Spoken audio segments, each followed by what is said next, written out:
Historical Essays. By James Ford Rhodes. p. 1. History. My theme is history. It is an old subject, which has been discoursed about since Herodotus, and I should be vain indeed if I flattered myself that I could say aught new concerning the methods of writing it, when this has for so long a period engaged the minds of so many gifted men.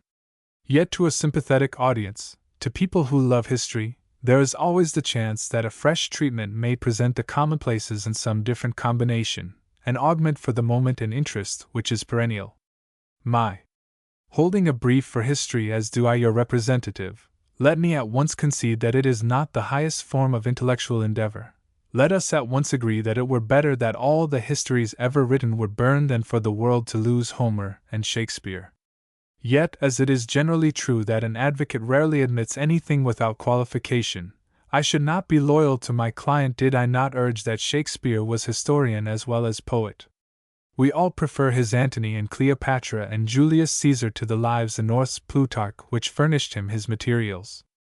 The history is in substance as true as Plutarch, the dramatic force greater, the language is better than that of Sir Thomas North, who himself did a remarkable piece of work when he gave his country a P2 classic by Englishing a French version of the stories of the Greek. It is true, as Macaulay wrote, the historical plays of Shakespeare have superseded history. When we think of Henry V, it is of Prince Hal, the boon companion of Falstaff, who spent his youth in brawl and riot, and then became a sober and duty-loving king, and our idea of Richard III is a deceitful, dissembling, cruel wretch who knew no touch of pity, a bloody tyrant who knew no law of God or man. p. 2. The Achilles of Homer was a very living personage to Alexander. How happy he was, said the great general, when he visited Troy, in having while he lived so faithful a friend, and when he was dead so famous a poet to proclaim his actions. In our century, as more in consonance with society under the regime of contract, when force has largely given pay to craft, we feel in greater sympathy with Ulysses. The one person I would like to have met and talked with, Froude used to say, was Ulysses. How interesting it would be to have his opinion on universal suffrage, and on a House of Parliament where the sights is listened to as patiently as the king of men. We may also concede that, in the realm of intellectual endeavor, the natural and physical sciences should have the precedence of history. The present is more important than the past, and those sciences which contribute to our comfort, place within the reach of the laborer and mechanic as common necessaries what would have been the highest luxury to the Roman emperor or to the king of the Middle Ages, contribute to health and the preservation of life, and by the development of railroads make possible such a gathering as this. These sciences, we cheerfully admit, outrank our modest enterprise, which, in the words of Herodotus, is to preserve from decay the remembrance, p3, of what men have done. It may be true, as a geologist once said, in extolling his study at the expense of the humanities, rocks do not lie, although men do. Yet, on the other hand, the historic sense, which during our century has diffused itself widely, has invaded the domain of physical science. If you are unfortunate enough to be ill, and consult a doctor, he expatiates on the history of your disease. It was once my duty to attend the commencement exercises of a technical school, when one of the graduates had a thesis on bridges. As he began by telling how they were built in Julius Caesar's time, and tracing at some length the development of the art during the period of the material prosperity of the Roman Empire, he had little time and space left to consider their construction at the present day. One of the most brilliant surgeons I ever knew, the originator of a number of important surgical methods, who, being physician as well, was remarkable in his expedients for saving life when called to counsel in grave and apparently hopeless cases, desired to write a book embodying his discoveries and devices, but said that the feeling was strong within him that he must begin his work with an account of medicine in Egypt, and trace its development down to our own time. As he was a busy man in his profession, he lacked the leisure to make the preliminary historical study, and his book was never written. Men of affairs who, taking the present time by the top, are looked upon as devoted to the physical and mechanical sciences, continually pay tribute to our art. President Garfield, on his deathbed, asked one of his most trusted cabinet advisers, in words that become pathetic as one thinks of the opportunities destroyed by the assassin's bullet. Shall I live in history? A clever politician, who knew more of ward meetings, caucuses, and the machinery P4 of conventions than he did of history books, and who was earnest for the renomination of President Arthur in 1884, said to me, in the way of clinching his argument, "That administration will live in history." So it was, according to Amyot, in the olden time. Whensoever, he wrote, the right sage and virtuous emperor of Rome, Alexander Severus, was to consult of any matter of great importance, whether it concerned war or government, he always called such to counsel as were reported to be well seen in histories. What? Demanded Cicero of Atticus. Will history say of me 600 years hence? P. 3. P. 4. Proper concessions being made to poetry and the physical sciences, our place in the field remains secure. Moreover, we live in a fortunate age, for was there ever so propitious a time for writing history as in the last 40 years? There has been a general acquisition of the historic sense. The methods of teaching history have so improved that they may be called scientific. Even as the chemist and physicist, we talk of practice in the laboratory. Most biologists will accept Haeckel's designation of the last 40 years as the age of Darwin, for the theory of evolution is firmly established. The publication of The Origin of Species, in 1859, converted it from a poet's dream and philosopher's speculation to a well-demonstrated scientific theory. Evolution, heredity, environment, have become household words, and their application to history has influenced every one who has had to trace the development of a people, the growth of an institution, or the establishment of a cause. Other scientific theories and methods have affected physical science as potently, but none has entered so vitally into the study of man. What hitherto the eye of genius alone could perceive may become the common property of every one who cares to read a dozen books. But with all of our advantages, P5, do we write better history than was written before the year 1859, which we may call the line of demarcation between the old and the new? If the English, German, and American historical scholars should vote as to who are the two best historians, I have little doubt that Thucydides and Tacitus would have a pretty large majority. If they were asked to name a third choice, it would undoubtedly lie between Herodotus and Gibbon. At the meeting of this association in Cleveland, when methods of historical teaching were under discussion, Herodotus and Thucydides, but no others, were mentioned as proper object lessons. What are the merits of Herodotus? Accuracy in details, as we understand it, was certainly not one of them. Neither does he sift critically his facts, but intimates that he will not make a positive decision in the case of conflicting testimony. For myself, he wrote, my duty is to report all that is said, but I am not obliged to believe it all alike, a remark which may be understood to apply to my whole history. He had none of the wholesome skepticism which we deem necessary in the weighing of historical evidence. On the contrary, he is frequently accused of credulity. Nevertheless, Percy Gardner calls his narrative nobler than that of Thucydides, and Mahaffy terms it an incomparable history. The truth is, wrote Macaulay in his diary, when he was 49 years old, I admire no historians much except Herodotus, Thucydides, and Tacitus. Sir M. E. Grant Duff devoted his presidential address of 1895, before the Royal Historical Society, wholly to Herodotus, ending with the conclusion, the fame of Herodotus, which has a little waned, will surely wax again. Whereupon the London Times devoted a leader to the subject. We are concerned, it said, to hear, on authority so eminent, that one of the most delightful writers of antiquity has a little waned of late in favor with the P6 world. If this indeed be the case, so much the worse for the world. When Homer and Dante and Shakespeare are neglected, then will Herodotus cease to be read.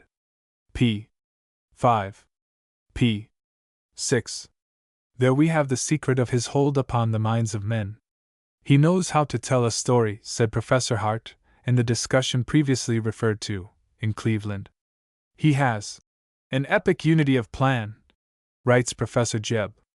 Herodotus has furnished delight to all generations, while Polybius, more accurate and painstaking, a learned historian and a practical statesman, gathers dust on the shelf or is read as a penance.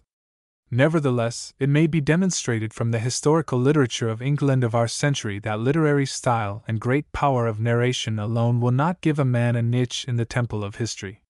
Herodotus showed diligence and honesty, without which his other qualities would have failed to secure him the place he holds in the estimation of historical scholars. From Herodotus we naturally turn to Thucydides, who in the beginning charms historical students by his impression of the seriousness and dignity of his business. History, he writes, will be found profitable by those who desire an exact knowledge of the past as a key to the future, which in all human probability will repeat or resemble the past. My history is an everlasting possession, not a prized composition which is heard and forgotten. Diligence, accuracy, love of truth, and impartiality are merits commonly ascribed to Thucydides, and the internal evidence of the history bears out fully the general opinion. But in my judgment, there is a tendency to rate, in the comparative estimates, the Athenian too high for the possession of these qualities, for certainly some modern writers have possessed all of these merits in an eminent degree. When Jowett wrote in the preface to his translation, Thucydides stands absolutely alone, p. 7, among the historians, not only of Hellas, but of the world, in his impartiality and love of truth. He was unaware that a son of his own university was writing the history of a momentous period of his own country, in a manner to impugn the correctness of that statement. When the Jowett Thucydides appeared, Samuel R. Gardiner had published 8 volumes of his history, though he had not reached the Great Civil War, and his reputation, which has since grown with accumulative force, was not fully established. But I have now no hesitation in saying that the internal evidence demonstrates that in impartiality and love of truth Gardiner is the peer of Thucydides. From the point of view of external evidence, the case is even stronger for Gardiner. He submits to a harder test. That he has been able to treat so stormy, so controverted, and so well known a period as the 17th century in England, with hardly a question of his impartiality, is a wonderful tribute.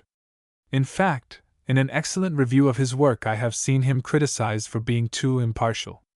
On the other hand, Grote thinks that he has found Thucydides in error, in the long dialogue between the Athenian representatives and the Melians. This dialogue, Grote writes, can hardly represent what actually passed, except as to a few general points which the historian has followed out into deductions and illustrations, thus dramatizing the given situation in a powerful and characteristic manner. Those very words might characterize Shakespeare's account of the assassination of Julius Caesar, and his reproduction of the speeches of Brutus and Mark Antony. Compare the relation in Plutarch with the third act of the tragedy, and see how, in his amplification of the story, Shakespeare has remained true to the essential facts of the time. Plutarch gives no account of the speeches of Brutus and Mark Antony, confining himself to an allusion to the one, p8, and a reference to the other, but Appian of Alexandria, in his history, has reported them. The speeches in Appian lack the force which they have in Shakespeare, nor do they seemingly fit into the situation as well. I have adverted to this criticism of Grote, not that I love Thucydides less, but that I love Shakespeare more. For my part, the historian's candid acknowledgment in the beginning has convinced me of the essential, not the literal, truth of his accounts of speeches and dialogues. As to the speeches, wrote the Athenian, which were made either before or during the war, it was hard for me, and for others who reported them to me, to recollect the exact words. I have therefore put into the mouth of each speaker the sentiments proper to the occasion, expressed as I thought he would be likely to express them, while at the same time I endeavored, as nearly as I could, to give the general purport of what was actually said. That is the very essence of candor. But be the historian as chaste as ice, as pure as snow, he shall not escape calumny. Mahaffy declares that, although all modern historians quote Thucydides with more confidence than they would quote the Gospels, the Athenian has exaggerated. He is one-sided, partial, misleading, dry, and surly. Other critics agree with Mahaffy that he has been unjust to Cleon, and has screened Nicias from blame that was his due for defective generalship. p. 7. p. 8. We approach Tacitus with respect. We rise from reading his annals, his history, and his Germany with reverence. We know that we have been in the society of a gentleman who had a high standard of morality and honor.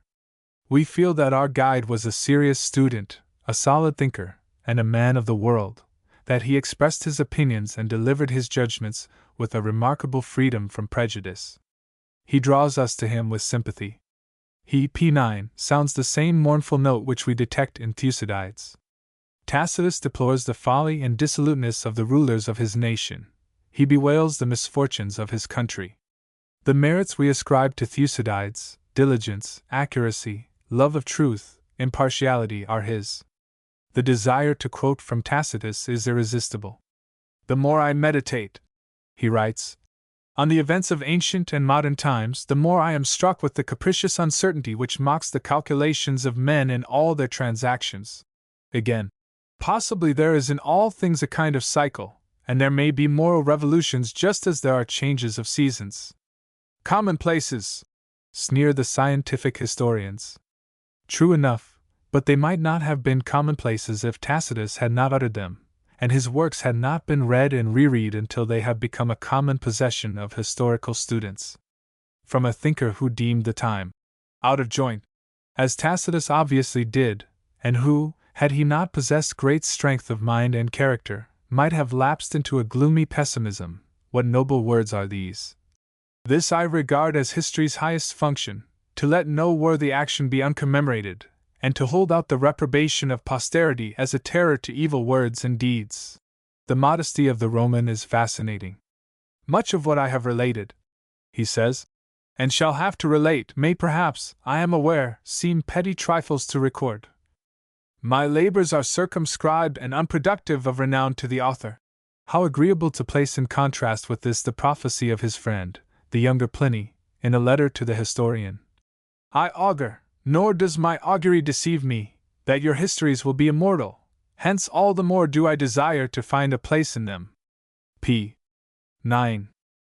To my mind, one of the most charming things in historical literature is the praise which one great historian bestows, P. 10, upon another. Gibbon speaks of the discerning eye and masterly pencil of Tacitus, the first of historians who applied the science of philosophy to the study of facts, whose writings will instruct the last generations of mankind. He has produced an immortal work, every sentence of which is pregnant with the deepest observations and most lively images. I mention Gibbon, for it is more than a strong probability that in diligence, accuracy, and love of truth he is the equal of Tacitus. A common edition of the history of the decline and fall of the Roman Empire is that with notes by Dean Milman, Guizot, and Dr. Smith. Niebuhr, Villemain, and Sir James Mackintosh are each drawn upon for criticism. Did ever such a fierce light beat upon a history? With what keen relish do the annotators pounce upon mistakes or inaccuracies, and in that portion of the work which ends with the fall of the Western Empire how few do they find. Would Tacitus stand the supreme test better? There is, so far as I know, only one case in which we may compare his annals with an original record. On bronze tablets found at Lyons in the 16th century is engraved the same speech made by the Emperor Claudius to the Senate that Tacitus reports. Tacitus and the tablets, writes Professor Jebb, disagree hopelessly in language and in nearly all the detail, but agree in the general line of argument. Gibbon's work has richly deserved its life of more than 100 years, a period which I believe no other modern history has endured. Niebuhr, in a course of lectures at Bonn, in 1829, said that Gibbon's work will never be excelled. At the Gibbon Centenary Commemoration in London, in 1894, many distinguished men, among whom the Church had a distinct representation, gathered together to pay honor to him who, in the words of Frederick Harrison, had written the most perfect book that, p11, English prose, outside its fiction, possesses. Mommsen, prevented by age and work from being present, sent his tribute. No one, he said, would in the future be able to read the history of the Roman Empire unless he read Edward Gibbon. The Times, in a leader devoted to the subject, apparently expressed the general voice. Back to Gibbon is already, both here and among the scholars of Germany and France, the watchword of the younger historians. P. 10. P. 11. back. I have now set forth certain general propositions which, with time for reducing the evidence in detail, might, I think, be established, that, in the consensus of learned people, Thucydides and Tacitus stand at the head of historians, and that it is not alone their accuracy, love of truth, and impartiality which entitle them to this preeminence, since Gibbon and Gardiner among the moderns possess equally the same qualities. What is it, then, that makes these men supreme? In venturing a solution of this question, I confine myself necessarily to the English translations of the Greek and Latin authors. We have thus a common denominator of language, and need not take into account the unrivaled precision and terseness of the Greek and the force and clearness of the Latin. It seems to me that one special merit of Thucydides and Tacitus is their compressed narrative, that they have related so many events and put so much meaning in so few words. Our manner of writing history is really curious. The histories which cover long periods of time are brief, those which have to do with but a few years are long. The works of Thucydides and Tacitus are not like our compendiums of history, which merely touch on great affairs, since want of space precludes any elaboration. Tacitus treats of a comparatively short epoch, Thucydides of a much shorter one. Both histories are brief. Thucydides and Macaulay are examples of extremes. The Athenian, p. 12, tells the story of 24 years in one volume. The Englishman takes nearly 5 volumes of equal size for his account of 17 years. But it is safe to say that Thucydides tells us as much that is worth knowing as Macaulay. One is concise, the other is not. It is impossible to paraphrase the fine parts of Thucydides, but Macaulay lends himself readily to such an exercise. The thought of the Athenian is so close that he has got rid of all redundancies of expression, hence the effort to reproduce his ideas in other words fails. The account of the plague in Athens has been studied and imitated, and every imitation falls short of the original not only in vividness but in brevity. It is the triumph of art that in this and in other splendid portions we wish more had been told. As the French say, the secret of wearying is to say all, and this the Athenian thoroughly understood. Between our compendiums, which tell too little, and our long general histories, which tell too much, are Thucydides and Tacitus. p. 12. Again, it is a common opinion that our condensed histories lack life and movement. This is due in part to their being written generally from a study of second-hand, not original, materials. Those of the Athenian and the Roman are mainly the original. I do not think, however, that we may infer that we have a much greater mass of materials, and thereby excuse our modern prolixity. In written documents, of course, we exceed the ancients, for we have been flooded with these by the art of printing. Yet any one who has investigated any period knows how the same facts are told over and over again, in different ways, by various writers, and if one can get beyond the mass of verbiage and down to the really significant original material, what a simplification of ideas there is, what a lightening of the load. I own that this, p. 13, process of reduction is painful, and thereby our work is made more difficult than that of the ancients. A historian will adapt himself naturally to the age in which he lives, and Thucydides made use of the matter that was at his hand. Of the events of the war, he wrote, I have not ventured to speak from any chance information, nor according to any notion of my own. I have described nothing but what I either saw myself, or learned from others of whom I made the most careful and particular inquiry. The task was a laborious one, because eyewitnesses of the same occurrences gave different accounts of them, as they remembered or were interested in the actions of one side or the other. His materials, then, were what he saw and heard. His books and his manuscripts were living men. Our distinguished military historian, John C. Ropes, whose untimely death we deplore, might have written his history from the same sort of materials, for he was contemporary with our Civil War, and followed the daily events with intense interest. A brother of his was killed at Gettysburg, and he had many friends in the army. He paid at least one memorable visit to Meade's headquarters in the field, and at the end of the war had a mass of memories and impressions of the great conflict. He never ceased his inquiries. He never lost a chance to get a particular account from those who took part in battles or campaigns, and before he began his story of the Civil War, he too could have said, I made the most careful and particular inquiry. of generals and officers on both sides, and of men in civil office privy to the great transactions. His knowledge drawn from living lips was marvelous, and his conversation, when he poured this knowledge forth, often took the form of a flowing narrative in an animated style.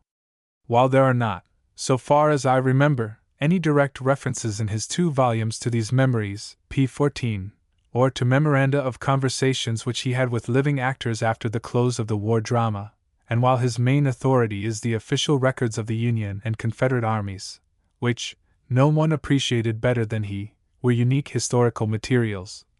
Nevertheless, this personal knowledge trained his judgment, and gave color to his narrative. p. 13. p. 14. It is pretty clear that Thucydides spent a large part of a life of about 80 years and 10 in gathering materials and writing his history. The mass of facts which he set down or stored away in his memory must have been enormous. He was a man of business, and had a home in Thrace as well as in Athens, traveling probably at fairly frequent intervals between the 2 places, but the main portion of the first 40 years of his life was undoubtedly spent in Athens, where, during those glorious years of peace and the process of beautifying the city, he received the best education a man could get. To walk about the city and view the buildings and statues was both directly and insensibly a refining influence. As Thucydides himself, in the funeral oration of Pericles, said of the works which the Athenians saw around him, "The daily delight of them banishes gloom." There was the opportunity to talk with as good conversers as the world has ever known, and he undoubtedly saw much of the men who were making history. There was the great theatre and the sublime poetry. In a word, the life of Thucydides was adapted to the gathering of a mass of historical materials of the best sort, and his daily walk, his reading, his intense thought, gave him an intellectual grasp of the facts he has so ably handled. Of course he was a genius, and he wrote in an effective literary style, but seemingly his natural parts and acquired talents are directed to this, a digestion of his materials, and p. 15, compression of his narrative without taking the vigor out of his story in a manner I believe to be without parallel. He devoted a life to writing a volume. His years after the peace was broken, his career as a general, his banishment and enforced residence in Thrace, his visit to the countries of the Peloponnesian allies with whom Athens was at war, all these gave him a signal opportunity to gather materials, and to assimilate them in the gathering. We may fancy him looking at an alleged fact on all sides, and turning it over and over in his mind. We know that he must have meditated long on ideas, opinions, and events, and the result is a brief, pithy narrative. Tradition hath it that Demosthenes copied out this history 8 times, or even learned it by heart. Chatham, urging the removal of the forces from Boston, had reason to refer to the history of Greece, and, that he might impress it upon the lords that he knew whereof he spoke, declared, "I have read Thucydides." p. 15. Of Tacitus likewise is conciseness a well-known merit. Living in an age of books and libraries, he drew more from the written word than did Thucydides, and his method of working, therefore, resembled more our own. These are common expressions of his. It is related by most of the writers of those times. I adopt the account in which the authors are agreed. This account agrees with those of the other writers. Relating a case of recklessness of vice in Messalina, he acknowledges that it will appear fabulous, and asserts his truthfulness thus: "But I would not dress up my narrative with fictions, to give it an air of marvel, rather than relate what has been stated to me or written by my seniors." He also speaks of the authority of tradition, and tells what he remembers to have heard from aged men. He will not paraphrase the eloquence of Seneca after he had his veins opened, because the very words of the philosopher had been, p. 16, published. But when, a little later, Flavius the tribune came to die, the historian gives this report of his defiance of Nero.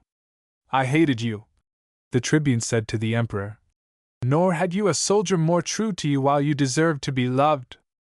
I began to hate you from the time you showed yourself the impious murderer of your mother and your wife, a charioteer, a stage player, an incendiary. I have given the very words," Tacitus adds, "because they were not, like those of Seneca, published, though the rough and vigorous sentiments of a soldier ought to be no less known." Everywhere we see in Tacitus, as in Thucydides, a dislike of superfluous detail, a closeness of thought, a compression of language. He was likewise a man of affairs, but his life work was his historical writings, which, had we all of them, would fill probably 4 moderate-sized octavo volumes. p. 16. To sum up, then, Thucydides and Tacitus are superior to the historians who have written in our century, because, by long reflection and studious method, they have better digested their materials and compressed their narrative. Unity in narration has been adhered to more rigidly. They stick closer to their subject. They are not allured into the fascinating bypaths of narration, which are so tempting to men who have accumulated a mass of facts, incidents, and opinions. One reason why Macaulay is so prolix is because he could not resist the temptation to treat events which had a picturesque side and which were suited to his literary style, so that, as John Morley says, in many portions of his too elaborated history of William III, he describes a large number of events about which, I think, no sensible man can in the least care either how they happened, or whether indeed they happened at all or not. If I am right in my supposition that Thucydides and Tacitus had a mass of materials, they showed reserve and discretion in throwing p. 17, large part of them away, as not being necessary or important to the posterity for which they were writing. This could only be the result of a careful comparison of their materials, and of long meditation on their relative value. I suspect that they cared little whether a set daily task was accomplished or not, for if you propose to write only 1 large volume or 4 moderate-sized volumes in a lifetime, art is not too long nor is life too short. p. 17. Another superiority of the classical historians, as I reckon, arose from the fact that they wrote what was practically contemporaneous history. Herodotus was born 484 BC, and the most important and accurate part of his history is the account of the Persian invasion which took place 4 years later. The case of Thucydides is more remarkable. Born in 471 BC, he relates the events which happened between 435 and 411, when he was between the ages of 36 and 60. Tacitus, born in 52 AD, covered with his annals and history the years between 14 and 96. Herodotus and Thucydides belong to an age in which the historian draws from life and for life, writes Professor Jebb. It is manifestly easier to describe a life you know than one you must imagine, which is what you must do if you aim to relate events which took place before your own and your father's time. In many treatises which have been written demanding an extraordinary equipment for the historian, it is generally insisted that he shall have a fine constructive imagination, for how can he recreate his historic period unless he live in it? In the same treatises it is asserted that contemporary history cannot be written correctly, for impartiality in the treatment of events near at hand is impossible. Therefore the canon requires the quality of a great poet, and denies that there may be had the merit of a judge in a country where there are no great poets, but where, p. 18, candid judges abound.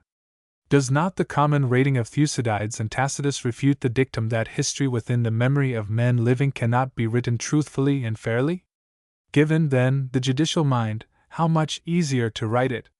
The rare quality of a poet's imagination is no longer necessary, for your boyhood recollections, your youthful experiences, your successes and failures of manhood, the grandfather's tales, the parents' recollections, the conversation in society, all these put you in vital touch with the life you seek to describe.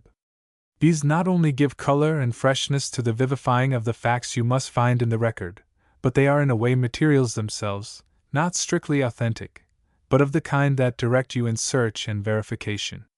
Not only is no extraordinary ability required to write contemporary history, but the labor of the historian is lightened, and dry as dust is no longer his sole guide.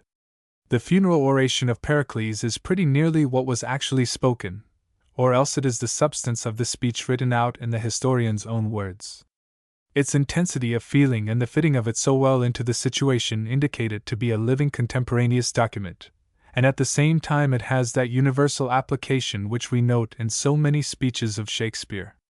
A few years after our Civil War, a lawyer in a city of the Middle West, who had been selected to deliver the Memorial Day oration, came to a friend of his in despair because he could write nothing but the commonplaces about those who had died for the Union and for the freedom of a race which had been uttered many times before, and he asked for advice. "Take the funeral oration of Pericles for a model," was the reply. "Use his words where they will fit, and dress up the rest to suit our day." The orator was surprised to find how much of the oration could be used bodily, and how much, with p19 adaptation, was germane to his subject. But slight alterations are necessary to make the opening sentence this. Most of those who have spoken here have commended the lawgiver who added this oration to our other customs. It seemed to them a worthy thing that such an honor should be given to the dead who have fallen on the field of battle. In many places you may let the speech run on with hardly a change. In the face of death, these men resolved to rely upon themselves alone. And when the moment came they were minded to resist and suffer rather than to fly and save their lives. They ran away from the word of dishonor, but on the battlefield their feet stood fast, and while for a moment they were in the hands of fortune, at the height, not of terror, but of glory, they passed away. Such was the end of these men, they were worthy of their country. BC. AD. p. 18. p. 19. Consider for a moment, as the work of a contemporary, the book which continues the account of the Sicilian expedition, and ends with the disaster at Syracuse. In the describing and reporting whereof, Plutarch writes, "Thucydides hath gone beyond himself, both for variety and liveliness of narration, as also in choice and excellent words. There is no prose composition in the world," wrote Macaulay, "which I place so high as the 7th book of Thucydides." I was delighted to find in Gray's letters, the other day, this query to Wharton: "The Retreat from Syracuse, is it or is it not the finest thing you ever read in your life?" In the Annals of Tacitus we have an account of part of the reign of Emperor Nero, which is intense in its interest as the picture of a state of society that would be incredible, did we not know that our guide was a truthful man. One rises from a perusal of this with the trite expression, "Truth is stranger than fiction," and one need only compare the account of Tacitus with the romance of Quo Vadis to be convinced that true, p20, history is more interesting than a novel. One of the most vivid impressions I ever had came immediately after reading the story of Nero and Agrippina in Tacitus, from a view of the statue of Agrippina in the National Museum at Naples. Life? p. 20. It will be worth our while now to sum up what I think may be established with sufficient time and care.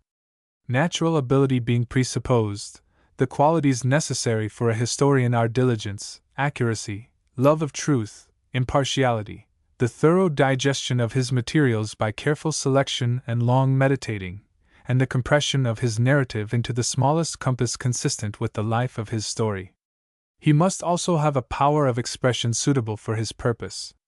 All these qualities, we have seen, were possessed by Thucydides and Tacitus, and we have seen furthermore that, by bringing to bear these endowments and acquirements upon contemporary history, their success has been greater than it would have been had they treated a more distant period.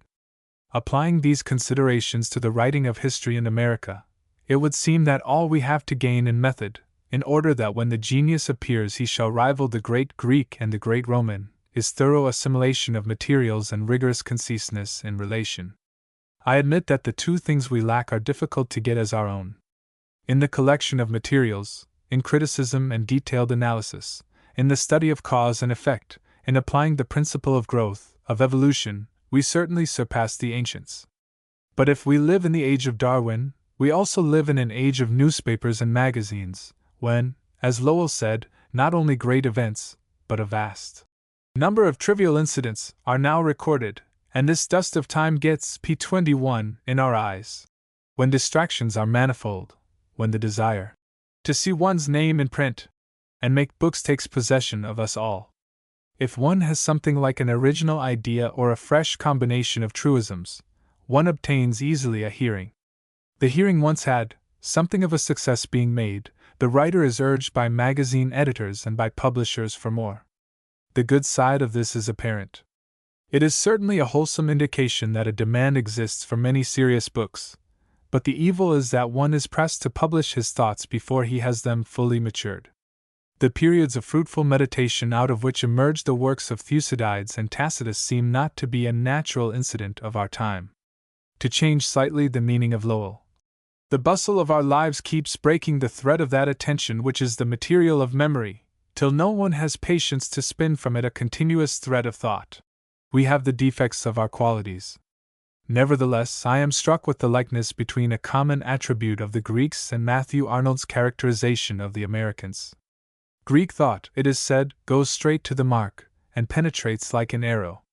The Americans, Arnold wrote, think straight and see clear. Greek life was adapted to meditation. American quickness and habit of taking the short cut to the goal make us averse to the patient and elaborate method of the ancients. In manner of expression, however, we have improved. The 4th of July spread eagle oration, not uncommon even in New England in former days, would now be listened to hardly anywhere without merriment. In a Lowell Institute lecture in 1855, Lowell said, in modern times, the desire for startling expression is so strong that people hardly think a thought is good for anything unless it goes off with a pop, like a ginger beer cork. No one would thus characterize our present writing. p. 22, between reserve in expression and reserve in thought there must be interaction.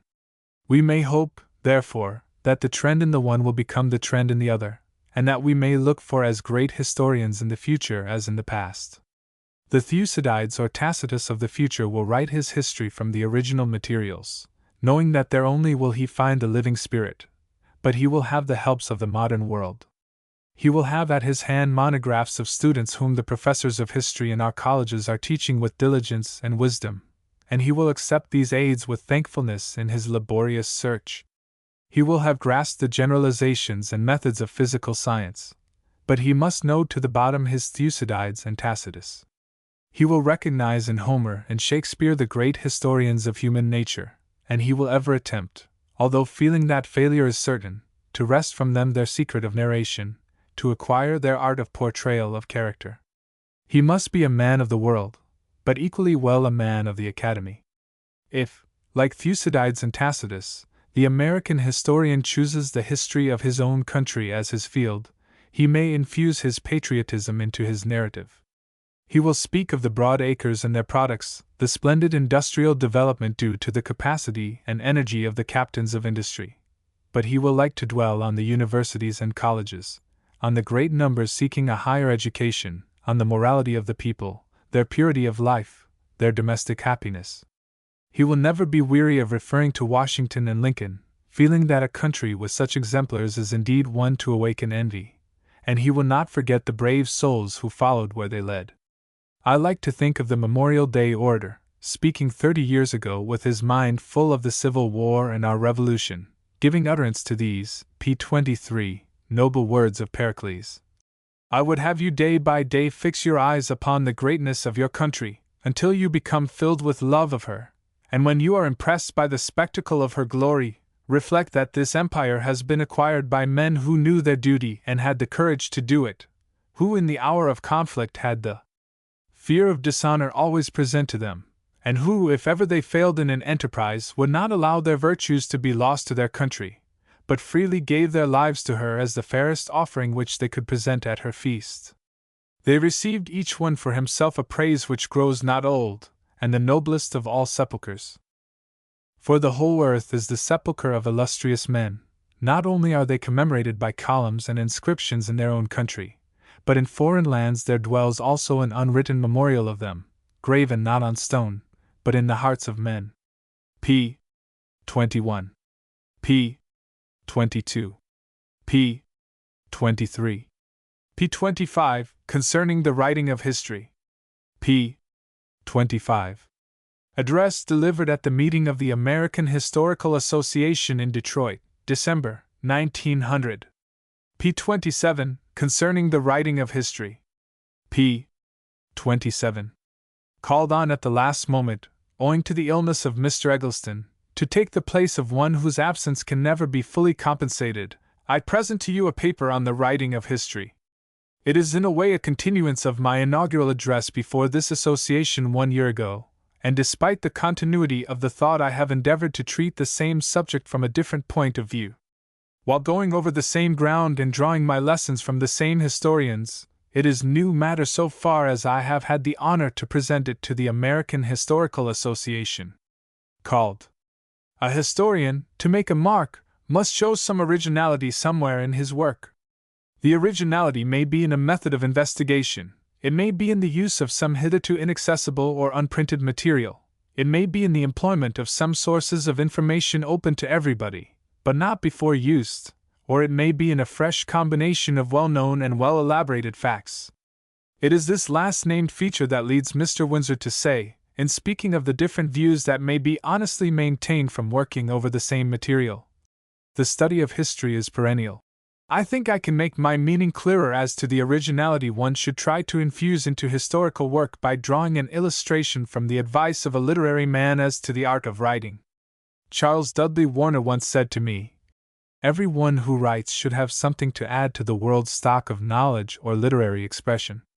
If he falls, p. 28, unconsciously into imitation or quotation, he takes away from his originality. No matter if some great writer has expressed the thought in better language than you can use, if you take his words you detract from your own originality. Express your thought feebly in your own way rather than with strength by borrowing the words of another." p. 28. This same principle in the art of authorship may be applied to the art of writing history. "Follow your own star," said Emerson, "and it will lead you to that which none other can attain. Imitation is suicide. You must take yourself for better or worse as your own portion."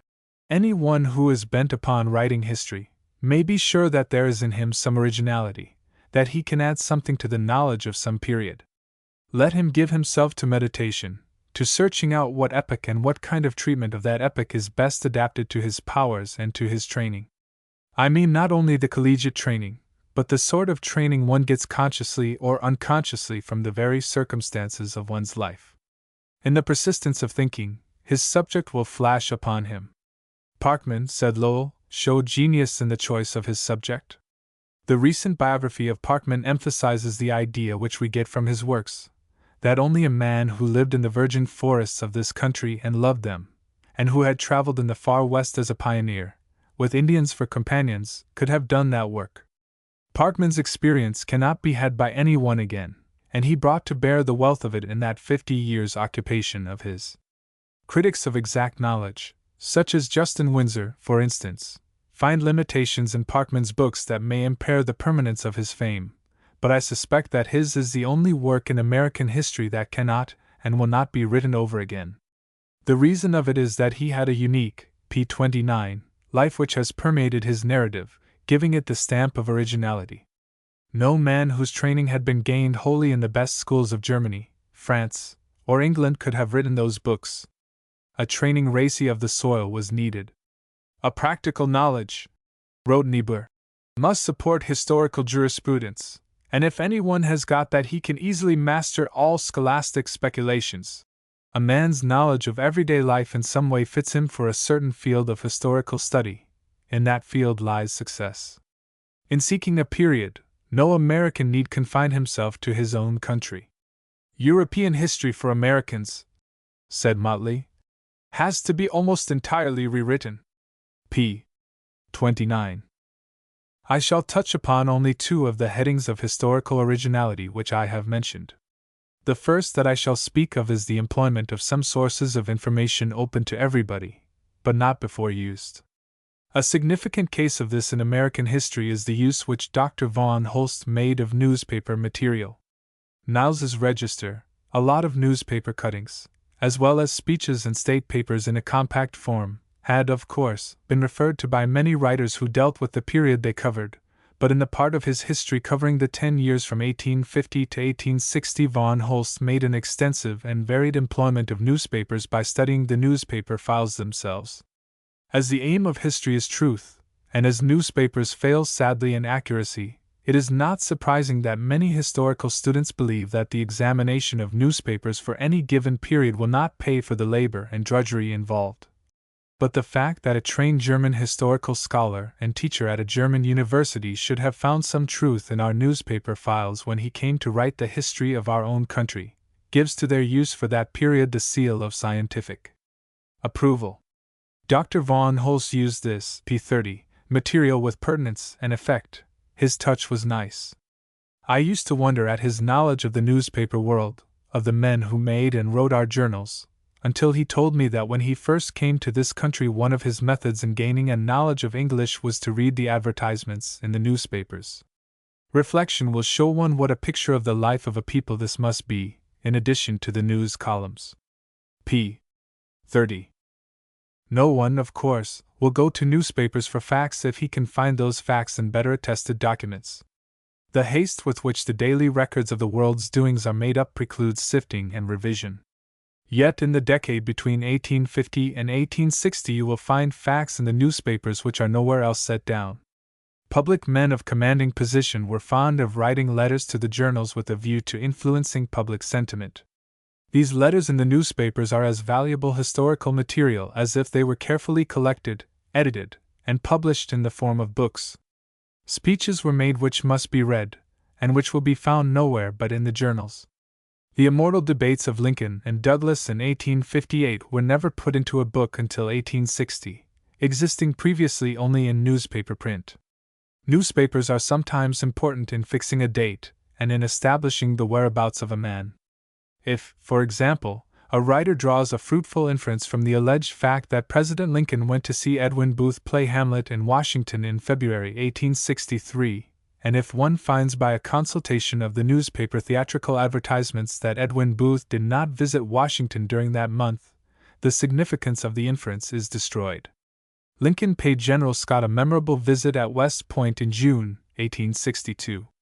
You may, if I remember correctly, search the books in vain to get at the exact date of P31, this visit, but turn to the newspaper files and you find that the President left Washington at such an hour on such a day, arrived at Jersey City at a stated time, and made the transfer to the other railroad which took him to the station opposite West Point. The time of his leaving West Point and the hour of his return to Washington are also given. p. 31. The value of newspapers as an indication of public sentiment is sometimes questioned, but it can hardly be doubted that the average man will read the newspaper with the sentiments of which he agrees. I inquired about newspaper opinion, said Joseph Chamberlain in the House of Commons last May. I knew no other way of getting at popular opinion. During the years between 1854 and 1860, the daily journals were a pretty good reflection of public sentiment in the United States. Wherever, for instance, you found the New York Weekly Tribune largely read, Republican majorities were sure to be had when election day came.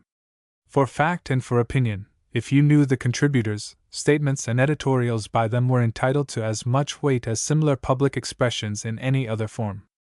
You get to know Greeley and you learn to recognize his style. Now, an editorial from him is proper historical material, taking into account always the circumstances under which he wrote. The same may be said of Dana and of Hildreth, both editorial writers for the Tribune, and of the Washington dispatches of J. S. Pike. It is interesting to compare the public letters of Greeley to the Tribune from Washington in 1856 with his private letters written at the same time to Dana. There are no misstatements in the public letters, but there is a suppression of the truth. The explanations in the private correspondence are clearer, and you need them to know fully how affairs looked in Washington to Greeley at the time. But this fact by no means detracts from the p32 value of the public letters as historical material. I have found newspapers of greater value both for fact and opinion during the decade of 1850 to 1860 than for the period of the Civil War. A comparison of the newspaper accounts of battles with the history of them which may be drawn from the correspondence and reports in the official records of the War of the Rebellion will show how inaccurate and misleading was the war correspondence of the daily journals. It could not well be otherwise. The correspondent was obliged in haste to write the story of a battle of which he saw but a small section, and instead of telling the little part which he knew actually, he had to give to a public greedy for news a complete survey of the whole battlefield. This story was too often colored by his liking or aversion for the generals in command. A study of the confidential historical material of the Civil War, apart from the military operations, in comparison with the journalistic accounts, gives one a higher idea of the accuracy and shrewdness of the newspaper correspondence.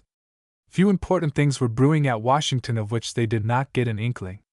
But I always like to think of two signal exceptions. Nothing ever leaked out in regard to the famous Thoughts for the President's Consideration, which Seward submitted to Lincoln in March 1861, and only very incorrect guesses of the President's first Emancipation Proclamation, brought before his cabinet in July 1862, got into newspaper print. p. 32. Beware of hasty, strained, and imperfect generalizations. A historian should always remember that he is a sort of trustee for his readers. No matter how copious may be his notes, he cannot fully explain his processes or the reason of his confidence in one witness and not in another, his belief in one honest man against a half-dozen untrustworthy men, without such prolixity as to make a general history, p. 33, unreadable. Now, in this position as trustee he is bound to assert nothing for which he has not evidence, as much as an executor of a will, or the trustee for widows and orphans is obligated to render a correct account of the moneys in his possession. For this reason Grote has said, "An historian is bound to produce the materials upon which he builds, be they never so fantastic, absurd, or incredible." Hence the necessity for footnotes. While mere illustrative and interesting footnotes are perhaps to be avoided, on account of their redundancy, those which give authority for the statements in the text can never be in excess. Many good histories have undoubtedly been published where the authors have not printed their footnotes, but they must have had, nevertheless, precise records for their authorities. The advantage and necessity of printing the notes is that you furnish your critic an opportunity of finding you out if you have mistaken or strained your authorities. Bancroft's example is peculiar. In his earlier volumes he used footnotes, but in Volume 7 he changed his plan and omitted notes, whether of reference or explanation. Nor do you find them in either of his carefully revised editions. This is done, Bancroft wrote in the preface to his 7th volume, not from an unwillingness to subject every statement of fact, even in its minutest details, to the severest scrutiny, but from the variety and the multitude of the papers which have been used and which could not be intelligently cited without a disproportionate commentary. Again, Blaine's 20 Years of Congress, a work which, properly weighed, is not without historical value, is only to be read with great care on account of his hasty and inaccurate generalizations. There are evidences of good, honest labor in those 2 volumes, much of which must have been done by himself. There is an aim at truth and impartiality, but many of his, p. 34, general statements will seem, to any one who has gone over the original material, to rest on a slight basis. If Blaine had felt the necessity of giving authorities in a footnote for every statement about which there might have been a question, he certainly would have written an entirely different sort of a book. p. 33. p. 34. My other head is the originality which comes from a fresh combination of known historical facts.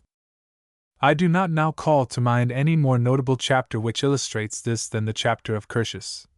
The Years of Peace. One is perhaps better adapted for the keen enjoyment of it if he does not know the original material, for his suspicion that some of the inferences are strained and unwarranted might become a certainty. But accepting it as a mature and honest elaboration by one of the greatest historians of Greece of our day, it is a sample of the vivifying of dry bones and of a dovetailing of facts and ideas that makes a narrative to charm and instruct. You feel that the spirit of that age we all like to think and dream about is there, and if you have been so fortunate as to visit the Athens of today, that chapter, so great is the author's constructive imagination, carries you back and makes you for the moment live in the Athens of Pericles, of Sophocles, of Phidias and Herodotus.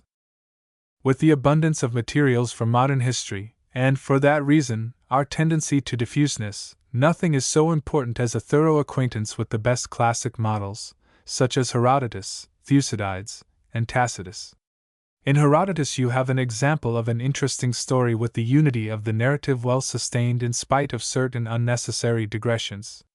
His book is obviously a life work and the work of a man who had an extensive knowledge gained by reading, social intercourse, and travel, and who, p. 35, brought his knowledge to bear upon his chosen task.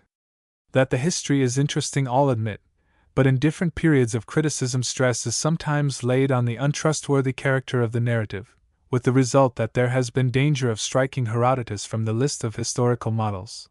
But such is the merit of his work that the Herodotus cult again revives, and I take it, is now at its height. I received, 6 years ago, while in Egypt, a vivid impression of him whom we used to style the father of history.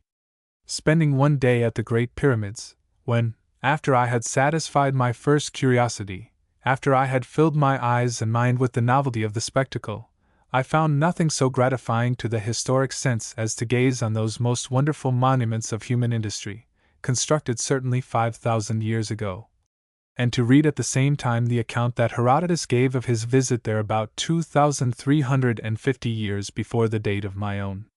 That same night I read in a modern and garish Cairo hotel the current number of the London Times. In it was an account of an annual meeting of the Royal Historical Society and a report of a formal and carefully prepared address of its president, whose subject was Herodotus, whose aim was to point out the value of the Greek writer as a model to modern historians. The Times, for the moment laying aside its habitual attack on the then liberal government, devoted its main leader to Herodotus, to his merits, and the lessons he conveyed to the European writers.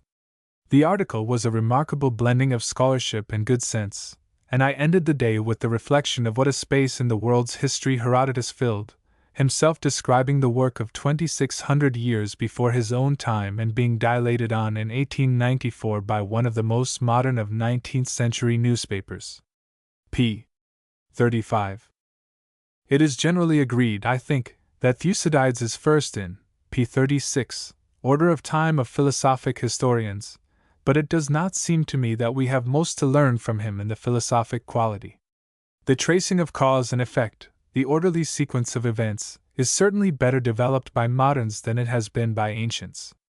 The influence of Darwin and the support and proof which he gives to the doctrine of evolution furnish a training of thought which was impossible to the ancients. But Thucydides has digested his material and compressed his narrative without taking the life out of his story in a manner to make us despair, and this does not, I take it, come from paucity of materials. A test which I began to make as a study in style has helped me in estimating the solidity of a writer. Washington Irving formed his style by reading attentively from time to time a page of Addison and then, closing the book, endeavored to write out the same ideas in his own words. In this way his style became assimilated to that of the great English essayist. I have tried the same mode with several writers. I found that the plan succeeded with Macaulay and with Lecky. I tried it again and again with Shakespeare and Hawthorne, but if I succeeded in writing out the paragraph I found that it was because I memorized their very words. To write out their ideas in my own language I found impossible. I have had the same result with Thucydides in trying to do this with his description of the plague in Athens. Now, I reason from this in the case of Shakespeare and Thucydides that their thought was so concise they themselves got rid of all redundancies. Hence, to effect the reproduction of their ideas in any but their own language is practically impossible. p. 36. It is related of Macaulay somewhere in his Life and Letters that in a moment of despair, when he instituted a comparison between his manuscript and the work of p. 37, Thucydides, he thought of throwing his into the fire. I suspect that Macaulay had not the knack of discarding material on which he had spent time and effort, seeing how easily such events glowed under his graphic pen. This is one reason why he is prolix in the last 3 volumes. The first 2, which begin with the famous introductory chapter and continue the story through the Revolution of 1688 to the accession of William and Mary, seem to me models of historical composition so far as arrangement, orderly method, and liveliness of narration go. Another defect of Macaulay is that, while he was an omnivorous reader and had a prodigious memory, he was not given to long-continued and profound reflection. He read and rehearsed his reading in memory, but he did not give himself to deep, abstract meditation, and did not surrender himself to the fruitful leisures of the spirit. Take this instance of Macaulay's account of a journey. The express train reached Holyhead about 7 in the evening. I read between London and Bangor the lives of the emperors from Maximin to Carinus, inclusive, in the Augustine history, and was greatly amused and interested. On board the steamer, I put on my greatcoat and sat on deck during the whole voyage. As I could not read, I used an excellent substitute for reading. I went through Paradise Lost in my head. I could still repeat half of it, and that the best half. I really never enjoyed it so much. In Dublin, the rain was so heavy that I was forced to come back in a covered car. While in this detestable vehicle, I looked rapidly through the correspondence between Pliny and Trajan and thought that Trajan made a most creditable figure. It may be that Macaulay did not always digest his knowledge well. Yet, in reading his Life and Letters, you know that you are in company with a man who read many books, and you give, p. 38, faith to Thackeray's remark. Macaulay reads 20 books to write a sentence. He travels 100 miles to make a line of description. It is a matter of regret that the progress of historical criticism and the scientific teaching of history have had the tendency to drive Macaulay out of the fashion with students, and I know not whether the good we used to get out of him 35 years ago can now be got from other sources. For I seem to miss something that we historical students had a generation ago, and that is enthusiasm for the subject. The enthusiasm that we had then had, the desire to compass all knowledge, the wish to gather the fruits of learning and lay them devoutly at the feet of our chosen muse. This enthusiasm we owed to Macaulay and to Buckle. Quite properly, no one reads Buckle now, and I cannot gainsay what John Morley said of Macaulay. Macaulay seeks truth, not as she should be sought, devoutly, tentatively, with the air of one touching the hem of a sacred garment, but clutching her by the hair of the head and dragging her after him in a kind of boisterous triumph, a prisoner of war and not a goddess. It is, nevertheless, true that Macaulay and Buckle imparted a new interest to history. p. 37. p. 38.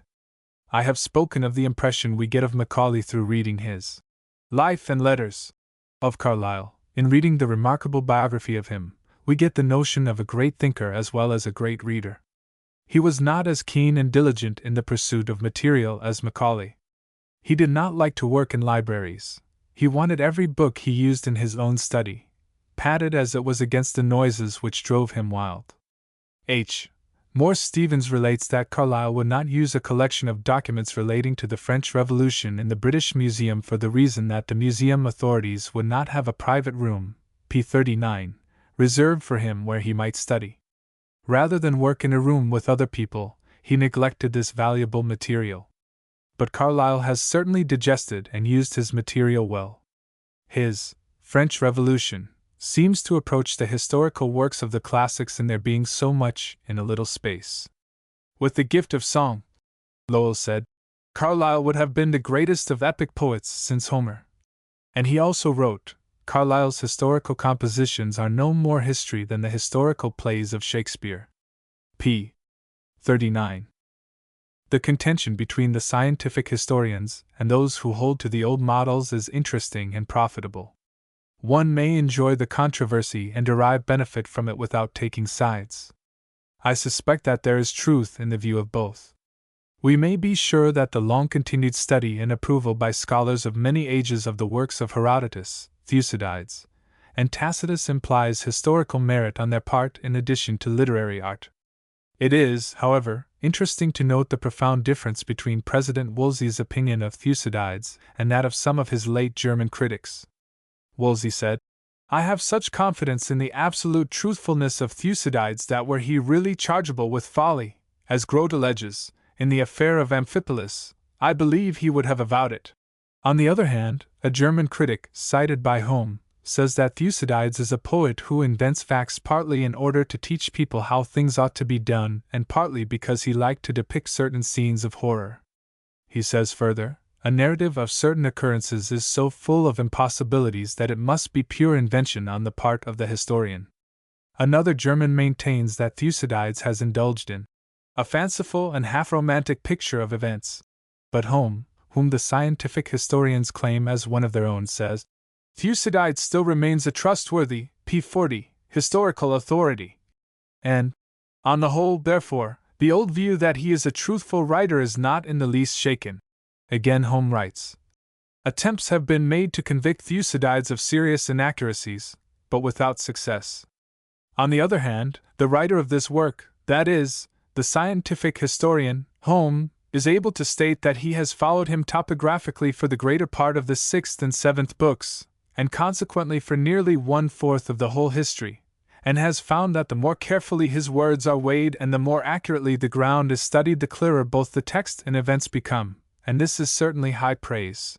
Home and Percy Gardiner, both of whom have the modern method and have studied diligently the historical evidence from coins and inscriptions, place great reliance on Herodotus, who, as well as Thucydides and Tacitus, is taken by scholars as a model of historical composition. p. 40. The sifting of time settles the reputations of historians. Of the English of the 18th century, only one historian has come down to us as worthy of serious study. Time is wasted in reading Hume and Robertson as models, and no one goes to them for facts. But 30 years ago no course of historical reading was complete without Hume. In this century the sifting process still goes on. One loses little by not reading Alison's History of Europe, but he was much in vogue in the 50s. Harper's Magazine published a part of his history as a serial. His rounded periods and bombastic utterances were quoted with delight by those who thought that history was not history unless it was bombastic. Emerson says somewhere, "Avoid adjectives. Let your nouns do the work." There was hardly a sentence in Alison which did not traverse this rule. One of his admirers told me that the great merit of his style was his choiceness and aptness, p. 41, in his use of adjectives. It is a style which now provokes merriment, and even had Alison been learned and impartial, and had he possessed a good method, his style for the present taste would have killed his book. Gibbon is sometimes called pompous, but place him by the side of Alison, and what one may have previously called pompousness one now calls dignity. p. 41. Two of the literary historians of our century survive, Carlyle and Macaulay. They may be read with care. We may do as Cassius said Brutus did to him, observe all their faults, set them in a notebook, learn and con them by rote, nevertheless we shall get good from them. Oscar Browning said, I am quoting H. Morse Stevens again, of Carlyle's description of the flight of the king to Varenus, that in every one of his details where a writer could go wrong, Carlyle had gone wrong, but added that, although all the details were wrong, Carlyle's account is essentially accurate. No defense, I think, can be made of Carlyle's statement that Marat was a blear-eyed dog leech, nor of those statements from which you get the distinct impression that the complexion of Robespierre was green. Nevertheless, every one who studies the French Revolution reads Carlyle, and he is read because the reading is profitable. The battle descriptions in Carlyle's Frederick the Great are well worth reading. How refreshing they are after technical descriptions.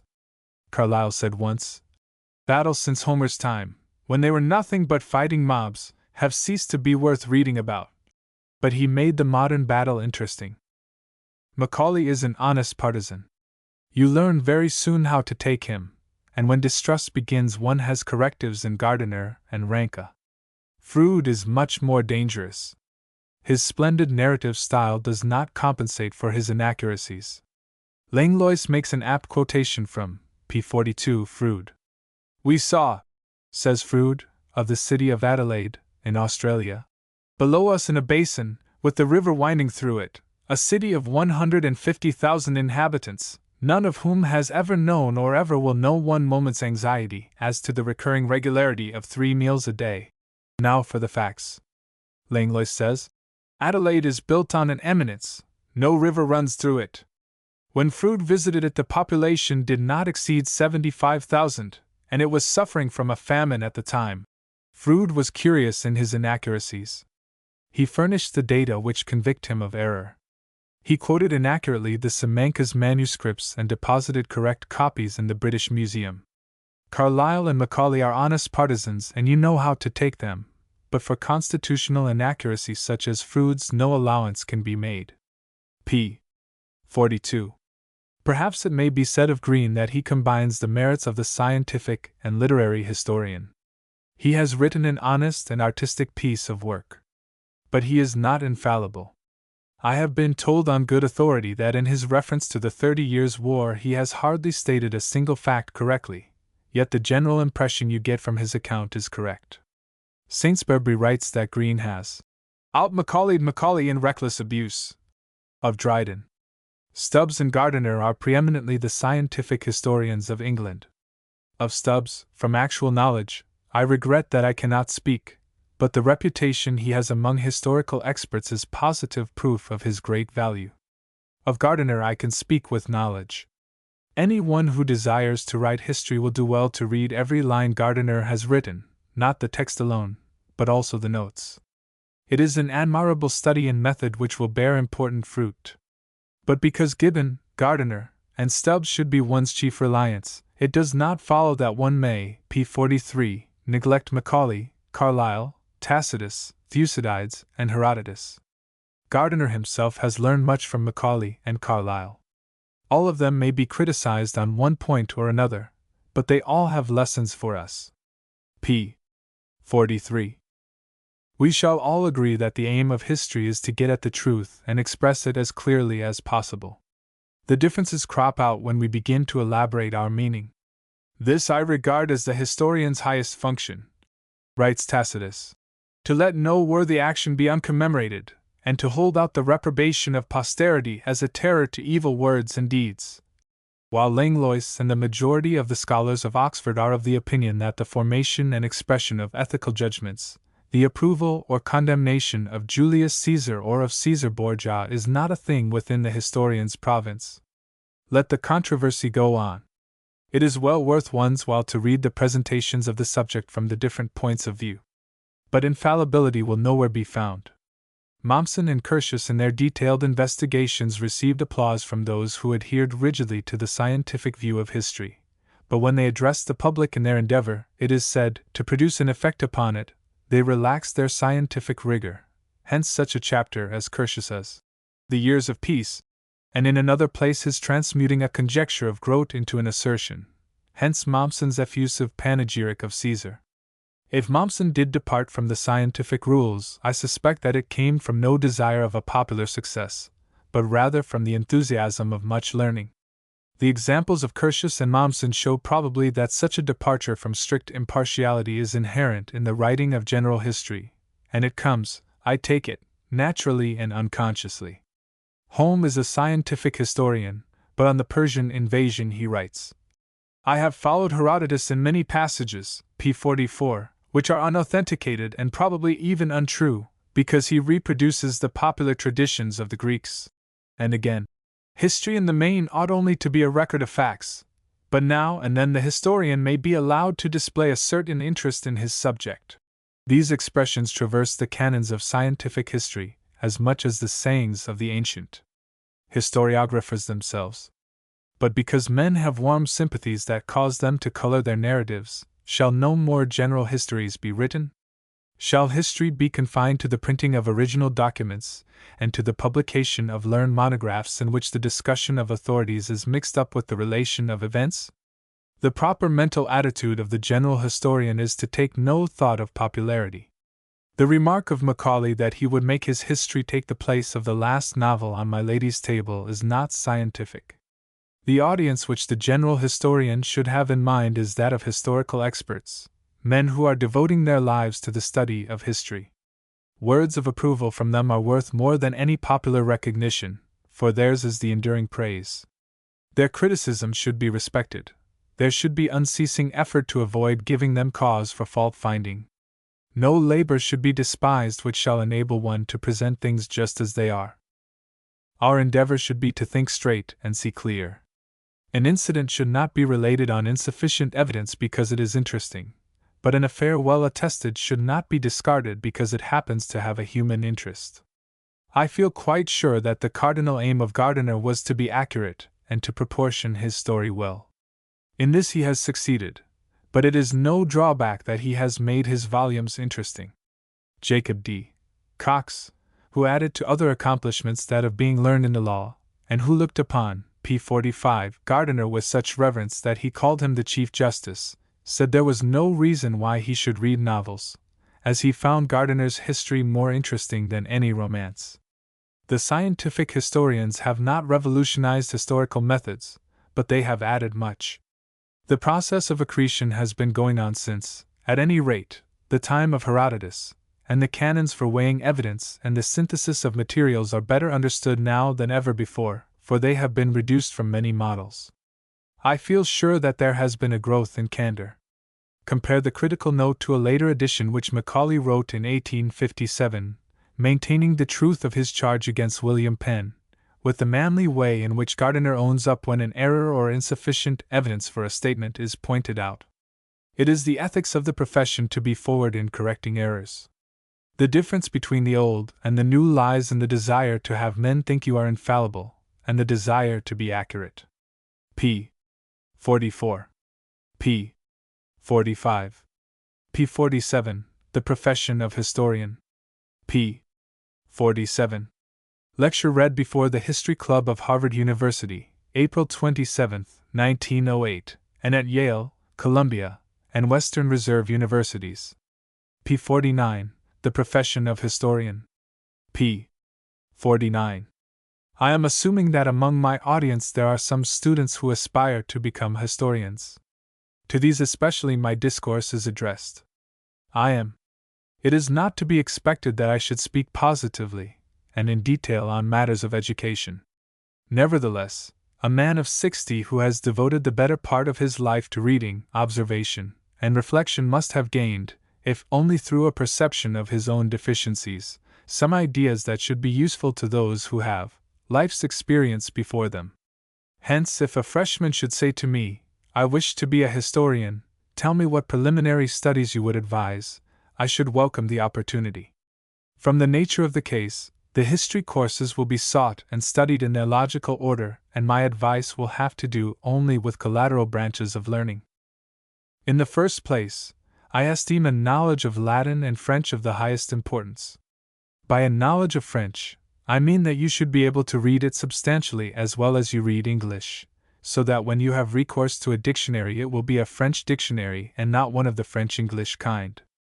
The historical and other literature that is thus opened up to you enables you to live in another world, with a point of view impossible to one who reads for pleasure only in his own tongue. To take two instances, Molière is a compliment to Shakespeare, and the man who knows his Molière as he does his Shakespeare has made a propitious, p. 50, beginning in that study of human character which must be understood if he desires to write a history that shall gain readers.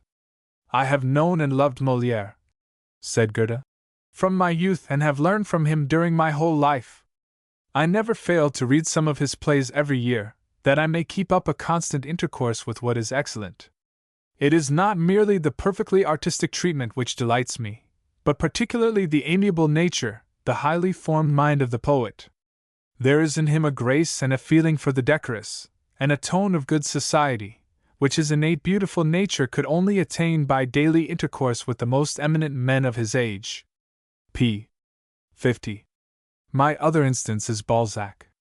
In reading him for pleasure, as you read Dickens and Thackeray, you are absorbing an exact and fruitful knowledge of French society of the Restoration and of Louis Philippe. Moreover, you are still pursuing your study of human character under one of the acute critics of the 19th century. Balzac has always seemed to me peculiarly French. His characters belong essentially to Paris or to the provinces. I associate Eugénie Grandet with Saumur in the Touraine and César Birotteau with the Rue St. Honoré in Paris, and all his other men and women moved naturally in the great city or in the provinces which he has given them for their home. A devoted admirer, however, tells me that in his opinion Balzac has created universal types. The counterpart of some of his men may be seen in the business and social world of Boston, and the peculiarly sharp and dishonest transaction which brought César Birotteau to financial ruin was here exactly reproduced. The French language and literature seem to possess the merits which ours lack, and the writer of history cannot, p. 51, afford to miss the lessons he will receive by a constant reading of the best French prose. p. 51. I do not ask the freshman who is going to be a historian to realize Macaulay's ideal of a scholar, to read Plato with his feet on the fender. But he should at least acquire a pretty thorough knowledge of classical Latin, so that he can read Latin, let me say, as many of us read German, that is with the use of a lexicon and the occasional translation of a sentence, or a paragraph into English to arrive at its exact meaning. Of this, I can speak from the point of view of one who is deficient. The reading of Latin has been for me a grinding labor, and I would have liked to read with pleasure in the original, the history and annals of Tacitus, Caesar's Gallic and Civil Wars, and Cicero's orations and private letters, even to the point of following Macaulay's advice. Soak your mind with Cicero. These would have given me, I fancy, a more vivid impression of two periods of Roman history than I now possess. Ferrero, who is imparting a fresh interest to the last period of the Roman Republic, owes a part of his success, I think, to his thorough digestion and effective use of Cicero's letters, which have the faculty of making one acquainted with Cicero just as if he were a modern man. During a sojourn on the shores of Lake Geneva, I read 2 volumes of Voltaire's private correspondence, and later, while passing the winter in Rome, the 4 volumes of Cicero's letters in French. I could not help thinking that in the Republic of Letters one was not in time at a far greater distance from Cicero than from Voltaire. While the impression of nearness may have come from reading both series of letters in French, or because, to use John Morley's words, 2 of the most perfect masters of the art of letter writing were Cicero and Voltaire. p. 52, there is a decided flavor of the 19th century in Cicero's words to a good liver whom he is going to visit. "You must not reckon," he wrote, "on my eating your hors d'oeuvre. I have given them up entirely. The time has gone by when I can abuse my stomach with your olives and your Lacanian sausages." p. 52. To repeat then, if the student, who is going to be a historian, uses his acquisitive years in obtaining a thorough knowledge of French and Latin, he will afterwards be spared useless regrets. He will naturally add German for the purpose of general culture, and, if languages come easy, perhaps Greek. "Who is not acquainted with another language," said Goethe, "knows not his own." A thorough knowledge of Latin and French is a long stride towards an efficient mastery of English. In the matter of diction, the English writer is rarely in doubt as to words of Anglo-Saxon origin, for these are deep-rooted in his childhood and his choice is generally instinctive. The difficulties most persistently besetting him concern words that come from the Latin or the French, and here he must use reason or the dictionary or both. The author who has a thorough knowledge of Latin and French will argue with himself as to the correct diction, will follow Emerson's advice. Know words etymologically, pull them apart, see how they are made, and use them only where they fit. As it is in action through life, so it is in writing. The conclusions arrived at by reason are apt to be more valuable than those which we accept on authority. The reasoned literary style is more virile than that based on the dictionary. A judgment arrived at by argument sticks in the memory, while it is necessary for the user of the dictionary constantly to invoke authority, so that the writer who reasons out the meaning, p. 53, of words may constantly accelerate his pace, for the doubt and decision of yesterday is today a solid acquirement, ingrained in his mental being. I have lately been reading a good deal of Gibbon, and I cannot imagine his having had frequent recourse to a dictionary. I do not remember even an allusion either in his autobiographies or in his private letters to any such aid. Undoubtedly his thorough knowledge of Latin and French, his vast reading of Latin, French, and English books, enabled him to dispense with the thumbing of a dictionary, and there was probably a reasoning process at the back of every important word. It is difficult, if not impossible, to improve on Gibbon by the substitution of one word for another. p. 53. A rather large reading of Sainte-Beuve gives me the same impression. Indeed, his literary fecundity, the necessity of having the causerie ready for each Monday's issue of the Constitutional or the Moniteur, precluded a study of words while composing, and his rapid and correct writing was undoubtedly due to the training obtained by the process of reasoning. Charles Sumner seems to be an exception to my general rule. Although presumably he knew Latin well, he was a slave to dictionaries. He generally had 5 at his elbow: Johnson, Webster, Worcester, Walker, and Pickering, and when in doubt as to the use of a word he consulted all 5 and let the matter be decided on the American democratic principle of majority rule. Perhaps this is one cause of the stilted and artificial character of Sumner's speeches which, unlike Daniel Webster's, are not to be thought of as literature. One does not associate dictionaries with Webster. Thus had I written the sentence without thinking of a not infrequent confusion between Noah and Daniel Webster, and this confusion reminded me of a story which, p. 54, John Fiske used to tell with gusto and which some of you may not have heard. An English gentleman remarked to an American, "What a giant intellect that Webster of yours had! To think of so great an orator and statesman writing that dictionary! But I felt sure that one who towered so much above his fellows would come to a bad end, and I was not a bit surprised to learn that he had been hanged for the murder of Dr. Parkman." p. 54. To return to my theme, one does not associate dictionaries with Daniel Webster. He was given to preparing his speeches in the solitudes of nature, and his first Bunker Hill oration, delivered in 1825, was mainly composed while wading in a trout stream and desultorily fishing for trout.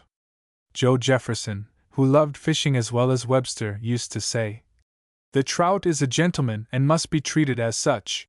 Webster's companion might have believed that some such thought as this was passing through the mind of the great Daniel as, standing middle deep in the stream, he uttered these sonorous words: "Venerable men! You have come down to us from a former generation. Heaven has bounteously lengthened out your lives that you might behold this joyous day." I think Daniel Webster for the most part reasoned out his choice of words. He left the dictionary work to others. After delivery, he threw down the manuscript of his eulogy on Adams and Jefferson and said to a student in his law office, "There, Tom, please to take that discourse and weed out the Latin words." When doubtful as to the use of words, I should have been helped by a better knowledge of Latin, and enabled very often to write with a surer touch.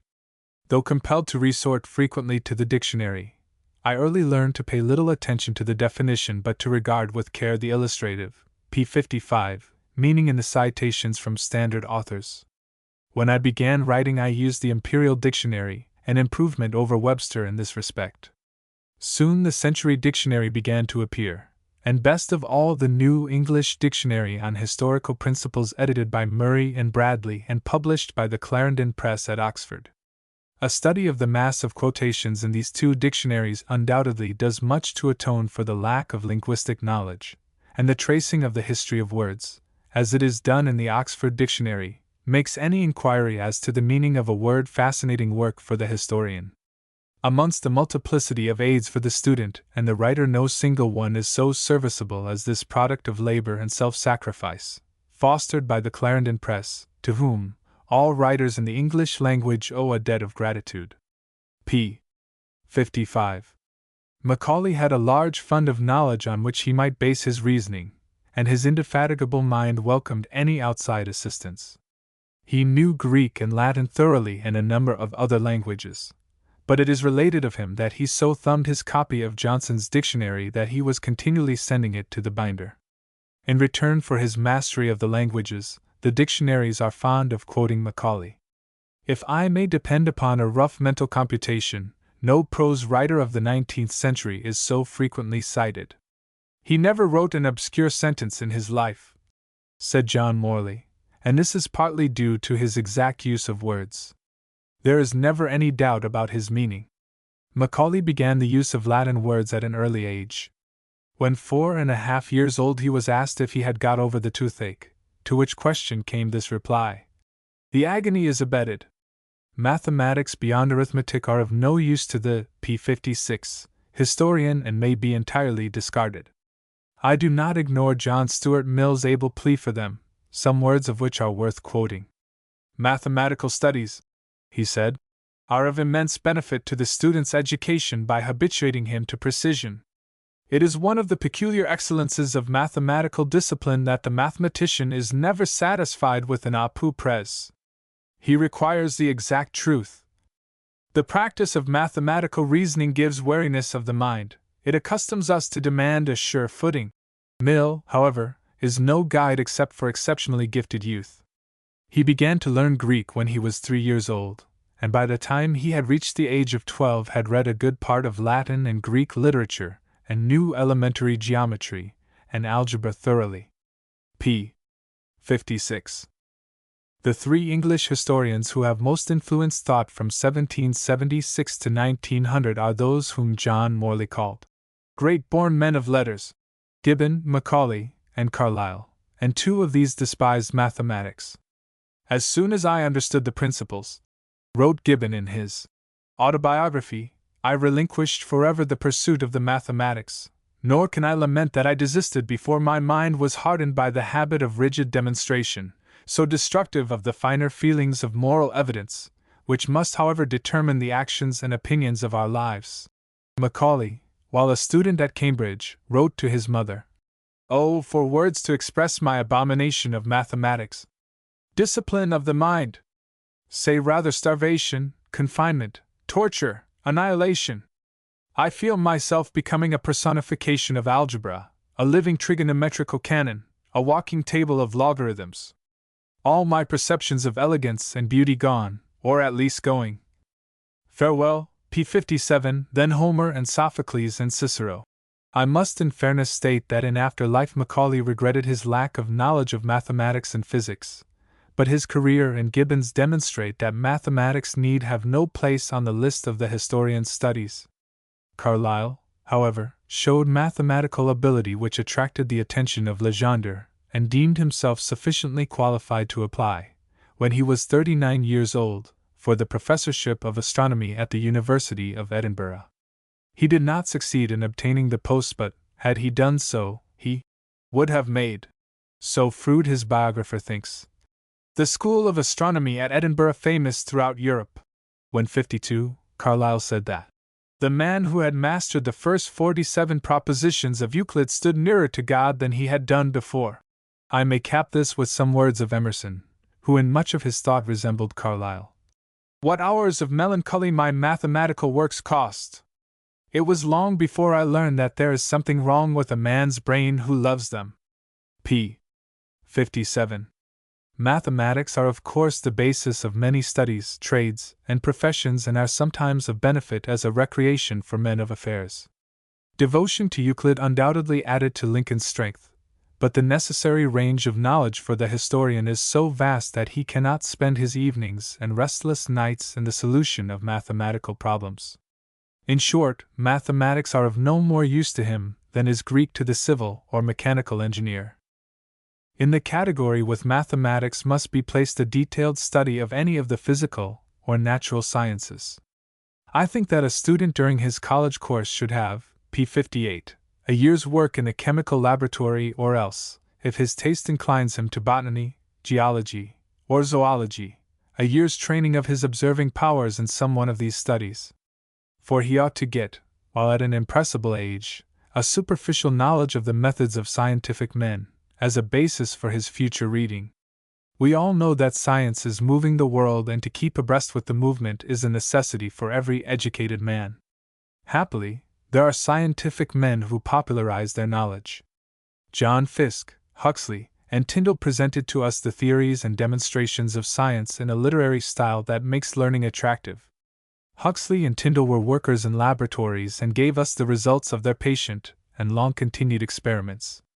It is too much to expect that every generation will produce men of the remarkable power of expression of Huxley and John Fiske, but there will always be clear writers who will delight in instructing the general public in language easily understood.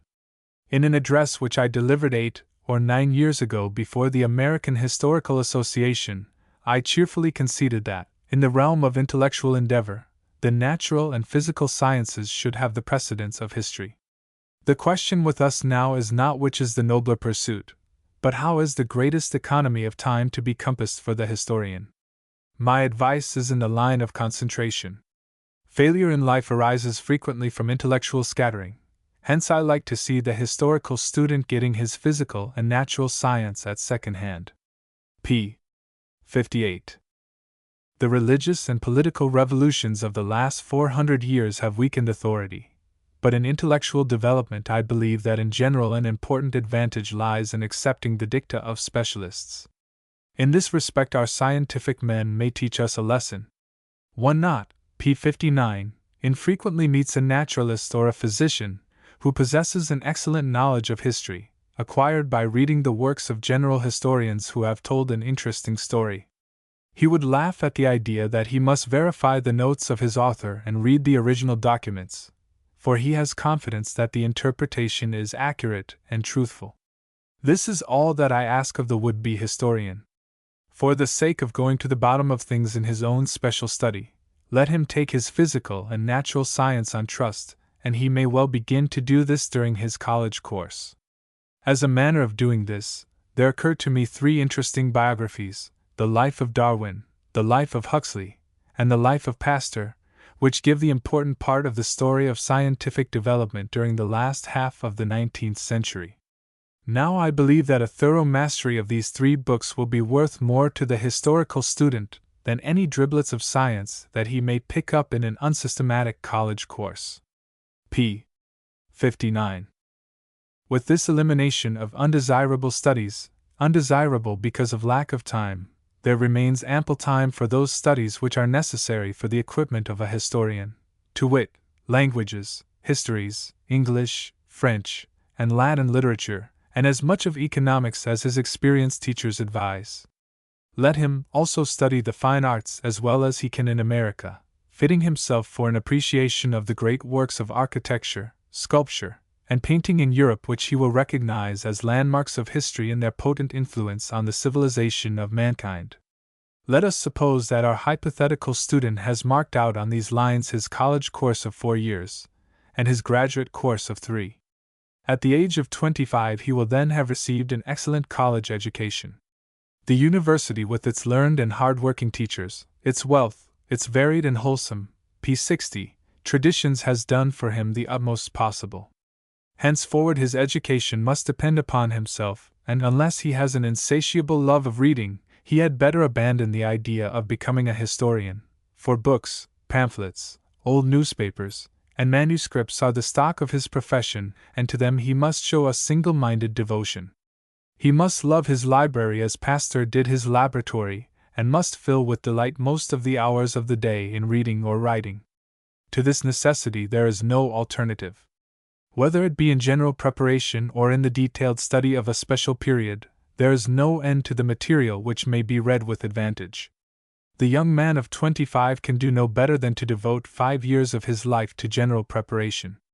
And what enjoyment he has before him! He may draw upon a large mass of histories and biographies, of books of correspondence, of poems, plays, and novels. It is then for him to select with discrimination, choosing the most valuable, as they afford him facts, augment his knowledge of human nature, and teach him method and expression. A good book, said Milton, is the precious life-blood of a master spirit. And every good book which wins our student's interest, and which he reads carefully, will help him directly or indirectly in his career. And there are some books which he will wish to master, as if he were to be subjected to an examination on them. As to these he will be guided by strong inclination and possibly with a view to the subject of his magnum opus. But if these considerations be absent, and if the work has not been done in the university, I cannot too strongly recommend the mastery of Gibbon's Decline and Fall, and Bryce's Holy Roman Empire. Gibbon merits close study because his is undoubtedly the greatest history of modern times, and because it is, in the p61 words of Carlyle, a splendid bridge from the Old World to the New. He should be read in the edition of Barry, whose scholarly introduction gives a careful and just estimate of Gibbon, and whose notes show the results of the latest researches. This edition does not include Guizot's and Milman's notes, which seem to an old-fashioned reader of Gibbon like myself worthy of attention, especially those on the famous 15th and 16th chapters.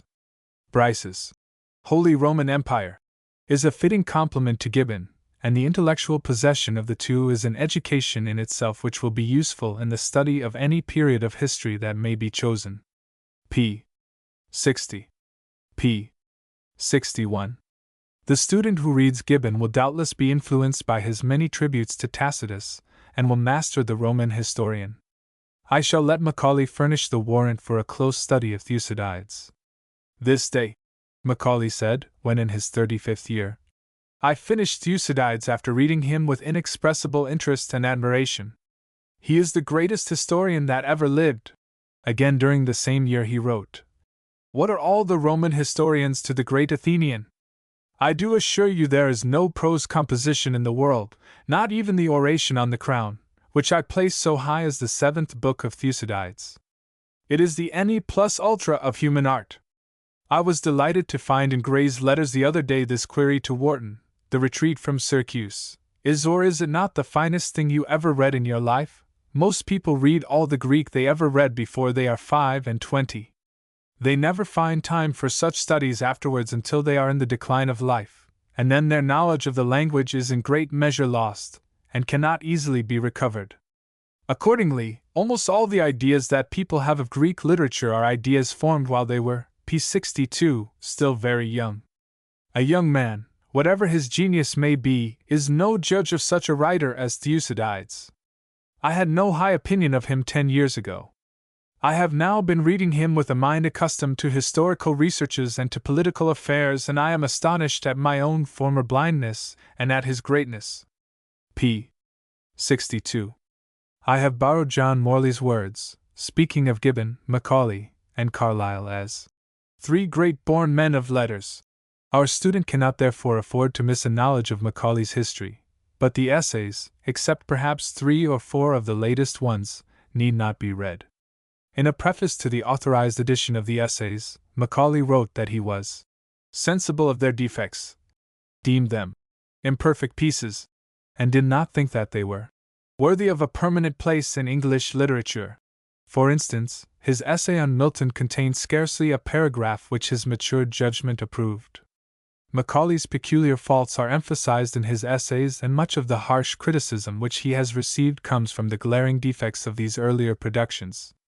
His history, however, is a great book, shows extensive research, a sane method, and an excellent power of narration, and when he is a partisan, he is so honest and transparent that the effect of his partiality is neither enduring nor mischievous. I must say further to the student, read either Carlyle's French Revolution, or his Frederick the Great. I care not which, although it is well worth one's while to read both. If your friends who maintain that history is a science convince you that the French Revolution is not history, as perhaps they may, read it as a narrative poem. Truly Carlyle spoke rather like a poet than a historian when he wrote to his wife, in his 41st, p. 63 year. 100 pages more and this cursed book is flung out of me. I mean to write with force of fire till that consummation, above all with the speed of fire. It all stands pretty fair in my head, nor do I mean to investigate much more about it, but to splash down what I know in large masses of colors, that it may look like a smoke and flame conflagration in the distance, which it is. It was Carlyle's custom to work all of the morning and take a solitary walk in Hyde Park in the afternoon, when looking upon the gay scene, the display of wealth and fashion. Seeing, as he said, all the carriages dash hither and thither, and so many human bipeds cheerily hurrying along, he said to himself, "There you go, brothers, in your gilt carriages and prosperities, better or worse, and make an extreme bother and confusion, the devil very largely in it. Not one of you could do what I am doing, and it concerns you too, if you did but know it." When the book was done, he wrote to his brother, "It is a wild, savage book, itself a kind of French Revolution. From its somewhat obscure style it requires a slow perusal and careful study, but this serves all the more to fix it in the memory, causing it to remain an abiding influence." p. 63. There are 8 volumes of Frederick the Great, containing, according to Barrett Wendell's computation, over 1,000,000 words, and this 18th century tale, with its large number of great and little characters, its mass of living facts, impressed Wendell chiefly with its unity. Whatever else Carlyle was, he wrote, the unity of this enormous book proves him, when he chose to be, a titanic artist.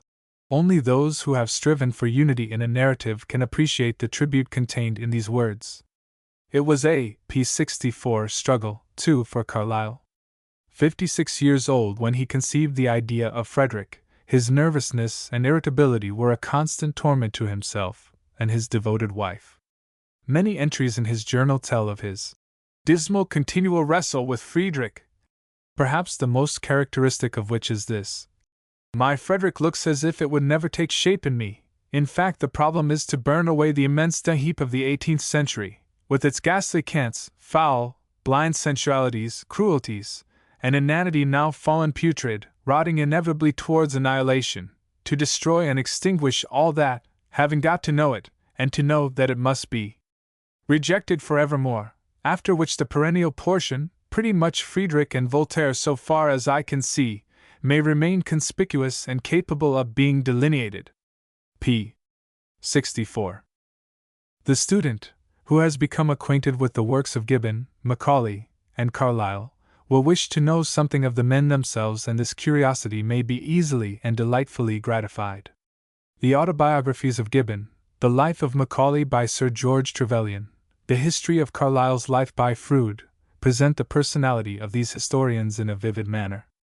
Gibbon has himself told of all his own faults, and Froude has omitted none of Carlyle's, so that these two books are useful aids in a study of human nature, in which respect they are real adjuncts of Boswell's Johnson. Gibbon, Carlyle, and Macaulay had an insatiable love of reading. In their solitary hours they were seldom without books in their hands. Valuable instruction may be derived from a study of their lives, from their suggestions of books, helpful in the development of a historian. They knew how to employ their odd moments, and Gibbon and Macaulay were adepts in the art of desultory reading. Saint Beuve, p. 65, makes a plea for desultory reading and instancing Tocqueville's lack of it, so that he failed to illustrate and animate his pages with its fruits, the result being, in the long run, great monotony.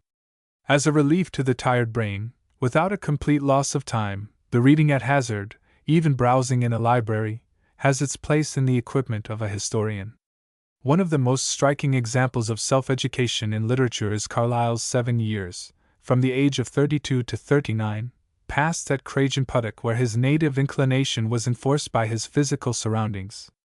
Craigengputtock, wrote Froude, is the dreariest spot in all the British dominions. The nearest cottage is more than a mile from it. The elevation, 700 feet above the sea, stunts the trees and limits the garden produce to the hardiest vegetables. The house is gaunt and hungry-looking. The place realized Tennyson's words. Oh, the dreary, dreary moorland!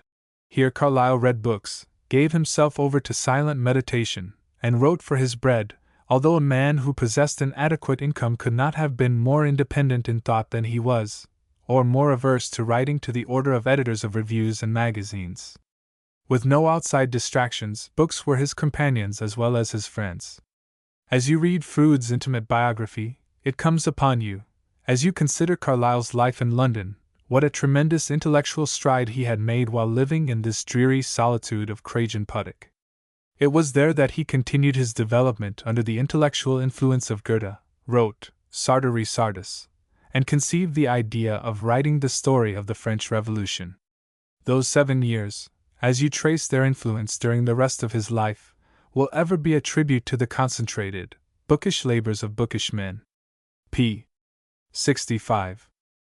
p. 66. It is often said that some practical experience in life is necessary for the training of a historian, that only thus can he arrive at a knowledge of human nature and become a judge of character, that, while the theory is occasionally advanced that history is a series of movements which may be described without taking individuals into account, as a matter of fact, one cannot go far on this hypothesis without running up against the truth that movements have motors and the motors are men.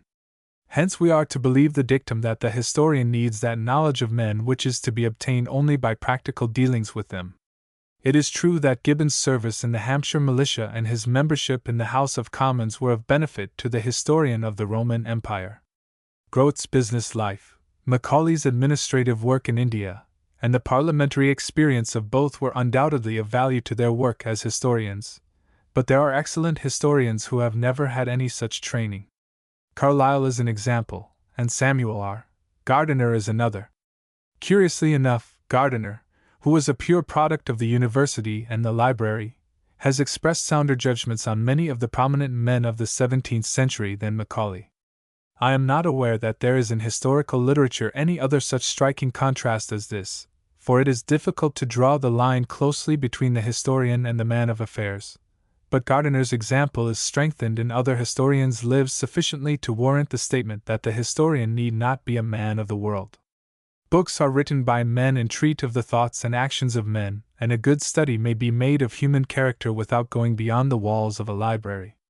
p. 66. Drawing upon my individual experience again, I feel that the two authors who have helped me most in this study of p. 67, human character, are Shakespeare and Homer. I do not mean that in the modern world we meet Hamlet, Iago, Macbeth, and Shylock, but when we perceive the native hue of resolution sicklied o'er with the pale cast of thought, when we come in contact with the treachery of a seeming friend, with unholy ambition and insensate greed, we are better able to interpret them on the page of history from having grasped the lessons of Shakespeare to mankind. A constant reading of Shakespeare will show us unchanging passions and feelings, and we need not make literal contrasts, as did the British matron who remarked of Antony and Cleopatra, that it was so unlike the home life of our beloved Queen. Bernard Shaw, who has said much in detraction of Shakespeare, writes in one of his admiring moods that the imaginary scenes and people he has created become more real to us than our actual life, at least until our knowledge and grip of actual life begins to deepen and glow beyond the common. When I was 20, Shaw continues, I knew everybody in Shakespeare from Hamlet to Abhor Sun much more intimately than I knew my living contemporaries, and to this day, if the name of Pistol or Polonius catches my eye in a newspaper, I turn to the passage with curiosity. p. 67. Homer's character of Ulysses is a link between the ancient and the modern world. One feels that Ulysses would be at home in the 20th century and would adapt himself to the conditions of modern political life. Perhaps, indeed, he would have preferred to his militant age our industrial one, where prizes are often won by craft and persuasive eloquence rather than by strength of arm. The story of Ulysses is a signal lesson in the study of human character, and receives a luminous commentary in Shakespeare's adaptation of it. p. 68. The advice which Ulysses gives to Achilles is a piece of worldly wisdom, and may well be acted on by those who desire advancement in life and are little scrupulous in regard to means. The first part of Goethe's Faust is another book which has profoundly affected my view of life. I read it first when 17 years old and have continually reread it, and while I failed to comprehend it wholly, and although it does not give me the same kind of knowledge of human character that I derive from Shakespeare's plays, I carry away from it abiding impressions from the contact that it affords with one of the greatest of human minds. p. 68. All this counsel of mine, as to the reading of the embryo historian, is, of course, merely supplementary, and does not pretend to be exhaustive. I am assuming that during his undergraduate and graduate course the student has been advised to read, either wholly or in part, most of the English, German, and French scientific historians of the past 50 years, and that he has become acquainted in a greater or less degree with all the eminent American historians. My own experience has been that a thorough knowledge of one book of an author is better than a superficial acquaintance with all of his works. The only book of Francis Parkman's which I have read is his Montcalm and Wolfe, parts of which I have gone over again and again. One chapter, pervaded with the scenery of the place, I have read on Lake George, 3 others more than once at Quebec, and I feel that I know Parkman's method as well as if I had skimmed all his volumes. But I believe I was careful in my selection, for in his own estimation, and in that of the general public, Montcalm and Wolfe is his best work. So with Motley, p. 69, I have read nothing but the Dutch Republic, but that I have read through twice carefully. I will not say that it is the most accurate of his works, but it is probably the most interesting and shows his graphic and dashing style at its best. An admirer of Stubbs told me that his lectures and addresses on medieval and modern history would give me a good idea of his scholarship and literary manner, and that I need not tackle his magnum opus. But those lectures gave me a taste for more, and undeterred by the remark of still another admirer that nobody ever read his Constitutional History through, I did read 1 volume with interest and profit, and I hope at some future time to read the other 2. On the other hand, I have read everything that Samuel R. Gardiner has written except What Gunpowder Plot Was. Readers differ. There are fast readers who have the faculty of getting just what they want out of a book in a brief time, and they retain the thing which they have sought. Assuredly I envy men that power. For myself, I have never found any royal road to learning, have been a slow reader, and needed a rereading, sometimes more than one, to acquire any degree of mastery of a book. Macaulay used to read his favorite Greek and Latin classics over and over again, and presumably always with care, but modern books he turned off with extraordinary speed. Of Buckle's large volume of the History of Civilization, Macaulay wrote in his journal, "I read Buckle's book all day, and got to the end, skipping, of course. A man of talent and of a good deal of reading, but paradoxical and incoherent. John Fiske, I believe, was a slow reader, but he had such a remarkable power of concentration that what he read once was his own. Of this I can give a notable instance. At a meeting in Boston a number of years ago of the P-70, Military Historical Society of Massachusetts, Colonel William R. Livermore read a learned and interesting paper on Napoleon's campaigns in northern Italy, and a few men, among whom were Fiske and John C. Ropes, remained after supper to discuss the paper. The discussion went well into details and was technical. Fiske had as much to say as anyone and met the military critics on their own ground, holding his own in this interchange of expert opinions. As we returned to Cambridge together, I expressed my surprise at his wide technical knowledge. "It is all due to one book," he said.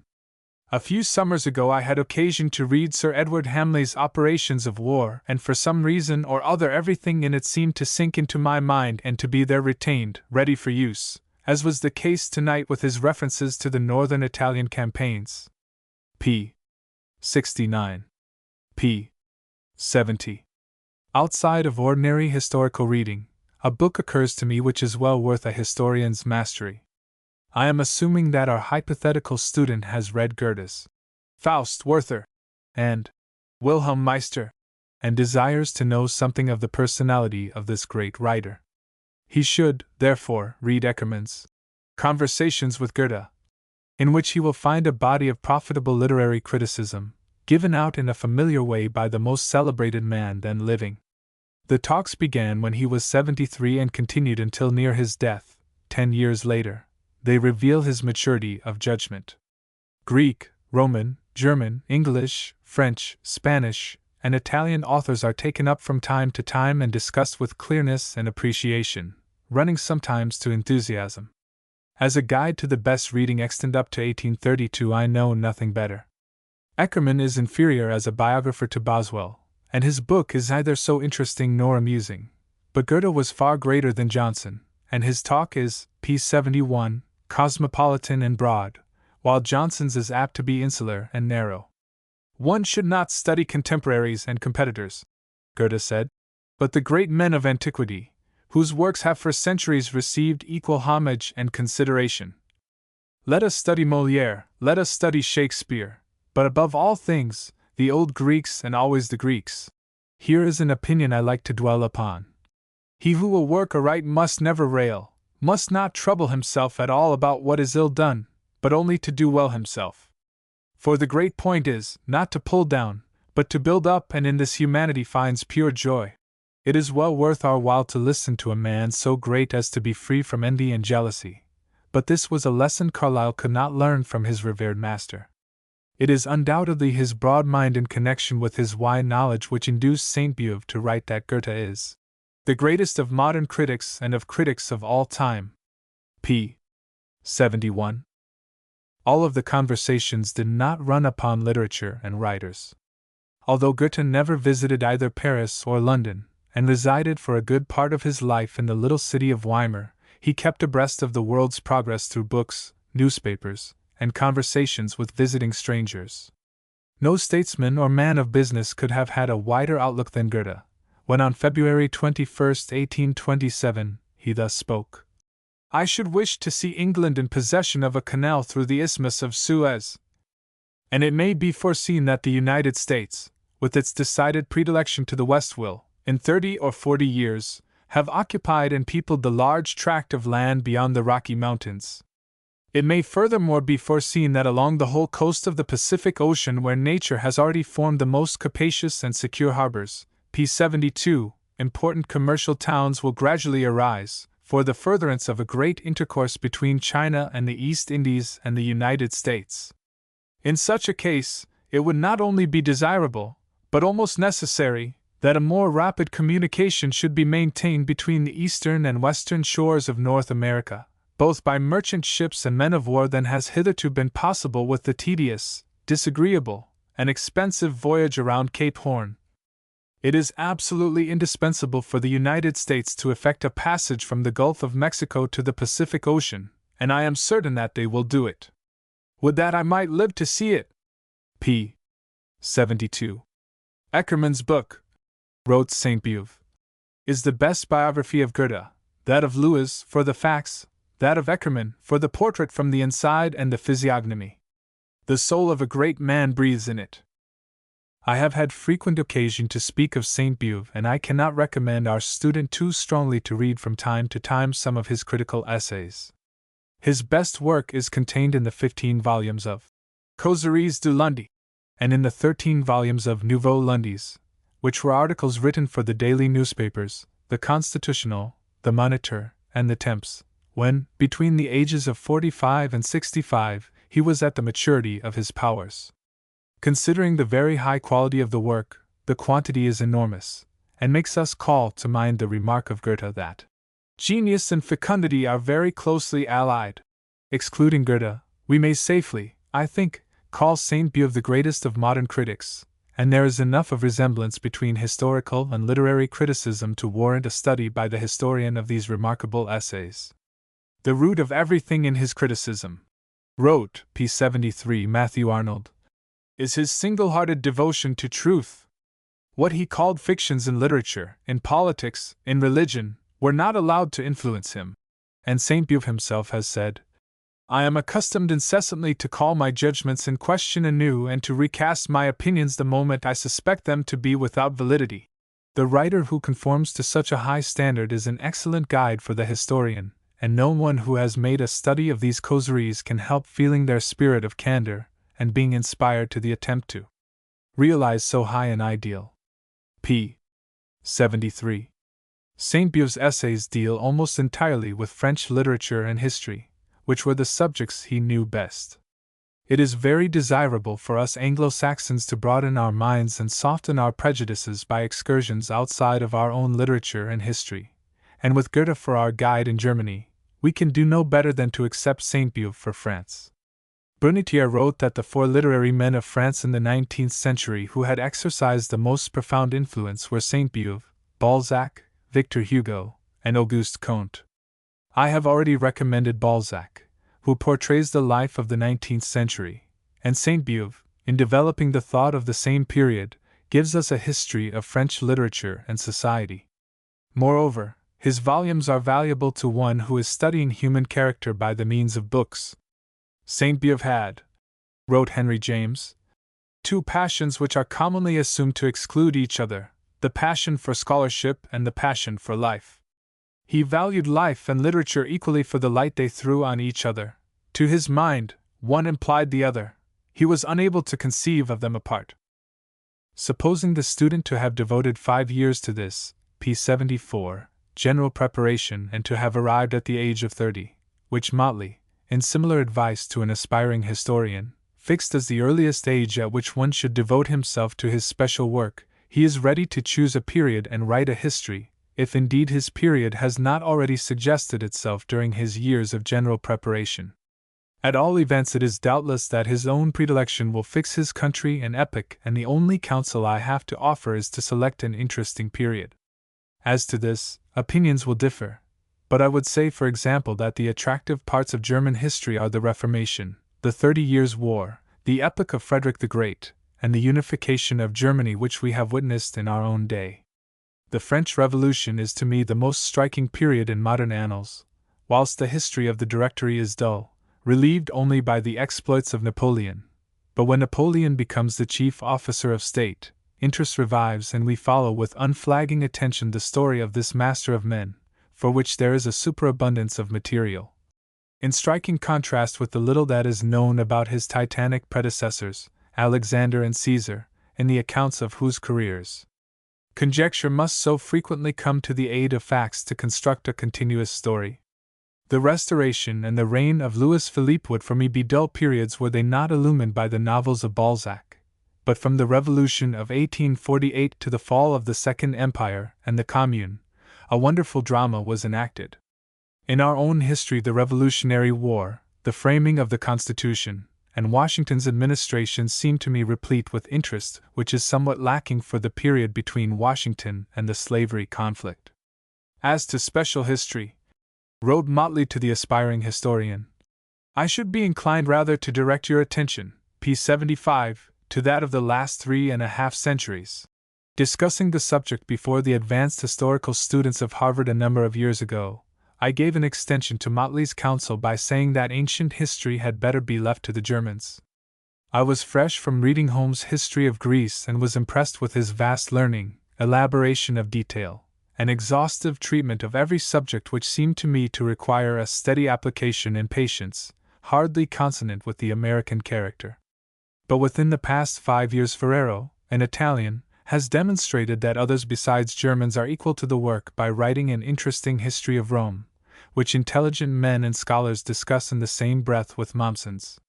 Courageously adopting the title, Grandeur and Decadence of Rome, which suggests that of Montesquieu, Ferrero has gleaned the well-reaped field from the appearance of Julius Caesar to the reign of Augustus in a manner to attract the attention of the reading public in Italy, France, England, and the United States. There is no reason why an American should not have done the same. All history is public property, wrote Motley in the letter previously referred to. All history may be rewritten, and it is impossible that with exhaustive research and deep reflection you should not be able to produce something new and valuable on almost any subject. p. 74. p. 75.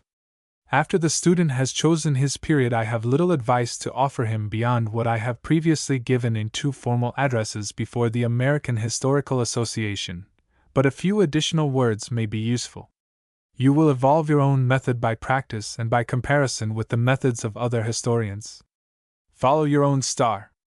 p. 76. If you feel impelled to praise or blame as do the older historians, if it is forced upon you that your subject demands such treatment, proceed fearlessly, so that you do nothing for effect, so that you do not sacrifice the least particle of truth for a telling statement.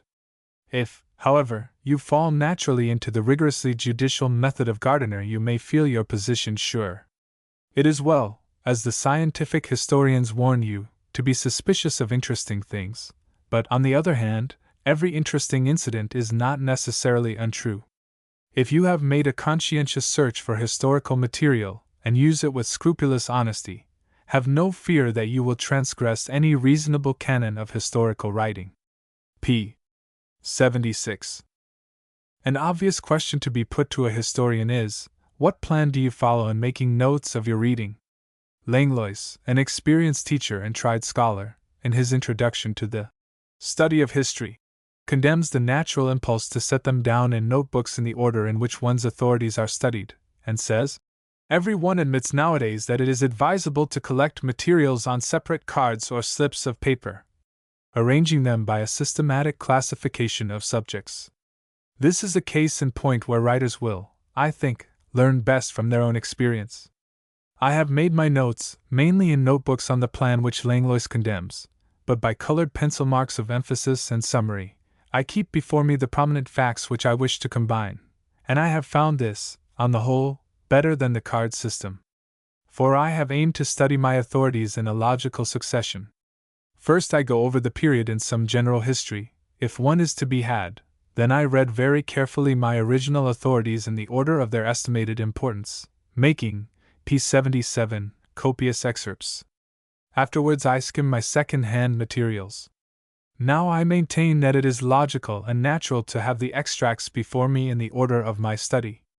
When unusually careful and critical treatment has been required, I have drawn off my memoranda from the notebooks to cards, classifying them according to subjects. Such a method enables me to digest thoroughly my materials, but in the main I find that a frequent reperusal of my notes answers fully as well and is an economy of time. p. 77. Carlyle, in answer to an inquiry regarding his own procedure, has gone to the heart of the matter. I go into the business, he said, with all the intelligence, patience, silence, and other gifts and virtues that I have, and on the whole tried to keep the whole matter simmering in the living mind and memory rather than laid up in paper bundles or otherwise laid up in the inert way. For this certainly turns out to be a truth. Only what you at last have living in your own memory and heart is worth putting down to be printed. This alone has much chance to get into the living heart and memory of other men. And here indeed, I believe, is the essence of all the rules I have ever been able to devise for myself.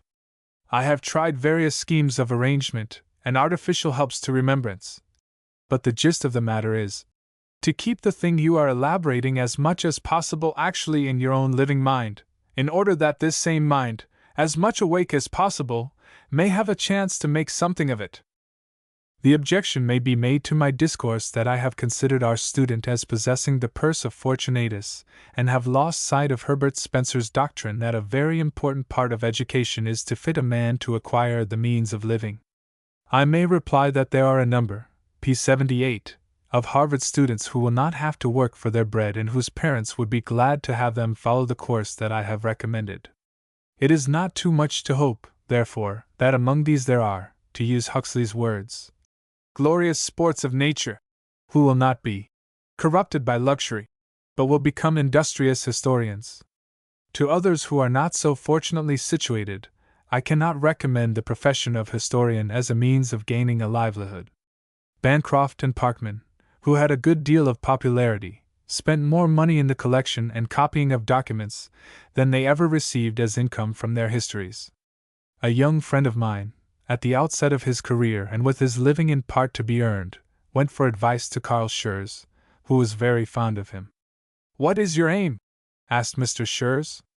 "I purpose being a historian," was the reply. "Aha!" laughed Schurz. "You are adopting an aristocratic profession, one which requires a rent roll. Every aspiring historian has, I suppose, dreamed of that check of £20,000, which Macaulay received as royalty on his history for its sale during the year 1856. But no such dream has since been realized. p. 78. Teaching and writing are allied pursuits. And the teacher helps the writer, especially in history, through the necessary elaboration and digestion of materials. Much excellent history is given to the world by college professors. Law and medicine are two exacting professions with too large a literature of their own to leave any leisure for historical investigation. If one has the opportunity to get a good start, or, in the talk of the day, the right sort of a pull, I can recommend business as a means of gaining a competence which shall enable one to devote one's whole time to a favorite pursuit. Grote was a banker until he reached, p. 79, the age of 49 when he retired from the banking house and began the composition of the first volume of his history. Henry C. Lea was in the active publishing business until he was 55, and as I have already frequently referred to my own personal experience, I may add that I was immersed in business between the ages of 22 and 37. After 3 years of general and special preparation, I began my writing at 40. The business man has many free evenings and many journeys by rail, as well as a summer vacation, when devotion to a line of study may constitute a valuable recreation. Much may be done in odd hours in the way of preparation for historical work, and a business life is an excellent school for the study of human character. p. 79. p. 81. Newspapers as historical sources. p. 81. A paper read before the American Historical Association in Washington on December 29, 1908. Printed in the Atlantic Monthly, May, 1909. p. 83. Newspapers as historical sources. p. 83. The impulse of an American writer in justifying the use of newspapers as historical materials is to adopt an apologetic tone. It is somewhat curious that such should be the case, for newspapers satisfy so many canons of historical evidence. They are contemporary, and, being written without knowledge of the end, cannot bolster any cause without making a plain showing of their intent. Their object is the relation of daily events, and if their relation is colored by honest or dishonest partisanship, this is easily discernible by the critic from the internal evidence, and from an easily acquired knowledge of a few external facts. As the journals themselves say, their aim is to print the news, and much of the news is present politics. Moreover, the newspaper itself, its news and editorial columns, its advertisements, is a graphic picture of society. When Allard, in his illuminating criticism of Taine, writes that the journals are a very important source of the history of the French Revolution, provided they are revised and checked by one another, the statement seems in accordance with the canons of historical writing, and when he blames Taine for using 2 journals only and neglecting 10 others which he names, the impression on the mind is the same as if Taine were charged with the neglect of evidence of another class. One would hardly attempt to justify Taine by declaring that all journals are inaccurate, partisan, and dishonest, and that the omission was a merit, not a defect. Leaving out of account the greater size and diffuseness of the modern journal, the dictum of Allard would seem to apply to any period of history. p. 84. Why is it then that some American students fall consciously or unconsciously into an apologetic tone when they attempt to justify the use of newspapers as historical sources? I suppose it is because of the attitude of cultivated society to the newspaper of today. Society calls the ordinary newspaper sensational and unreliable, and if either, its accounts are so diffuse and badly proportioned as to weary the seeker after the facts of any given transaction. Despite the disfavor into which the American newspaper has fallen in certain circles, I suspect that it has only exaggerated these defects, and that the journals of different democracies have more resemblances than diversities. The newspaper that caters to the masses will never suit the classes, and the necessity for a large circulation induces it to furnish the sheet which the greatest number of readers desire. p. 84. But this does not concern the historian. He does not make his materials. He has to take them as they are. It would undoubtedly render his task easier if all men spoke and wrote everywhere with accuracy and sincerity, but his work would lose much of its interest. Take the newspaper for what it is, a hasty gatherer of facts, a hurried commentator on the same, and it may well constitute a part of historical evidence. When, in 1887, I began the critical study of the history of the United States from 1850 to 1860, I was struck with the paucity of material which would serve the purpose of an animated narrative. The main facts were to be had in the state papers, the statutes, the Congressional Globe and documents, the records of national conventions and platforms, and the tabulated results of elections. But there was much less private correspondence than is available for the early history of our country, and compared with the period of p. 85, the Civil War and later, a scarcity of biographies and reminiscences, containing personal letters of high historical value. Since I wrote my first 2 volumes, much new matter concerning the decade of 1850 to 1860 has been published. The work of the American Historical Association, and of many historical societies, the monographs of advanced university students, have thrown light upon this, as they have upon other periods, with the result that future delvers in this field can hardly be so much struck with the paucity of material as I was 21 years ago. p. 85.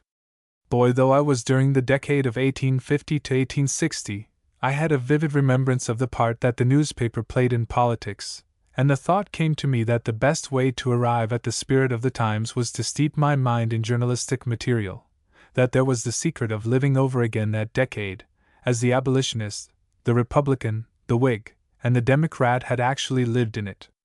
In the critical use of such sources, I was helped by the example of von Holst, who employed them freely in his volumes covering the same period, and by the counsel and collaboration of my friend Edward G. Bourne, whose training was in the modern school. For whatever training I had beyond that of self came from the mastery, under the guidance of teachers, of certain general historians belonging to an epoch when power of expression was as much studied as the collecting and sifting of evidence. While considering my materials, I was struck with a statement cited by Herbert Spencer as an illustration in his Philosophy of Style, a modern newspaper statement, though probably true, if quoted in a book as testimony, would be laughed at, but the letter of a court gossip, if written some centuries ago, is thought good historical evidence. At about the same time, I noticed that Motley, p. 86, used as one of his main authorities for the Battle of St. Quentin the manuscript of an anonymous writer. From these 2 circumstances, it was a logical reflection that some historians might make an exaggerated estimate of the value of manuscript material because it reposed in dusty archives and could be utilized only by severe labor and long patience, and that, imbued with this idea, other historians for other periods might neglect the newspaper because of its ready accessibility. p. 86. These several considerations justified a belief, arrived at from my preliminary survey of the field, that the use of newspapers as sources for the decade of 1850 to 1860 was desirable. At each step of my pretty thorough study of them, I became more and more convinced that I was on the right track. I found facts in them which I could have found nowhere else. The public meeting is a great factor in the political life of this decade, and is most fully and graphically reported in the press. The newspaper, too, was a vehicle for personal accounts of a quasi-confidential nature, of which I can give a significant example. In an investigation that Edward Bourne made for me during the summer of 1889, he came across in the Boston Courier an inside account of the Whig Convention of 1852, showing, more conclusively than I have seen elsewhere, the reason of the failure to unite the conservative Whigs, who were apparently in a majority, on Webster. From collateral evidence we were convinced that it was written by a Massachusetts delegate, and the Springfield Republican, which copied the account, furnished a confirmation of it. It was an interesting story, and I incorporated it in my narrative. I am well aware that Dr. Dryasdust may ask, what of it? The report of the convention shows that Webster received a very small vote and that Scott was nominated. Why, p. 87, waste time and words over the might have been. I can plead only the human interest in the great Daniel Webster ardently desiring that nomination, Rufus Choate advocating it in sublime oratory, the two anti-slavery delegates from Massachusetts refusing their votes for Webster, thus preventing a unanimous Massachusetts, and the delegates from Maine, among whom was Webster's godson William P. Fessenden, coldly refusing their much-needed aid. p. 87.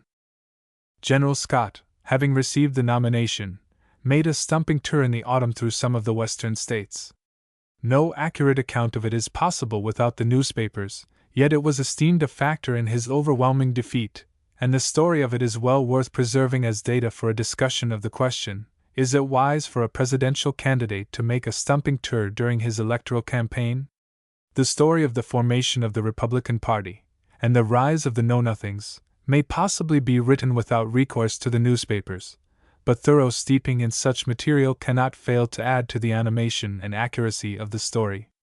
In detailed history and biographical books, dates, through mistakes of the writer or printer, are frequently wrong, and when the date was an affair of supreme importance, I have sometimes found a doubt resolved by a reference to the newspaper, which, from its strictly contemporary character, cannot in such a matter lead one astray.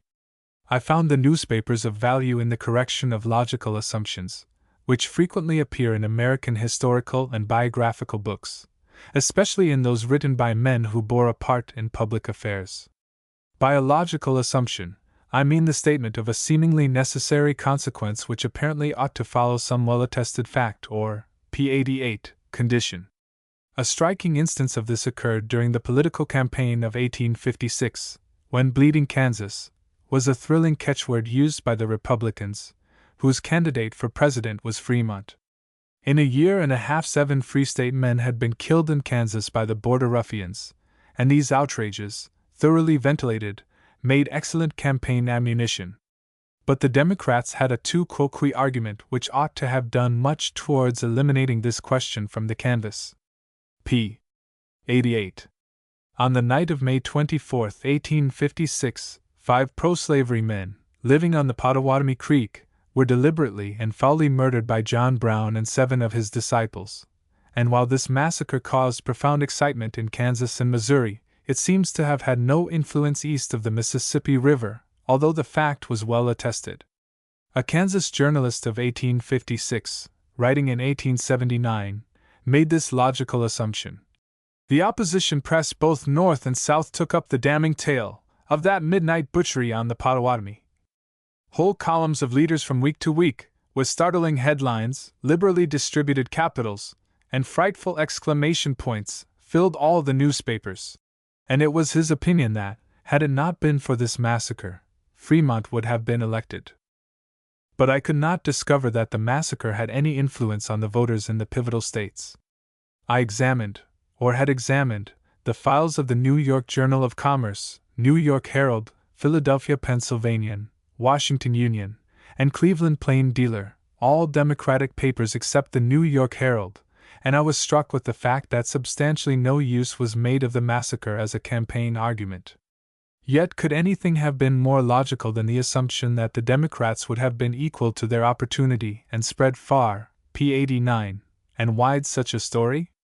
The facts in the case show therefore that cause and effect in actual American history are not always the same as the statesman may conceive them in his cabinet, or the historian in his study.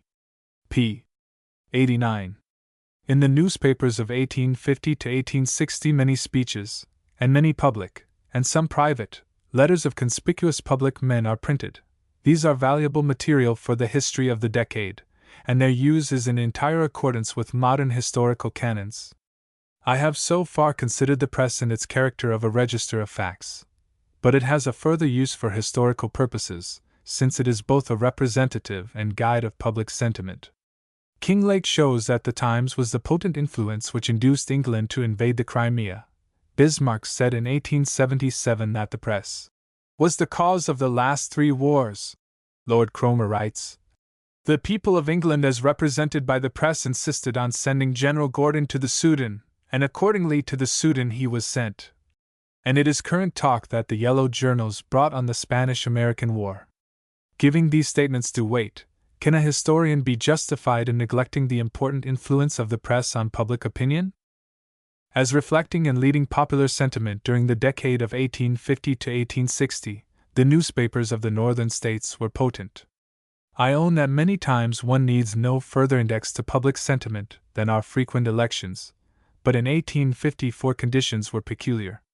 The repeal of the Missouri Compromise had outraged the North and indicated that a new party must be formed to resist the extension of slavery. In the disorganization of the Democratic Party, and the effacement of the Whig, nowhere may the new movement so well be traced as in the news and editorial columns of the newspapers, and in the speeches of p. 90, the Northern leaders, many of these indeed being printed nowhere else than in the press. What journals and what journalists there were in those days! Greeley and Dana of the New York Tribune, Bryant and Bigelow of the Evening Post, Raymond of the Times, Webb of the Courier and Inquirer, Bowles of the Springfield Republican, Thurlow-Weed of the Albany Journal, Schuller of the Cincinnati Gazette, all inspired by their opposition to the spread of slavery, wrote with vigor and enthusiasm, representing the ideas of men who had burning thoughts without power of expression, and guiding others who needed the constant iteration of positive opinions to determine their political action. p. 90. The main and cross currents which resulted in the formation of the compact Republican Party of 1856 have their principal record in the press, and from it, directly or indirectly, must the story be told.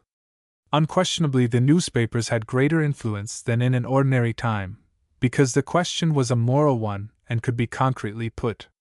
Was slavery right or wrong? If wrong, should not its extension be stopped? That was the issue, and all the arguments, constitutional and social, turned on that point. The greatest single journalistic influence was the New York Weekly Tribune, which had in 1854 a circulation of 112,000, and many times that number of readers. These readers were of the thorough kind, reading all the news, all the printed speeches and addresses, and all the editorials, and pondering as they read. The questions were discussed in their family circles and with their neighbors, and, as differences arose, the Tribune, always at hand, was consulted and reread. There being few popular magazines during this decade, the weekly newspaper, in some degree, took their place, and through this medium, Greeley and his p. 91 able coadjutors spoke to the people of New York and of the West, where New England ideas predominated, with a power never before or since known in this country. When Motley was studying the old letters and documents of the 16th century in the archives of Brussels, he wrote, "It is something to read the real bona fide signs manual of such fellows as William of Orange, Count Egmont, Alexander Farnese, Philip II, Cardinal Granville, and the rest of them. It gives a realizing sense, as the Americans have it."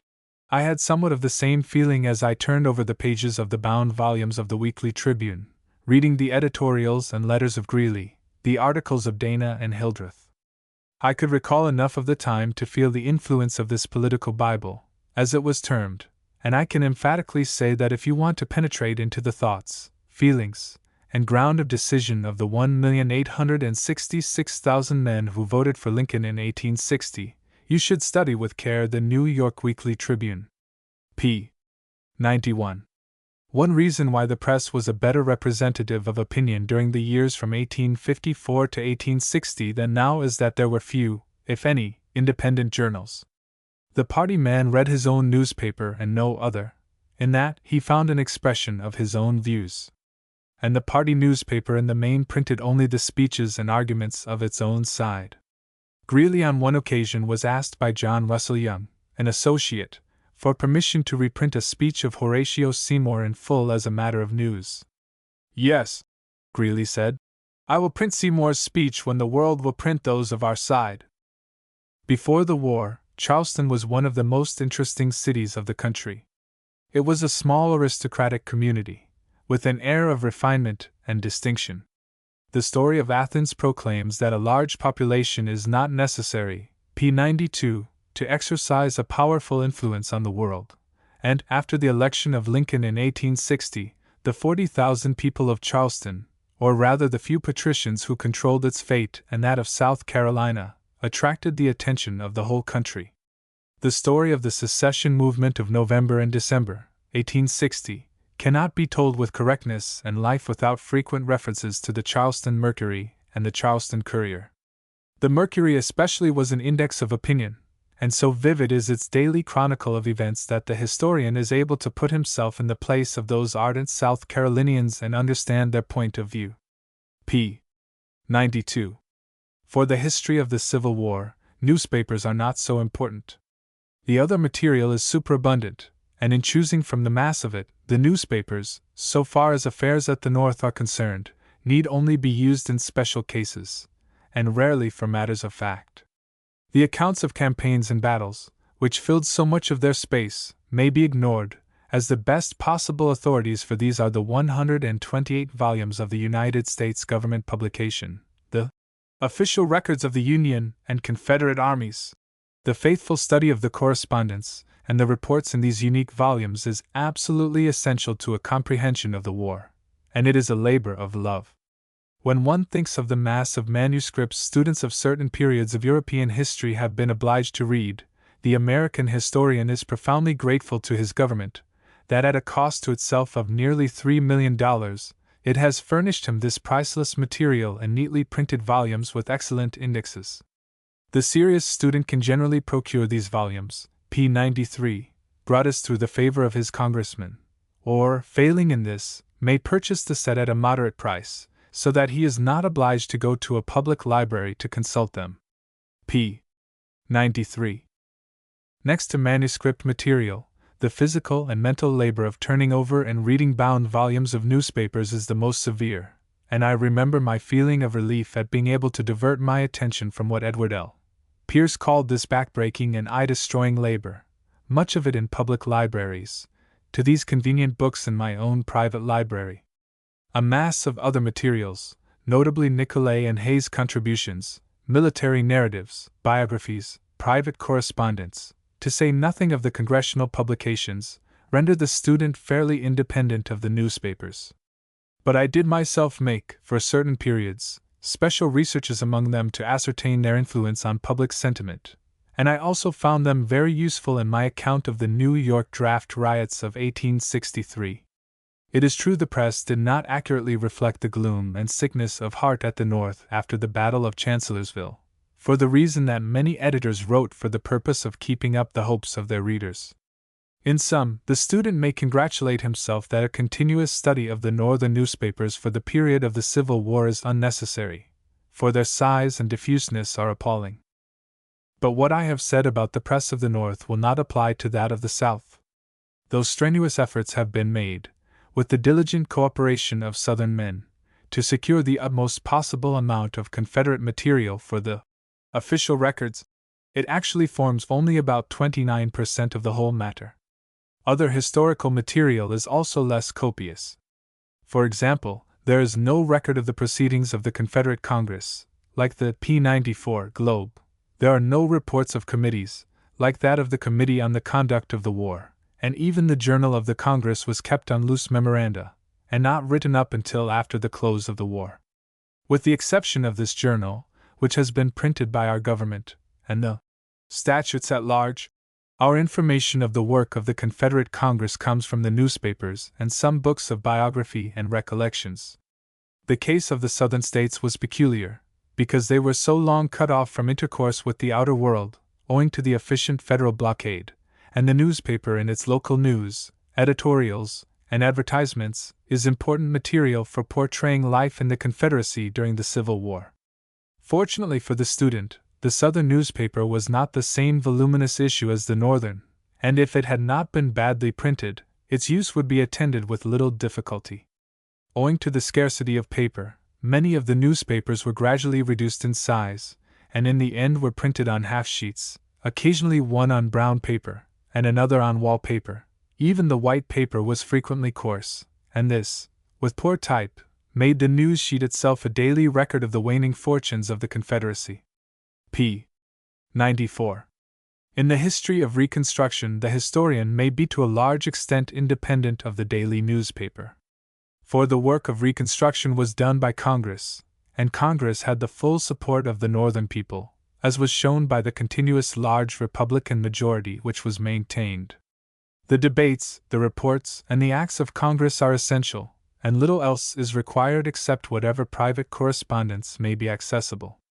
Congress represented public sentiment of the North, and if one desires newspaper opinion, one may find it in many pithy, p-95, expressions on the floor of the House or the Senate.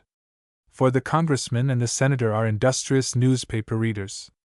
They are apt to read some able New York journal which speaks for their party, and the congressman will read the daily and weekly newspapers of his district, and the senator the prominent ones of his state which belong to his party. p. 95. For the period which covered Reconstruction, from 1865 to 1877, I used the Nation to a large extent. Its bound volumes are convenient to handle in one's own library, and its summary of events is useful in itself, and as giving leads to the investigation of other material. Frequently its editorials have spoken for the sober sense of the people with amazing success. As a constant reader of the Nation since 1866, I have felt the fascination of Godkin, and have been consciously on guard against it. I try not to be led away by his incisive statements, and sometimes uncharitable judgments. But whatever may be thought of his bias, he had an honest mind, and was incapable of knowingly making a false statement, and this, with his other qualities, makes his journal excellent historical material. After considering with great care some friendly criticism, I can truly say that I have no apology to make for the extent to which I used the Nation. Recurring now to the point with which I began this discussion, that learned prejudice against employing newspapers as historical material, I wish to add that, like all other evidence, they must be used with care and skepticism, as one good authority is undoubtedly better than a dozen poor ones. An anecdote I heard years ago has been useful to me in weighing different historical evidence. A Pennsylvania Dutch justice of the peace in one of the interior townships of Ohio had a man arraigned before him for, p-96, stealing a pig. One witness swore that he distinctly saw the theft committed, 8 swore that they never saw the accused steal a pig, and the verdict was worthy of Dogberry. "I discharge the accused," said the justice. "The testimony of 8 men is certainly worth more than the testimony of one." p. 96.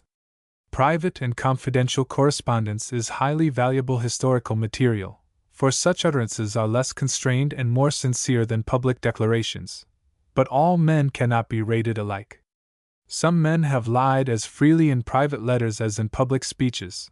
Therefore, the historian must get at the character of the man who has written the letter and the influences surrounding him.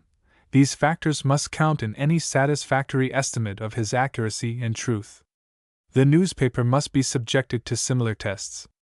For example, to test an article or public letter written by Greeley or Godkin, the general situation, the surrounding influences, and the individual bias must be taken into account, and when allowance is made for these circumstances, as well as for the public character of the utterance, it may be used for historical evidence.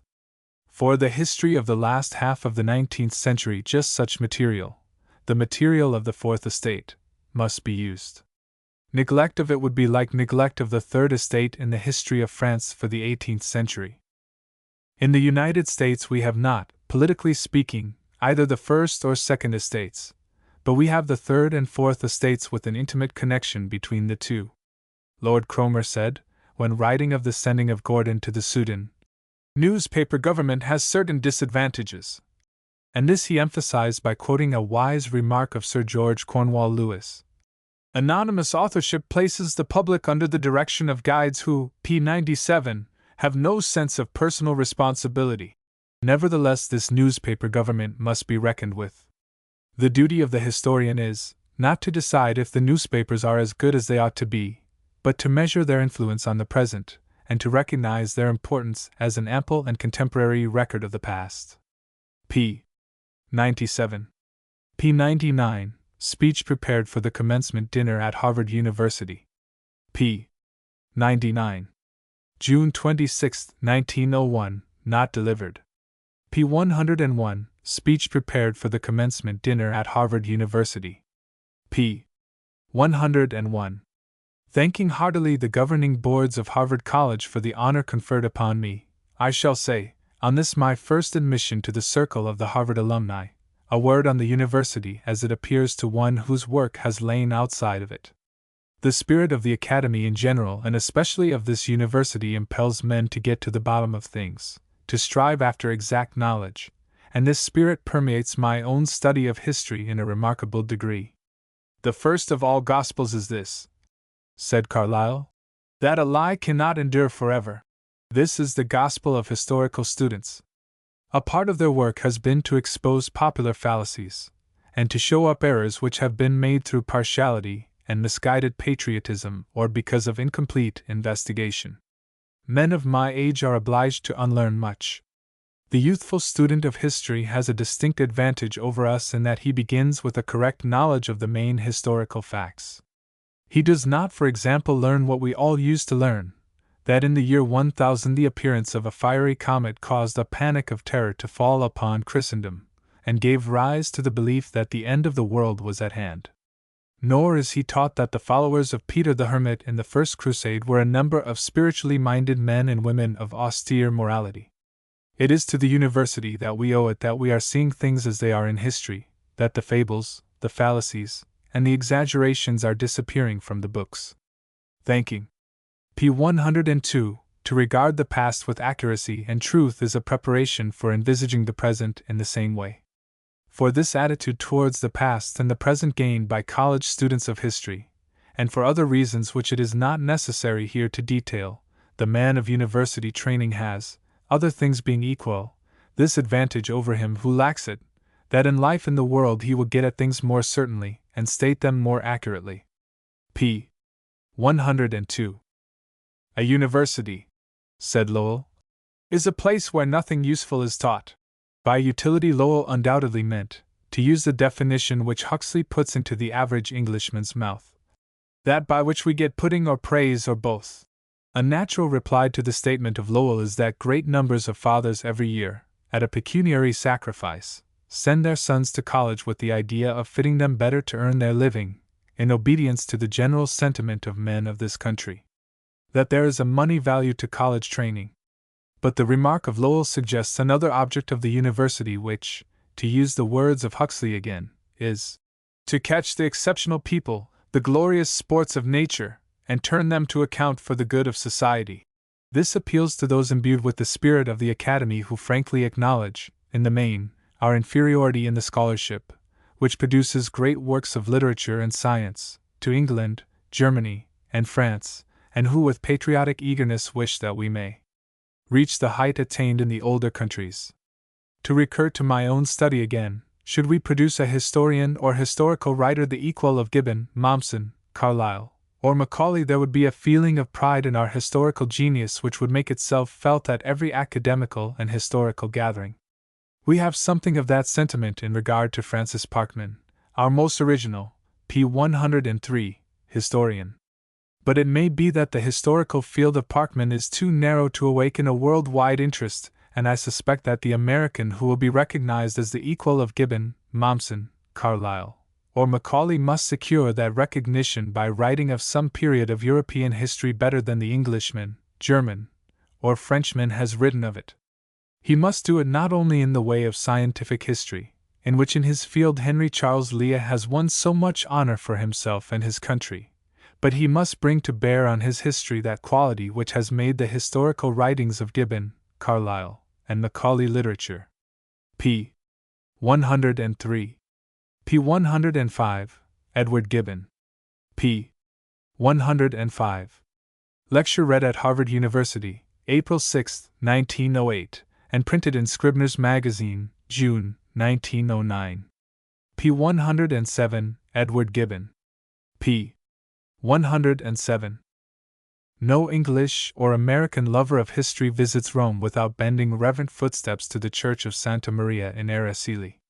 2 visits are necessary, as on the first you are at once seized by the sacristan, who can conceive of no other motive for entering this church on the Capitol Hill than to see the miraculous Bambino, the painted doll swaddled in gold and silver tissue and crusted over with magnificent diamonds, emeralds, and rubies. When you have heard the tale of what has been called the oldest medical practitioner in Rome, of his miraculous cures, of these votive offerings, the imaginary picture you had conjured up is effaced, and it is better to go away and come a second time when the sacristan will recognize you and leave you to yourself. Then you may open your Gibbon's autobiography and read that it was the subtle influence of Italy and Rome that determined the choice, from amongst many contemplated subjects of historical writing, of the decline and fall of the Roman Empire. In my journal, wrote Gibbon, the place and moment of conception are recorded, the 15th of October, 1764, in the close of the evening, as I sat musing in the church of the Franciscan friars while they were singing vespers in the temple of Jupiter on the ruins of the Capitol. Gibbon was 27 when he made this fruitful visit of 18 weeks to Rome, and his first impression, though often quoted, never loses interest, showing, as it does, the enthusiasm of an unemotional man. At the distance of 25 years, p. 108, he wrote, I can neither forget nor express the strong emotions which agitated my mind as I first approached and entered the Eternal City. After a sleepless night, I trod with a lofty step the ruins of the Forum. Each memorable spot where Romulus stood or Cicero spoke or Caesar fell was at once present to my eye. No. p. 108. The admirer of Gibbon as he travels northward will stop at Lausanne and visit the hotel which bears the historian's name. Twice have I taken luncheon in the garden where he wrote the last words of his history, and on a third visit, after lunching at another inn, I could not fail to admire the penetration of the Swiss concierge. As I alighted, he seemed to divine at once the object of my visit, and before I had half the words of explanation out of my mouth, he said, Oh, yes! It is this way. But I cannot show you anything but a spot. I have quoted from Gibbon's autobiography the expression of his inspiration of 27. A fitting companion piece is the reflection of the man of 50. I have presumed to mark the moment of conception. He wrote, I shall now commemorate the hour of my final deliverance. It was on the day, or rather the night, of the 27th of June 1787, between the hours of 11 and 12, that I wrote the last lines of the last page in a summer house in my garden. I will not dissemble the first emotions of joy on the recovery of my freedom and perhaps the establishment of my fame. But my pride was soon humbled, and a sober melancholy was spread over my mind by the idea that I had taken my everlasting leave of an old and agreeable companion. Although the idea was conceived when Gibbon was 27, he was 31 before he set himself seriously at work to study his material. At 36 he began the p. 109 composition, and he was 39 when, in February 1776, the first quarto volume was published. The history had an immediate success. My book, he wrote, was on every table and almost on every toilette. The historian was crowned by the taste or fashion of the day. The first edition was exhausted in a few days, a second was printed in 1776, and next year a third. The second and third volumes, which ended the history of the Western Empire, were published in 1781, and 7 years later the 3 volumes devoted to the Eastern Empire saw the light. The last sentence of the work, written in the summer house at Lausanne, is, "It was among the ruins of the capital that I first conceived the idea of a work which has amused and exercised near 20 years of my life, and which, however inadequate to my own wishes, I finally delivered to the curiosity and candor of the public." p. 109. This is a brief account of one of the greatest historical works, if indeed it is not the greatest, ever written. Let us imagine an assemblage of English, German, and American historical scholars called upon to answer the question, who is the greatest modern historian? No doubt can exist that Gibbon would have a large majority of the voices, and I think a like meeting of French and Italian scholars would endorse the verdict. "Gibbon's work will never be excelled," declared Niebuhr.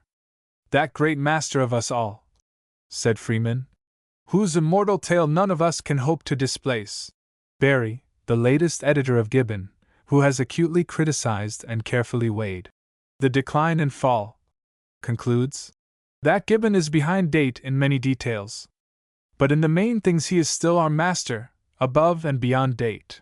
His work wins plaudits from those, p. 110, who believe that history in its highest form should be literature, and from those who hold that it should be nothing more than a scientific narrative. The disciples of Macaulay and Carlyle, of Stubbs and Gardiner, would be found voting in unison in my imaginary Congress. Gibbon, writes Barry, is the historian and the man of letters, thus ranking with Thucydides and Tacitus. These 3 are put in the highest class, exemplifying that brilliance of style and accuracy of statement are perfectly compatible in an historian. Accepting this authoritative classification, it is well worth while to point out the salient differences between the ancient historians and the modern. From Thucydides we have 24 years of contemporary history of his own country. If the whole of the annals and history of Tacitus had come down to us, we should have had 83 years. As it is, we actually have 41 of nearly contemporary history of the Roman Empire. Gibbon's tale covers 1,240 years. He went far beyond his own country for his subject, and the date of his termination is 3 centuries before he was born. Milman spoke of the amplitude, the magnificence, and the harmony of Gibbon's design, and Barry writes, "If we take into account the vast range of his work, his accuracy is amazing. Men have wondered and will long wonder at the brain with such a grasp and with the power to execute skillfully so mighty a conception. The public is seldom wrong in their judgment of a book," wrote Gibbon in his autobiography, and if that be true at the time of actual publication to which Gibbon intended to apply the remark, how much truer it is in the long run of years. The decline and fall of the Roman Empire has had a life of over 130 years, and there is no indication that it will not endure as long as any interest, p. 111, is taken in the study of history. "I have never presumed to accept a place in the triumvirate of British historians," said Gibbon, referring to Hume and Robertson. But in our day Hume and Robertson gather dust on the shelf, while Gibbon is continually studied by students and read by serious men. p. 110. p. 111. A work covering Gibbon's vast range of time would have been impossible for Thucydides or Tacitus. Historical skepticism had not been fully enough developed. There had not been a sufficient sifting and criticism of historical materials for a master's work of synthesis. And it is probable that Thucydides lacked a model. Tacitus could indeed have drawn inspiration from the Greek, while Gibbon had lessons from both, showing a profound study of Tacitus and a thorough acquaintance with Thucydides. If circumstances then made it impossible for the Greek or the Roman to attempt history on the grand scale of Gibbon, could Gibbon have written contemporary history with accuracy and impartiality equal to his great predecessors? This is one of those delightful questions that may be ever discussed and never resolved. When 23 years old, arguing against the desire of his father that he should go into Parliament, Gibbon assigned, as one of the reasons, that he lacked necessary prejudices of party and of nation. and when in middle life he embraced the fortunate opportunity of becoming a member of the House of Commons, he thus summed up his experience. The 8 sessions that I sat in Parliament were a school of civil prudence, the first and most essential virtue of an historian. At the end of this political career, Gibbon, in a private letter to an intimate Swiss friend, gave the reason why he had embraced it. I entered Parliament, he said, without p. 112 patriotism, and without ambition, and I had no other aim than to secure the comfortable and honest place of a Lord of Trade. I obtained this place at last. I held it for 3 years, from 1779 to 1782, and the net annual product of it, being £750 sterling, increased my revenue to the level of my wants and desires. His retirement from Parliament was followed by 10 years' residence at Lausanne, in the first 4 of which he completed his history. A year and a half after his removal to Lausanne, he referred, in a letter to his closest friend, Lord Sheffield, to the abyss of your cursed politics, and added, I never was a very warm patriot, and I grow every day a citizen of the world. The scramble for power and profit at Westminster or St. James's, and the names of Pitt and Fox become less interesting to me than those of Caesar and Pompey. p. 112. These expressions would seem to indicate that Gibbon might have written contemporary history well, and that the candor displayed in The Decline and Fall might not have been lacking had he written of England in his own time. But that subject he never contemplated. When 24 years old he had however considered a number of English periods and finally fixed upon Sir Walter Raleigh for his hero. But a year later, he wrote in his journal, I shrink with terror from the modern history of England, where every character is a problem, and every reader a friend or an enemy, where a writer is supposed to hoist a flag of party and is devoted to damnation by the adverse faction. I must embrace a safer and more extensive theme. How well Gibbon knew himself! Despite his coolness and candor, war and revolution revealed his strong Tory prejudices, which he undoubtedly feared might color any, p. 113, history of England that he might undertake. I took my seat in the House of Commons, he wrote, at the beginning of the memorable contest between Great Britain and America, and supported with many a sincere and silent vote the rights though perhaps not the interests of the mother country. In 1782 he recorded the conclusion. The American war had once been the favorite of the country, the pride of England was irritated by the resistance of her colonies, and the executive power was driven by national clamor into the most vigorous and coercive measures. But it was a fruitless contest. Armies were lost, the debt and taxes were increased, the hostile confederacy of France, Spain and Holland was disquieting. As a result, the war became unpopular, and Lord North's ministry fell. Dr. Johnson thought that no nation not absolutely conquered had declined so much in so short a time. We seem to be sinking, he said. I am afraid of a civil war. Dr. Franklin, according to Horace Walpole, said he would furnish Mr. Gibbon with materials for writing the history of the decline of the British Empire. With his country tottering, the self-centered but truthful Gibbon could not avoid mention of his personal loss, due to the fall of his patron, Lord North. I was stripped of a convenient salary, he said, after having enjoyed it about 3 years. p. 113. The outbreak of the French Revolution intensified his conservatism. He was then at Lausanne, the tranquility of which was broken up by the dissolution of the neighboring kingdom. Many Lausanne families were terrified by the menace of bankruptcy. This town and country, Gibbon wrote, are crowded with noble exiles, and we sometimes, p. 114, count in an assembly a dozen princesses and duchesses. Bitter disputes between them and the triumphant Democrats disturbed the harmony of social circles. Gibbon espoused the cause of the Royalists. I beg leave to subscribe my assent to Mr. Burke's creed on the Revolution of France, he wrote. I admire his eloquence, I approve his politics, I adore his chivalry, and I can almost excuse his reverence for church establishments. 13 days after the massacre of the Swiss Guard and the attack on the Tuileries in August 1792, Gibbon wrote to Lord Sheffield, The last revolution of Paris appears to have convinced almost everybody of the fatal consequences of democratical principles which lead by a path of flowers into the abyss of hell. Gibbon, who was astonished by so few things in history, wrote Sainte-Beuve, was amazed by the French Revolution. Nothing could be more natural. The historian in his study may consider the fall of dynasties, social upheavals, violent revolutions, and the destruction of order without a tremor. The things have passed away.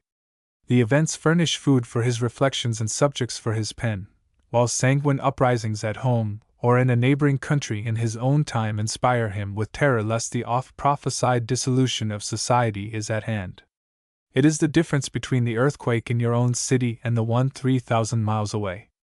As Gibbon's pocket nerve was sensitive, it may be he was also thinking of the £1,300 he had invested in 1784 in the new loan of the King of France, deeming the French funds as solid as the English. p. 114.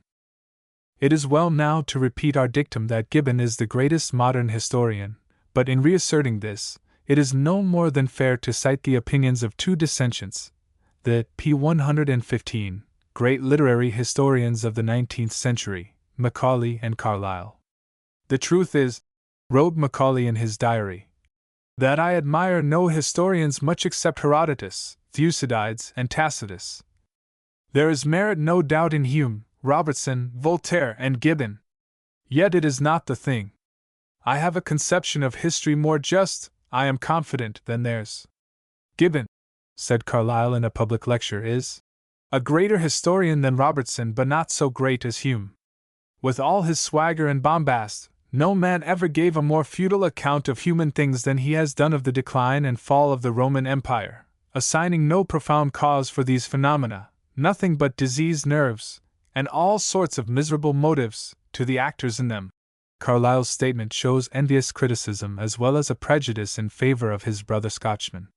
It was made in 1838, since when opinion has raised Gibbon to the top, for he actually lives while Hume is read perfunctorily, if at all. Moreover, among the three, Gibbon, Macaulay, and Carlyle, whose works are literature as well as history, modern criticism has no hesitation in awarding the palm to Gibbon. p. 115. Before finally deciding upon his subject, Gibbon thought of the history of the liberty of the Swiss, and the history of the Republic of Florence under the House of Medicis. But in the end, as we have seen, he settled on the later history of the Roman Empire, showing, as Lowell said of Parkman, his genius in the choice of his subject. His history really begins with the death of Marcus Aurelius, 180 A.D., but the main narrative is preceded by 3 excellent introductory chapters, covering in Barry's edition 82 pages. After the completion of his work, he regretted, p. 116, that he had not begun it at an earlier period. On the first page of his own printed copy of his book, where he announces his design, he has entered this marginal note: should I not have given the history of that fortunate period which was interposed between 2 iron ages? Should I not have deduced the decline of the empire from the civil wars that ensued after the fall of Nero, or even from the tyranny which succeeded the reign of Augustus? Alas! I should, but of what avail is this tardy knowledge?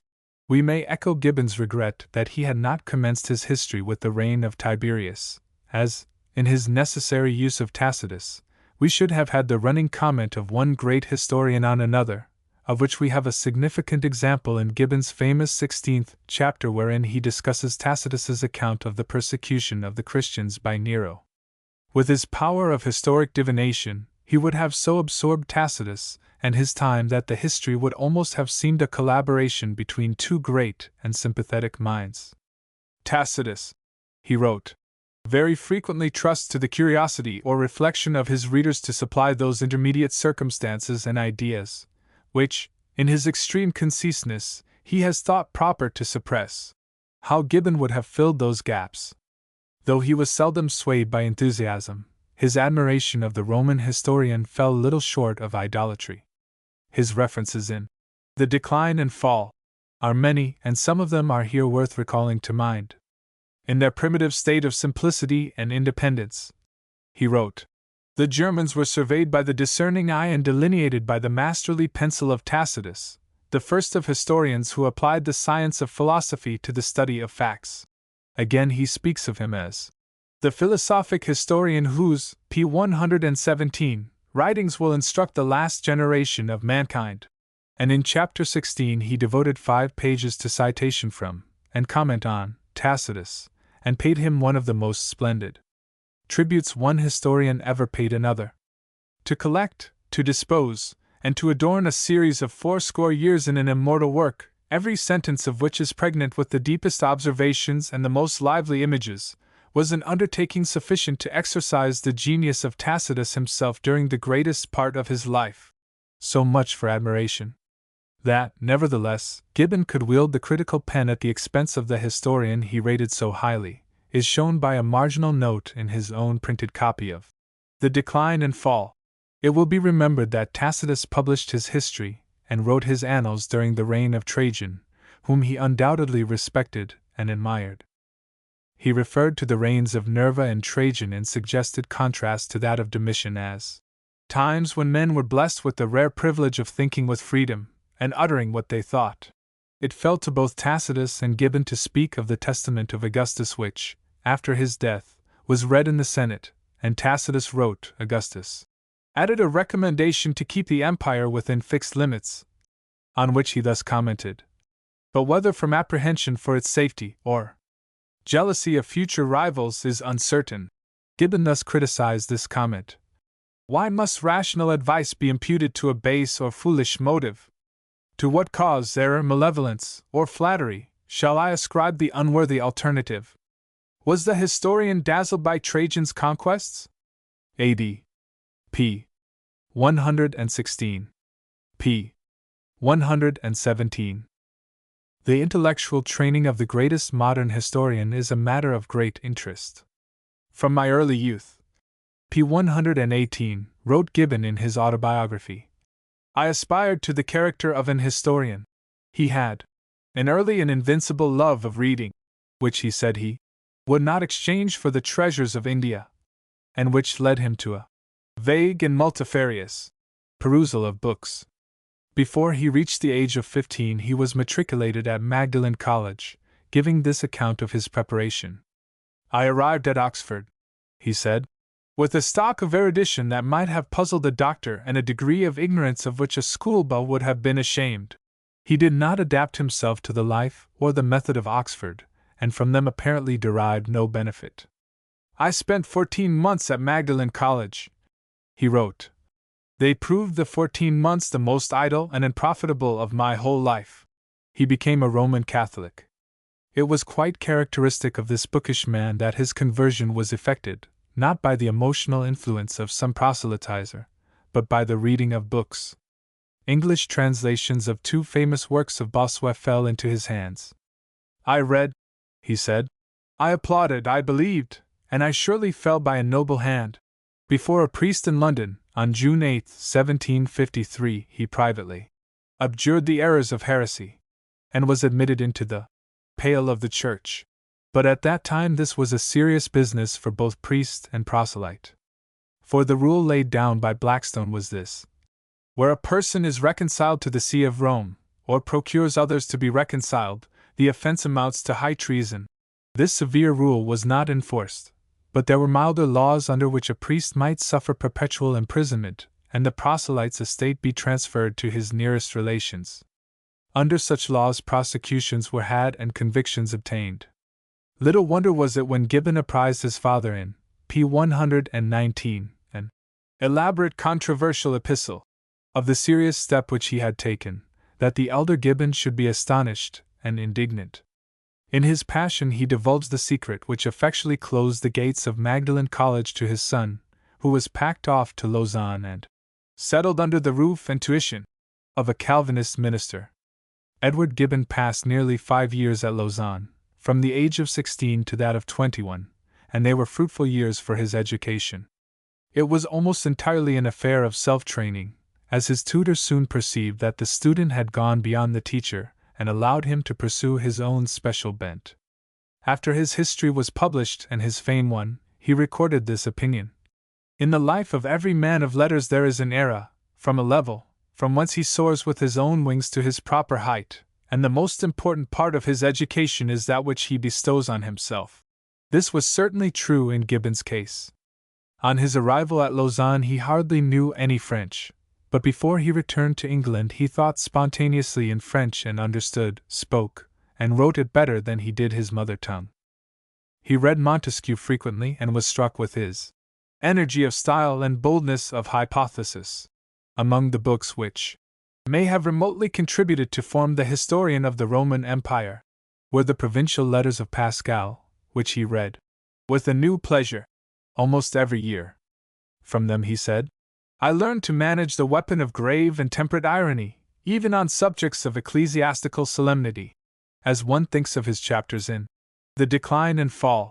On Julian, one is interested to know that during this period he was introduced to the life and times of this p. 120 Roman emperor by a book written by a French abbé. He read Locke, Grotius, and Puffendorf, but unquestionably his greatest knowledge, mental discipline, and peculiar mastery of his own tongue came from his diligent and systematic study of the Latin classics. He read nearly all of the historians, poets, orators, and philosophers, going over for a second or even a third time Terence, Virgil, Horace, and Tacitus. He mastered Cicero's orations and letters so that they became ingrained in his mental fiber, and he termed these and his other works a library of eloquence and reason. As I read Cicero, he wrote, I applauded the observation of Quintilian, that every student may judge of his own proficiency by the satisfaction which he receives from the Roman orator. And again, Cicero's epistles may in particular afford the models of every form of correspondence from the careless effusions of tenderness and friendship to the well-guarded declaration of discreet and dignified resentment. Gibbon never mastered Greek as he did Latin, and Dr. Smith, one of his editors, points out where he has fallen into 3 errors from the use of the French or Latin translation of Procopius instead of consulting the original. Indeed, he himself has disclosed one defect of self-training. Referring to his youthful residence at Lausanne, he wrote, I worked my way through about half the Iliad, and afterwards interpreted alone a large portion of Xenophon and Herodotus. But my ardor, destitute of aid and emulation, was gradually cooled, and, from the barren task of searching words in a lexicon, I withdrew to the free and familiar conversation of Virgil and Tacitus. p. 118. p. 119. p. 120. All things considered, however, it was an excellent training for a historian of the Roman Empire. But all except the p. 121 living knowledge of French he might have had in his elegant apartment in Magdalen College, just as well as in his ill-contrived and ill-furnished small chamber, in an old and convenient house, situated in a narrow gloomy street, the most unfrequented of an unhandsome town, and in Oxford he would have had the aid and emulation, of which at Lausanne he sadly felt the lack. p. 121. The Calvinist minister, his tutor, was a more useful guide for Gibbon in the matter of religion than in his intellectual training. Through his efforts and Gibbon's private reflections, Christmas Day, 1754, 1 year and a half after his arrival at Lausanne, was witness to his reconversion, as he then received the sacrament in the Calvinistic Church. The articles of the Romish Creed, he said, had disappeared like a dream, and he wrote home to his aunt, I am now a good Protestant, and am extremely glad of it. An intellectual and social experience of value was his meeting with Voltaire, who had set up a theatre in the neighborhood of Lausanne for the performance, mainly of his own plays. Gibbon seldom failed to procure a ticket to these representations. Voltaire played the parts suited to his years. His declamation, Gibbon thought, was old-fashioned, and he expressed the enthusiasm of poetry rather than the feelings of nature. The parts of the young and fair, he said, were distorted by Voltaire's fat and ugly niece. Despite this criticism, these performances fostered a taste for the French theatre, to the abatement of his idolatry for Shakespeare, which seemed to him to be inculcated from our infancy as the first duty of an Englishman. Personally, Voltaire and Gibbon did not get on well together. Dr. Hill suggests that Voltaire may have slighted the English youth. And if this is correct, Gibbon, p. 122, was somewhat spiteful to carry the feeling more than 30 years. Besides the criticism of the acting, he called Voltaire the envious bard, because it was only with much reluctance and ill humor that he permitted the performance of Iphigenie of Racine. Nevertheless, Gibbon is impressed with the social influence of the great Frenchman. The wit and philosophy of Voltaire, his table and theatre, he wrote, refined in a visible degree the manners of Lausanne, and however addicted to study, I enjoyed my share of the amusements of society. After the theatrical representations, I sometimes supped with the actors. I was now familiar in some, and acquainted in many, houses, and my evenings were generally devoted to cards and conversation, either in private parties or numerous assemblies. p. 122. Gibbon was 21 when he returned to England. Dividing his time between London and the country, he continued his self-culture. He read English, French, and Latin, and took up the study of Greek. Every day, every hour, he wrote, was agreeably filled, and I was never less alone than when by myself. He read repeatedly Robertson and Hume, and has in the words of Saint Beuve left a testimony so spirited and so delicately expressed as could have come only from a man of taste who appreciated Xenophon. The perfect composition, the nervous language, wrote Gibbon, the well-turned periods of Dr. Robertson inflamed me to the ambitious hope that I might one day tread in his footsteps. The calm philosophy, the careless inimitable beauties of his friend and rival, often forced me to close the volume with a mixed sensation of delight and despair. He made little progress in London society, and his solitary evenings were passed with his books, p. 123, but he consoled himself by thinking that he lost nothing by a withdrawal from a noisy and expensive scene of crowds without company, and dissipation without pleasure. At 24 he published his Essay on the Study of Literature, begun at Lausanne and written entirely in French. This possesses no interest for the historical student except to know the bare fact of the writing and publication as a step in the intellectual development of the historian. Saint Beuve in his 2 essays on Gibbon devoted 3 pages to an abstract and criticism of it, perhaps because it had a greater success in France than in England, and his opinion of Gibbon's language is interesting. The French, Saint Beuve wrote, is that of one who has read Montesquieu much and imitates him. It is correct, but artificial French. p. 123. Then followed 2.5 years' service in the Hampshire militia. But he did not neglect his reading. He mastered Homer, whom he termed the Bible of the ancients, and in the militia he acquired a just and indelible knowledge of what he called the first of languages, and his love for Latin abided also. On every march, in every journey, Horace was always in my pocket and often in my hand. Practical knowledge he absorbed almost insensibly. The daily occupations of the militia, he wrote, introduced me to the science of tactics, and led to the study of the precepts of Polybius and Caesar. In this connection occurs the remark which admirers of Gibbon will never tire of citing. A familiar view of the discipline and evolutions of a modern battalion gave me a clearer notion of the phalanx and the legion, and the captain of the Hampshire Grenadiers, the reader may smile, has not been useless to the historian of the decline and fall of the p. 124 Roman Empire. The Grand Tour followed his militia service. 3.5 months in Paris, and a revisit to Lausanne preceded the year that he passed in Italy. Of the conception of the history of the decline and fall, during his stay in Rome, I have already spoken. p. 124. On his return to England, contemplating the decline and fall of Rome at an awful distance, he began, in collaboration with the Swiss de Verdun, his bosom friend, a history of Switzerland written in French. During the winter of 1767, the first book of it was submitted to a literary society of foreigners in London. As the author was unknown, the strictures were free and the verdict unfavorable. Gibbon was present at the meeting and related that the momentary sensation was painful, but on cooler reflection, he agreed with his judges and intended to consign his manuscript to the flames. But this, as Lord Sheffield, his literary executor and first editor, shows conclusively he neglected to do. This essay of Gibbon's possesses interest for us, inasmuch as David Hume read it, and wrote to Gibbon a friendly letter, in which he said, "I have perused your manuscript with great pleasure and satisfaction. I have only one objection, derived from the language in which it is written. Why do you compose in French, and carry faggots into the wood, as Horace says with regard to Romans who wrote in Greek?" This critical query of Hume must have profoundly influenced Gibbon. Next year he began to work seriously on The Decline and Fall, and 5 years later began the composition of it in English.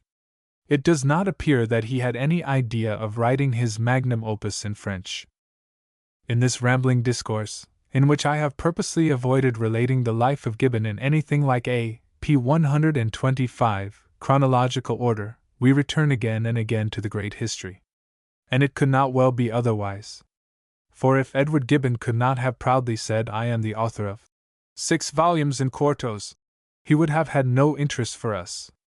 Dr. Hill writes, "For one reader who has read his Decline and Fall, there are at least a score who have read his autobiography, and who know him, not as the great historian, but as a man of a most original and interesting nature." But these 20 people would never have looked into the autobiography had it not been the life of a great historian. Indeed, the autobiography would never have been written except to give an account of a great life work. The Decline and Fall, therefore, is the thing about which all the other incidents of his life revolve. The longer this history is read and studied, the greater is the appreciation of it. Dean Milman followed Gibbon's track through many portions of his work, and read his authorities, ending with a deliberate judgment in favor of his general accuracy. "Many of his seeming errors," he wrote, "are almost inevitable from the close condensation of his matter." Guizot had 3 different opinions based on 3 various readings. After the first rapid perusal, the dominant feeling was one of interest in a narrative, always animated in spite of its extent, always clear and limpid in spite of the variety of objects.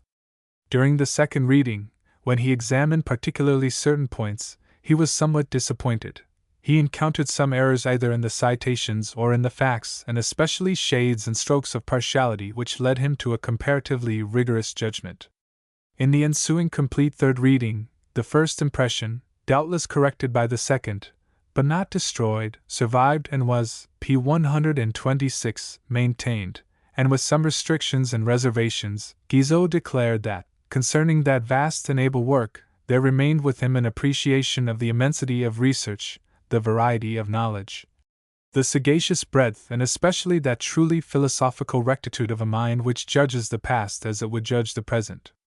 Mommsen said in 1894, "Amid all the changes that have come over the study of the history of the Roman Empire, in spite of all the rush of the new evidence that has poured in upon us and almost overwhelmed us, in spite of changes which must be made, in spite of alterations of view, or alterations even in the aspect of great characters, no one would in the future be able to read the history of the Roman Empire unless he read, possibly with a fuller knowledge, but with the broad views, the clear insight, the strong grasp of Edward Gibbon." p. 125. p. 126. It is difficult for an admirer of Gibbon to refrain from quoting some of his favorite passages. The opinion of a great historian on history always possesses interest. "History," wrote Gibbon, "is little more than the register of the crimes, follies, and misfortunes of mankind." Again, "Wars and the administration of public affairs are the principal subjects of history." And the following cannot fail to recall a similar thought in Tacitus. "History undertakes to record the transactions of the past for the instruction of future ages." 2 references to religion under the pagan empire are always worth repeating. "The various modes of worship which prevailed in the Roman world," he wrote, "were all considered by the people as equally true, by the philosopher as equally false, and by the magistrate as equally useful. The fashion of incredulity was, p. 127, communicated from the philosopher to the man of pleasure or business, from the noble to the plebeian, and from the master to the menial slave who waited at his table and who equally listened to the freedom of his conversation." Gibbon's idea of the happiest period of mankind is interesting and characteristic.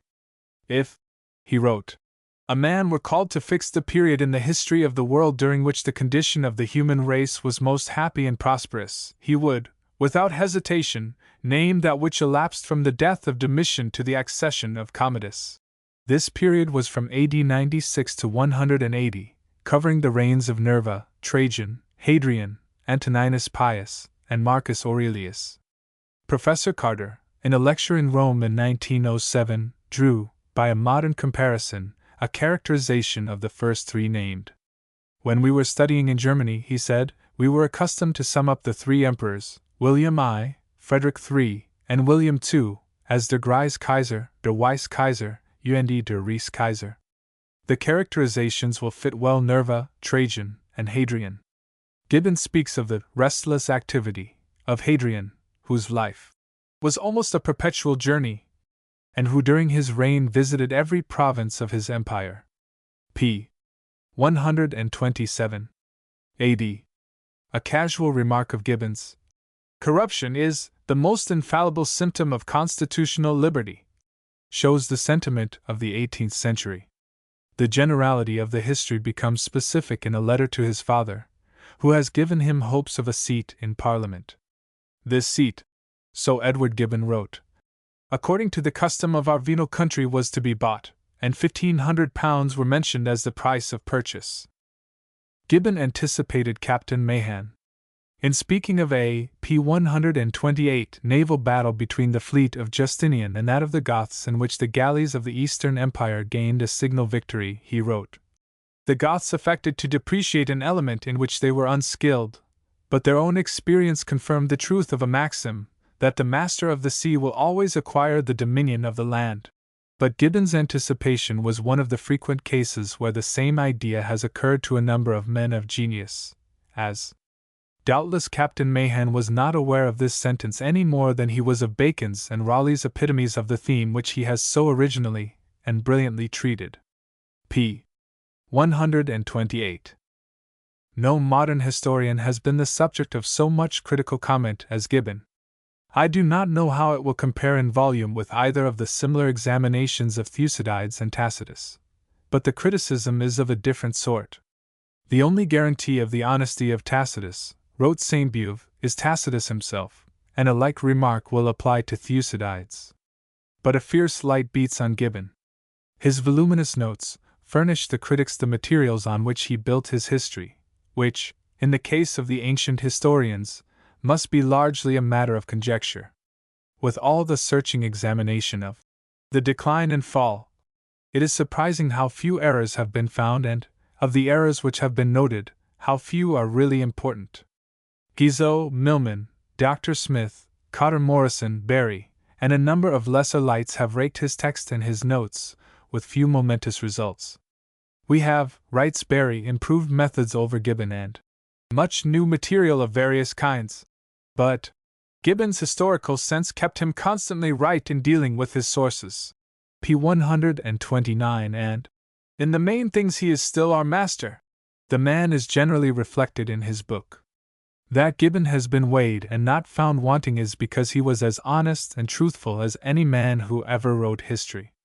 The autobiographies and letters exhibit to us a transparent man, which indeed some of the personal allusions in the history might have foreshadowed.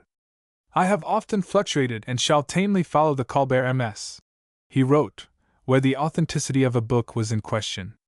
In another case, the scarcity of facts and the uncertainty of dates opposed his attempt to describe the first invasion of Italy by Alaric.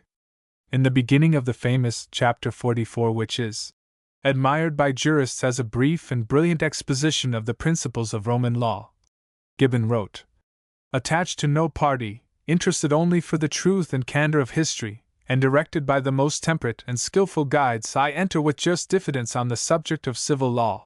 In speaking of the state of Britain between 409 and 449, he said, I owe it to myself and to historic truth to declare that some circumstances in this paragraph are founded only on conjecture and analogy. Throughout his whole work, the scarcity of materials forces Gibbon to the frequent use of conjecture, but I believe that for the most part his conjectures seem reasonable to the critics. Impressed with the correctness of his account of the Eastern Empire, a student of the subject once told me that Gibbon certainly possessed the power of wise divination. p. 129. Gibbon's striving after precision and accuracy is shown in some marginal corrections he made in his own printed copy of The Decline and Fall. On the first page in his first, p. 130, printed edition, and as it now stands, he said, "To deduce the most important circumstances of its decline and fall, a revolution which will ever be remembered and is still felt by the nations of the earth. For this the following is substituted. To prosecute the decline and fall of the Empire of Rome, of whose language, religion, and laws the impression will be long preserved in our own and the neighboring countries of Europe." He thus explains the change. Mr. Hume told me that, in correcting his history, he always labored to reduce superlatives and soften positives. Have Asia and Africa, from Japan to Morocco, any feeling or memory of the Roman Empire? p.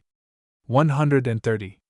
On page 6, Barry's edition, the text is, "The praises of Alexander, transmitted by a succession of poets and historians, had kindled a dangerous emulation in the mind of Trajan." We can imagine that Gibbon reflected, "What evidence have I that Trajan had read these poets and historians? Therefore he made this change." Late generations in far distant climates may impute their calamities to the immortal author of the Iliad. The spirit of Alexander was inflamed by the praises of Achilles, and succeeding heroes have been ambitious to tread in the footsteps of Alexander. Like him, the Emperor Trajan aspired to the conquest of the East. The advertisement to the first octavo edition published in 1783 is an instance of Gibbon's truthfulness. He wrote, "Some alterations and improvements had presented themselves to my mind, but I was unwilling to injure or offend the purchasers of the preceding editions." Then he seems to reflect that this is not quite the whole truth and adds, "Perhaps I may stand excused if, amidst the avocations of a busy winter, I have preferred the pleasures of p. 131, composition and study to the minute diligence of revising a former publication." p. 131. The severest criticism that Gibbon has received is on his famous chapters 15 and 16, which conclude his first volume in the original quarto edition of 1776. We may disregard the flood of contemporary criticism from certain people who were excited by what they deemed an attack on the Christian religion. Dean Milman, who objected seriously to much in these chapters, consulted these various answers to Gibbon on the first appearance of his work with, according to his own confession, little profit. Against his celebrated 15th and 16th chapters, wrote Buckle, "All the devices of controversy have been exhausted, but the only result has been, that while the fame of the historian is untarnished, the attacks of his enemies are falling into complete oblivion. The work of Gibbon remains, but who is there who feels any interest in what was written against him?" During the last generation, however, criticism has taken another form, and scientific men now do not exactly share Buckle's gleeful opinion. Both Barry and Cotter Morrison state or imply that well-grounded exceptions may be taken to Gibbon's treatment of the early Christian Church. He ignored some facts, his combination of others, his inferences, his opinions are not fair and unprejudiced. A further grave objection may be made to the tone of these two chapters. Sarcasm pervades them, and the Gibbon sneer has become an apt characterization.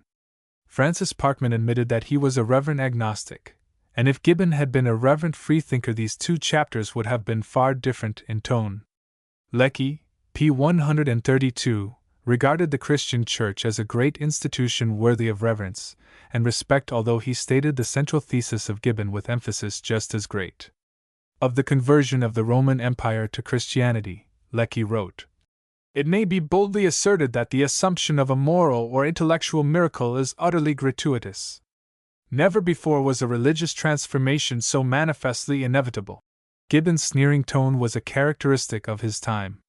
"There existed during the latter part of the 18th century," wrote Sir James Mackintosh, "an unphilosophical and indeed fanatical animosity against Christianity.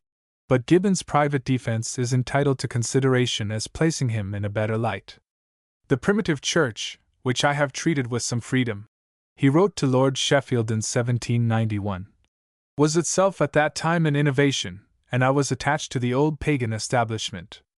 Had I believed, he said in his autobiography, that the majority of English readers were so fondly attached to the name and shadow of Christianity, had I foreseen that the pious, the timid, and the prudent would feel, or affect to feel, with such exquisite sensibility, I might perhaps have softened the 2 invidious chapters. p. 132.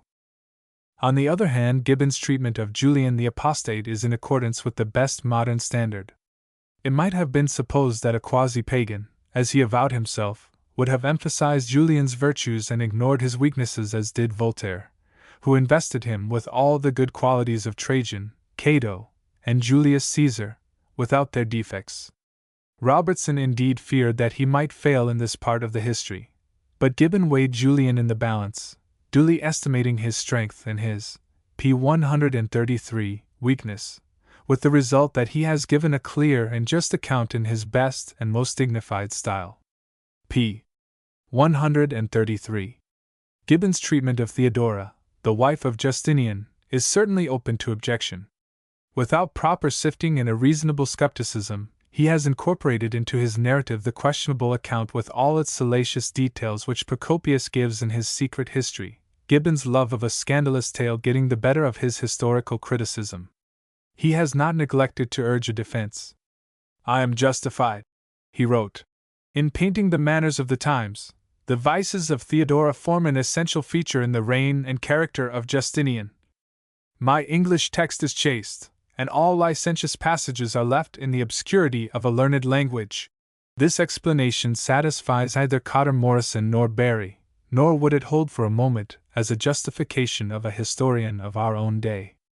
Gibbon is really so scientific, so much like a late 19th century man, that we do right to subject him to our present-day rigid tests. There has been much discussion about Gibbon's style, which we all know is pompous and Latinized. On a long reading, his rounded and sonorous periods become wearisome, and one wishes that occasionally a sentence would terminate with a small word, even a preposition. One feels as did Dickens after walking for an hour or 2 about the handsome but distractingly regular city of Philadelphia. I felt, he wrote, that I would have given the world for a crooked street. Despite the pomposity, Gibbon's style is correct, and the exact use of words is a marvel. It is rare, I think, that any substitution or change of words will improve upon the precision of the text. His, p. 134, compression and selection of salient points are remarkable. Amid some commonplace philosophy, he frequently rises to a generalization as brilliant as it is truthful. Then, too, one is impressed with the dignity of history. One feels that Gibbon looked upon his work as very serious, and thought with Thucydides, "My history is an everlasting possession, not a prize composition which is heard and forgotten." p. 134. To a writer of history, few things are more interesting than a great historian's autobiographical remarks which relate to the composition of his work. Had I been more indigent or more wealthy, wrote Gibbon in his autobiography, I should not have possessed the leisure or the perseverance to prepare and execute my voluminous history. Notwithstanding the hurry of business and pleasure, he wrote from London in 1778, I steal some moments for the Roman Empire. Between the writing of the first 3 and the last 3 volumes, he took a rest of near a 12-month, and gave expression to a thought which may be echoed by every studious writer. Yet, in the luxury of freedom, I began to wish for the daily task, the active pursuit which gave a value to every book and an object to every inquiry. Every one who has written a historical book will sympathize with the following expression of personal experience as he approached the completion of The Decline and Fall. Let no man who builds a house or writes a book presume to say when he will have finished. When he imagines that he is drawing near to his journey's end, Alps rise on Alps, and he continually finds something to add and something to correct. Plain, truthful tales are Gibbon's autobiographies. The style is that of the history, and he writes of himself as frankly as he does of any of his historical characters.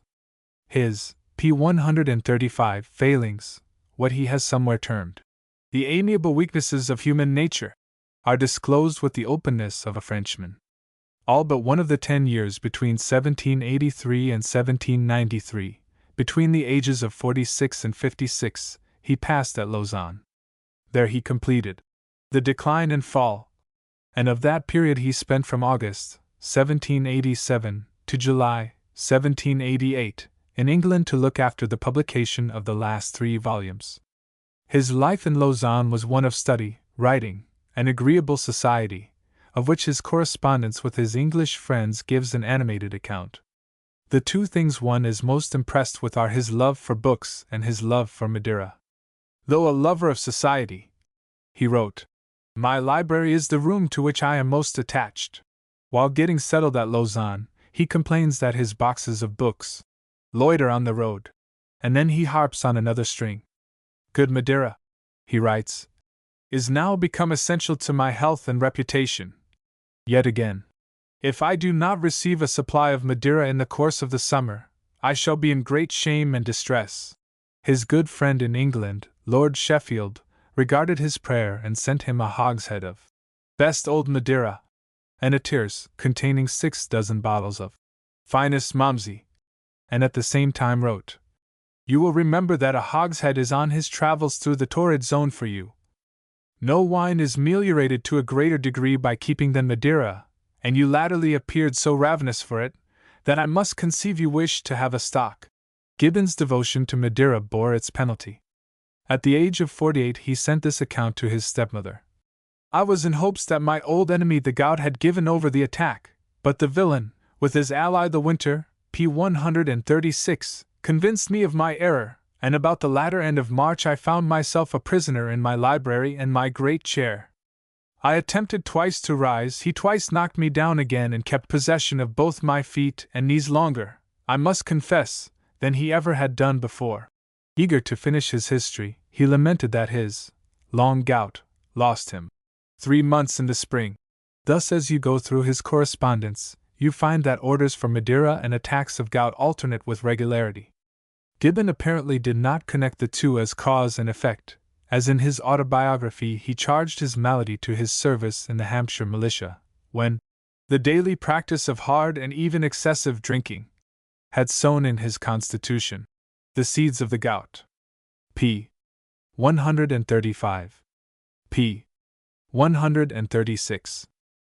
Gibbon has never been a favorite with women, owing largely to his account of his early love affair. While at Lausanne, he had heard much of the wit and beauty and erudition of Mademoiselle Curchod, and when he first met her, he had reached the age of 20. "I saw and loved," he wrote.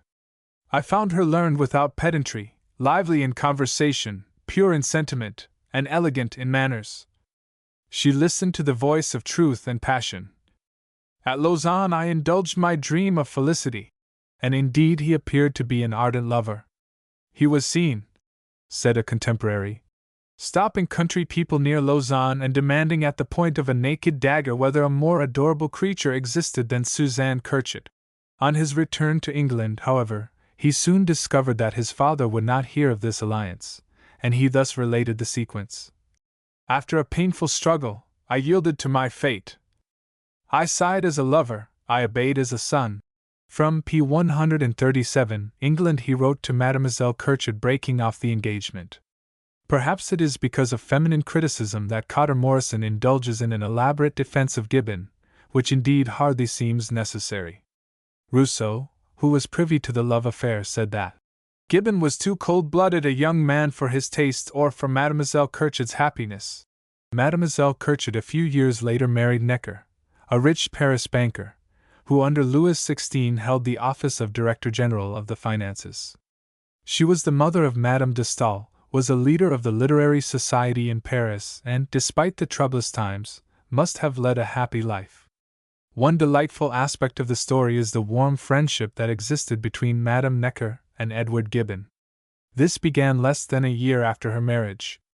"The Curchod Madame Necker I saw at Paris," he wrote to his friend Holroyd. "She was very fond of me and the husband particularly civil. Could they insult me more cruelly? Asked me every evening to supper, go to bed, and leave me alone with his wife. What an impertinent security!" p. 137. If women read the correspondence as they do the autobiography, I think that their aversion to the great historian would be increased by these confiding words to his stepmother, written when he was 49.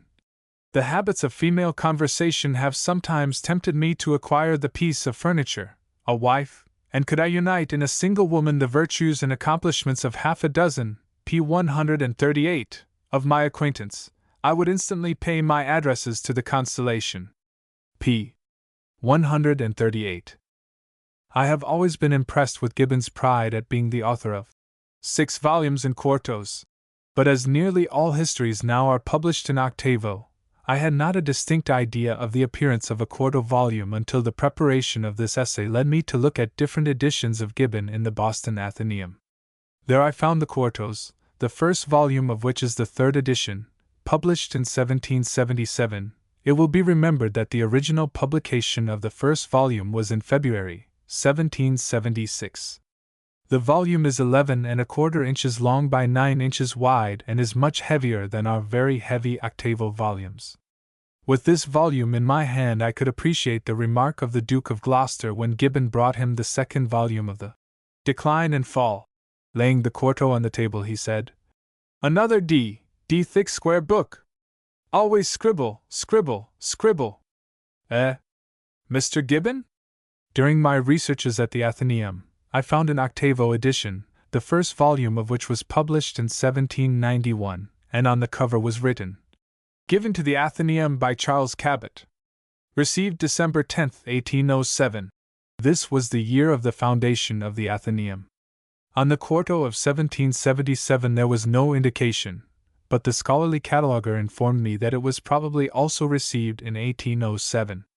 3 later editions than these 2 are in this library, the last of which is Barry's of 1900, to which I have constantly referred. Meditating in the quiet alcove, with the 2 early editions of Gibbon before me, I found an answer to the comment of H. G. Wells in his book, The Future in America, which I confess had somewhat irritated me. Thus wrote Wells, "Frankly, I grieve over Boston as a, p. 139, great waste of leisure and energy, as a frittering away of moral and intellectual possibilities. We give too much to the past. We are obsessed by the scholastic prestige of mere knowledge and genteel remoteness." Pondering this iconoclastic utterance, how delightful it is to light upon evidence in the way of well-worn volumes that, since 1807, men and women here have been carefully reading Gibbon, who, as Dean Milman said, has bridged the abyss between ancient and modern times and connected together the 2 worlds of history. A knowledge of the decline and fall is a basis for the study of all other history. It is a mental discipline and a training for the problems of modern life. These Athenaeum readers did not waste their leisure, did not give too much to the past. They were supremely right to take account of the scholastic prestige of Gibbon, and to endeavor to make part of their mental fiber this greatest history of modern times. p. 139. I will close with a quotation from the autobiography, which in its sincerity and absolute freedom from literary cant will be cherished by all whose desire is to behold the bright countenance of truth in the quiet and still air of delightful studies. "I have drawn a high prize in the lottery of life," wrote Gibbon. "I am disgusted with the affectation of men of letters, who complain that they have renounced a substance for a shadow and that their fame affords a poor compensation for envy, censure, and persecution. My own experience at least has taught me a very different lesson. 20 happy years have been animated by the labor of my history, and its success has given me a name, a rank, a character in the world, to which I should not otherwise have been entitled." D'Alembert relates that as he was walking in the gardens of Sans-Souci, p. 140, with the King of Prussia, Frederick said to him, "Do you see that old woman, a poor weeder, asleep on that sunny bank? She is probably a more happy being than either of us." Now the comment of Gibbon, "The king and the philosopher may speak for themselves. For my part, one do not envy the old woman." p. 140. Us. p. 141, Samuel Rawson Gardiner. p. 141. A paper read before the Massachusetts Historical Society at the March meeting of 1902, and printed in the Atlantic Monthly, May, 1902. p. 143, Samuel Rawson Gardiner. p. 143. It is my purpose to say a word of Samuel Rawson Gardiner, the English historian, who died February 23, 1902, and who in his research and manner of statement represents fitly the scientific school of historical writers. He was thorough in his investigation, sparing neither labor nor pains to get at the truth. It may well enough be true that the designedly untruthful historian, like the undevout astronomer, is an anomaly, for inaccuracy comes not from purpose, but from neglect. Now Gardiner went to the bottom of things, and was not satisfied until he had compassed all the material within his reach. As a matter of course, he read many languages. Whether his facts were in Spanish, Italian, French, German, Dutch, Swedish, or English made apparently no difference. Nor did he stop at what was in plain language.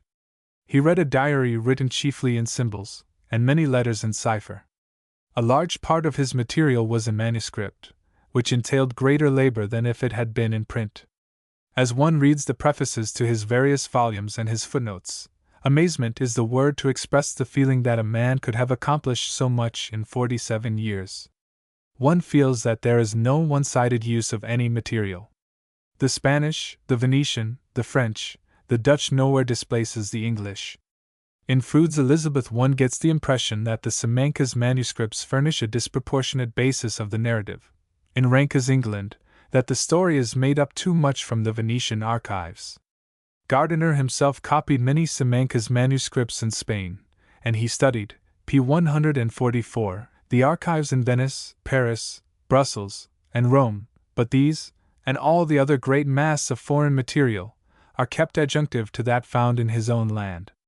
My impression from a study of his volumes is that more than half of his material is in manuscript, but because he has matter which no one else had ever used, he does not neglect the printed pages open to every one. To form a judgment on the character and aims of Cromwell, he writes, it is absolutely necessary to take Carlyle's monumental work as a starting point. Yet, distrusting Carlyle's printed transcripts, he goes back to the original speeches and letters themselves. Carlyle, he says, amends the text without warning. In many places, these emendations Gardiner corrects, and out of the abundance of his learning he stops a moment to show how Carlyle has misled the learned Dr. Murray in attributing to Cromwell the use of the word communicative, in its modern meaning, when it was on the contrary employed in what is now an obsolete sense. It. p. 144. Gardiner's great work is the History of England from 1603 to 1656. In the revised editions there are 10 volumes called the History of England from the accession of James I to the outbreak of the Civil War, and 4 volumes on the Great Civil War. Since this revision he has published 3 volumes on the history of the Commonwealth and the Protectorate. He was also the author of a number of smaller volumes, a contributor to the Encyclopaedia Britannica and the Dictionary of National Biography, and for 10 years editor-in-chief of the English Historical Review. I know not which is the more remarkable, the learning, accuracy, and diligence of the man, or with all his modesty. p. 145, with his great store of knowledge, the very truthfulness of his soul impels him to be forward in admitting his own mistakes. Lowell said in 1878 that Darwin was almost the only perfectly disinterested lover of truth he had ever encountered. Had Lowell known the historian as we know him, he would have placed Gardiner upon the same elevation. In the preface to the revised 10-volume edition he alludes to the defects of his work. Much material, he wrote, has accumulated since the early volumes were published, and my own point of view is not quite the same as it was when I started with the first years of James I. The most important contribution to this portion of his period had been Spedding's edition of Bacon's Letters and Life. In a note to page 208 of his second volume he tells how Spedding's arguments have caused him to modify some of his statements, although the two regard the history of the 17th century differently. Writing this soon after the death of Spedding, to which he refers as the loss of one whose mind was so acute and whose nature was so patient and kindly, he adds, it was a true pleasure to have one's statements and arguments exposed to the testing fire of his hostile criticism. Having pointed out later some inaccuracies in the work of Professor Masson, he accuses himself. "I have little doubt," he writes, "that if my work were subjected to as careful a revision, it would yield a far greater crop of errors." p. 145. Gardiner was born in 1829. Soon after he was 26 years old, he conceived the idea of writing the history of England from the accession of James I to the restoration of Charles II. It was a noble conception, but his means were small. Having married, as his first wife, the youngest daughter of Edward Irving, the enthusiastic founder of the p. 146 Catholic Apostolic Church, he became an Irvingite. Because he was an Irvingite, his university, he was a son of Oxford, so it is commonly said, would give him no position whereby he might gain his living. Nevertheless, Gardiner studied and toiled, and in 1863 published 2 volumes entitled A History of England from the Accession of James I to the Disgrace of Chief Justice Coke. Of this work only 140 copies were sold. Still he struggled on. In 1869 2 volumes called Prince Charles and the Spanish Marriage were published and sold 500 copies. 6 years later appeared 2 volumes entitled A History of England under the Duke of Buckingham and Charles I. This installment paid expenses, but no profit. One is reminded of what Carlyle said about the pecuniary rewards of literary men in England. Homer's Iliad would have brought the author, had he offered it to Mr. Murray on the half-profit system, say 25 guineas. The prophecies of Isaiah would have made a small article in a review which could cheerfully enough have remunerated him with a £5 note. The first book from which Gardiner received any money was a little volume for the Epochs of Modern History series on the 30 Years' War, published in 1874. 2 more installments of the history appearing in 1877 and 1881 made up the first edition of what is now our 10-volume history, but in the meantime some of the volumes went out of print. It was not until 1883, the year of the publication of the revised edition, that the value of his labors was generally recognized. During this 20 years, from the age of 26 to 54, Gardiner had his living to earn. He might have recalled the remark made, I think, by either Goldsmith or Lamb, that the books which will live are not those by which we ourselves can live. Therefore Gardiner got his p. 147 bread by teaching. He became a professor in King's College, London, and he lectured on history for the London Society for the Extension of University Teaching, having large audiences all over London, and being well appreciated in the East End. He wrote schoolbooks on history. Finally, success came 20 years after his glorious conception, 20 years after the publication of his first volume. He had had a hard struggle for a living with money coming in by driblets. Bread won in such a way is come by hard, yet he remained true to his ideal. His potboilers were good and honest books. His brief history on the 30 Years' War has received the praise of scholars. Recognition brought him money rewards. In 1882 Mr. Gladstone bestowed upon him a civil list pension of £150 a year. 2 years later All Souls College, Oxford, elected him to a research fellowship. When this expired, Merton made him a fellow. Academic honors came late. Not until 1884, when he was 55, did he take his degree of M.A. Edinburgh conferred upon him and Doctor of Laws, and Göttingen a Ph.D. But he was 66 when he received the coveted DCL from his own university. The year previous Lord Rosebery offered him the Regius Professorship of History at Oxford, but he declined it because the prosecution of his great work required him to be near the British Museum. It is worthy of mention that in 1874, 9 years before he was generally appreciated in England, the Massachusetts Historical Society elected him a corresponding member. p. 146. p. 147. During the latter part of his life Gardiner resided in the country near London, whence it took him about an hour to reach the British Museum, where he did his work. He labored on his history from 11 o'clock to 4:30, with an intermission of half an hour for luncheon. He did, p. 148, not dictate to a stenographer, but wrote everything out. Totally unaccustomed to collaboration, he never employed a secretary or assistant of any kind. In his evenings he did no serious labor. he spent them with his family, attended to his correspondence, or read a novel. Thus he wrought 5 hours daily. What a brain, and what a splendid training he had given himself to accomplish such results in so short a working day. p. 148. In the preface to his first volume of the History of the Commonwealth, published in 1894, Gardiner said that he was entering upon the third and last stage of a task the accomplishment of which seemed to me many years ago to be within the bounds of possibility. One more volume bringing the history down to the death of Cromwell would have completed the work, and then Mr. Charles H. Firth, a Fellow of All Souls College, Oxford, was to take up the story. Firth now purposes to begin his narrative with the year 1656.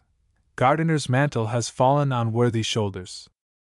Where historical scholars congregate in England and America, Gardiner is highly esteemed. But the critics must have their day. They cannot attack him for lack of diligence and accuracy, which, according to Gibbon, the master of us all, are the prime requisites of a historian, so they assert that he was deficient in literary style, he had no dramatic power, his work is not interesting and will not live. Gardiner is the product solely of the university and the library. You may visualize him at Oxford, in the British Museum, or at work in the archives on the continent, but of affairs and of society, by personal contact, he knew nothing. In short, he was not a man of the world, and the histories must be written, so these critics aver, by those who have an actual knowledge by experience of their fellowmen. It is profitable to examine these dicta by the light of concrete, p. 149, examples. Froude saw much of society, and was a man of the world.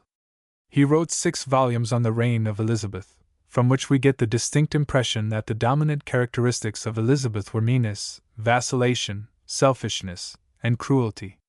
Gardiner, in an introductory chapter of 43 pages, restores to us the great Queen of Shakespeare, who brought upon her land 1,000 blessings. She loved her people well, he writes, and ruled them wisely.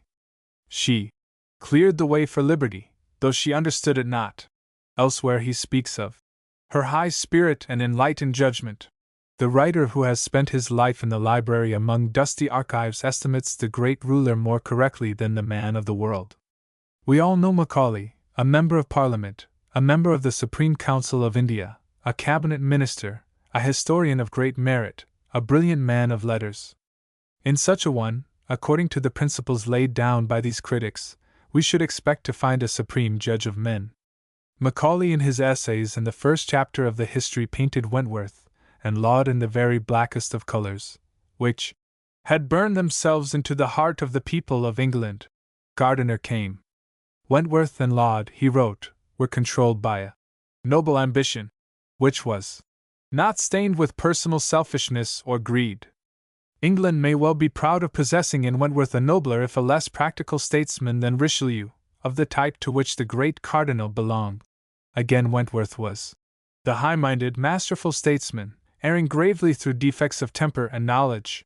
From Macaulay we carry away the impression that Wentworth was very wicked and that Cromwell was very good. Gardiner, p. 150, loved Cromwell not less than did Macaulay, but thus he speaks of his government. Step by step the government of the Commonwealth was compelled to rule by means which every one of its members would have condemned if they had been employed by Charles or Wentworth. Is it not a triumph for the bookish man that in his estimate of Wentworth and Laud he has with him the consensus of the historical scholars of England? p. 149. p. 150. What a change there has been in English opinion of Cromwell in the last half-century! Unquestionably that is due to Carlyle more than to any other one man, but there might have been a reaction from the conception of the hero-worshipper had it not been supported and somewhat modified by so careful and impartial a student as Gardiner. The alteration of sentiment toward Wentworth and Laud is principally due to Gardiner, that toward Cromwell is due to him in part. These are 2 of the striking results, but they are only 2 of many things we see differently because of the single-minded devotion of this great historian. We know the history in England from 1603 to 1656 better than we do that of any other period of the world, and for this we are indebted mainly to Samuel Ross and Gardiner. p. 151, William E. H. Lecky. p. 151. A paper read before the Massachusetts Historical Society at the November meeting of 1903.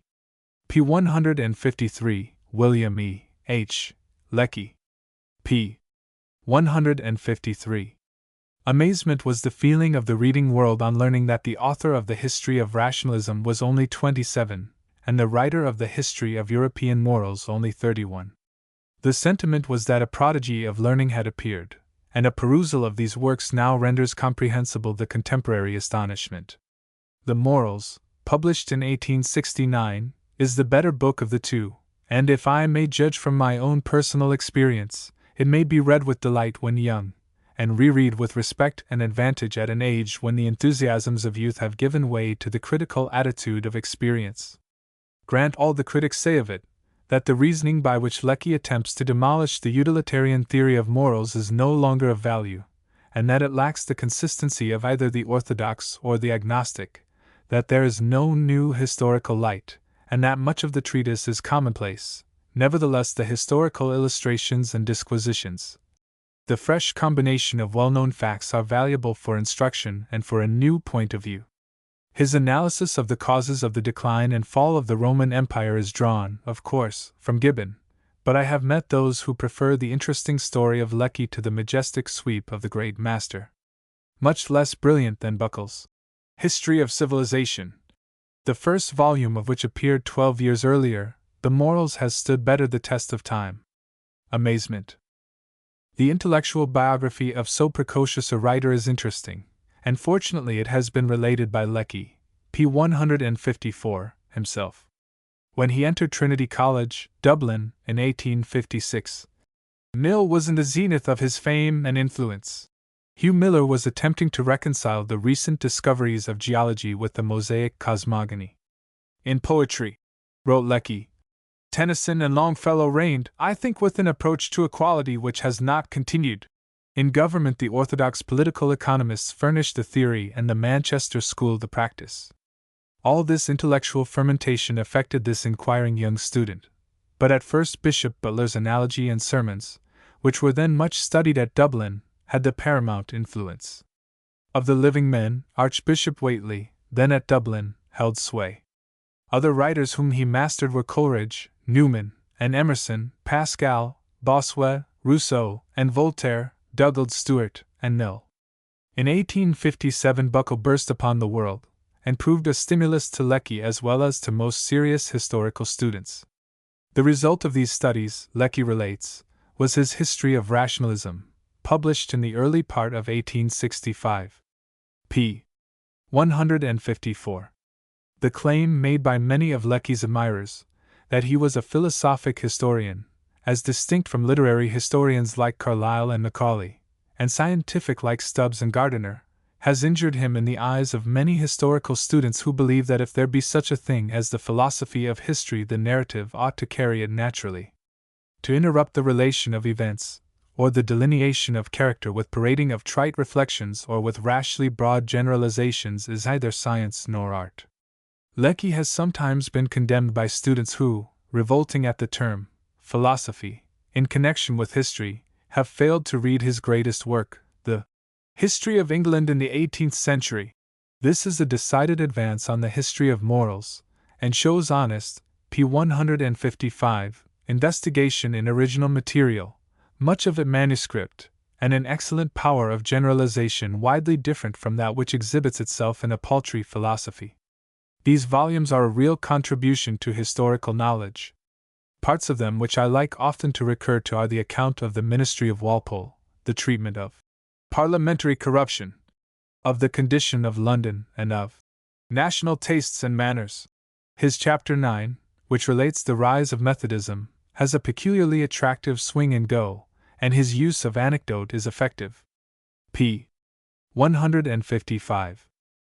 Chapter 20 on the Causes of the French Revolution, covering 141 pages, is an ambitious effort, but it shows a thorough digestion of his material, profound reflection, and a lively presentation of his view. Mr. Morse Stevens believes that it is idle to attempt to inquire into the causes of this political and social overturn. If a historian tells the how, he asserts he should not be asked to tell the why. This is an epigrammatic statement of a tenet of the Scientific Historical School of Oxford, but men will always be interested in inquiring why the French Revolution happened, and such chapters as this of Lecky, a blending of speculation and narrative, will hold their place. These volumes have much well and impartially written Irish history, and being published between 1878 and 1890, at the time when the Irish question in its various forms became acute, they attracted considerable attention from the political world. Gladstone was an admirer of Lecky, and said in a chat with John Morley, "Lecky has real insight into the motives of statesmen. Now Carlyle, so mighty as he is in flash and penetration, has no eye for motives. Macaulay, too, is so caught by a picture, by color, by surface, that he is seldom to be counted on for just account of motive." The Irish chapters furnished arguments for the p. 156 Liberals, but did not convert Lecky himself to the policy of Home Rule. When Gladstone and his party adopted it, he became a Liberal Unionist, and as such was elected in 1895 a member of the House of Commons by Dublin University. In view of the many comments that he was not successful in parliamentary life, I may say that the election not only came to him unsought, but that he recognized that he was too old to adapt himself to the atmosphere of the House of Commons. He accepted the position in the belief which was pressed upon him by many friends that he could in Parliament be useful to the University. p. 156. Within less than 3 years have we commemorated in this hall 3 great English historians, Stubbs, Gardiner, and Lecky. The one we honor today was the most popular of the 3.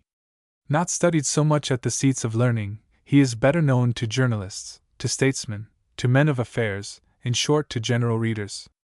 Even our society made him an honorary member 14 years before it so honored Gardiner, although Gardiner was the older man and 2 volumes of his history had been published before Lecky's Rationalism, and 2 volumes more in the same year as the Morals.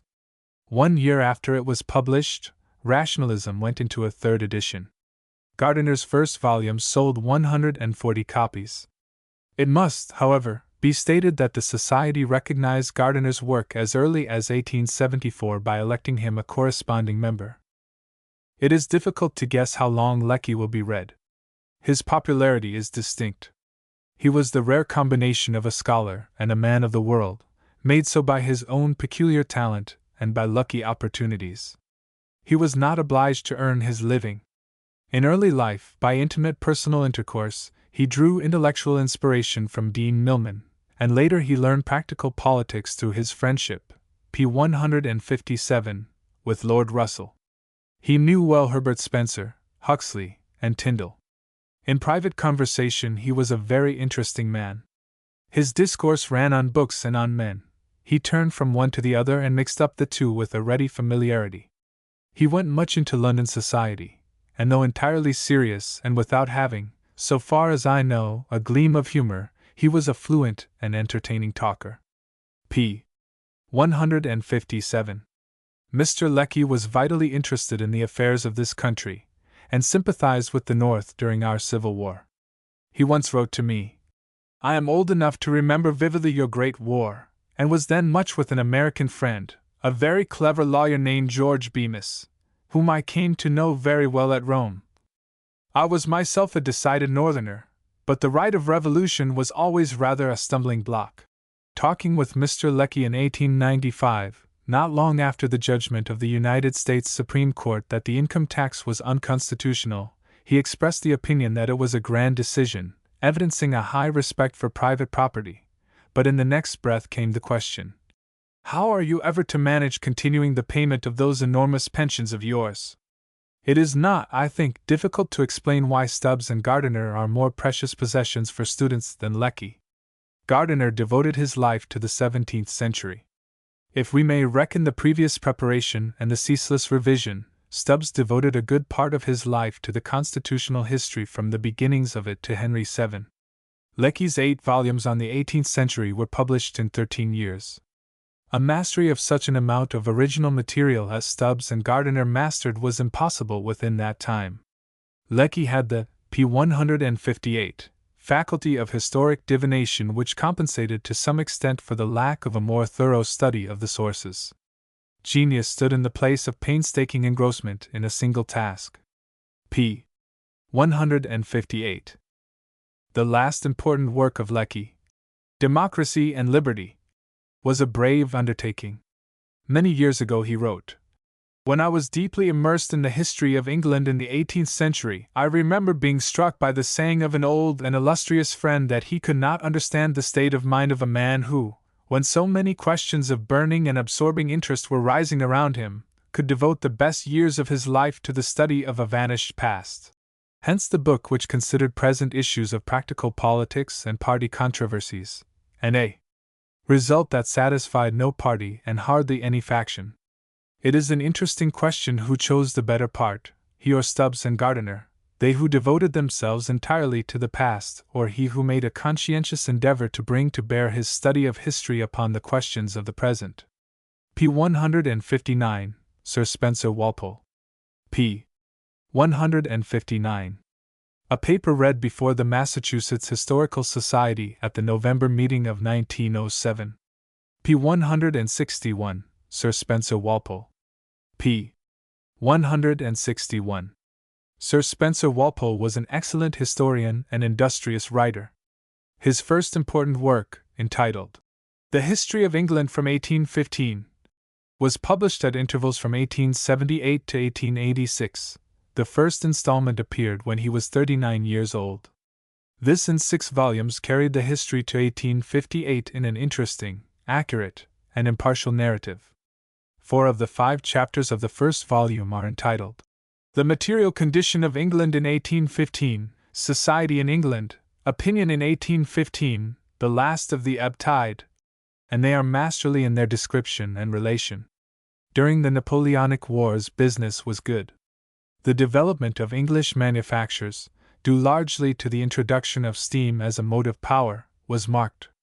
20 years of war, he wrote, had concentrated the trade of the world in the British Empire. Wheat was dear. In consequence, the country gentlemen received high rents. The clergy, being largely dependent on tithes, the tenth of the produce, found their incomes increased as the price of corn advanced. But the laboring classes, both those engaged in manufactures and agriculture, did not share in the general prosperity. Either their wages did not rise at all or did not advance commensurately with the increase of the cost of living and the decline in the value of the currency. Walpole's detailed and thorough treatment of this subject is historic work of high value. Sir Spencer Walpole. In the 3rd volume I was much impressed with his account of the Reform Act of 1832. We all have read that wonderful story over and over again, but I doubt whether its p. 162 salient points have been better combined and presented than in Walpole's chapter. I had not remembered the reason of the selection of Lord John Russell to present the bill in the House of Commons when he was only paymaster of the forces, without a seat in the cabinet. It will, of course, be recalled that Lord Grey, the Prime Minister, was in the House of Lords, and not so readily, I think, that Althorp was Chancellor of the Exchequer and the leader of the House of Commons. On Althorp, under ordinary circumstances, it would have been incumbent to take charge of this highly important measure, which had been agreed upon by the Cabinet after council with the King. Russell was the youngest son of the Duke of Bedford, and the Duke was one of the large territorial magnates, and a proprietor of rotten boroughs. A bill recommended by his son's authority, wrote Walpole, was likely to reassure timid or wavering politicians. Russell, Walpole continued, told his tale in the plainest language, but the tale which he had to tell required no extraordinary language to adorn it. The Radicals had not dared to expect, the Tories, in their wildest fears, had not apprehended so complete a measure. Enthusiasm was visible on one side of the House, consternation and dismay on the other.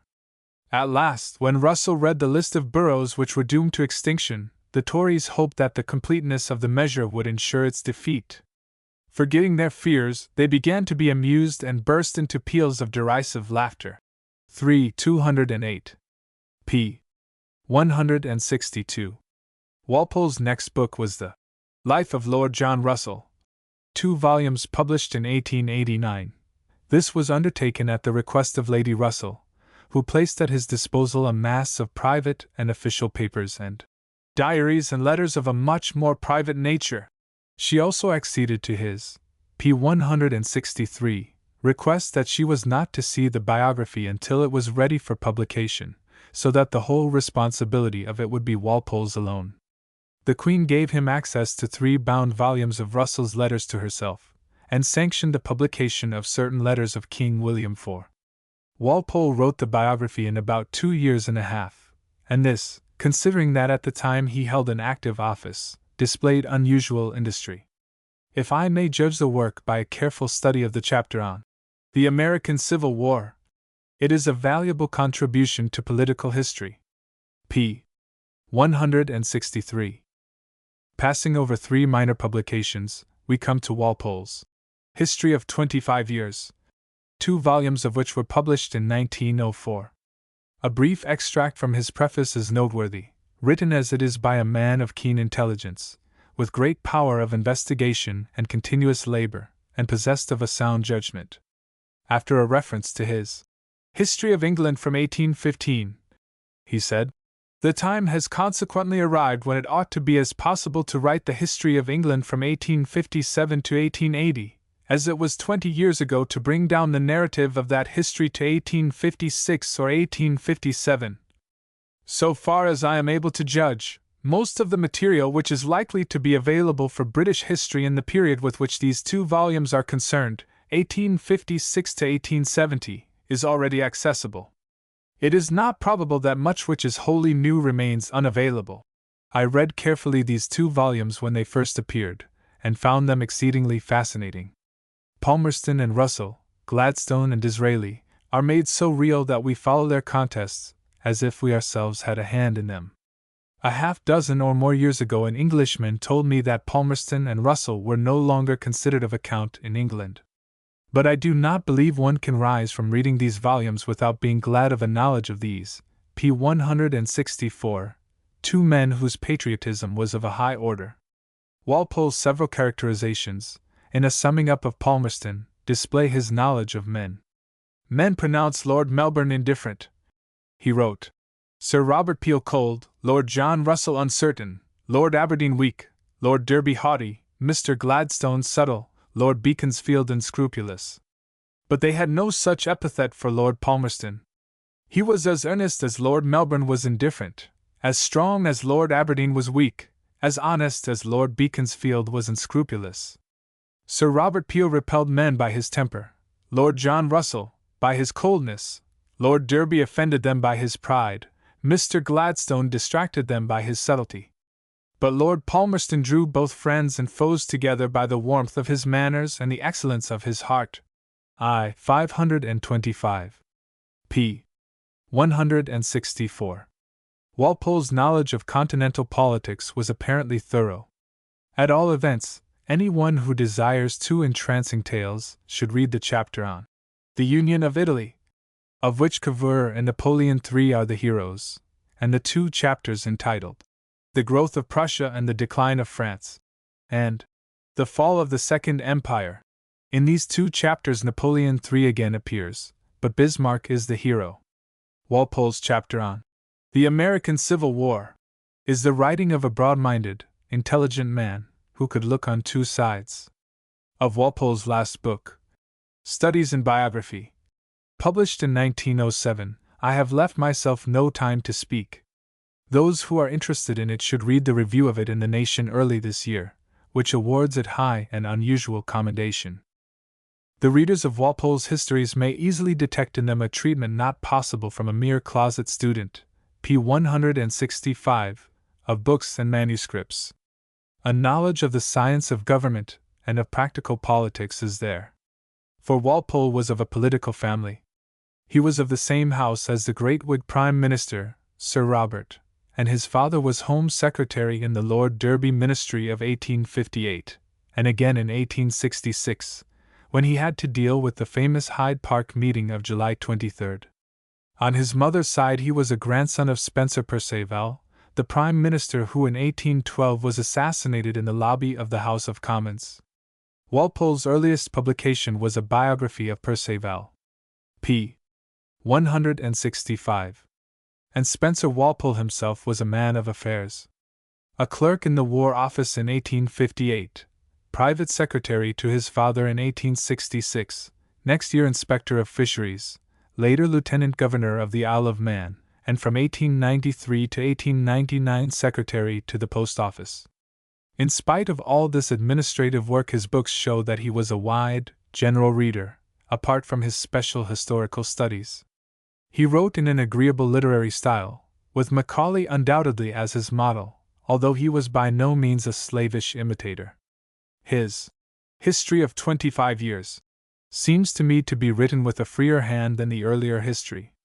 He is here animated by the spirit rather than the letter of Macaulay. I no longer notice certain tricks of expression which one catches so easily in a study of the great historian, and which seem so well to suit Macaulay's own work, but nobody else's. An article by Walpole on my first 4 volumes, in the Edinburgh Review of January, 1901, led to a correspondence which resulted in my receiving an invitation last May to pass Sunday with him at Hartfield Grove, his Sussex country place. We were to meet at Victoria Station and take an early morning train. Seeing Mr. Frederick Harrison, P. 166, the day previous, I asked for a personal description of his friend Walpole in order that I might easily recognize him. "Well," says Harrison, "perhaps I can guide you. A while ago I sat next to a lady during a dinner who took me for Walpole and never discovered her mistake until, when she addressed me as Sir Spencer, I undeceived her just as the ladies were retiring from the table. Now I am the elder by 8 years and I don't think I look like Walpole, but that good lady had another opinion." Walpole and Harrison met that Saturday evening at the Academy dinner, and Walpole obtained a personal description of myself. This caution on both our parts was unnecessary. We were the only historians traveling down on the train, and could not possibly have missed one another. I found him a thoroughly genial man, and after 15 minutes in the railway carriage we were well acquainted. The preface to his History of 25 Years told that the 2 volumes were the work of 5 years. I asked him how he was getting on with the succeeding volumes. He replied that he had done a good deal of work on them, and now that he was no longer in an administrative position he could concentrate his efforts, and he expected to have the work finished before long. I inquired if the prominence of his family in politics hampered him at all in writing so nearly contemporary history, and he said, "Not a bit." An hour of the railroad and a half-hour's drive brought us to his home. It was not an ancestral place, but a purchase not many years back. An old house had been remodeled with modern improvements, and comfort and ease were the predominant aspects. Sir Spencer proposed a turn before luncheon, which meant a short walk, and after luncheon we had a real walk. I am aware that the English mile and our own are alike 5,280 feet, but I am always impressed with the fact that, p. 167, the English mile seems longer, and so I was on this Sunday. For after a good 2 hours' exertion over hills and meadows my host told me that we had gone only 5 miles. Only by direct question did I elicit the fact that had he been alone he would have done 7 miles in the same time. p. 166. p. 167. There were no other guests, and Lady Walpole, Sir Spencer, and I had all of the conversation at luncheon and dinner, and during the evening. We talked about history and literature, English and American politics, and public men. He was singularly well informed about our country, although he had only made one brief visit and then in an official capacity. English expressions of friendship are now so common that I will not quote even one of the many scattered through his volumes, but he displayed everywhere a candid appreciation of our good traits and creditable doings. I was struck with his knowledge and love of lyric poetry. Byron, Shelley, Keats, Tennyson, Longfellow, and Lowell were thoroughly familiar to him. He would repeat some favorite passage of Keats, and at once turn to a discussion of the administrative details of his work in the post office. Of course the day and evening passed very quickly. It was one of the days to be marked with a white stone, and when I bade Walpole good-bye on the Monday morning I felt as if I were parting from a warm friend. I found him broad-minded, intelligent, sympathetic, affable, and he seemed as strong physically as he was sound intellectually. His death on Sunday, July 7th, of cerebral hemorrhage was alike a shock and a grief. p. 169, John Richard Green. p. 169. Address at a gathering of historians on June 5, 1909, to mark the placing of a tablet in the inner quadrangle of Jesus College, Oxford, to the memory of John Richard Green. p. 171, John Richard Green. p. 171. I wish indeed that I had the tongues of men and of angels to express the admiration of the reading public of America for the history of John Richard Green. I suppose that he has had more readers in our country than any other historian except Macaulay, and he has shaped the opinions of men who read, more than any writers of history except those whom John Morley called the great-born men of letters, Gibbon, Macaulay, and Carlyle. I think it is the earlier volumes rather than the last volume of his more extended work which have taken hold of us. Of course we thrill at his tribute to Washington, where he has summed up our reverence, trust, and faith in him in one single sentence which shows true appreciation and deep feeling, and it flatters our national vanity, of which we have a goodly stock, to read in his 4th volume that the creation of the United States was one of the turning points in the history of the world. No saying is more trite, at any rate to an educated American audience, than that the development of the English nation is one of the most wonderful things, if not the most wonderful thing, which history records. That history before James I is our own, and to our general readers, it has never been so well presented as in Green's first 2 volumes. The victories of war are our own. It was our ancestors who preserved liberty, maintained order, set the train moving toward religious toleration, and wrought out that language and literature which we are proud of, as well as you. p. 172. For my own part, I should not have liked to miss reading and rereading the 5 chapters on Elizabeth in the 2nd volume. What eloquence in simply the title of the last, The England of Shakespeare! And in fact my conception of Elizabeth, derived from Shakespeare, is confirmed by Green. As I think how much was at stake in the last half of the 16th century, and how well the troubles were met by that great monarch and the wise statesmen whom she called to her aid, I feel that we could not be what we are, had a weak, irresolute sovereign been at the head of the state. p. 172. With the power of a master, Green manifests what was accomplished. At the accession of Elizabeth, never, so he wrote, had the fortunes of England sunk to a lower ebb. The loss of Calais gave France the mastery of the Channel. The French king in fact bestrode the realm, having one foot in Calais, and the other in Scotland. And at the death of Elizabeth, thus Green tells the story, the danger which had hitherto threatened our national existence and our national unity had disappeared. France clung to the friendship of England, Spain trembled beneath its blows. With the wide range of years of his subject, with the grasp of an extended period akin to Gibbon's, complete accuracy was, of course, not attainable, but Samuel R. Gardiner once told me that Green, although sometimes inaccurate in details, gave a general impression that was justifiable and correct, and that is in substance the published opinion of Stubbs. Goethe said that in reading Molière you perceive that he possessed the charm of an amiable nature and habitual contact with good society.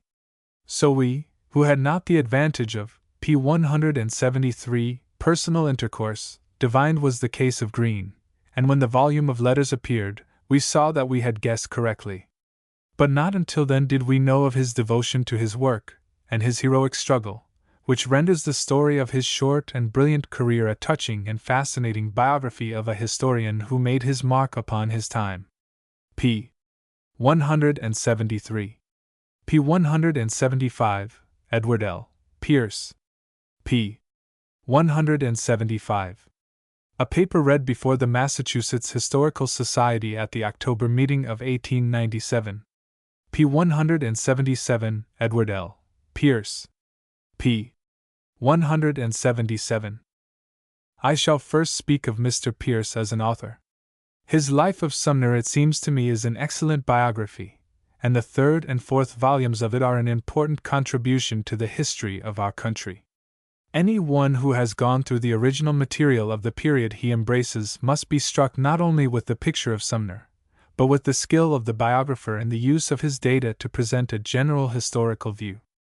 The injunction of Cicero, "Choose with discretion out of the plenty that lies before you," Mr. Pierce observed.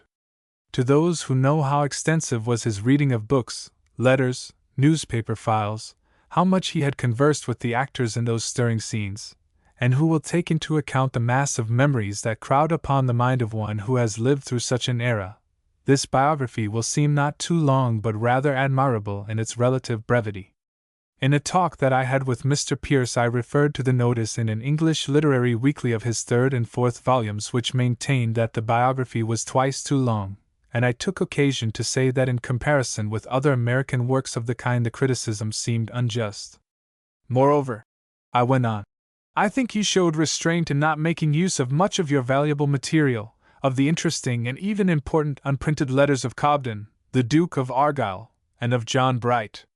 "Yes," replied Mr. Pierce, with a twinkle in his eye. "I can say with Lord Clive, great heavens, at this moment I stand astonished at my own moderation. I shall. Moderation. P. 178. Any one who has studied public sentiment in this country for any period knows how easy it is to generalize from a few facts, and yet, if the subject be more thoroughly investigated, it becomes apparent how unsatisfactory such generalizations are apt to be. Not that they are essentially untrue, but rather because they express only a part of the truth. If a student should ask me in what one book he would find the best statement of popular opinion at the North during the Civil War, I should say, read Sumner's letters as cited in Mr. Pierce's biography with the author's comments.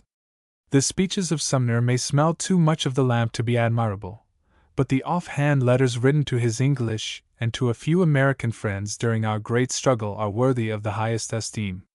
From his conversations with the President, the cabinet ministers, his fellow senators and congressmen, his newspaper reading, in short, from the many impressions that go to make up the daily life of an influential public man, there has resulted an accurate statement of the popular feeling from day to day. In spite of his intense desire to have Englishmen of power and position espouse the right side, he would not misrepresent anything by the suppression of facts, any more than he would make a misleading statement. In the selection of these letters Mr. Pierce has shown a nice discrimination. P. 178. Sumner, whom I take to have been one of the most truthful of men, was fortunate in having one of the most honest of biographers. Mr. Pierce would not, I think, have wittingly suppressed anything that told against him. I love to think of one citation which would never have been made by an idolizing biographer, so sharply did it bring out the folly of the opinion expressed. Sumner wrote, May 3, 1863, "There is no doubt here about Hooker. He told Judge Bates that he did not mean to drive the enemy but, p. 179, to bag him. It is thought he is now doing it." The biographer's comment is brief. The letter was written on the day of Hooker's defeat at Chancellorsville. P. 179. It seems to me that Mr. Pierce was as impartial in his writing as is possible for a man who has taken an active part in political affairs, who is thoroughly in earnest, and who has a positive manner of expression. It is not so difficult as some imagine for a student of history whose work is done in the library to be impartial, provided he has inherited or acquired the desire to be fair and honest, and provided he has the diligence and patience to go through the mass of evidence. His historical material will show him that to every question there are two sides. But what of the man who has been in the heat of the conflict, and who, when the fight was on, believed with Sumner that there was no other side? If such a man displays candor, how much greater his merit than the impartiality of the scholar who shuns political activity, and has given himself up to a life of speculation. I had the good fortune to have 3 long conversations with the Hon. Robert C. Winthrop, the last of which occurred shortly after the publication of the 3rd and 4th volumes of the Life of Sumner. "What," said Mr. Winthrop to me, "do you think of the chapter on the annexation of Texas and the Mexican War?" "I think," was my reply, "that Mr. Pierce has treated a delicate subject like a gentleman." "From what I have heard of it," responded Mr. Winthrop earnestly, And from so much as I have read of it, that is also my own opinion. Such a private conversation I could, of course, repeat, and somewhat later, the occasion presenting itself, I did so to Mr. Pierce. That is more grateful to me, he said, almost with tears in his eyes, than all the praise I have received for these volumes. Mr. Pierce had, I think, the historic sense. I consulted, p. 180, him several times on the treatment of historical matters, taking care not to trench on questions where, so different was our point of view, we could not possibly agree, and I always received from him advice that was suggestive, even if I did not always follow it to the letter. I sent to him, while he was in London, my account of Secretary Cameron's report proposing to arm the slaves and of his removal from office by President Lincoln. Mr. Pierce thought my inferences were far-fetched, and wrote, I prefer the natural explanation. Horace says we must not introduce a god into a play unless it is necessary. p. 180. As a friend, he was warm-hearted and true. He brought cheer and animation into your house. His talk was fresh. His zeal for whatever was uppermost in his mind was contagious, and he inspired you with enthusiasm. He was not good at conversation, in the French sense of the term, for he was given to monologue, but he was never dull. His artlessness was charming. He gave you confidences that you would have shrunk from hearing out of the mouth of any other man, in the fear that you intruded on a privacy where you had no right. But this openness of mind was so natural in Mr. Pierce that you listened with concern and sympathized warmly. He took interest in everything, he had infinite resources, and until his health began to fail, enjoyed life thoroughly. He loved society, conversation, travel, and while he had no passion for books, he listened to you attentively while you gave an abstract or criticism of some book that was attracting attention. In all intercourse with him you felt that you were in a healthy moral atmosphere. I never knew a man who went out of his way oftener to do good works in which there was absolutely no reward, and at a great sacrifice of his time, to him a most precious commodity. He was in the true sense of the word a p. 181 philanthropist, and yet no one would have approved more heartily than he this remark of Emerson. The professed philanthropists are an altogether odious set of people, whom one would shun as the worst of bores and canters. p. 181. His interest in this society the published proceedings will show in some measure, but they cannot reflect the tone of devotion in which he spoke of it in conversation, or exhibit his loyalty to it as set forth in the personal letter. It was a real privation that his legislative duties prevented his attending these meetings last winter. Of Mr. Pierce as a citizen most of you, gentlemen, can speak better than I, but it does appear to me an instance of rare civic virtue that a man of his age, political experience, ability, and mental resources could take pride and pleasure in his service in the House of Representatives of his Commonwealth. He was 68 years old, suffering from disease, yet in his service last winter he did not miss one legislative session nor a day meeting of his committee. His love for his town was a mark of local attachment both praiseworthy and useful. I would rather be moderator of the Milton Town Meeting, he said, than hold any other office in the United States. p. 183, Jacob D. Cox. p. 183. A paper read before the Massachusetts Historical Society at the October meeting of 1900. p. 185, Jacob D. Cox. p. 185.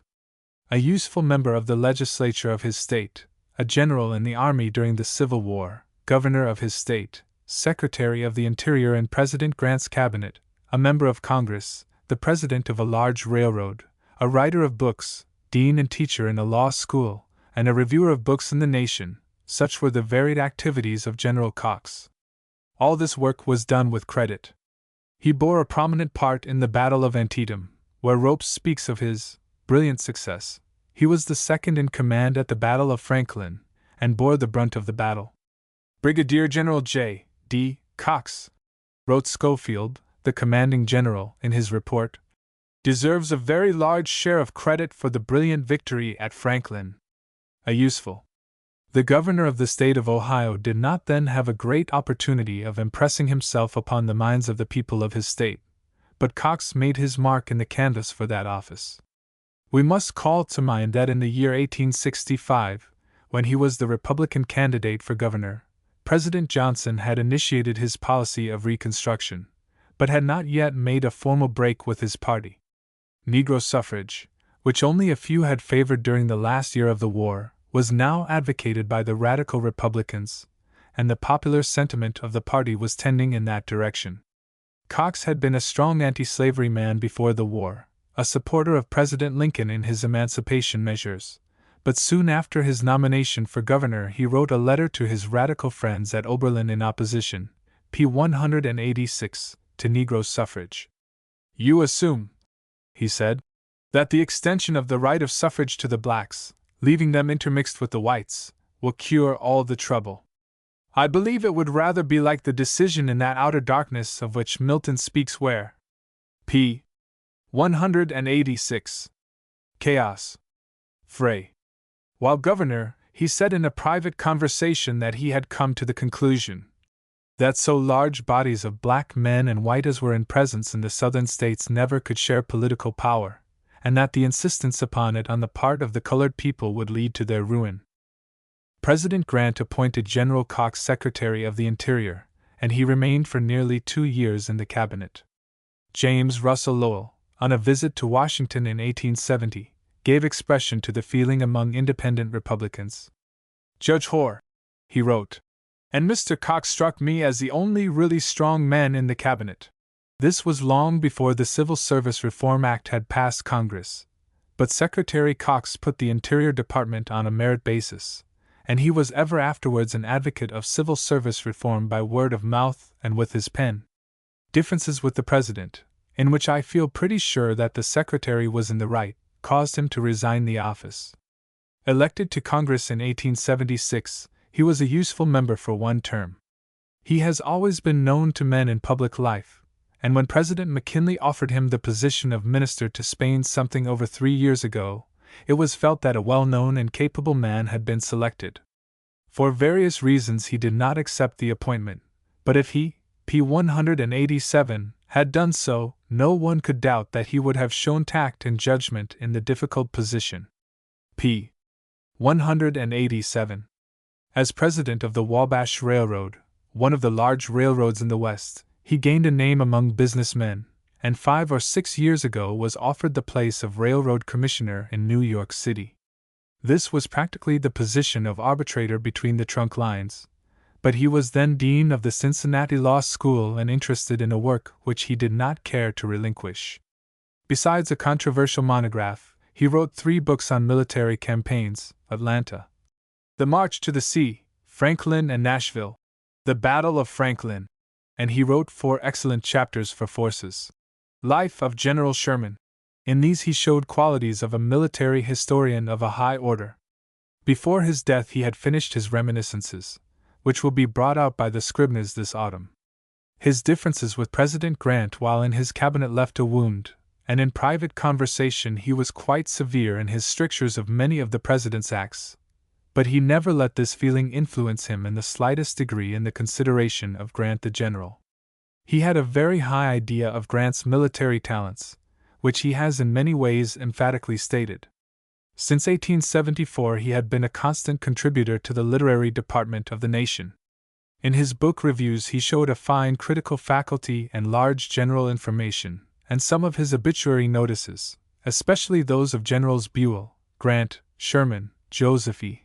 Johnston, and Jefferson Davis, showed that power of impartial characterization which is so great a merit in a historian. He was an omnivorous reader of serious books.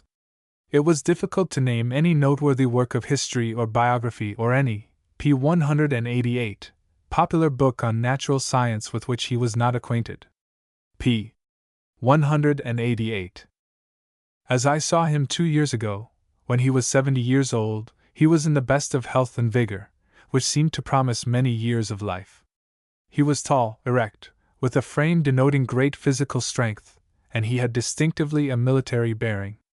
He was an agreeable companion, an excellent talker, a scrupulously honest and truthful man, and a gentleman.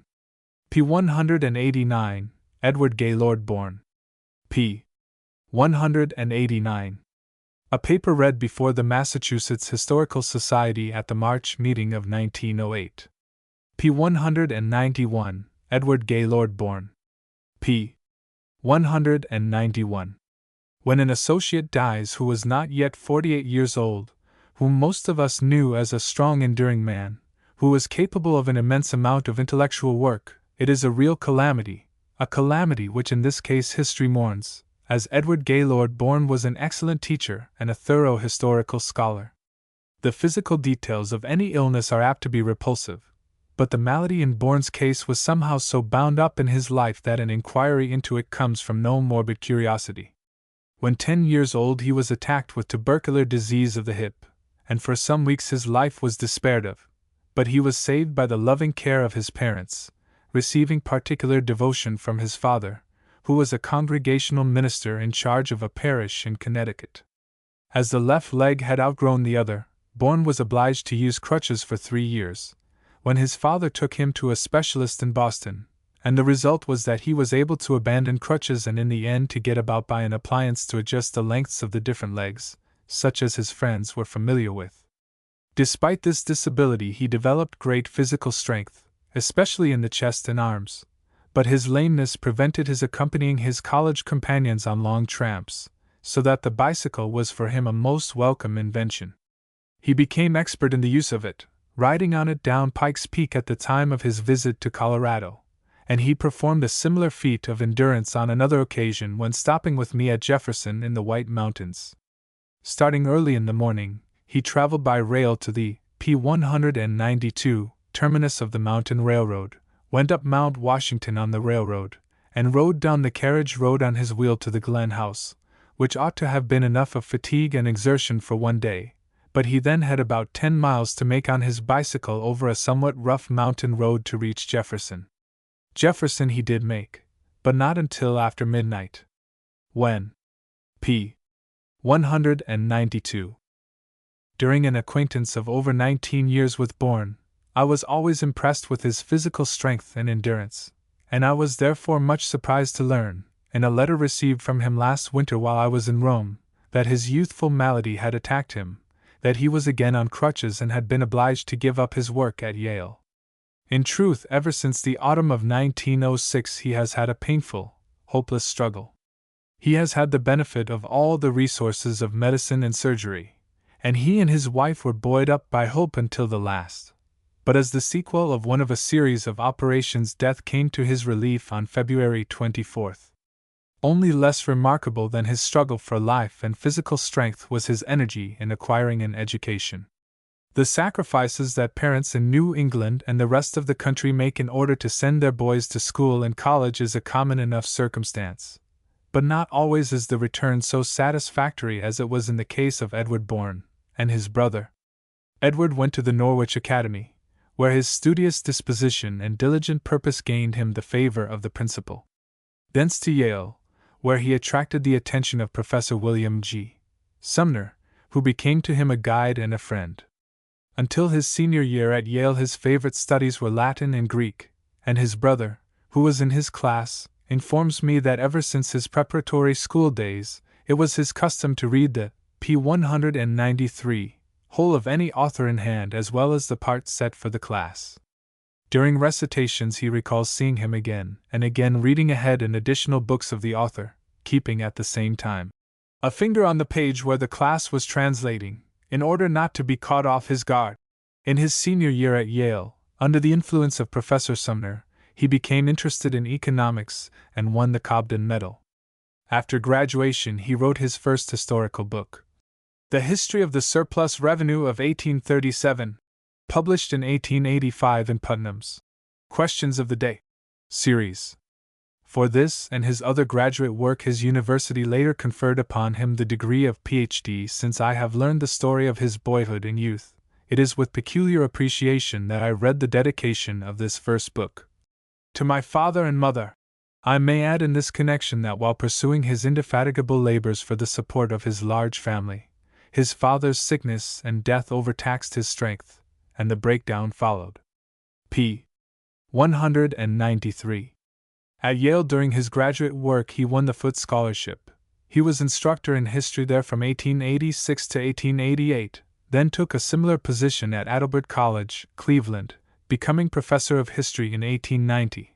This post he held until 1895, when he was called to Yale University as professor of history, a position that he held at the time of his death. Besides the doctor's thesis, Bourne published 2 books, the first of which was Essays in Historical Criticism, one of the Yale bicentennial publications, the most notable essay in which is that on Marcus Whitman. A paper read at the inaugural session of the American Historical Meeting in Detroit, and later published in the American Historical Review, is here amplified into a long and exhaustive treatment of the subject. The original paper gained Bourne, p. 194, some celebrity and subjected him to some harsh criticism, both of which, I think, he thoroughly enjoyed. Feeling sure of his facts and ground, he delighted in his final word to support the contention which he had read with emphasis and pleasure to an attentive audience in one of the halls of the University of Michigan. The final paragraph sums up what he set out to prove with undoubted success. p. 194. That Marcus Whitman was a devoted and heroic missionary who braved every hardship and imperiled his life for the cause of Christian missions and Christian civilization in the far Northwest, and finally died at his post, a sacrifice to the cause, will not be gainsaid. That he deserves grateful commemoration in Oregon and Washington is beyond dispute. But that he is a national figure in American history, or that he saved Oregon, must be rejected as a fiction. Page 100. Bourne had a good knowledge of American history, and he specialized on the Discoveries period, to which he gave close and continuous attention. He was indebted to Professor Hart's ambitious and excellent cooperative history, The American Nation, for the opportunity to obtain a hearing on his favorite subject. His Spain in America, his third published book, is the book of a scholar.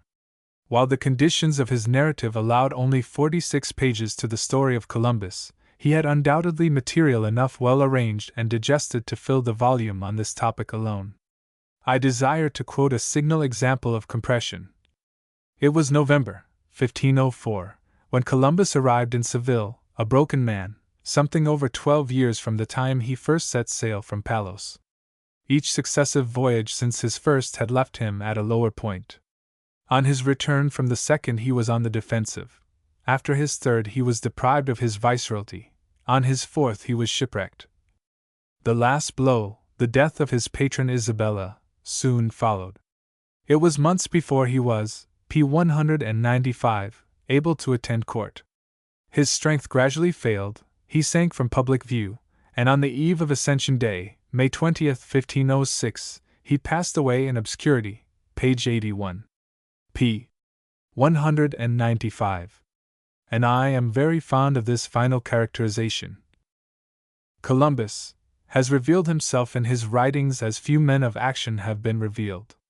His hopes, his illusions, his vanity, and love of money, his devotion to bygone ideals, his keen and sensitive observation of the natural world, his credulity and utter lack of critical power in dealing with literary evidence, his practical abilities as a navigator, his tenacity of purpose and boldness of execution, his lack of fidelity as a husband and a lover, all stand out in clear relief.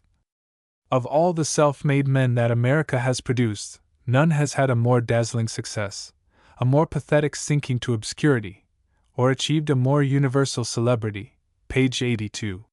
His chapter on Magellan is thoroughly interesting. The treatment of Columbus and Magellan shows what Bourne might have achieved in historical work if he could have had leisure to select his own subjects and elaborate them at will. Before Spain in America appeared, he wrote a scholarly introduction to the vast work on the Philippine Islands, published by the Arthur H. Clarke Company, of Cleveland, of which 51 volumes are already out. The study of this subject gave Bourne a chance for the exhibition of his dry wit at one of the gatherings of the American Historical Association. It was asserted that in the acquisition of the Philippine Islands our country had violated the spirit of the Monroe Doctrine, which properly confined our indulgence of the land hunger that is preying upon the world to the Western Hemisphere. Bourne took issue with this statement. He said that it might well be a question whether the Philippine Islands did not belong to the Western Hemisphere and that, for the first 3 centuries of their recorded history, they were in a sense a dependency of America. As a dependency of New Spain, p. 196, they constituted the extreme western verge of the Spanish dominions and were commonly known as the Western Islands. When the sun rose in Madrid, it was still early afternoon of the preceding day in Manila. Down to the end of the year 1844, the Manilan calendar was reckoned after that of Spain, that is, Manila time was about 16 hours slower than Madrid time. p. 196. Bourne undertook to write the life of Motley for Houghton, Mifflin and Company's American Men of Letters series, and he had done considerable work in the investigation of material. He was editor of a number of publications, one of which was John Fiske's posthumous volume, New France and New England, and he wrote critical notices for The Nation, New York Tribune, and the New York Times.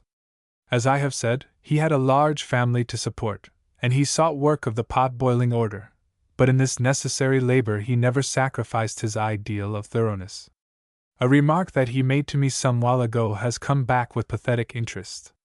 After telling me what he was doing, how much time his teaching left for outside work, why he did this and that because it brought him money, he said, "I can get along all right. I can support my family, educate my children, and get a little needed recreation, if only my health does not break down." Bourne took great interest in the American Historical Association, and rarely if ever missed an annual meeting. He frequently read papers, which were carefully prepared, and a number of them are printed in the volume of essays to which I have referred. He was the efficient chairman of the program committee at the meeting in New Haven in 1898, and as chairman of an important committee, or as member of the council, he attended the November dinners and meetings in New York, so that he came to be looked upon as one of the chief supporters of the association. p. 197, interested also in the American Historical Review, he was a frequent contributor of critical book notices. p. 197. My acquaintance with Bourne began in 1888, the year in which I commenced the composition of my history. We were both living in Cleveland, and, as it was his custom to dine with me once or twice a month, acquaintance grew into friendship, and I came to have a great respect for his training and knowledge as a historical scholar. The vastness of historical inquiry impressed me, as it has all writers of history. Recognizing in Bourne a kindred spirit, it occurred to me whether I could not hasten my work if he would employ part of his summer vacation in collecting material. I imparted the idea to Bourne, who received it favorably, and he spent a month of the summer of 1889 at work for me in the Boston Athenaeum on my general specifications, laboring with industry and discrimination over the newspapers of the early 50s to which we had agreed to confine his work. His task completed, he made me a visit of a few days at Bar Harbor, affording an opportunity for us to discuss the period and his material. I was so impressed with the value of his assistance that, when the manuscript of my first 2 volumes was completed in 1891, I asked him to spend a month with me and work jointly on its revision. We used to devote 4 or 5 hours a day to this labor, and in 1894, when I had finished my 3rd volume, we had a similar collaboration. I have never known a better test of general knowledge and intellectual temper. Bourne was a slow thinker and worker, but he was sure, and when he knew a thing, his exposition was clear and pointed. The chance of reflection overnight and the p. 198, occasional discussion at mealtimes, outside of our set hours, gave him the opportunity to recall all his knowledge bearing on the subject in hand, to digest and classify it thoroughly, so that, when he tackled a question, he talked, so to speak, like a book. 2 chapters especially attracted him, the one on slavery in my 1st volume, and the one on general financial and social conditions at the beginning of the 3rd, and I think that I may say that not only every paragraph and sentence, but every important word in these 2 chapters was discussed and weighed. Bourne was a good critic, and to set him entirely at ease, as he was 12 years younger, I told him to lay aside any respect on account of age, and to speak out frankly, no matter how hard it hit, adding that I had better hear disagreeable things from him than to have them said by critics after the volumes were printed. p. 198. The intelligent note on page 51 of my third volume was written by Bourne, as I state in the note itself, but I did not speak of the large amount of study he gave to it. I never knew a man take keener interest in anything, and as we had all the necessary authorities at hand, he worked over them for 2 days, coming down on the morning of the third day with the triumphant air of one who had wrestled successfully with a mathematical problem all night. He sat down and, as I remember it, wrote the note substantially as it now stands in the volume. He was very strong on all economic and sociological questions, displaying in a marked degree the intellectual stimulus he had derived from his association with Professor Sumner. He was a born controversialist and liked to argue. "The appetite comes in eating," is a French saying, and with Bourne his knowledge seemed to be best evolved by the actual joint working and collision with another mind. P. 199. I remember one felicitous suggestion of Bourne's which after much working over we incorporated into a paragraph to our common satisfaction, and this paragraph received commendation and some critical notice. Showing this to Bourne, I said, "That is the way of the world. You did the thinking, I got the credit." Bourne had, however, forgotten his part in the paragraph. His mind was really so full of knowledge, when one could get at it, that he did not remember giving off any part of it. In addition to his quality of close concentration, he acquired a good deal of knowledge in a desultory way. In my library, when conversation lagged, he would go to the shelves and take down book after book, reading a little here or there, lighting especially upon any books that had been acquired since his previous visit, and with reading he would comment. This love of browsing in a library he acquired when a boy, so his brother informs me, and when at Yale it was said that he knew the library as well as the librarian himself. P. 199. It will be remembered that last spring our accomplished editor, Mr. Smith, decided that he could no longer bear the burden of this highly important work, and the question of a fit successor came up at once in the mind of our president. Writing to me while I was in Europe, he expressed the desire of consulting with me on the subject as soon as I returned. I was unfortunately unable to get back in time for the June meeting of the Society, and afterwards when I reached Boston the president had gone west, and when he got home I was at Seal Harbor. To spare me the trip to Boston and Lincoln, he courteously offered to come to see me at Seal Harbor, where we had the opportunity to discuss the subject in all its bearings. It will be quite evident from this narrative that my choice for editor would be no other than Professor Bourne, and I was much gratified to learn that P. 200, the president from his own observation and reflection had determined on the same man. Mr. Adams had been accustomed to see Bourne at meetings of the American Historical Association and at dinners of their council, but so he informed me, he was not specially impressed by him until he read the essay on Marcus Whitman, which gave him a high idea of Bourne's power of working over material, and his faculty of trenchant criticism. We arrived readily at the conclusion that Bourne would be an ideal editor, and that the position would suit him perfectly. Relieved of the drudgery of teaching, he could give full swing to his love of books and to his desire of running down through all the authorities some fact or reference bearing upon the subject in hand. The work would be a labor of love on which he could bring to bear his knowledge, conscientious endeavor, and historical training. It would have been a case of mutual benefit. He would be fortunate in securing such a position, and the Society might be congratulated on being able to get a man so peculiarly qualified for editorial work. But there was the question of Bourne's health. We both knew that he had been failing, but we were not aware that his case was hopeless. The president did not wish to present his recommendation to the council until there was a reasonable chance of his recovery, and I undertook from time to time to get information from a common friend in New Haven of his progress. But there was no good news. While Bourne, with the help of his devoted wife, made an energetic fight for life, it was unavailing. In his death Yale lost an excellent teacher of history, and this Society a candidate who, if he had been chosen, would have made an accomplished editor. P. 200. P. 201, the Presidential Office. P. 201. Printed in Scribner's Magazine, of February, 1903. P. 203, the Presidential Office. P. 203. The English Constitution, as it existed between 1760 and 1787, was the model of the American, but parts of it were inapplicable to the conditions in which the 13 colonies found themselves, and where the model failed the convention struck out anew. The sagacity of the American statesman in this creative work may well fill Englishmen, so Sir Henry Maine wrote, with wonder and envy. Mr. Bryce's classification of constitutions as flexible and rigid is apt.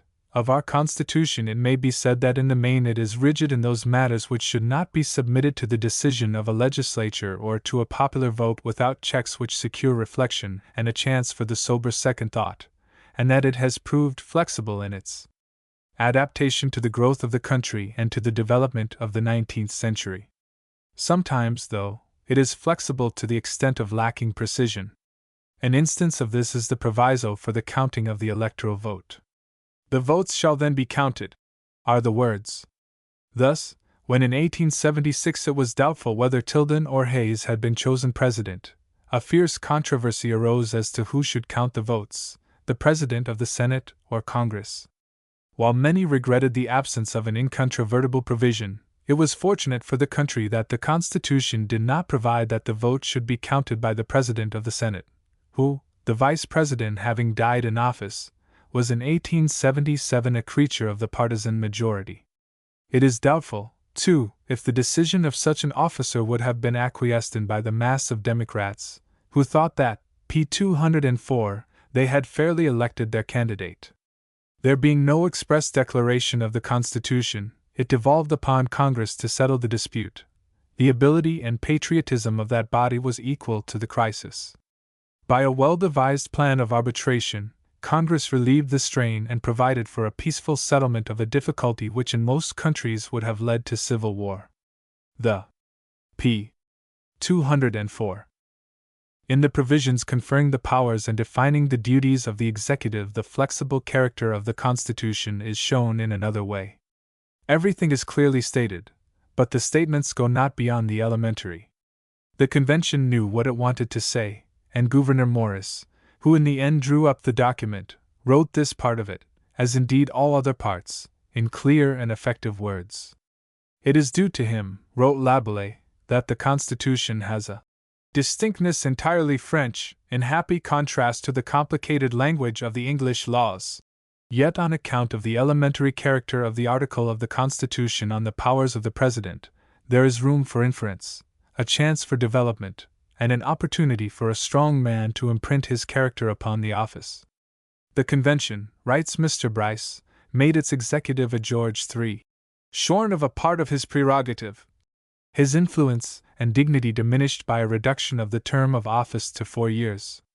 The English writer was thoroughly familiar with the Federalist, and appreciated Hamilton's politic efforts to demonstrate that the executive of the Constitution was modeled after the governors of the states, and not after the British monarch, but an enlarged copy of the state governor. Mr. Bryce asserts, is one and the same thing as a reduced and improved copy of the English king. But on the other hand, Bagehot did not believe that the Americans comprehended the English, p. 205, Constitution. Living across the Atlantic, he wrote, and misled by accepted doctrines, the acute framers of the federal Constitution, even after the keenest attention, did not perceive the Prime Minister to be the principal executive of the British Constitution, and the sovereign a cog in the mechanism. And he seems to think that if this had been understood, the executive power would have been differently constituted. p. 205. It is a pertinent suggestion of Mr. Bryce's that the members of the convention must have been thinking of their presiding officer, George Washington, as the first man who would exercise the powers of the executive office they were creating. So it turned out. Never did a country begin a new enterprise with so wise a ruler. An admirable polity had been adopted, but much depended upon getting it to work, and the man who was selected to start the government was the man of all men for the task. Histories many and from different points of view have been written of Washington's administration. All are interesting, and the subject seems to ennoble the writers. Statesmen meeting with students to discuss the character and political acts of Washington marvel at his wisdom in great things and his patience in small things, at the dignity and good sense with which he established the etiquette of his office, at the tact which retained in his service two such irreconcilable men as Jefferson and Hamilton. The importance of a good start for an infant government is well understood. But for our little state of 4,000,000 people such a start was difficult to secure. The contentions which grew out of the ratification of the Constitution in the different states had left bitter feelings behind them, and these domestic troubles were heightened by our intimate relations with foreign countries. We touched England, France, and Spain at delicate points, p. 206, and the infancy of our nation was passed during the turmoil of the French Revolution and the Reign of Terror. In our midst there was an English and a French party. Moreover, in the judgment of the world the experiment of the new government was foredoomed to failure. Wrote Sir Henry Maine, "It is not at all easy to bring home to the men of the present day how low the credit of republics had sunk before the establishment of the United States. Hardly were success to be won had we fallen upon quiet times, but with free governments discredited, and the word, liberty, made a reproach by the course of the French Revolution, it would seem impossible." p. 206. Washington's prescience is remarkable. Recognizing, in October 1789, that France had gone triumphantly through the first paroxysm, he felt that she must encounter others, that more blood must be shed, that she might run from one extreme to another, and that a higher-toned despotism might replace the one which existed before. Mentally prepared as he was, he met with skill the difficulties as they arose, so that the conduct of our foreign relations during the 8 years of his administration was marked by discretion and furnished a good pattern to follow. During his foreign negotiations he determined a constitutional question of importance. When the Senate had ratified and Washington, after some delay, had signed the Jay Treaty, the House of Representatives, standing for the popular clamor against it, asked the President for all the papers relating to the negotiation, on the ground that the House of Representatives must give its concurrence. This demand he resisted, maintaining that it struck at the fundamental principles of the Constitution, which conferred upon the President and the Senate the power of making treaties, and provided that these treaties, when made and ratified, were, p. 207, the supreme law of the land. In domestic affairs he showed discernment in selecting as his confidential adviser Alexander Hamilton, a man who had great constructive talent, and he gave a demonstration of the physical strength of the government by putting down the Whiskey Rebellion in Pennsylvania. During his 8 years he construed the powers conferred upon the executive by the Constitution with wisdom, and exercised them with firmness and vigor. Washington was a man of exquisite manners, and his conduct of the office gave it a dignity and prestige which, with the exception of a part of one term, it has never lost. p. 207. 4 of the 5 presidents who followed Washington were men of education and ability, and all of them had large political training and experience. They reached their position by the process of a natural selection in politics, being entitled fitly to the places for which they were chosen. The 3 first fell upon stormy times and did their work during periods of intense partisan excitement. They were also subject to personal detraction, but the result in the aggregate of their administrations was good, inasmuch as they either maintained the power of the executive or increased its influence. Despite their many mistakes, they somehow overcame the great difficulties. Each one did something of merit, and the country made a distinct gain from John Adams to Monroe. Any one of them suffers by comparison with Washington. The era of good feeling was due to Congress and the people as well as to the executive. Nevertheless, the 3 turbulent administrations and the 2 quiet ones which succeeded Washington's may at this distance from them be contemplated with a feeling of gratulation. The presidents surrounded themselves for the most part with men of ability, experience, and refinement, who carried on the government with dignity and a sense of p. 208 proportion, building well upon the foundations which Washington had laid. p. 208. A contrast between France and the United States leads to curious reflections. The one has a past rich in art, literature, and architecture, which the other almost entirely lacks. But politically, the older country has broken with the past, while we have political traditions peculiar to ourselves of the highest value. For the man American born, they may be summed up in Washington, the rest of the fathers, and the Constitution, and those who leave England, Scotland, Ireland, Wales, Germany, and Scandinavia to make their home in America soon come to share in these possessions. While the immigrants from Southern Europe do not comprehend the Constitution, they know Washington. An object lesson may be had almost any pleasant Sunday or holiday in the public garden in Boston from the group of Italians who gather about the statue of Washington, showing, by their mobile faces and animated talk, that they revere him who is the father of their adopted country. During these 5 administrations, at least 2 important extensions or assertions of executive power were made. In 1803, Jefferson bought Louisiana, doing, he said, an act beyond the Constitution. He was a strict constructionist, and was deeply concerned at the variance between his constitutional principles and a desire for the material advantage of his country. In an effort to preserve his consistency, he suggested to his cabinet and political friends an amendment to the Constitution approving and confirming the cession of this territory, but they, deeming such an amendment entirely unnecessary, received his suggestion coldly. In the debate on the Louisiana Treaty in the Senate and the House, all speakers of both parties agreed that the United p. 209 States government had the power to acquire new territory either by conquest or by treaty. Louisiana, without its consent and against its will, was annexed to the United States, and Jefferson made himself monarch of the new territory, and wielded over it, against its protests, the powers of its old kings. p. 209. The assertion by the President in 1823 of the Monroe Doctrine, which Mr. Worthington C. Ford has shown to be the John Quincy Adams Doctrine, is an important circumstance in the development of the executive power. President John Quincy Adams was succeeded by Andrew Jackson, a man of entirely different character from those who had preceded him in the office, and he represented different aims. Adams deserved another term. His sturdy Americanism, tempered by the cautiousness in procedure which was due to his rare training, made him an excellent public servant, and the country erred in not availing itself of his further service. The change from the regime of the first 6 presidents to that of Jackson was probably inevitable. A high-toned democracy, based on a qualified suffrage, believing in the value of training for public life and administrative office, setting a value on refinement and good manners, was in the end sure to give way to a pure democracy based on universal suffrage whenever it could find a leader to give it force and direction. Jackson was such a leader.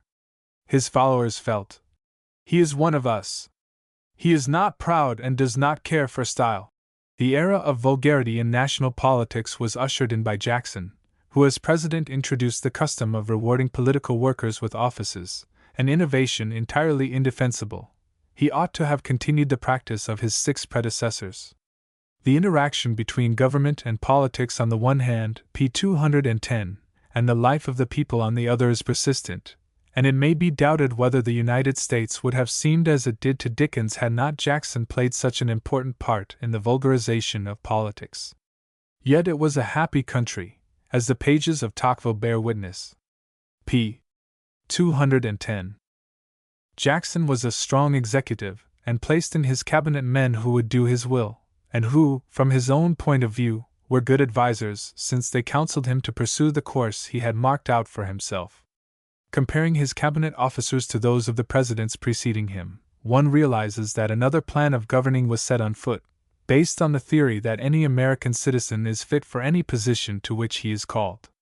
It was an era when special training for administrative work began to be slighted, when education beyond the rudiments was considered unnecessary except in the 3 professions, when the practical man was apatheized and the bookish man despised. Jackson, uneducated and with little experience in civil life, showed what power might be exercised by an arbitrary, unreasonable man who had the people at his back. The brilliant 3, Webster, Clay, and Calhoun, were unable to prevail against his power. Jackson's financial policy may be defended, yet had it not been for his course during the nullification trouble, his declaration, "Our Federal Union, it must be preserved," and his consistent and vigorous action in accordance with that sentiment, it would be difficult to affirm that the influence of his 2 terms of office was good. It cannot be said that he increased permanently the power of the executive, but he showed its capabilities. It is somewhat curious, however, that Tocqueville, whose observations were made under Jackson, should have written.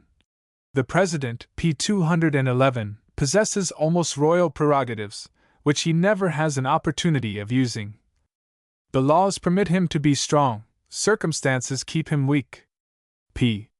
211. The 8 presidents from Jackson to Lincoln did not raise the character of the presidential office. Van Buren was the heir of Jackson. Of the others, 5 owed their nominations to their availability. The evil which Jackson did lived after him. Indeed, only a man as powerful for the good as he had been for the bad could have restored the civil service to the merit system which had prevailed before he occupied the White House. The offices were at stake in every election, and the scramble for them after the determination of the result was great and pressing. The chief business of a president for many months after his inauguration was the dealing out of the offices to his followers and henchmen. It was a bad scheme, from the political point of view, for every president except him who inaugurated it. Richelieu is reported to have said, on making an appointment, "I have made 100 enemies and one ingrate." So might have said many times the presidents who succeeded Jackson. The Whig, a very respectable party, having in its ranks the majority of the men of wealth and education, fell a victim to the doctrine of availability when it nominated Harrison on account of his military reputation. He lived only 1 month after his inauguration, and Tyler, the vice president, who succeeded him, reverted to his old political principles, which were democratic, and broke with the Whigs. By an adroit and steady use of the executive power he effected the annexation of Texas, but the master spirit in this enterprise was Calhoun, his Secretary of State. Polk, his Democratic successor, coveted California and New Mexico, tried to purchase them, and not being able to do, p. 212, this, determined on war. In fact, he had decided to send in a war message to Congress before the news came that the Mexicans, goaded to it by the action of General Taylor, under direct orders of the President, had attacked an American force and killed 16 of our dragoons. This gave a different complexion to his message, and enabled him to get a strong backing from Congress for his war policy. The actions of Tyler and of Polk illustrate the power inherent in the executive office. It might seem that the exercise of this authority, securing for us at small material cost the magnificent domains of Texas, California, and New Mexico, would have given these presidents a fame somewhat like that which Jefferson won by the purchase of Louisiana. But such has not been the case. The main reason is that the extension of slavery was involved in both enterprises, and the histories of these times, which have molded historical sentiment, have been written from the anti-slavery point of view. It seems hardly probable that this sentiment will be changed in any time that we can forecast, but there is an undoubted tendency in the younger historical students to look upon the expansion of the country as the important consideration, and the slavery question as incidental. Professor Vaughan Holst thought this changing historical sentiment entirely natural, but he felt sure that in the end men would come round to the anti-slavery view, of which he was so powerful an advocate. p. 212. From Taylor to Lincoln, slavery dominated all other questions. Taylor was a Southern man and a slaveholder, and by his course on the compromise measures attracted the favor of anti-slavery men, while Fillmore of New York, who succeeded the second president to die in office, and who exerted the power of the administration to secure the passage of Clay's Compromise and sign the fugitive, p. 213, slave law, had but a small political following at the North. Pierce and Buchanan were weak, the more positive men in their cabinets and in the Senate swayed them. For a part of both of their terms the House of Representatives was controlled by the opposition, the Senate remaining Democratic. These circumstances are evidence both of the length of time required to change the political complexion of the Senate, and of the increasing power of the North, which was dominant in the popular House. For the decade before the Civil War we should study the Senate, the House of Representatives, the Supreme Court, the action of the states, and popular sentiment. The executive is still powerful, but he is powerful because he is the representative of a party or faction which dictates the use that shall be made of his constitutional powers. The presidential office loses interest. Irresolute men are in the White House, strong men everywhere else. p. 213. Lincoln is inaugurated president, the Civil War ensues, and with it an extraordinary development of the executive power. It is an interesting fact that the ruler of a republic which sprang from a resistance to the English king and Parliament should exercise more arbitrary power than any Englishman since Oliver Cromwell, and that many of his acts should be worthy of a Tudor. Lincoln was a good lawyer who reverenced the Constitution and the laws, and only through necessity assumed and exercised extra-legal powers, trying at the same time to give to these actions the color of legality. Hence his theory of the war power of the Constitution, which may be construed to permit everything necessary to carry on the war. Yet his dictatorship was different from Caesar's and different from the absolute authority of Napoleon. He acted under the restraints imposed by his own legal conscience and patriotic soul, whose, p. 214, influence was revealed in his confidential letters and talks. We know furthermore that he often took counsel of his cabinet officers before deciding matters of moment. Certain it is that in arbitrary arrests Seward and Stanton were disposed to go further than Lincoln. The spirit of arbitrary power was in the air, and unwise and unjust acts were done by subordinates, which, although Lincoln would not have done them himself, he deemed it better to ratify than to undo. This was notably the case in the arrest of Vallandigham. Again, Congress did not always do what Lincoln wished, and certain men of his own party in Congress were strong enough to influence his actions in various ways. But after all, he was himself a strong man exercising comprehensive authority, and it is an example of the flexibility of the Constitution that, while it surely did not authorize certain of Lincoln's acts, it did not expressly forbid them. It was, for example, an open question whether the Constitution authorized Congress or the President to suspend the writ of habeas corpus. p. 214. It seems to be pretty well settled by the common sense of mankind that when a nation is fighting for its existence it cannot be fettered by all the legal technicalities which obtain in the time of peace. Happy the country whose dictatorship, if dictator there must be, falls into wise and honest hands. The honesty, magnanimity, and wisdom of Lincoln guided him aright, and no harm has come to the great principles of liberty from the arbitrary acts which he did or suffered to be done. On the other hand, he has so impressed himself upon the Commonwealth that he has made a precedent for future rulers in a time of national peril, and what he excused and defended will be assumed as a matter of course because it will be according to the Constitution as interpreted by Abraham Lincoln. This the p. 215 Supreme Court foresaw when it rendered its judgment in the Milligan case, saying, "Wicked men ambitious of power, with hatred of liberty and contempt of law, may fill the place once occupied by Washington and Lincoln, and if this right is conceded, that of a commander in a time of war to declare martial law within the lines of his military district and subject citizens as well as soldiers to the rule of his will, and the calamities of war again befall us, the dangers to human liberty are frightful to contemplate. No one can deny that a danger here exists, but it is not so great as the solemn words of the Supreme Court might lead one to believe. For Lincoln could not have persisted in his arbitrary acts had a majority of Congress definitely opposed them, and his real strength lay in the fact that he had the people at his back. This may be said of the period from the first call of troops in April, 1861, until the summer of 1862.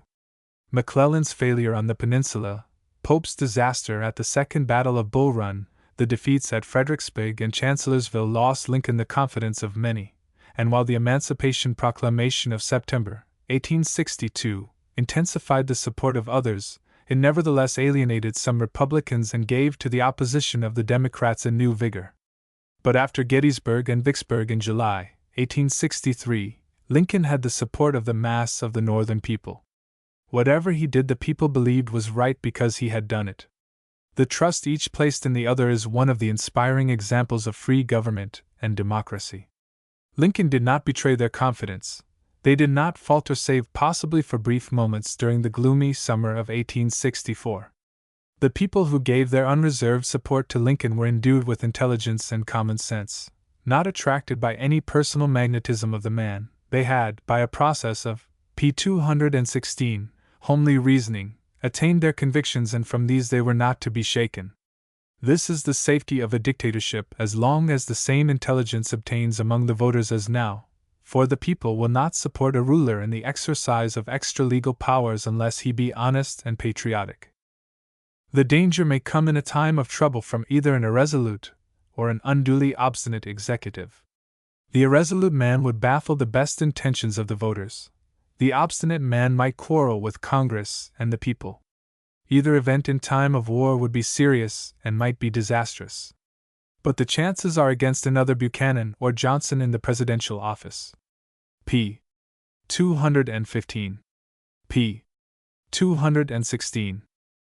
If the Civil War showed the flexibility of the Constitution in that the executive, by the general agreement of Congress and the people, was able to assume unwarranted powers, the course of affairs under Johnson demonstrated the strength that Congress derived from the Organic Act.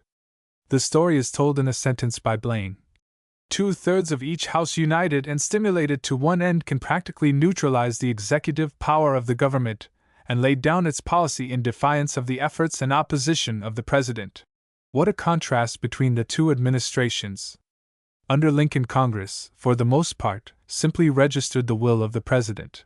Under Johnson, the President became a mere executive clerk of Congress. In the one case, the people supported the President, in the other, they sustained Congress. Nothing could better illustrate the flexibility of the Constitution than the contrast between these administrations. But it needs no argument to show that to pass from one such extreme to another is not healthy for the body politic. The violent antagonisms aroused during Johnson's administration, when the difficult, p. 217, questions to be settled needed the best statesmanship of the country, and when the President and Congress should have cooperated wisely and sympathetically, did incalculable harm. Johnson, by habits, manners, mind, and character, was unfit for the presidential office, and whatever may have been the merit of his policy, a policy devised by angels could never have been carried on by such an advocate. The American people love order and decency. They have a high regard for the presidential office, and they desire to see its occupant conduct himself with dignity. Jackson and Lincoln lacked many of the external graces of a gentleman, but both had native qualities which enabled them to bear themselves with dignity on public occasions. Johnson degraded the office, and he is the only one of our presidents of whom this can be said. Bagehot, writing in 1872, drew an illustration from one of the darkest periods of our republic to show the superiority of the English Constitution. If we have a prime minister who does not suit Parliament and the people, he argued, we remove him by a simple vote of the House of Commons. The United States can only get rid of its undesirable executive by a cumbrous and tedious process which can only be brought to bear during a period of revolutionary excitement, and even this failed because a legal case was not made against the President. The criticism was pregnant, but the remedy was not cabinet responsibility. Whatever may be the merits or demerits of our polity, it has grown as has the English. It has fitted itself to the people, and cabinet government cannot be had without a complete change of the Organic Act, which is neither possible nor desirable. The lesson was that the national conventions should exercise more care in naming their vice-presidential candidates, and these bodies have heeded it. When Grant, popular throughout the country, p. 218, nominated by the unanimous vote of the Republican Convention, became president, Congress restored to the executive a large portion of the powers of which it had been shorn during Johnson's administration. Grant had splendid opportunities which he did not improve, and he left no especial impression on the office. In the opinion of one of his warm friends and supporters, he made a pretty poor president. An able opposition to him developed in his own party, and as he was a sensitive man, he felt keenly their attacks. Colonel John Hay told me that, when on a visit to Washington during Grant's administration, he had arrived at the Arlington Hotel at an early hour and started out for a walk. In front of the White House, he was surprised to meet the President, who was out for the same purpose. The two walked together to the Capitol and back, Grant showing himself to be anything but a silent man. Manifesting a keen sensitiveness to the attacks upon him, he talked all of the time in a voluble manner, and the burden of his talk was a defense of his administrative acts. It is impossible in our minds to dissociate Grant the President from Grant the General, and for this reason American historical criticism will deal kindly with him. The brilliant victor of Donelson, the bold strategist of Vicksburg, the compeller of men at Chattanooga, the vanquisher of Robert E.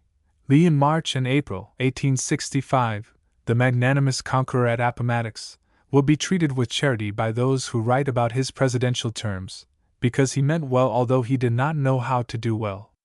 Moreover, the good which Grant did is of that salient kind which will not be forgotten.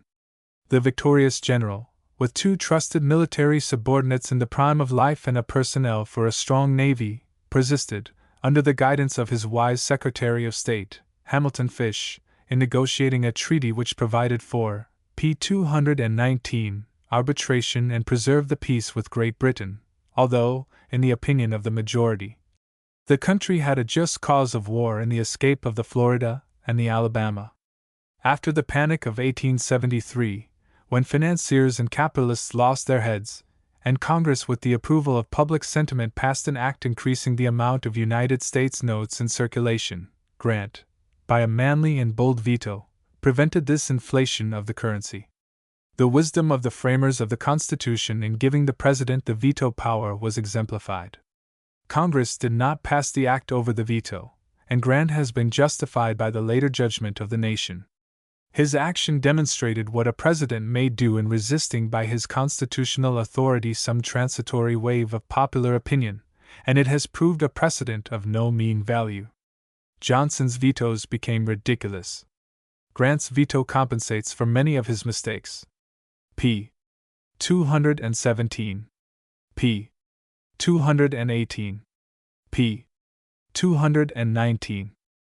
Said Chancellor Kent in 1826, "If ever the tranquility of this nation is to be disturbed and its liberties endangered by a struggle for power, it will be upon this very subject of the choice of a president. This is the question that is eventually to test the goodness and try the strength of the Constitution, and if we shall be able for half a century hereafter to continue to elect the chief magistrate of the Union with discretion, moderation, and integrity, we shall undoubtedly stamp the highest value on our national character." Just 50 years later came a more dangerous test than Kent could have imagined. Somewhat more than half of the country believed that the states of Florida and Louisiana should be counted for Tilden, and that he was therefore elected. On the other hand, nearly 1/2 of the voters were of the opinion that those electoral votes should be given to Hayes, which would elect him by the majority of p. 220, 1 electoral vote. Each of the parties had apparently a good case, and after an angry controversy became only the more firmly and sincerely convinced that its own point of view was unassailable. The Senate was Republican, the House Democratic. The Great Civil War had been ended only 11 years before, and the country was full of fighting men. The Southern people were embittered against the dominant party for the reason that Reconstruction had gone otherwise than they had expected in 1865 when they laid down their arms. The country was on the verge of a civil war over the disputed presidency, a war that might have begun with an armed encounter on the floor of the Senate or the House. This was averted by a carefully prepared congressional act, which in effect left the dispute to a board of arbitration. To the statesmen of both parties who devised this plan and who cooperated in carrying the measure through Congress, to the members of the Electoral Commission, who in the bitterest strife conducted themselves with dignity, to the Democratic Speaker of the House and the Democrats who followed his lead, the eternal gratitude of the country is due. He that rolleth his spirit is better than he that taketh a city.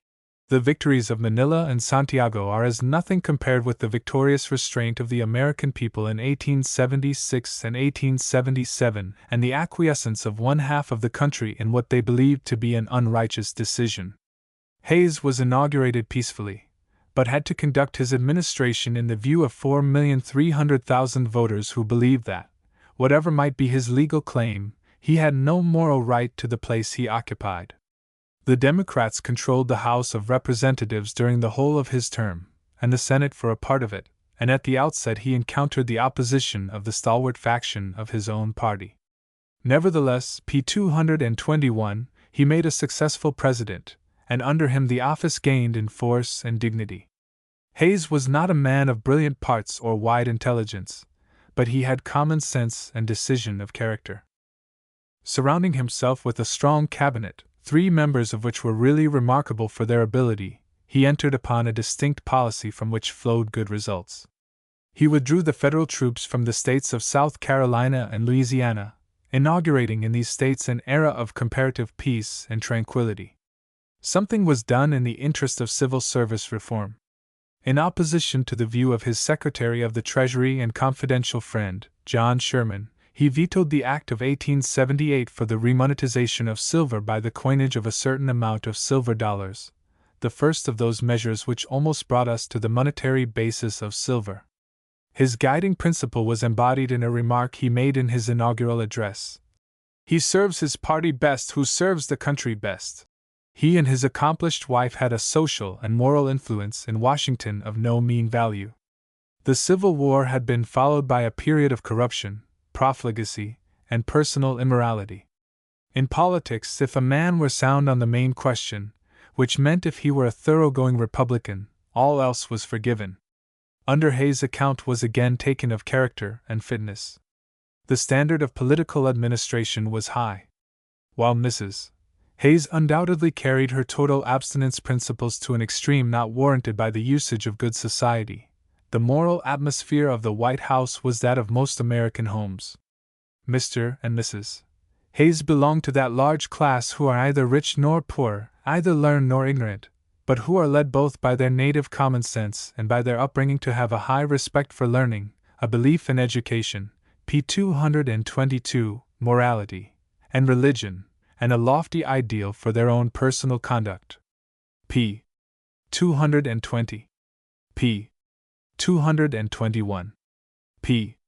222. The salient feature of Garfield's few months of administration was a quarrel between him and the senators from New York State about an important appointment.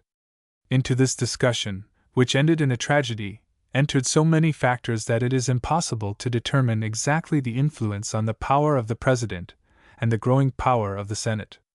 One important result of it shall be mentioned. The Civil Service Reform Bill, introduced into the Senate by a Democrat, was enacted during Arthur's administration by a large and nonpartisan majority. It provided for a nonpartisan Civil Service Commission and established open competitive examinations for applicants for certain offices, making a commencement by law of the merit system, which before had depended entirely upon executive favor. It was a victory for reformers who had been advocating legislation of such a character from a period shortly after the close of the Civil War, for it was at that time that a few began the work of educating public sentiment, which had acquiesced in the rotation of offices as an American principle well worthy of maintenance.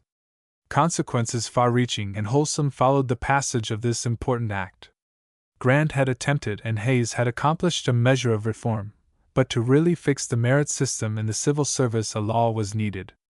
Regarded by the lovers of good government as a machine politician, Arthur happily disappointed them by breaking loose from his old associations and pursuing a manly course. He gave the country a dignified administration, but, even had he been a man to impress his character upon the office, conditions were against him. His party was torn by internal dissensions and suffered many defeats, of which the p. 223 most notable was in his own state of New York, where his Secretary of the Treasury and personal friend was overwhelmingly defeated for governor by Grover Cleveland. p. 223.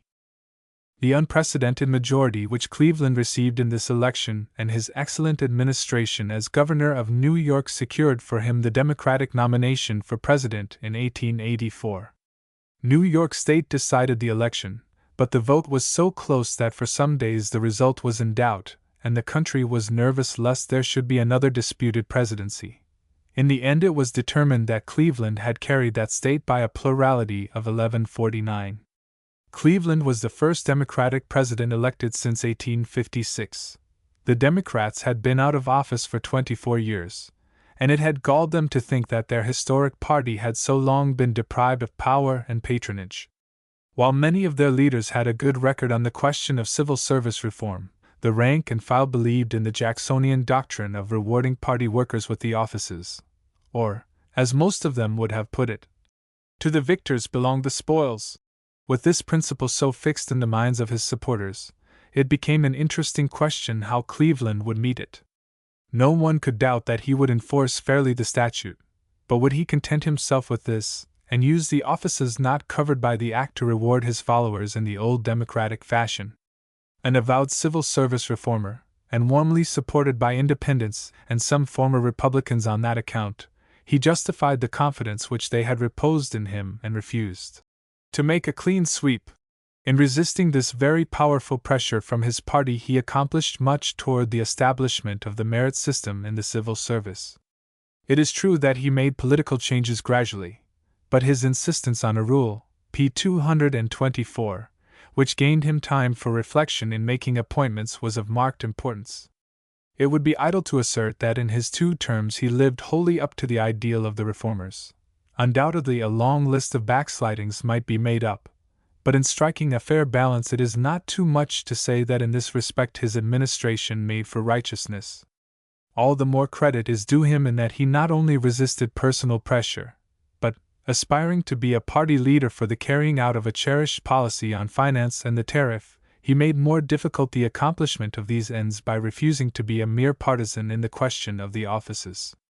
In his 2nd term it is alleged, probably with truth, that he made a skillful use of his patronage to secure the passage by the Senate of the repeal of the Silver Act of 1890, which repeal had gone easily through the House.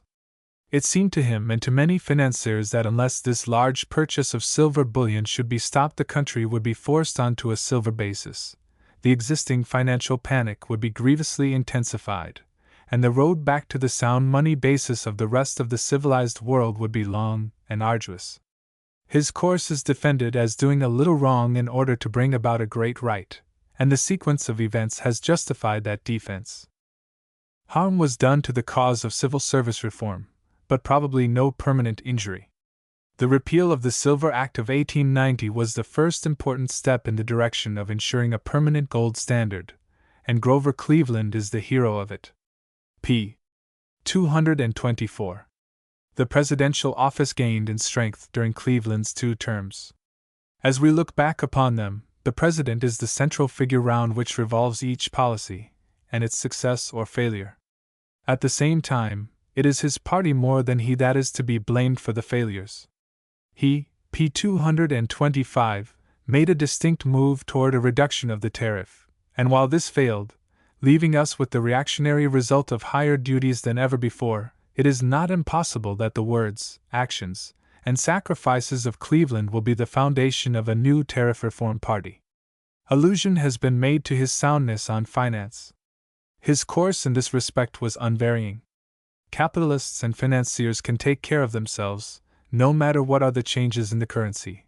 But men and women of fixed incomes, professors of colleges, teachers in schools, clergymen and ministers, accountants and clerks in receipt of salaries, and farmers and laborers have had their comfort increased and their anxieties lessened by the adoption of the gold standard, and to Cleveland, as one of the pioneers in this movement for stability, their thanks are due. p. 225.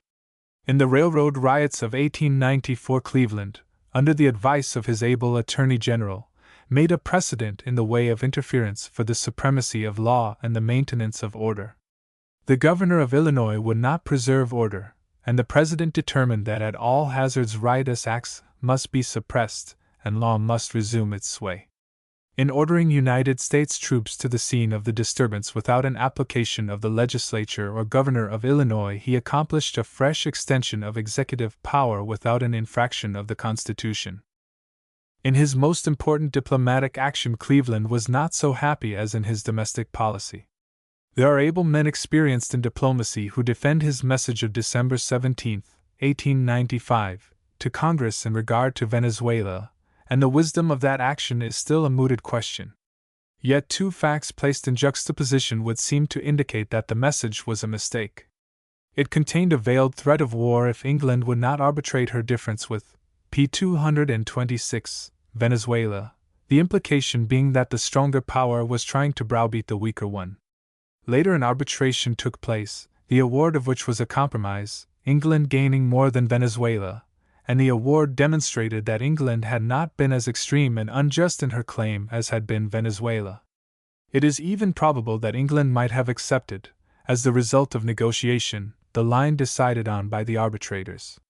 But to the credit of Mr. Cleveland and his Secretary of State, Mr. Olney, it must be remembered that they later negotiated a treaty. for the arbitration of all matters in difference between the United States and Great Britain, which unfortunately failed of ratification by the Senate. p. 226. It is a fair charge against Cleveland as a partisan leader that, while he led a strong following to victory in 1892, he left his party disorganized in 1897, but it fell to him to decide between principle and party, and he chose principle. He served his country at the expense of his party. From the point of view of Democrats, it was grievous that the only man under whom they had secured victory since the Civil War should leave them in a shattered condition, and it may be a question whether a ruler of more tact could not have secured his ends without so great a schism. Those, however, to whom this party consideration does not appeal have no difficulty in approving Cleveland's course. It is undeniable that his character is stamped on the presidential office, and his occupancy of it is a distinct mark in the history of executive power. Harrison occupied the presidential office between the two terms of Cleveland, and although a positive man, left no particular impress upon the office. He was noted for his excellent judicial appointments, and he had undoubtedly a high standard of official conduct which he endeavored to, p. 227, live up to. Cold in his personal bearing, he did not attract friends, and he was not popular with the prominent men in his own party. While Cleveland and McKinley were denounced by their opponents, Harrison was ridiculed, but the universal respect in which he was held after he retired to private life is evidence that the great office lost no dignity while he held it. During his term, Congress overshadowed the executive, and the House was more conspicuous than the Senate. Thomas B. Reed was Speaker and developed the power of that office to an extraordinary extent. McKinley was the leader of the House and from long service in that body had become an efficient leader. The election of Harrison was interpreted to mean that the country needed a higher tariff, and McKinley carried through the House the bill which is known by his name. Among the other representatives, Mr. Lodge was prominent. It was not an uncommon saying at that time that the House was a better arena for the rising politician than the Senate. In addition to the higher tariff, the country apparently wanted more silver, and a determined struggle was made for the free coinage of silver, which nearly won in Congress. In the end, however, a compromise was effected by Senator Sherman which averted free silver but committed the country to the purchase annually of an enormous amount of silver bullion against which Treasury notes, redeemable in coin, were issued. This was the Act of 1890 which, as I have mentioned, was repealed under Cleveland in 1893. It is entirely clear from the sequence of events that the Republican Party, as a party, should have opposed the purchase of more silver. It could not have been beaten worse than it was in 1892, but it could have preserved a consistency in principle which, when the tide turned, would have been of political value.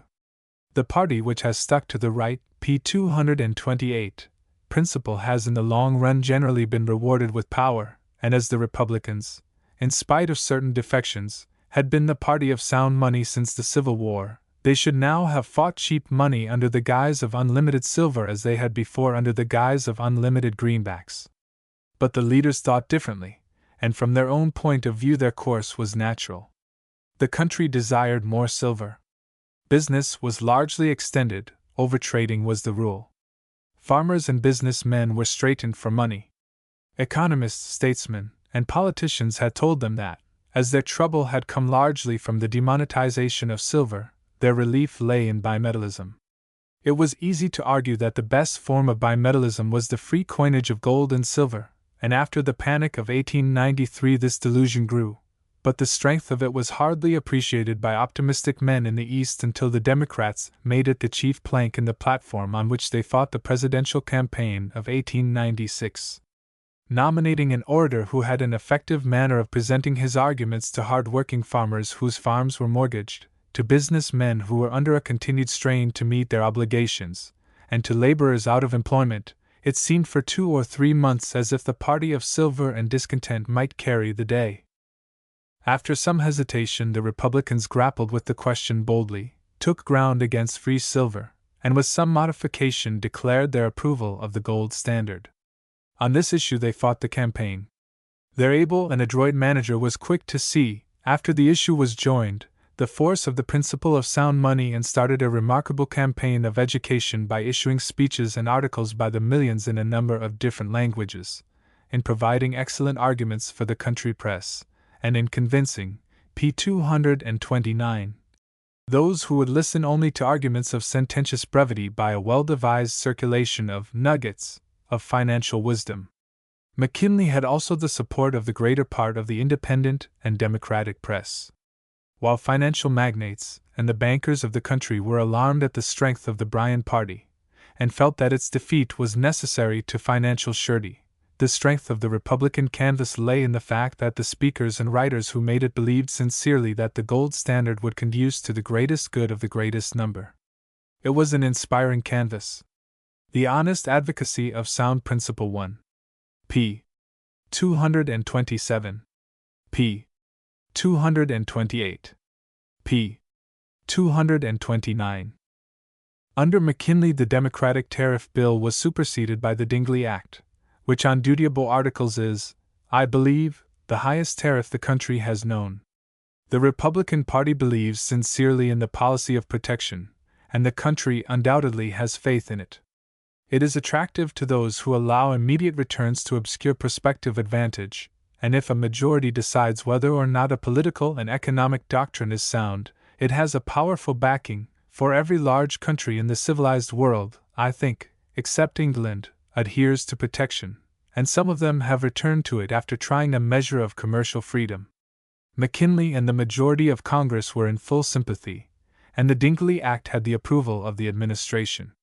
But the change in business conditions which, though long in operation, became signally apparent after 1893, wrought in McKinley, during his 4.5 years of office, a change of opinion. Under improved processes and economies in all branches of manufactures, the United States began to make many articles cheaper than any other country, and sought foreign markets for its surplus, disputing successfully certain open marts, p. 230, with England and Germany. In McKinley's earlier utterances, the home market is the dominating feature. In his later ones, trade with foreign countries. In his last speech at Buffalo, he gave mature expression to his views, which for one who had been a leader of protectionists showed him to have taken advanced ground. We find our long-time principles echoed, declared the nation.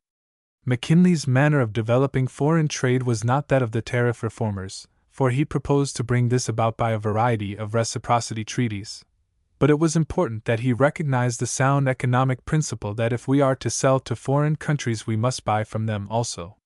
That McKinley had a strong hold on the country is indisputable from the unanimous renomination by his party and his triumphant re-election, and it was a step toward commercial freedom that he who more than all other men had the ear of the country, and who had been an arch protectionist, should advocate the exchange of commodities with foreign lands. Economists do not educate the mass of voters, but men like McKinley do, and these sentences of his were read and pondered by millions. A system which provides a mutual exchange of commodities is manifestly essential to the continued and healthful growth of our export trade. We must not repose in fancied security that we can forever sell everything and buy little or nothing. If such a thing were possible, it would not be best for us or for those with whom we deal. It is useless to speculate on what would have been the result had McKinley lived. Those who considered him a weak president aver that when he encountered opposition in Congress from interests which were seemingly menaced, he would have yielded and abandoned reciprocity. Others believe that he understood the question thoroughly and that his arguments would in the end have prevailed, p. 231, with Congress, yielding, perhaps, in points of detail he would have secured the adoption of the essential part of his policy. p. 230. p. 231. After his election, McKinley became a believer in the gold standard and urged proper legislation upon Congress. It is to his credit and to that of Congress that on March 14, 1900, a bill became a law which establishes the gold standard and puts it out of the power of any president to place the country upon a silver basis by a simple direction to his Secretary of the Treasury, which could have been done in 1897, as it has turned out. It was fortunate that there was no undue haste in this financial legislation. A better act was obtained than would have been possible in the first 2 years of McKinley's administration. The reaction from the crisis following the panic of 1893 had arrived, made sure by the result of the election of 1896, and the prosperity had become a telling argument in favor of the gold standard with the people and with Congress. McKinley was essentially adapted for a peace minister, but under him came war. Opinions of him will differ, not only according to one's sentiments on war and imperialism, but according to one's ideal of what a president should be. Let us make a comparison which shall not include Washington, for the reason that under him the country had not become the pure democracy it is at the present day.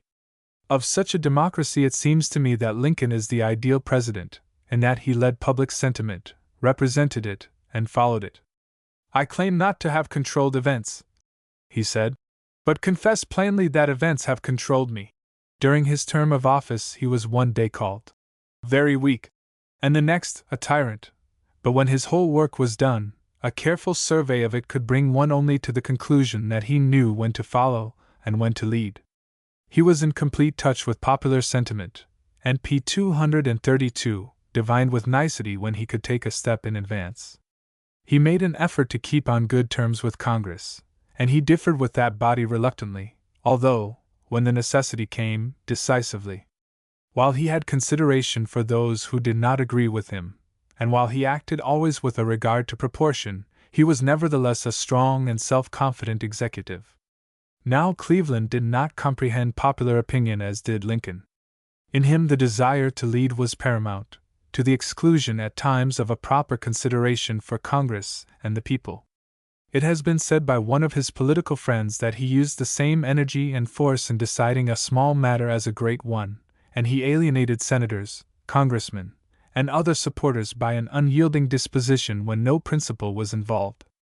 He did not possess the gracious quality of Lincoln, who yielded in small things that he might prevail in great ones. Yet for this quality of sturdy insistence on his own idea Cleveland has won admiration from a vast number of independent thinkers. Temperaments such as these are not in sympathy with McKinley, who represents another phase of Lincoln's genius. The controlling idea of McKinley probably was that as he was elected by the people he should represent them. He did not believe that, if a matter were fully and fairly presented, the people would go wrong. At times he felt he should wait for their sober, second thought, but if, after due consideration, the people spoke, it was his duty to carry out their will.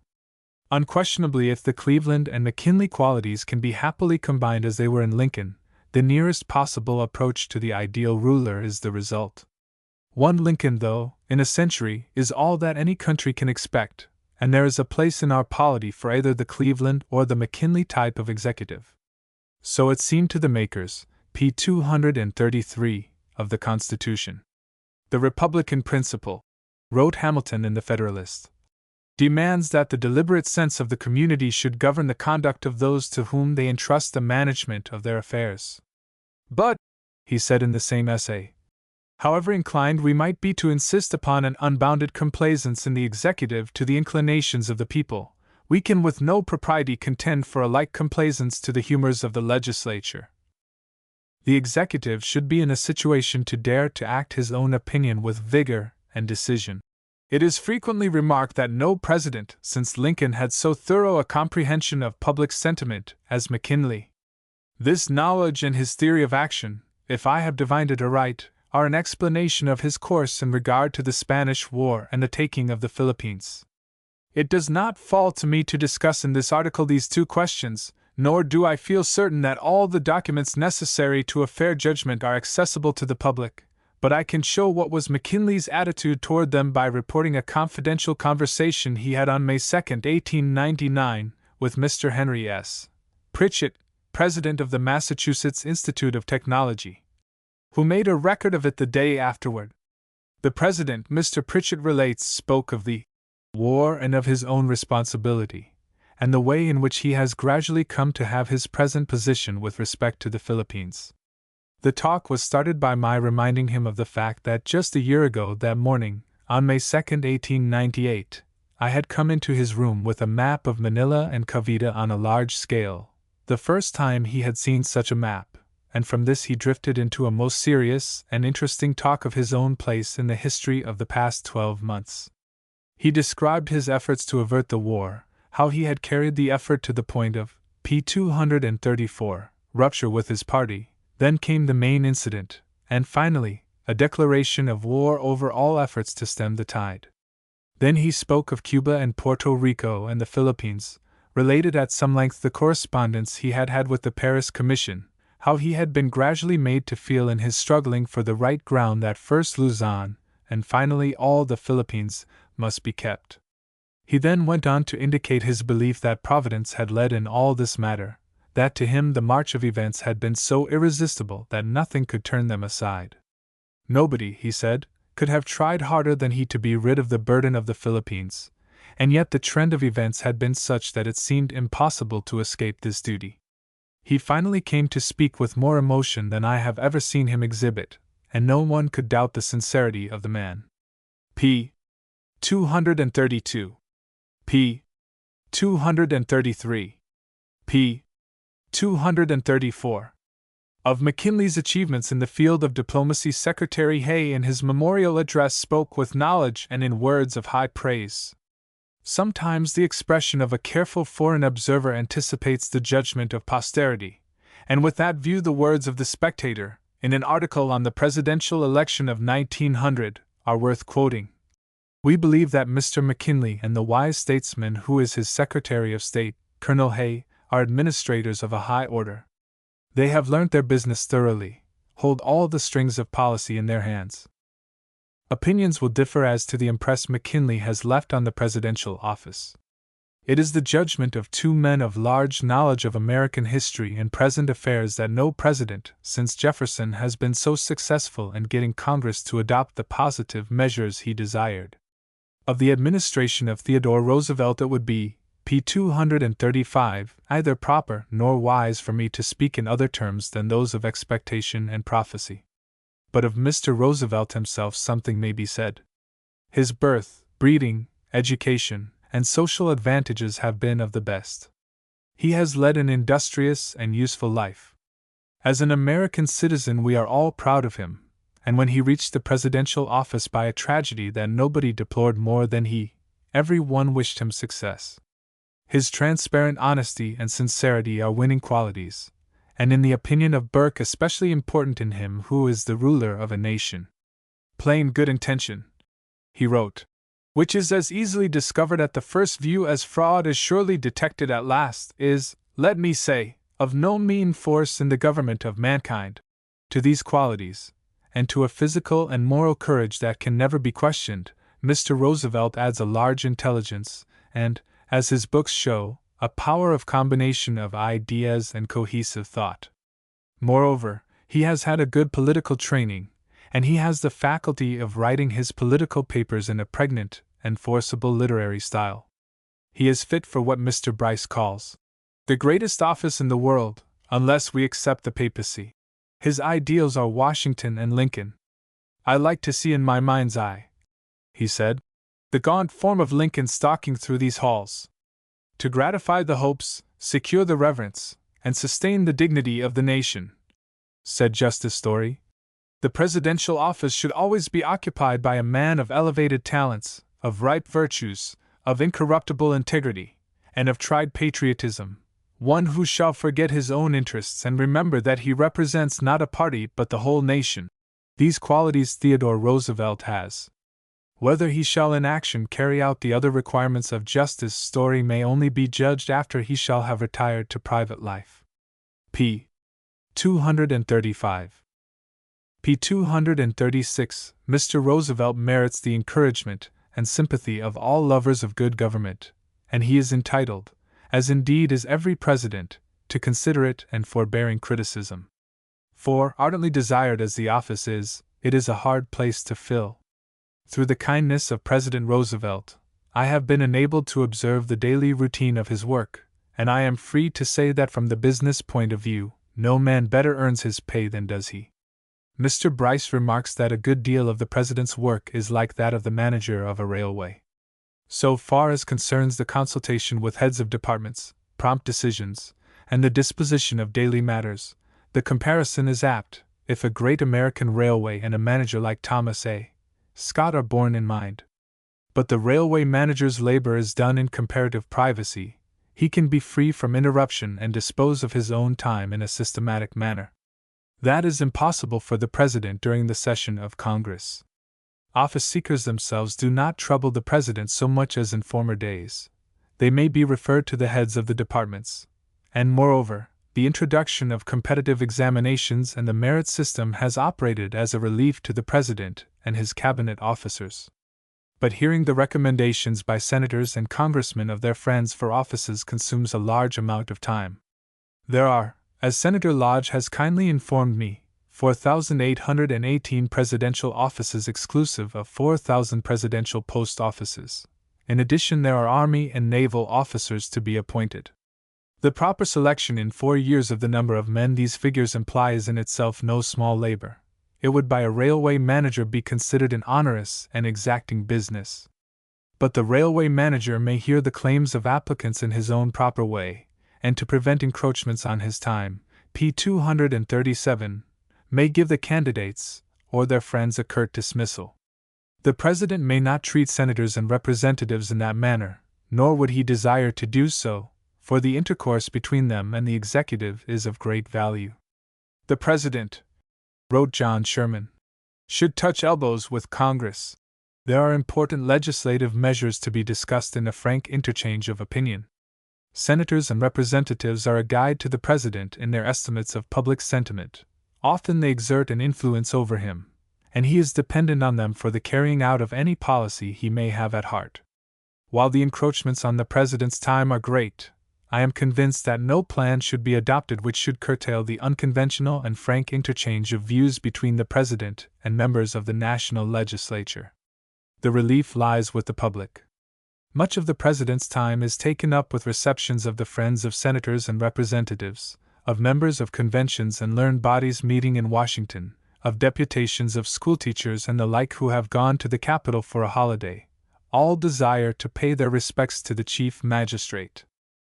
Undoubtedly, if he could have a quiet talk with most of these people, it would be of value, but the conventional shaking of hands and the "I am glad to see you" is not a satisfaction great enough to the recipients to pay for what it costs the President in time and the expenditure of nervous force.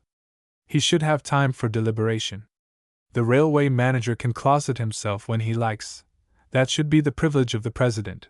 Yet on a certain day last April, when he wished to have a long confidential talk with his Secretary of War, this was only to be contrived by the two taking a long horseback ride in the country.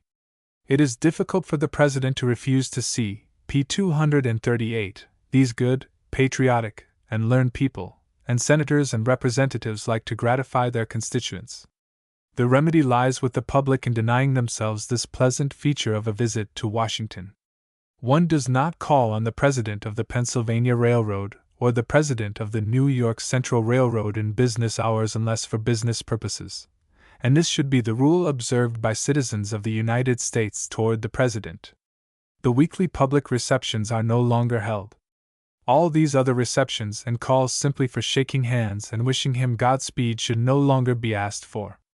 For the President has larger and more serious work than the railway manager, and should have at least as much time for thought and deliberation. p. 236. p. 237. p. 238. Moreover, the work of the railway manager is done in secret. Fiercer by far than the light which beats upon the throne is that which beats upon the White House. The people are eager to know the President's thoughts and plans, and an insistent press endeavors to satisfy them. Considering the conditions under which the President does his work, the wonder is not that he makes so many mistakes, but that he makes so few. There is no railway or business manager or college president who has not more time to himself for the reflection necessary to the maturing of large and correct policies. I chanced to be in the President's room when he dictated the rough draft of his famous dispatch to General Chaffee respecting torture in the Philippines. While he was dictating, 2 or 3 cards were brought in, also some books with a request for the President's autograph, and there were some other interruptions. While the dispatch as it went out in its revised form could not be improved, a President cannot expect to be always so happy in dictating dispatches in the midst of distractions. Office, p. 239, work of far-reaching importance should be done in the closet. Certainly no monarch or minister in Europe does administrative work under such unfavorable conditions. Indeed, this public which exacts so much of the President's time should in all fairness be considerate in its criticism. p. 239. No one, I think, would care to have abetted the fearless political criticism which has in this country, and in England, attained to the highest point ever reached. From the nature of things, the press must comment promptly, and without the full knowledge of conditions that might alter its judgments.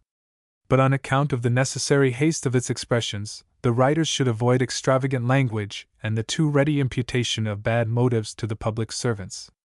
It is strange that men cannot allow others to differ with them without charging corruption as the cause of the difference, are the plaintive words of Grant during a confidential conversation with his Secretary of State. The contrast between the savage criticism of Cleveland and Harrison, while each occupied the presidential chair, and the respect each enjoyed from political opponents after retiring to private life is an effective illustration of the lesson I should like to teach. At the time of Harrison's death, people spoke from their hearts and said, "Well done, good and faithful servant." A fine example of political criticism in a time of great excitement were two articles by Mr. Carl Schurz in Harper's Weekly during the Venezuela crisis. Mr. Schurz was a supporter and political friend of Cleveland, but condemned his Venezuela message.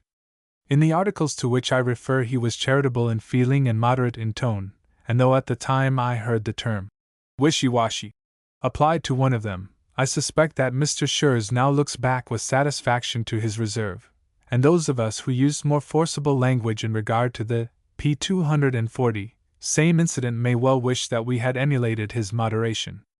p. 240. The presidential office differs from all other political offices in the world, and has justified the hopes of its creators. It has not realized their fears, one of which was expressed by Hamilton in The Federalist. A man raised from the station of a private citizen to the rank of chief magistrate, he wrote, possessed of a moderate or slender fortune, and looking forward to a period not very remote, when he may probably be obliged to return to the station from which he was taken, might sometimes be under temptations to sacrifice his duty to his interest, which it would require superlative virtue to withstand.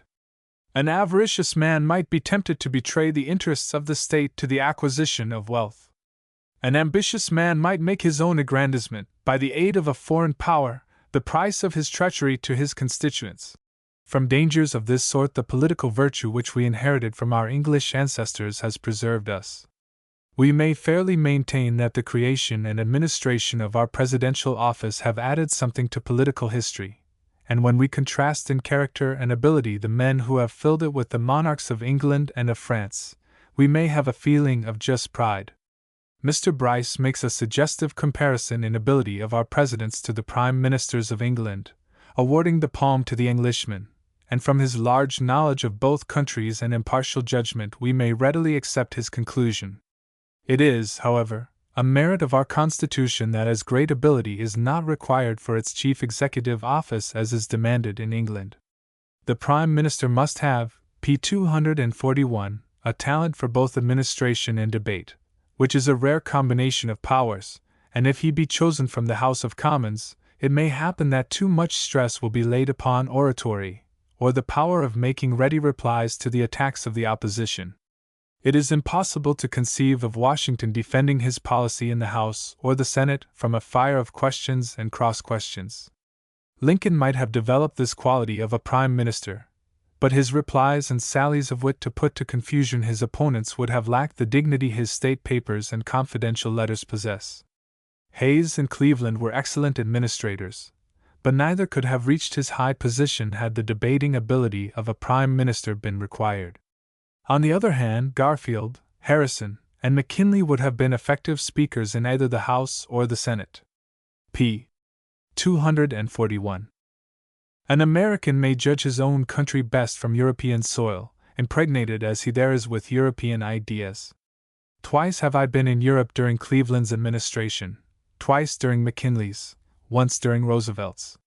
During the natural process of comparison, when one must recognize in many things the distinct superiority of England, Germany, and France, I have never had a feeling other than high respect for each one of these presidents, and taking it by and large, in the endeavor to consider fairly the hits and misses of all, I have never had any reason to feel that the conduct of our national government has been inferior to that of any one of these highly civilized powers. p. 243, A Review of President Hayes's Administration. p. 243.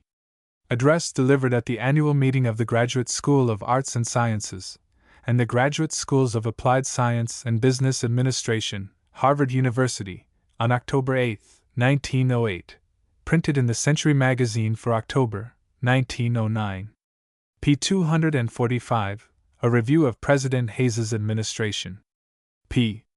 245. Many of our presidents have been inaugurated under curious and trying circumstances, but no one of them except Hayes has taken the oath of office when there was a cloud on his title. Every man who had voted for Tilden, whose popular vote exceeded that of Hayes by 264,000, believed that Hayes had reached his high place by means of fraud. Indeed, some of the Hayes voters shared this belief, and stigmatized as monstrous the action of the Louisiana Returning Board in awarding the electoral vote of Louisiana to Hayes. The 4 men, 3 of them dishonest and the 4th incompetent, who constituted this returning board, rejected, on the ground of intimidation of Negro voters, 11,000 votes that had been cast in due form for Tilden. In the 7th volume of my history I have told the story of the compromise in the form of the Electoral Commission which passed on the conflicting claims and adjudged the votes of the disputed states, notably Florida and Louisiana, to Hayes, giving him a majority of 1 in the Electoral College, thus making him president. When the count was completed and the usual declaration made, Hayes had no choice but to abide by the decision. Duty to his country and to his party, the Republican, required his acceptance of the office, and there is no reason for thinking that he had any doubts regarding his proper course. His legal title was perfect, but his moral title was unsound, and it added to the difficulty of his situation that the opposition, the Democrats, had a majority in the House of p. 246 representatives. None but a determined optimist could have predicted anything but failure for an administration beginning under such conditions. Many. p.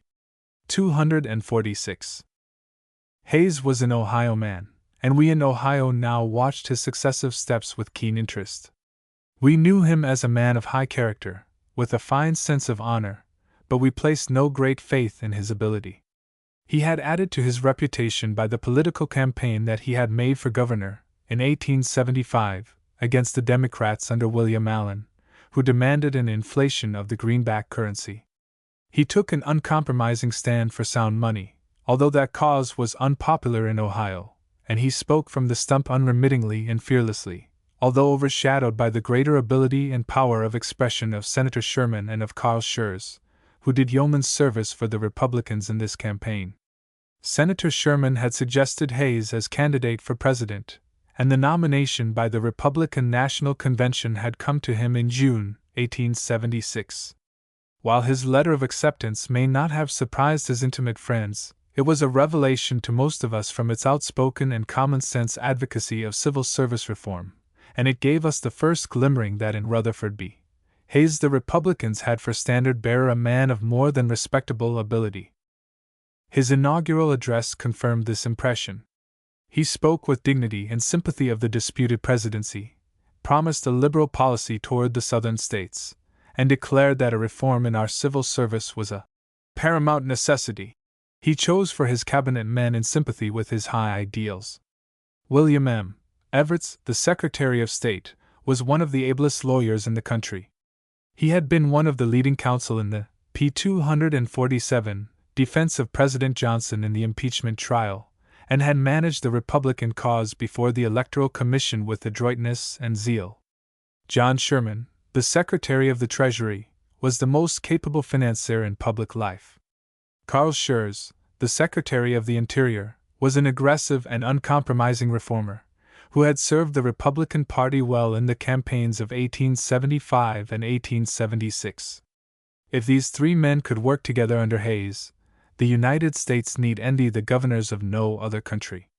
They were in the brilliant but solid class, were abreast of the best thought of their time, had a solemn sense of duty, and believed in righteous government. Devens, the Attorney General, had served with credit in the Army and had held the honorable position of Justice of the Supreme Judicial Court of Massachusetts. Thompson of Indiana, Secretary of the Navy, was a political appointment due to the influence of Senator Morton, but, all things considered, it was not a bad choice. McCrary of Iowa, as Secretary of War, had been a useful member of the House of Representatives. The Postmaster General was Key of Tennessee, who had served in the Confederate Army and voted for Tilden. This appointment was not so genuine a recognition of the South as would have been made if Hayes could have carried out his first intention, which was the appointment of General Joseph E. Johnston as Secretary of War. Considering that Johnston had surrendered the second great army of the Confederacy only 12 years before, the thought was possible only to a magnanimous nature, and in the inner circle of Hayes's counselors obvious and grave objections were urged. General Sherman doubted the wisdom of the proposed appointment, although he said that as general of the army he would be entirely content to receive the President's orders through his old antagonist. Although, p. 248, the appointment of Johnston would have added strength, the cabinet as finally made up was strong, and the selection of such advisers created a favorable impression upon the intelligent sentiment of the country. It was spoken of as the ablest cabinet since Washington's. p. 247. p. 248. A wise inaugural address and an able cabinet made a good beginning, but before the harmonious cooperation of these extraordinary men could be developed a weighty question, which brooked no delay, had to be settled. The Stevens-Sumner plan of the reconstruction of the South on the basis of universal Negro suffrage and military support of the governments thus constituted had failed. One by one in various ways the Southern states had recovered home rule until, on the inauguration of Hayes, carpet-bag Negro governments existed in only 2 states, South Carolina and Louisiana. In both of these the Democrats maintained that their candidates for governor had been lawfully elected. The case of South Carolina presented no serious difficulty. Hayes' electors had been rightfully chosen, and so had the Democratic governor, Hampton. But Chamberlain, the Republican candidate, had a claim based on the exclusion of the votes of 2 counties by the Board of State Canvassers. After conferences between each of the claimants and the President, the question was settled in favor of the Democrat, which was the meaning of the withdrawal of the United States troops from the State House in Columbia. The case of Louisiana was much more troublesome. Packard, the Republican candidate for governor, had received as many votes as Hayes, and logic seemed to require that, if Hayes be president, Packard should be governor. While the question was pending, Blaine said in the Senate, "You discredit Packard, and you discredit Hayes. You hold that Packard is not the legal governor of Louisiana, p. 249, and President Hayes has no title." And the other leaders of the Republican Party, for the most part, held this view. To these and their followers Blaine applied the name stalwarts, stiff partisans, who did not believe in surrendering the hold of the Republicans on the Southern states. p. 249. Between the policies of a continuance of the support of the Republican Party in Louisiana or its withdrawal, a weak man would have allowed things to drift, while a strong man of the Conkling and Chandler type would have sustained the Packard government with the whole force at his command. Hayes acted slowly and cautiously, asked for and received much good counsel, and in the end determined to withdraw the United States troops from the immediate vicinity of the State House in Louisiana. The Packard government fell, and the Democrats took possession.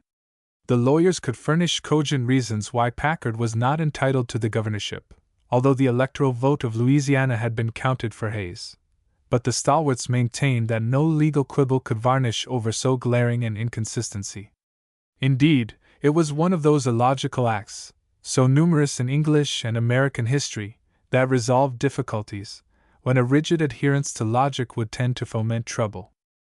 The inaugural address and the distinctively reform cabinet did not suit the party workers, and when the president declined to sustain the Packard government in Louisiana, disapproval was succeeded by rage.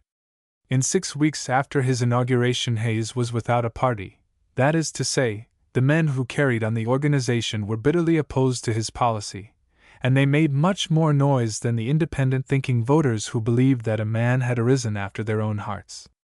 Except from the Southern wing, he received little sympathy from the Democratic, p. 250 party. In their parlance, fraud was written on his brow. He had the honor and perquisites of office which were rightfully theirs. p. 250. Once the troops were withdrawn from South Carolina and Louisiana, no backward step was possible, and although Hayes would have liked congressional support and sympathy for his act, this was not necessary. The next most important question of his administration related to finance. He and his Secretary of the Treasury would have been gratified by an obedient majority in Congress at their back. Presidents before and after Hayes have made a greater or less employment of their patronage to secure the passage of their favorite measures, but Hayes immediately relinquished that power by taking a decided position for a civil service based on merit. In a little over a month after the withdrawal of the troops from the immediate vicinity of the State House in Louisiana, he announced his policy in a letter to his Secretary of the Treasury. "It is my wish," he wrote, "that the collection of the revenues should be free from partisan control, and organized on a strictly business basis, with the same guarantees for efficiency and fidelity in the selection of the chief and subordinate officers that would be required by a prudent merchant. Party leaders should have no more influence in appointments than other equally respectable citizens. No assessments for political purposes on officers or subordinates should be allowed. No useless officer or employee should be retained. No officer should be required or permitted to take part in the management of political organizations, caucuses, conventions, or election campaigns." The mandatory parts of this letter he incorporated in an order to federal office holders, adding, "This rule is applicable to every department of the civil service. It should be understood by every officer of the general, p. 251, government that he is expected to conform his conduct to its requirements." p. 251. It must be a source of gratification to the alumni and faculty of Harvard College that its president and governing boards were, in June, 1877, in the judicious minority, and recognized their appreciation of Hayes by conferring upon him its highest honorary degree. Schurz, who had received his Doctor of Laws the year before, accompanied Hayes to Cambridge, and in his Harvard speech at commencement, gave his forcible and sympathetic approval of the famous Order of the President, as it had now come to be called. A liberal and just Southern policy, the beginning of a genuine reform in the civil service and the resumption of specie payments, are measures which distinguish and glorify President Hayes's administration, but in July, 1877, public attention was diverted from all these by a movement which partook of the nature of a social uprising. The depression following the panic of 1873 had been widespread and severe. The slight revival of business resulting from the Centennial Exposition of 1876 and the consequent large passenger traffic had been succeeded by a reaction in 1877 that brought business men to the verge of despair. Failures of merchants and manufacturers, stoppage of factories, diminished traffic on the railroads, railroad bankruptcies and receiverships, threw a multitude of laborers out of employment, and those fortunate enough to retain their jobs were less steadily employed, and were subject to reductions in wages. The state of railroad transportation was deplorable. The competition of the trunk lines, as the railroads running from Chicago to the seaboard were called, was sharp, and, as there was not business enough for all, the cutting of through freight rates caused such business to be done at an actual loss, while the through passenger transportation, p. 252, afforded little profit. Any freight agent knew the remedy: an increase of freight rates by agreement, or through a system of pooling earnings. Agreements were made, but not honestly kept, and, after a breach of faith, the fight was renewed with increased fury. As the railroad managers thought that they could not increase their gross earnings, they resolved on decreasing their expenses, and somewhat hastily and jauntily they announced a reduction of 10% in the wages of their employees. p. 252. This was resisted. Trouble first began on the Baltimore and Ohio Railroad, where the men not only struck against the reduction, but prevented other men from taking their places, and stopped by force the running of trains. The militia of West Virginia was inadequate to cope with the situation, and the governor of that state called on the president for troops, which were sent with a beneficial effect. But the trouble spread to Maryland, and a conflict in Baltimore between the militia and rioters in sympathy with the strikers resulted in a number of killed and wounded. The next day, Saturday, July 21st, a riot in Pittsburgh caused the most profound sensation in the country since the draft riots of the Civil War. The men on the Pennsylvania and the Pittsburgh, Fort Wayne and Chicago railroads had struck, and all freight traffic was arrested. On this day 650 men of the 1st Division of the Pennsylvania National Guard at Philadelphia arrived in Pittsburgh, and in the attempt to clear the 28th Street crossing, they replied to the missiles thrown at them by the mob with volleys of musketry, killing instantly 16 of the rioters and wounding many. Here was cause for exasperation, and a furious mob, composed of strikers, idle factory hands, and miners, tramps, communists, and outcasts, began its work of vengeance and P-253 plunder. Possessed of firearms, through breaking into a number of gun shops, they attacked the Philadelphia soldiers, who had withdrawn to the railroad roundhouse, and a fierce battle ensued.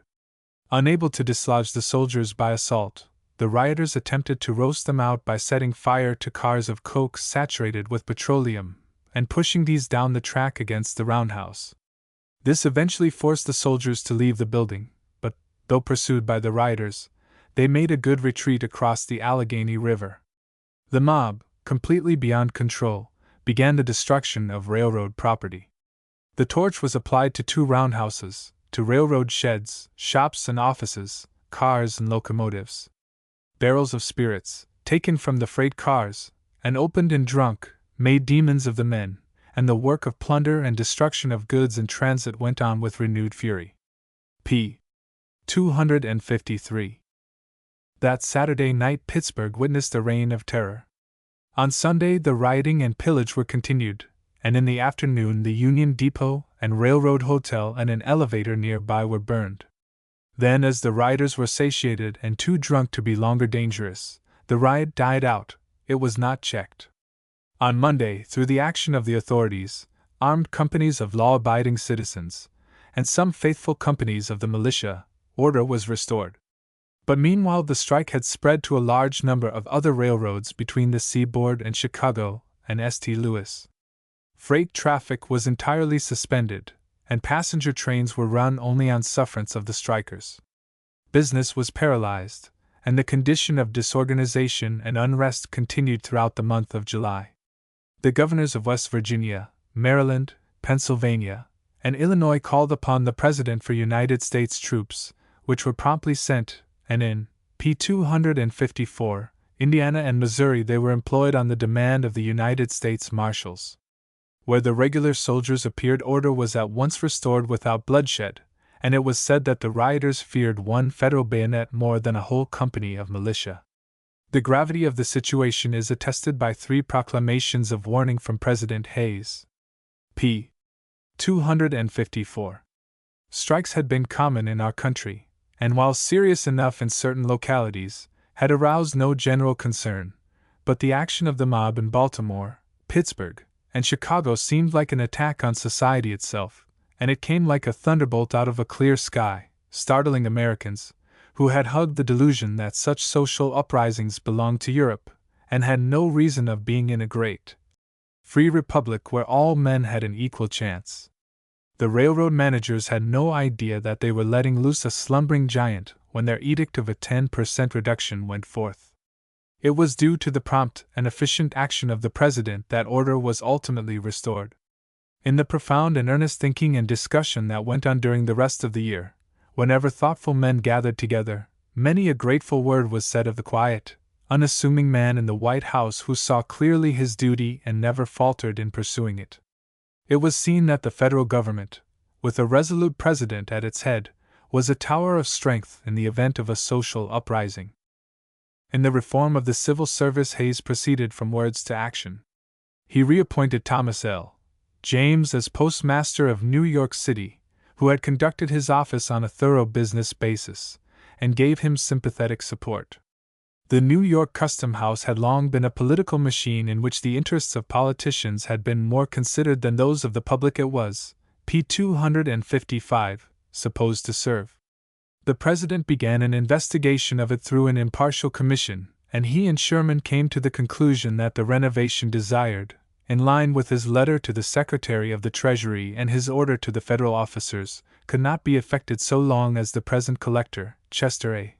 Arthur, and the naval officer, A. B. Cornell, remained in office. Courteous intimations were sent to them that their resignations were desired on the ground that new officers could better carry out the reform which the President had at heart.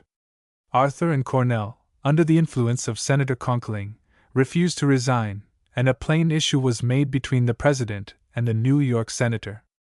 At the special session of Congress, in October 1877, he sent to the Senate nominations of new men for these places, but the power of Conkling, working through the courtesy of the Senate, was sufficient to procure their rejection, and this was also the result when the same nominations were made in December.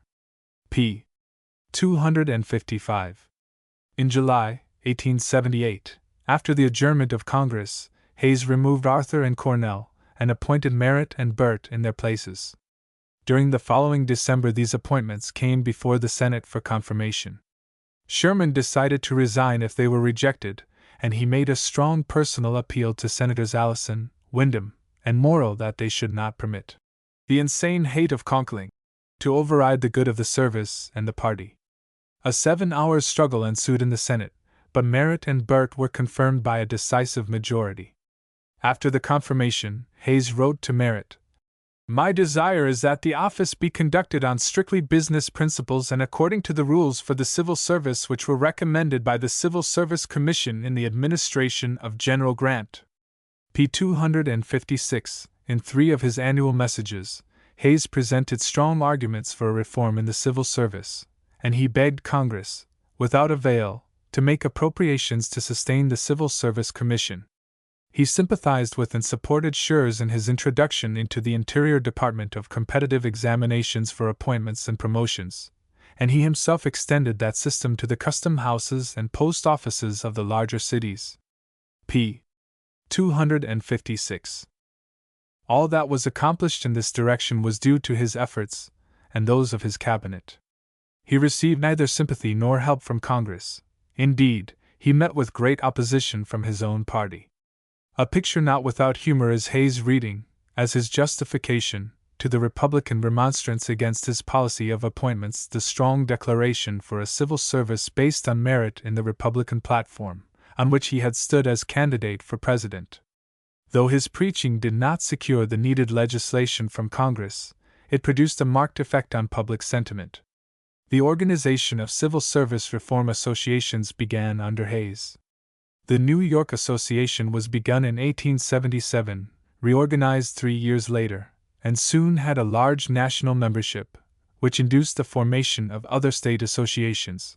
And although the National Civil Service Reform League was not formed until after his term of office expired, the origin of the society may be safely referred to his influence. In the amelioration of the public service which has been so conspicuously in operation since 1877, Hayes must be rated the pioneer president. Some of Grant's efforts in this direction were well meant, but he had no fundamental appreciation of the importance of the question or enthusiasm for the work, and in a general way, it may be said that he left the civil service in a demoralized, p. 257, condition. How pregnant was Hayes's remark in his last annual message, and what a text it has been for many homilies. "My views," he wrote, "concerning the dangers of patronage or appointments for personal or partisan considerations have been strengthened by my observation and experience in the executive office, and I believe these dangers threaten the stability of the government." p. 257. The brightest page in the history of the Republican Party since the Civil War tells of its work in the cause of sound finance, and no administration is more noteworthy than that of Hayes. Here again the work was done by the President and his cabinet in the face of a determined opposition in Congress. During the first 2 years of his administration, the Democrats had a majority in the House, and during the last 2 a majority in both the House and the Senate.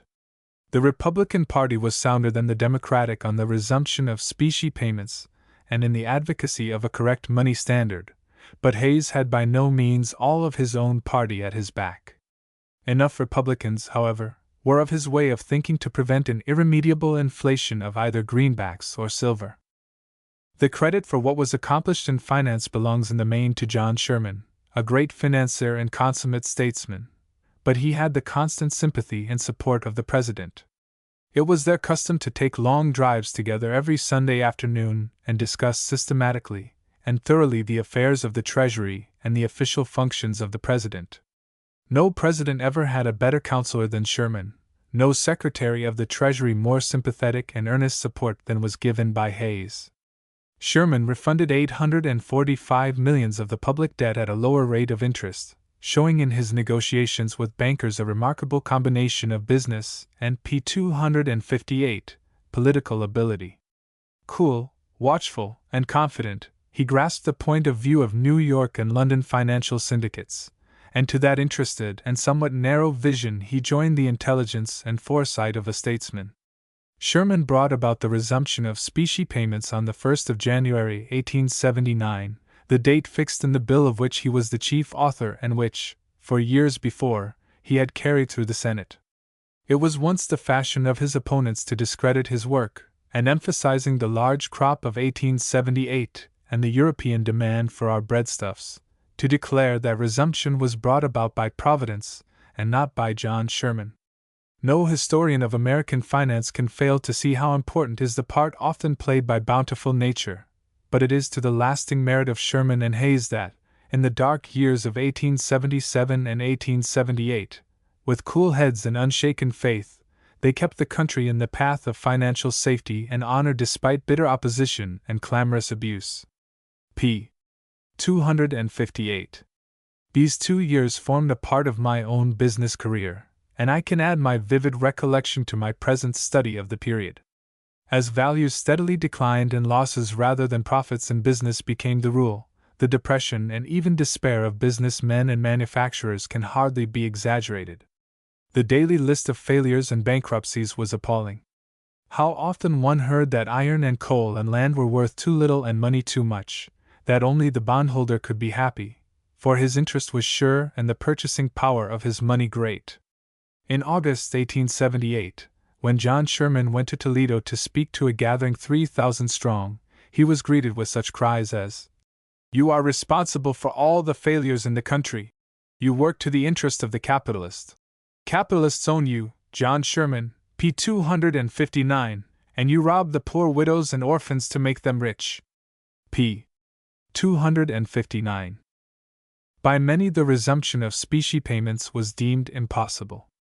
The most charitable of Sherman's opponents looked upon him as an honest but visionary enthusiast who would fail in his policy and be the deadest man politically in the country.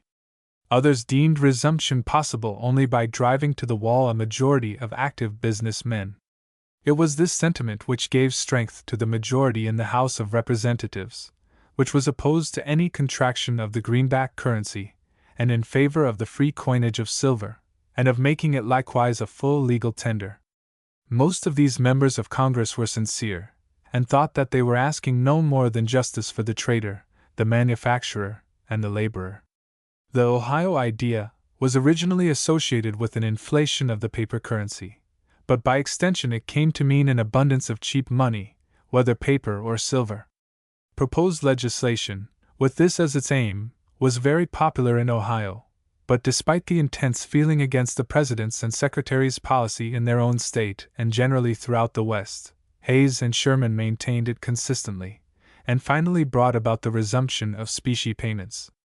In their way of meeting the insistent demand for the remonetization of silver, Hayes and Sherman differed. In November 1877, the House of Representatives, under a suspension of the rules, passed by a vote of 163 to 34 a bill for the free coinage of the 412.5 grain silver dollar, making that dollar likewise a legal tender for all debts and dues.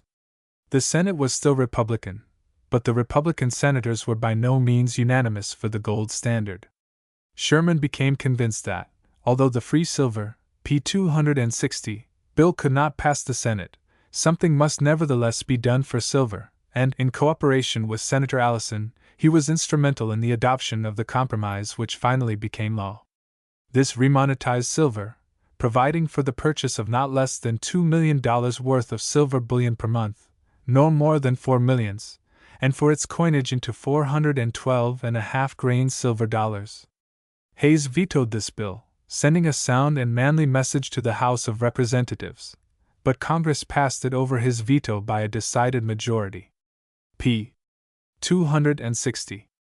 The regard for John Sherman's ability in Ohio was unbounded, and it was generally supposed that in all financial affairs, as well as in many others, he dominated Hayes. I shared that opinion until I learned indirectly from John Hay, who was first Assistant Secretary of State and intimate in inner administration circles, that this was not true, that Hayes had decided opinions of his own and did not hesitate to differ with his Secretary of the Treasury. Nevertheless, not until John Sherman's Recollections were published was it generally known, I believe, that Sherman had a share in the Allison Compromise, and did not approve of the President's veto of the bill remonetizing silver. The federal control of congressional and presidential elections, being a part of the Reconstruction legislation, was obnoxious to the Democrats, and they attempted to abrogate it by riders attached to several appropriation bills, especially that providing for the Army. While the Senate remained Republican, there was chance for an accommodation between the President and the Senate on one side and the House on the other. Two useful compromises were made, the Democrats yielding in one case, the Republicans in the other. But in 1879, when both the House and the Senate were Democratic, a sharp contest began between p. 261, Congress and the Executive, the history of which is written in 7 veto messages. For lack of appropriations to carry on the government, the President called an extra session of Congress in the first year of his administration and another in 1879, which was a remarkable record of extra sessions in a time of peace.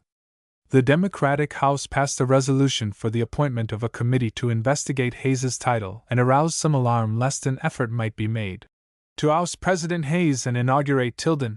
Although this alarm was stilled less than a month later by a decisive vote of the House, the action and investigation were somewhat disquieting. p. 261. Thus Hayes encountered sharp opposition from the Democrats, who frequently pointed their arguments by declaring that he held his place by means of fraud. He received sympathy from hardly any of the leaders of his own party in Congress, and met with open condemnation from the stalwarts. Yet he pursued his course with steadiness and equanimity, and was happy in his office.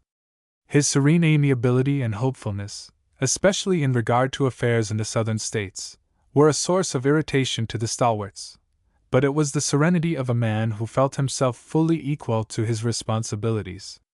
In his inaugural address, Hayes contributed an addition to our political idiom: "He serves his party best who serves the country best." His administration was a striking illustration of this maxim. When he became president, the Republican Party was in a demoralized condition, but despite the factional criticism to which he was subject, he gained in the first few months of his presidency the approval of men of intelligence and independent thought, and, as success attended his different policies, he received the support of the masses. The signal Republican triumph in p. 262, the presidential election of 1880, was due to the improvement in business conditions and to the clean and efficient administration of Hayes. p. 262. In recalling his predecessor in office, we think more gladly of the Grant of Donelson, Vicksburg, and Appomattox than of Grant the President, for during his 2 administrations corruption was rife and bad government to the fore. Financial scandals were so frequent that despairing patriots cried out, "Is there no longer honesty in public life?" Our country then reached the high water mark of corruption in national affairs. A striking improvement began under Hayes, who infused into the public service his own high ideals of honesty and efficiency. Hayes was much assisted in his social duties by his wife, a woman of character and intelligence, who carried herself with grace and dignity. One sometimes heard the remark that as Hayes was ruled in political matters by John Sherman, so in social affairs he was ruled by his wife. The sole foundation for this lay in his deference to her total abstinence principles, which she held so strongly as to exclude wine from the White House table except, I believe, at one official dinner, that to the Russian Grand Dukes. Hayes's able cabinet was likewise a harmonious one. Its members were accustomed to dine together at regular intervals, fortnightly, I think, when affairs of state and other subjects were discussed, and the geniality of these occasions was enhanced by a temperate circulation of the wine bottle. There must have been very good talk at these social meetings. Evarts and Schurz were citizens of the world. Evarts was a man of keen intelligence and wide information, and possessed a genial as well as a caustic wit. Schurz could discuss present politics and past history. He was well versed in European history of the 18th, p. 263, century and the Napoleonic Wars, and could talk about the power of Voltaire in literature and the influence of Lessing on Goethe. From appreciative discourse on the Wagner opera and the French drama, he could, if the conversation turned to the Civil War, give a lively account of the battles of Chancellorsville or Gettysburg, in both of which he had borne an honorable part. Sherman was not a cosmopolitan like his two colleagues, but he loved dining out. His manners were those of the old-school gentleman. He could listen with genial appreciation, and he could talk of events in American history of which he had been a contemporaneous observer, as, for example, of the impressive oratory of Daniel Webster at a dinner in Plymouth, or the difference between the national conventions of his early political life and the huge ones of the present, illustrating his comparison with an account of the Whig Convention of 1852, to which he went as a delegate. p. 263. Differing in many respects, Hayes and Grover Cleveland were alike in the possession of executive ability and the lack of oratorical. We all know that it is a purely academic question which is the better form of government, the English or our own, as both have grown up to adapt themselves to peculiar conditions. But when I hear an enthusiast for cabinet government and ministerial responsibility, I like to point out that men like Hayes and Cleveland, who made excellent presidents, could never have been prime ministers. One cannot conceive of either in an office equivalent to that of First Lord of the Treasury, being heckled by members on the front opposition bench and holding his own or getting the better of his opponents. I have brought Hayes and Cleveland into juxtaposition, as each had a high personal regard for the other. Hayes died on January 17, 1893. Cleveland, the president-elect, p. 264, was to be inaugurated on the following 4th of March. Despite remonstrance and criticism from bitter partisans of his own party, who deprecated any honor paid to one whom all good Democrats deemed a fraudulent president, Cleveland traveled from New York to Fremont, Ohio, to attend the funeral. He could only think of Hayes as an ex-president and a man whom he highly esteemed. p. 264.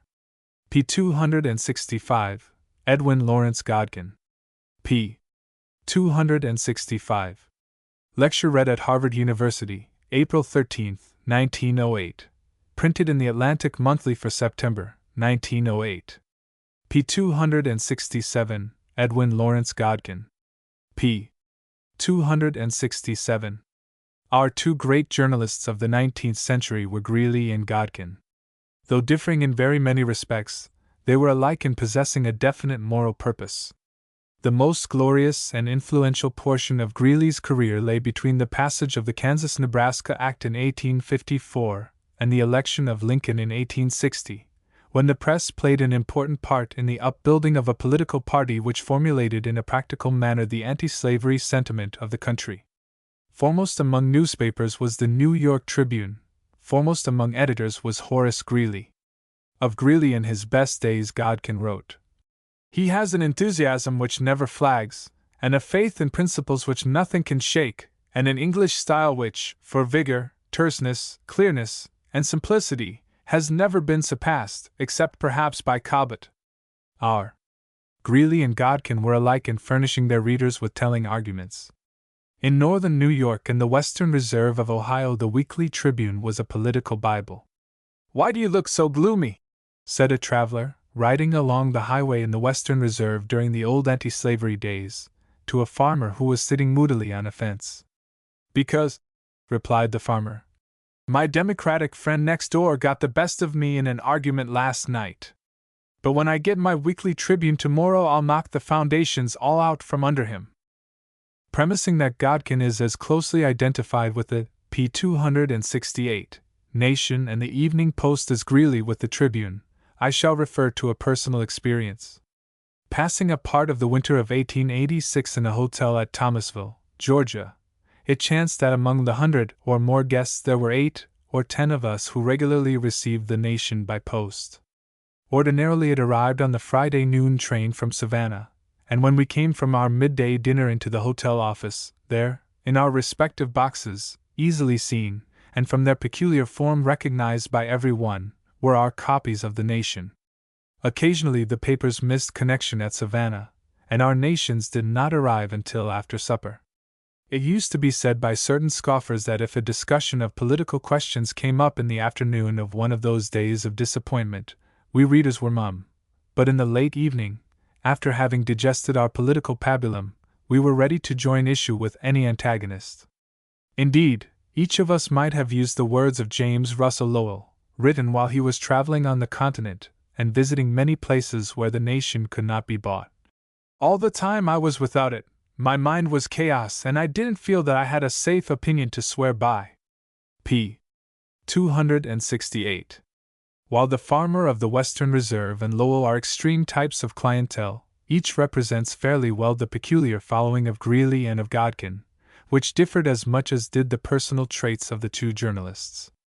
Godkin speaks of Greeley's odd attire, shambling gait, simple, good-natured and hopelessly peaceable face, and long yellow locks, his old white hat and white coat, which in New York were regarded as an affectation, counted with his following west of the Hudson River as a winning eccentricity. When he came out upon the p. 269 lecture platform with crumpled shirt, cravat awry, and wrinkled coat looking as if he had traveled for a number of nights and days, such disorder appeared to many of his Western audiences as nothing worse than the mark of a very busy man, who had paid them the compliment of leaving his editorial rooms to speak to them in person, and who had their full sympathy as he thus opened his discourse. You mustn't, my friends, expect fine words from a rough, busy man like me. p. 269. The people who read the Tribune did not expect fine words. They were used to the coarse, abusive language in which Greeley repelled attacks, and to his giving the lie with heartiness and vehemence. They enjoyed reading that another lie was nailed to the counter, and that an antagonist was a liar, knowing himself to be a liar, and lying with naked intent to deceive. On the contrary, the dress, the face, and the personal bearing of Godkin proclaimed at once the gentleman and cultivated man of the world. You felt that he was a man whom you would like to meet at dinner, accompany on a long walk, or cross the Atlantic with, were you an acquaintance or friend. An incident related by Godkin himself shows that at least one distinguished gentleman did not enjoy sitting at meat with Greeley. During the spring of 1864, Godkin met Greeley at breakfast at the house of Mr. John A. C. Gray. William Cullen Bryant, at that time editor of the New York Evening Post, was one of the guests, and when Greeley entered the room, was standing near the fireplace conversing with his host. On observing that Bryant did not speak to Greeley, Gray asked him in a whisper, "Don't you know p. 270 Mr. Greeley?" In a loud whisper Bryant replied, "No, I don't. He's a blackguard. He's a blackguard." p. 270.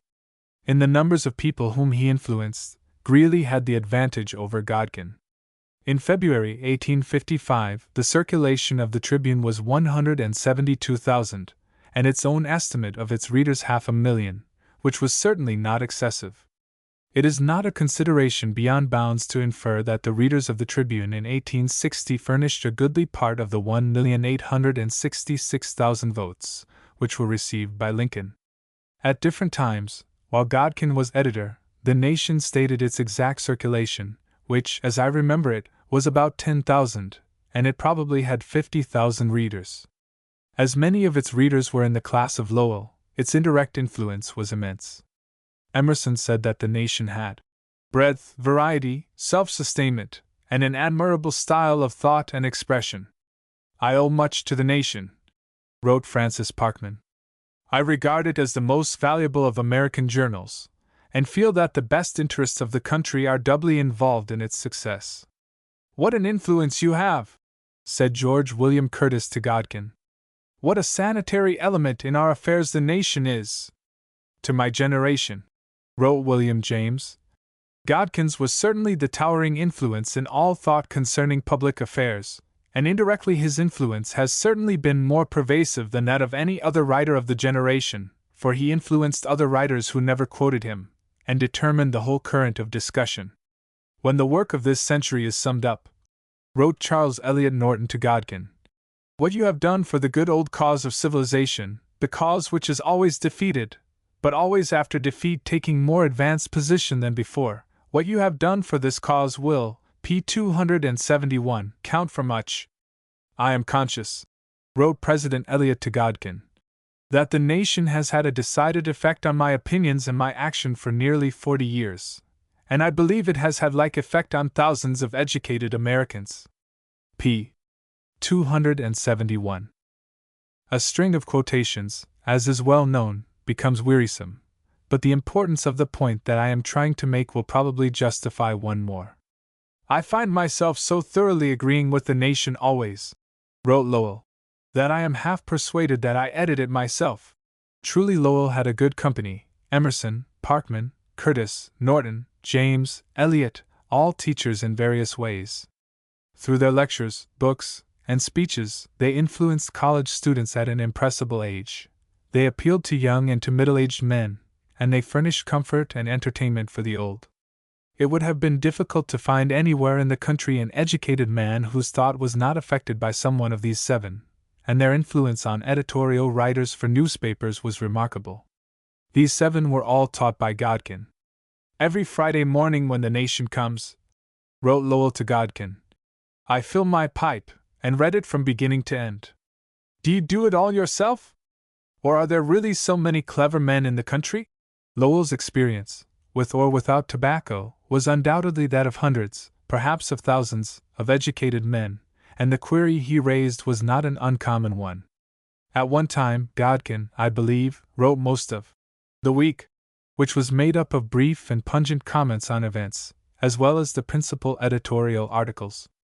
The power of iteration, which the journalist possesses, is great, and when that power is wielded, p. 272, by a man of keen intelligence and wide information, possessing a knowledge of the world, a sense of humor, and an effective literary style, it becomes tremendous. The only escape from Godkin's iteration was one frequently tried, and that was, to stop the nation. p. 272. Although Godkin published 3 volumes of essays, the honors he received during his lifetime were due to his work as editor of The Nation and The Evening Post, and this is his chief title of fame.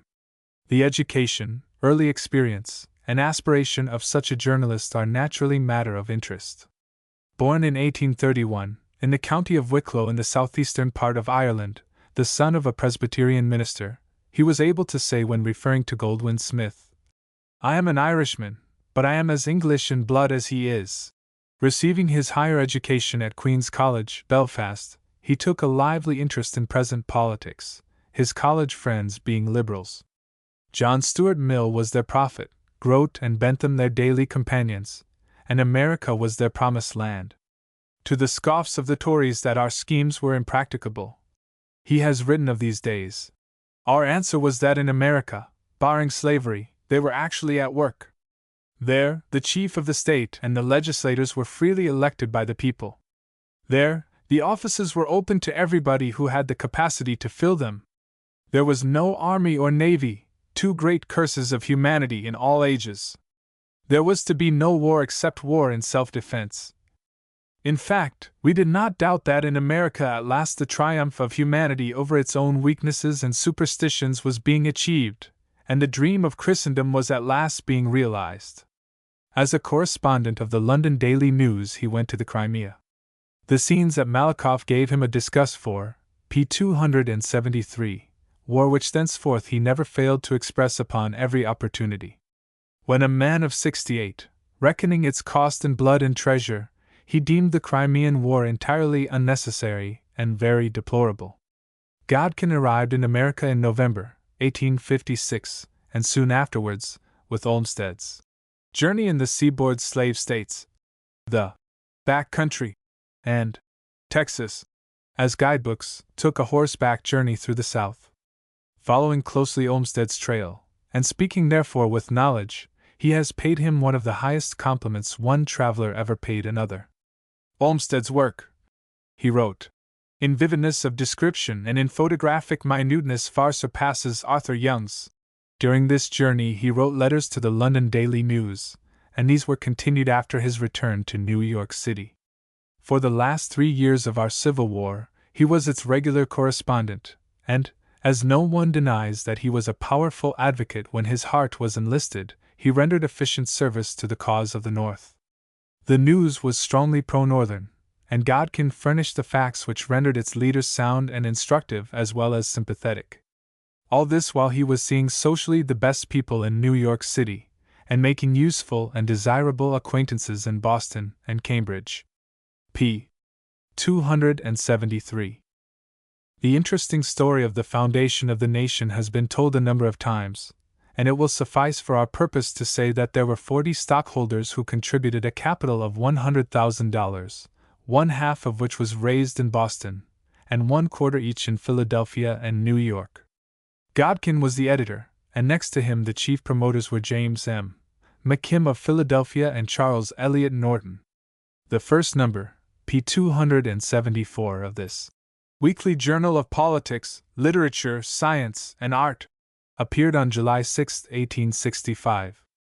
Financial embarrassment and disagreements among the stockholders marked the first year of its existence, at the end of which Godkin, McKim, and Frederick Law Olmsted took over the property, and continued the publication under the proprietorship of E. L. Godkin and Company. The nation owed its continued existence to Charles Eliot Norton, wrote Godkin in 1899.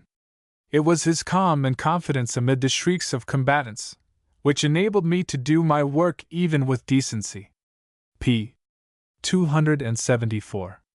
16 years after the nation was started, in 1881, Godkin sold it out to the Evening Post, becoming associate editor of that journal, with Carl Schurz as his chief. The Nation was thereafter published as the weekly edition of the Evening Post. In 1883 Schurz retired and Godkin was made editor-in-chief, having the aid and support of one of the owners, Horace White. On January 1, 1900, on account of ill health, he withdrew from the editorship of the Evening Post, thus retiring from active journalism. For 35 years he had devoted himself to his work with extraordinary ability and singleness of purpose. Marked appreciation came to him, invitations to deliver courses of lectures from both Harvard and Yale, the degree of AM from Harvard, and the degree of DCL from Oxford. What might have been a turning point in his career was the offer in 1870 of the professorship of history at Harvard. He was strongly tempted to accept it, but before coming to a decision, he took counsel of a number of friends, and few men, I think, have ever received such wise and disinterested advice as did Godkin when he was thus hesitating in what way he should apply his teaching. p. 275. The burden of the advice was not to take the professorship, if he had to give up the nation. p. 275. Frederick Law Olmsted wrote to him, "If you can't write fully half of the week and half the leaders, and control the drift and tone of the whole while living at Cambridge, give up the professorship, for the nation is worth many professorships. It is a question of loyalty over a question of comfort." Lowell wrote to him in the same strain. "Stay if the two things are incompatible. We may find another professor by and by, but we can't find another editor for the nation." From Germany, John Bigelow sent a characteristic message. "Tell the university to require each student to take a copy of the Nation. Do not profess history for them in any other way.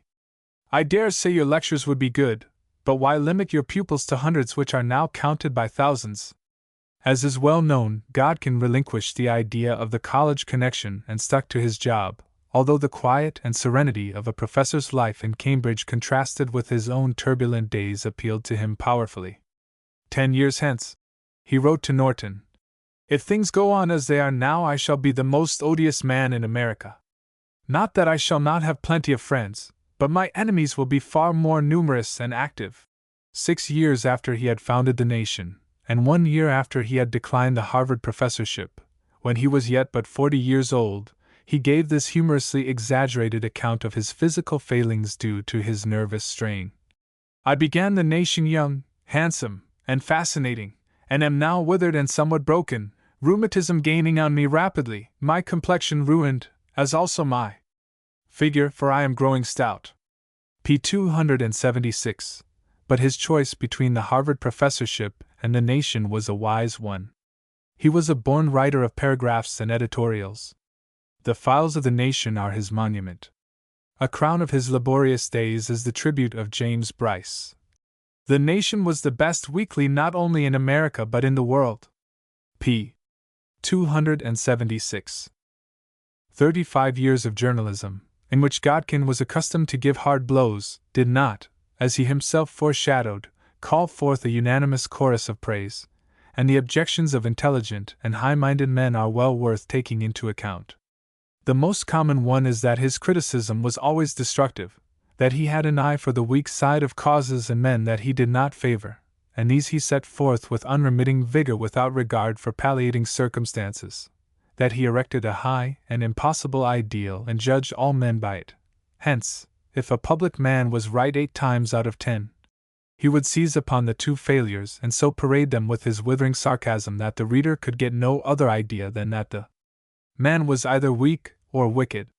An editor of very positive opinions, he was apt to convey the idea that if any one differed from him on a vital question, like the tariff or finance or civil service reform, he was necessarily a bad man.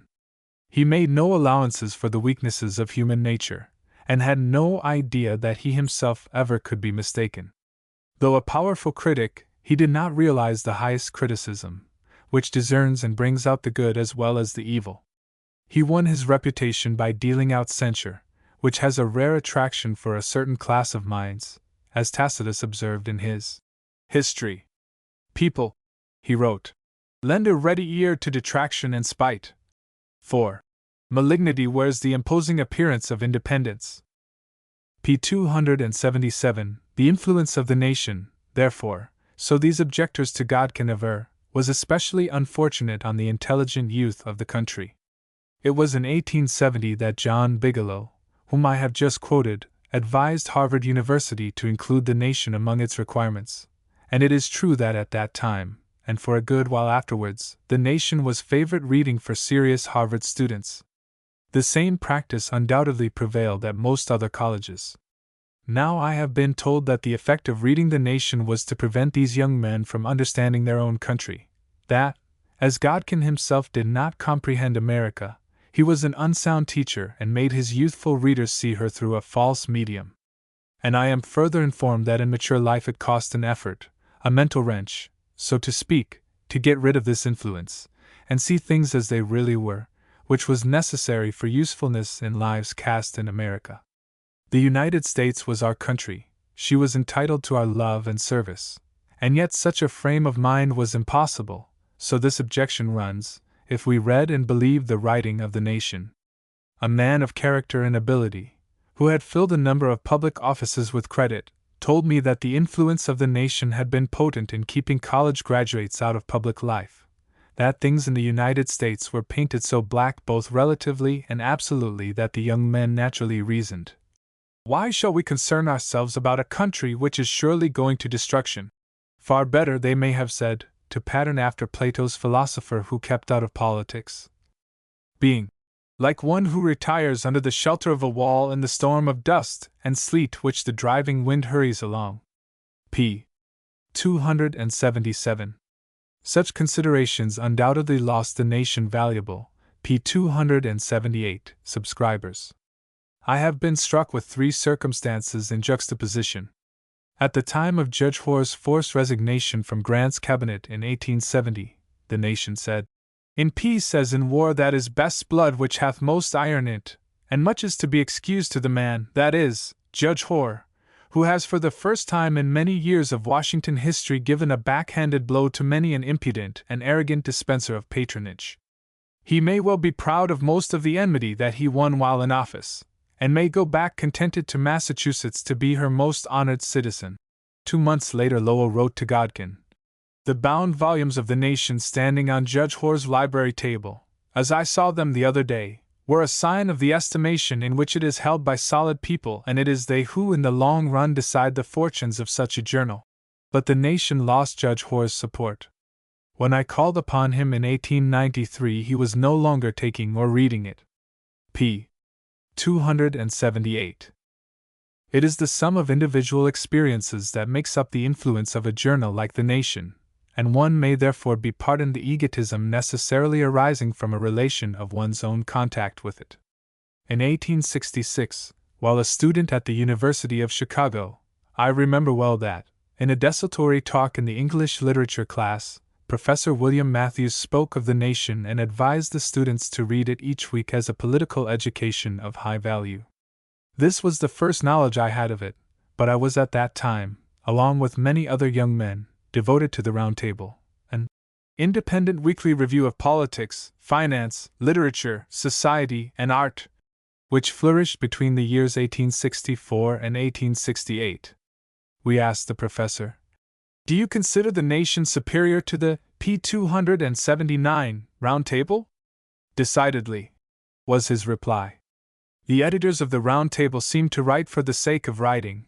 All the men who are expressing themselves in The Nation do so because their hearts and minds are full of their matter." This was a just estimate of the difference between the two journals. The Round Table, modeled after the Saturday Review, was a feeble imitation of the London Weekly, then in its palmy days, while The Nation, which was patterned after the Spectator, did not suffer by the side of its model. On this hint from Professor Matthews, I began taking and reading The Nation, and with the exception of 1 year in Europe during my student days, I have read it ever since. p. 279. Before I touch on certain specifications, I must premise that the influence of this journal on a Westerner, who read it in a receptive spirit, was probably more potent than on one living in the East. The arrogance of a higher civilization in New York, Boston, and Philadelphia than elsewhere in the United States, the term "Wild and Woolly West," applied to the region west of the Allegheny Mountains, is somewhat irritating to a Westerner. Yet it remains none the less true that, other things being equal, a man living in the environment of Boston or New York would have arrived more easily and more quickly at certain sound political views I shall proceed to specify than he would while living in Cleveland or Chicago. The gospel which Godkin preached was needed much more in the West than in the East, and his disciples in the Western country had for him a high degree of reverence.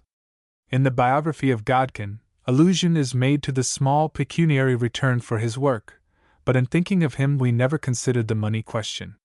We supposed that he made a living, we knew from his articles that he was a gentleman, and saw much of good society, p. 280, and there was not one of us who would not rather have been in his shoes than in those of the richest man in New York. We placed such trust in him, which his life shows to have been abundantly justified, that we should have lost all confidence in human nature had he ever been tempted by place or profit. And his influence was abiding. Presidents, statesmen, senators, congressmen rose and fell, political administrations changed, good, bad, and we public men passed away, but Godkin preached to us every week a timely and cogent sermon. p. 280. To return now to my personal experience. I owe wholly to The Nation my conviction in favor of civil service reform. In fact, it was from these columns that I first came to understand the question. The arguments advanced were sane and strong, and especially intelligible to men in business, who, in the main, chose their employees on the ground of fitness, and who made it a rule to retain and advance competent and honest men in their employ. I think that on this subject the indirect influence of The Nation was very great, in furnishing arguments to men like myself, who never lost an opportunity to restate them, and to editorial writers for the Western newspapers, who generally read The Nation and who were apt to reproduce its line of reasoning. When I look back to 1869, the year in which I became a voter, and recall the strenuous opposition to civil service reform on the part of the politicians of both parties, and the indifference of the public, I confess that I am amazed at the progress which has been made. Such a reform is of course effected only by a number of contributing causes and some favoring circumstances, but I feel certain that it was accelerated by the constant and vigorous support of the nation. I owe to the nation more than to any other agency my correct ideas on finance in two crises. The first was the p. 281 greenback craze, from 1869 to 1875. It was easy to be a hard money man in Boston or New York, where one might imbibe the correct doctrine as one everywhere takes in the fundamental principles of civilization and morality. But it was not so in Ohio, Indiana, and Illinois, where the severe money stringency before and during the Panic of 1873, and the Depression after it, caused many good and representative men to join in the cry for a larger issue of greenbacks by the government. It required no moral courage for the average citizen to resist what in 1875 seemed to be the popular move, but it did require the correct knowledge and the forcible arguments put forward weekly by the nation. I do not forget my indebtedness to John Sherman, Carl Schurz, and Senator Thurman, but Sherman and Thurman were not always consistent on this question, and Schurz's voice was only occasionally heard, but every 7 days came the nation with its unremitting iteration, and it was an iteration varied enough to be always interesting and worthy of study. As one looks back over nearly 40 years of politics, one likes to recall the occasions when one has done the thing one's mature judgment fully approves, and I like to think that in 1875 I refused to vote for my party's candidate for governor, the Democratic William Allen, whose platform was that the volume of currency be made and kept equal to the wants of trade. p. 281. A severe ordeal was the silver question of 1878, because the argument for silver was more weighty than that for irredeemable paper, and was believed to be sound by business men of both parties. I remember that many representative business men of Cleveland used to assemble around the large luncheon table of the Union Club and discuss the pending silver coinage bill, which received the votes of both of the senators from Ohio and of all her representatives, p. 282, except Garfield. The gold men were in a minority also at the luncheon table, but fortified by the nation, we thought that we held our own in this daily discussion. p. 282. In my conversion from a belief in a protective tariff to the advocacy of one for revenue only, I recognize an obligation to Godkin, but his was only one of many influences. I owe the nation much for its accurate knowledge of foreign affairs, especially of English politics, in which its readers were enlightened by one of the most capable of living men, Albert V. Dicey. I am indebted to it for sound ideas on municipal government, and for its advocacy of many minor measures, such for instance as the International Copyright Bill. I owe it something for its later attitude on Reconstruction, and its condemnation of the Negro carpetbag governments in the South. In a word, the nation was on the side of civilization and good political morals. Confessing thus my great political indebtedness to Godkin, it is with some reluctance that I present a certain phase of his thought which was regretted by many of his best friends, and which undoubtedly limited his influence in the later years of his life. A knowledge of this shortcoming is, however, essential to a thorough comprehension of the man. It is frequently said that Godkin rarely, if ever, made a retraction or a rectification of personal charges shown to be incorrect. A thorough search of the nation's columns would be necessary fully to substantiate this statement, but my own impression, covering as it does 33 years' reading of the paper under Godkin's control, inclines me to believe in its truth, as I do not remember an instance of the kind. A grave fault of omission occurs to me as showing a regrettable bias in a leader of intelligent opinion. On January 5, 1897, General Francis A. Walker died. He had served with p. 283 credit as an officer during our Civil War, and in 2 thoughtful books had made a valuable contribution to its military history. He was superintendent of the United States Census of 1870, and did work that statisticians and historians refer to with gratitude and praise. For 16 years he served with honor the Massachusetts Institute of Technology as its president. He was a celebrated political economist, his books being, I think, as well known in England as in this country. Yale, Amherst, Harvard, Columbia, St. Andrews, and Dublin conferred upon him the degree of Doctor of Laws. Withal he served his city with public spirit. Trinity Church, crowded and silent, in celebrating its last service over the dead body of Walker, witnessed one of the 3 most impressive funerals which Boston has seen for at least 16 years. A funeral conspicuous for the attendance of a large number of delegates from colleges and learned societies. p. 283. Walker was distinctly of the intellectual elite of the country. But the nation made not the slightest reference to his death. In the issue of January 7th, appearing 2 days later, I looked for an allusion in the Week, and subsequently for one of those remarkable and discriminating eulogies, which in smaller type follow the editorials, and for which the nation is justly celebrated, but there was not one word. You might search the 1897 volume of The Nation and, but for a brief reference in the April notes to Walker's annual report posthumously published, you would not learn that a great intellectual leader had passed away. I wrote to a valued contributor of The Nation, a friend of Walker, of Godkin, and of Wendell P. Garrison, the literary editor, inquiring if he knew the reason for the omission, and in answer he could only tell me that his amazement had been as great as mine. He at first looked eagerly, and when p. 284, the last number came in which a eulogy could possibly appear, he turned over the pages of The Nation with sorrowful regret, hardly believing his eyes that the article he sought was not there. p. 284. Now I suspect that the reason of this extraordinary omission was due to the irreconcilable opinions of Walker and Godkin on a question of finance.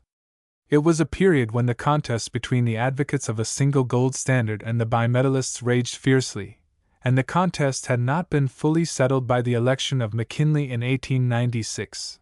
Godkin was emphatically for gold, Walker equally emphatic for a double standard. And they clashed. It is a notable example of the peculiarity of Godkin, to allow at the portal of death the one point of political policy on which he and Walker disagreed to overweigh the 9 points in which they were at one. Most readers of The Nation noticed distinctly that, from 1895 on, its tone became more pessimistic and its criticism was marked by greater acerbity. Mr. Rollo Ogden in his biography shows that Godkin's feeling of disappointment over the progress of the democratic experiment in America, and his hopelessness of our future, began at an earlier date. During his first years in the United States, he had no desire to return to his mother country. When the financial fortune of the nation was doubtful, he wrote to Norton that he should not go back to England except as a last extremity. It would be going back into an atmosphere that I detest, and a social system that I have hated since I was 14 years old. In 1889, after an absence of 27 years, he went to England. The best intellectual society of London and Oxford opened its doors to him, and p. 285, he fell under its charm as would any American who was the recipient of marked attentions from people of such distinction. He began to draw contrasts which were not favorable to his adopted country. "I took a walk along the wonderful Thames embankment," he wrote. "A splendid work, and I sighed to think how impossible it would be to get such a thing done in New York. The differences in government and political manners are in fact awful, and for me very depressing. Henry James, with whom he stopped in London, and I talk over them sometimes de larmes dans la voix." In 1894, however, Godkin wrote in the Forum, "There is probably no government in the world today as stable as that of the United States. The chief advantage of democratic government is, in a country like this, the enormous force it can command in an emergency." But next year his pessimism is clearly apparent. On January 12, 1895, he wrote to Norton, "You see, I am not sanguine about the future of democracy. I think we shall have a long period of decline like that which followed the fall of the Roman Empire, and then a recrudescence under some other form of society." p. 285. Voix. A number of things had combined to affect him profoundly. An admirer of Grover Cleveland and 3 times a warm supporter of his candidacy for the presidency, he saw with regret the loss of his hold on his party, which was drifting into the hands of the advocates of free silver. Then in December 1895, Godkin lost faith in his idol. "I was thunderstruck by Cleveland's message. On the Venezuela question, he wrote to Norton, his submission to the Jingoes is a terrible shock." Later, in a calm review of passing events, he called the message a Sudden declaration of p. 286, war without notice against Great Britain. The danger of such a proceeding he had pointed out to Norton. Our immense democracy, mostly ignorant, is constantly on the brink of some frightful catastrophe like that which overtook France in 1870. In 1896 he was deeply distressed at the country having to choose for president between the arch-protectionist McKinley and the free silver advocate Bryan, for he had spent a good part of his life combating a protective tariff and advocating sound money. Though the Evening Post contributed powerfully to the election of McKinley, from the fact that its catechism, teaching financial truths in a popular form, was distributed throughout the West in immense quantities by the chairman of the Republican National Committee, Godkin himself refused to vote for McKinley and put in his ballot for Palmer, the Gold Democrat. p. 286. The Spanish-American War seems to have destroyed any lingering hope that he had left for the future of American democracy. He spoke of it as a perfectly avoidable war forced on by a band of unscrupulous politicians, who had behind them a roaring mob.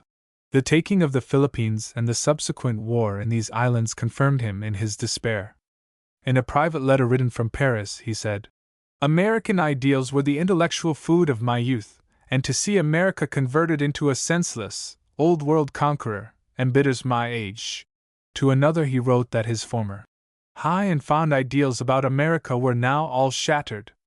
"Sometimes he seemed to feel," said his intimate friend James Bryce, "as though he had labored in vain for 40 years. p. 287. Such regrets expressed by an honest and sincere man with a high ideal must command our respectful attention. Though due in part to old age and enfeebled health, they are still more attributable to his disappointment that the country had not developed in the way that he had marked out for her. For with men of Godkin's positive convictions, there is only one way to salvation. Sometimes such men are true prophets. At other times, while they see clearly certain aspects of a case, their narrowness of vision prevents them from taking in the whole range of possibilities, especially when the enthusiasm of manhood is gone. p. 287. Godkin took a broader view in 1868, which he forcibly expressed in a letter to the London Daily News. "There is no careful and intelligent observer," he wrote, "whether he be a friend to democracy or not, who can help admiring the unbroken power with which the popular common sense, that shrewdness, or intelligence, or instinct of self-preservation, I care not what you call it, which so often makes the American farmer a far better politician than 9/10 of the best-read European political philosophers, works under all this tumult and confusion of tongues. The newspapers and politicians fret and fume and shout and denounce, but the great mass, the 19 or 20 millions, work away in the fields and workshops, saying little, thinking much, hearty, earnest, self-reliant, very tolerant, very indulgent, very shrewd, but ready whenever the government needs it, with musket, or purse, or vote, as the case may be, laughing and cheering occasionally at public meetings. But when you meet them individually on the high road or in their own houses, very cool, then, sensible men, filled with no delusions, carried away by no frenzies, believing firmly in the future greatness and glory of the Republic, but holding to no other article of faith as essential to political salvation." p. 288. Before continuing the quotation, I wish to call attention to the fact that Godkin's illustration was more effective in 1868 than now. Then there was a solemn and vital meaning to the prayers offered up for persons going to sea that they might be preserved from the dangers of the deep. "Every now and then," he went on to say, "as one watches the political storms in the United States, one is reminded of one's feelings as one lies in bed on a stormy night in an ocean steamer in a head wind. Each blow of the sea shakes the ship from stem to stern, and every now and then a tremendous one seems to paralyze her. The machinery seems to stop work, there is a dead pause, and you think for a moment the end has come. But the throbbing begins once more, and if you go up on deck and look down in the hold, you see the firemen and engineers at their posts, apparently unconscious of anything but their work, and as sure of getting into port as if there was not a ripple on the water." p. 288. This letter of Godkin's was written on January 8, 1868, when Congress was engaged in the reconstruction of the South on the basis of Negro suffrage, when the quarrel between Congress and President Johnson was acute and his impeachment not 2 months off. At about this time, Godkin set down Everett's opinion that we are witnessing the decline of public morality which usually presages revolution, and reported that Howells was talking despondently like everybody else about the condition of morals and manners. Of like tenor was the opinion of an arch-conservative, George Ticknor, written in 1869, which bears a resemblance to the lamentation of Godkin's later years. The Civil War of '61, wrote Ticknor, has made a great gulf between what happened before it in our century and what has happened, p. 289, since, or what is likely to happen hereafter. It does not seem to me as if I were living in the country in which I was born, or in which I received whatever I ever got of political education or principles. Webster seems to have been the last of the Romans. p. 289. In 1868, Godkin was an optimist, having a cogent answer to all gloomy predictions. From 1895 to 1902 he was a pessimist. Yet reasons just as strong may be adduced for considering the future of the country secure in the later as were urged in the earlier period. But as Godkin grew older, he became a moral censor, and it is characteristic of censors to exaggerate both the evil of the present and the good of the past. Thus in 1899 he wrote of the years 1857 to 1860. The air was full of the real Americanism. The American gospel was on people's lips and was growing with fervor. Force was worshipped, but it was moral force. It was the force of reason, of humanity, of human equality, of a good example. The abolitionist gospel seemed to be permeating the views of the American people, and overturning and destroying the last remaining traditions of the old world public morality. It was really what might be called the golden age of America. These were the days of slavery. James Buchanan was president. The internal policy of the party in power was expressed in the Dred Scott decision and the attempt to force slavery on Kansas.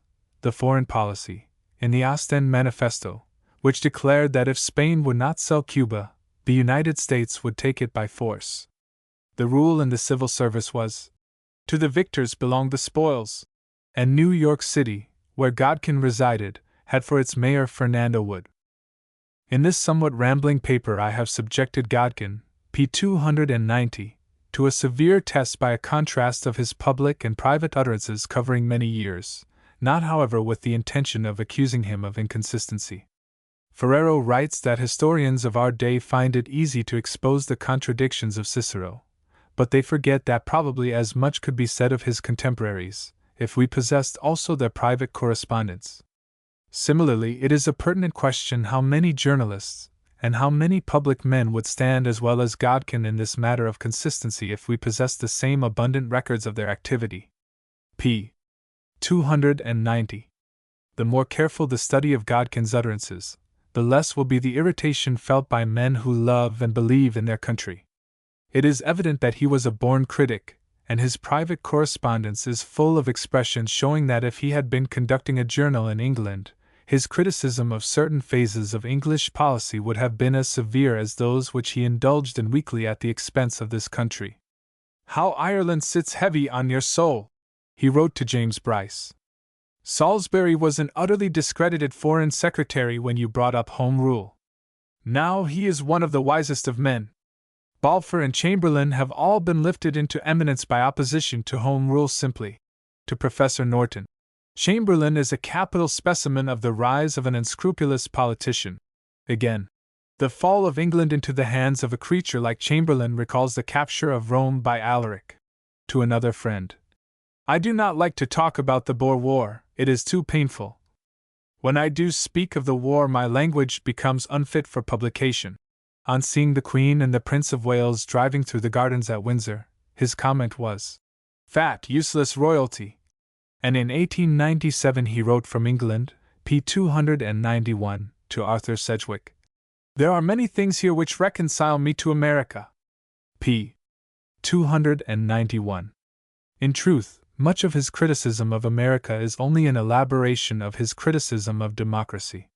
In common with many Europeans born at about the same time, who began their political life as radicals, he shows his keen disappointment that democracy has not regenerated mankind. "There is not a country in the world, living under parliamentary government," he wrote, "which has not begun to complain of the decline in the quality of its legislators. More and more, it is said, the work of government is falling into the hands of men to whom even small pay is important, and who are suspected of adding to their income by corruption. The withdrawal of the more intelligent class from legislative duties is more and more lamented, and the complaint is somewhat justified by the mass of crude, hasty, incoherent, and unnecessary laws which are poured on the world at every session." I have thus far spoken only of the political influence of the nation, but its literary department was equally important. Associated with Godkin from the beginning was Wendell P. Garrison, who became literary editor of the journal, and who, Godkin wrote in 1871, "has really toiled for 6 years with the fidelity of a Christian martyr and upon the pay of an oysterman." I have often heard the literary criticism of the nation called destructive like the political, but, it appears to me, with less reason. Books for review were sent to experts in different parts of the country, and the list of contributors included many professors from various colleges.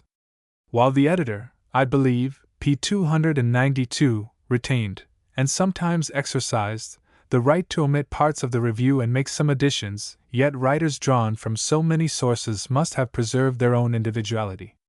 I have heard it said that the nation gave you the impression of having been entirely written by one man. But whatever there is more than fanciful in that impression must have arisen from the general agreement between the editor and the contributors. Paul Lester Ford once told me that, when he wrote a criticism for the Nation, he unconsciously took on the Nation's style, but he could write in that way for no other journal, nor did he ever fall into it in his books. Garrison was much more tolerant than is sometimes supposed. I know of his sending many books to 2 men, one of whom differed from him radically on the Negro question and the other on socialism. p. 292. It is only after hearing much detraction of the literary department of the Nation, and after considerable reflection, that I have arrived at the conviction that it came somewhat near to realizing criticism as defined by Matthew Arnold thus: "A disinterested endeavor to learn and propagate the best that is known and thought in the world." I am well aware that it was not always equal, and I remember 2 harsh reviews which ought not to have been printed, but this simply proves that the editor was human and the nation was not perfect. I feel safe, however, in saying that if the best critical reviews of the nation were collected and printed in book form, they would show an aspiration after the standard erected by St. Beuve and Matthew Arnold. Again, I must appeal to my individual experience. The man who lived in the Middle West for the 25 years between 1865 and 1890 needed the literary department of the nation more than one who lived in Boston or New York. p. 293. Most of the books written in America were by New England, New York, and Philadelphia authors, and in those communities literary criticism was evolved by social contact in clubs and other gatherings. We had nothing of the sort in Cleveland, where a writer of books walking down Euclid Avenue would have been stared at as a somewhat remarkable personage. The literary columns of the nation were therefore our most important link between our practical life and the literary world.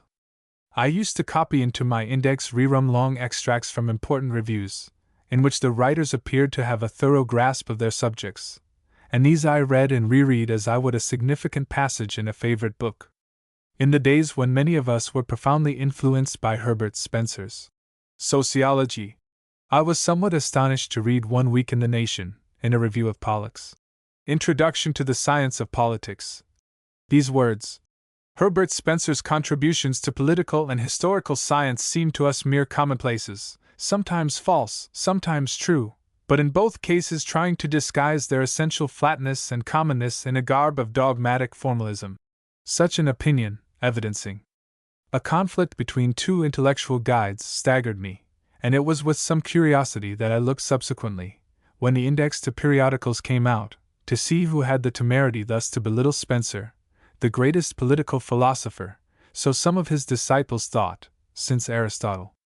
I ascertained that the writer of the review was James Bryce, and whatever else might be thought, it could not be denied that the controversy was one between giants. I can, I think, date the beginning of my emancipation from Spencer from that review in 1891. p. 293. In the same year I read a discriminating eulogy of George, p. 294, Bancroft, ending with an intelligent criticism of his history, which produced on me a marked impression. The reviewer wrote, Bancroft falls into that error so common with the graphic school of historians, the exaggerated estimate of manuscripts or fragmentary material at the expense of what is printed and permanent. But a fault far more serious than this is one which Mr. Bancroft shared with his historical contemporaries, but in which he far exceeded any of them, an utter ignoring of the very meaning and significance of a quotation mark. Sound and scientific doctrine is this, and the whole article exhibited a thorough knowledge of our colonial and revolutionary history which inspired confidence in the conclusions of the writer, who, I later ascertained, was Thomas Wentworth Higginson. p. 294. These two examples could be multiplied at length. There were many reviewers from Harvard and Yale, and undoubtedly other Eastern colleges were well represented. The University of Wisconsin furnished at least one contributor, as probably did the University of Michigan and other Western colleges.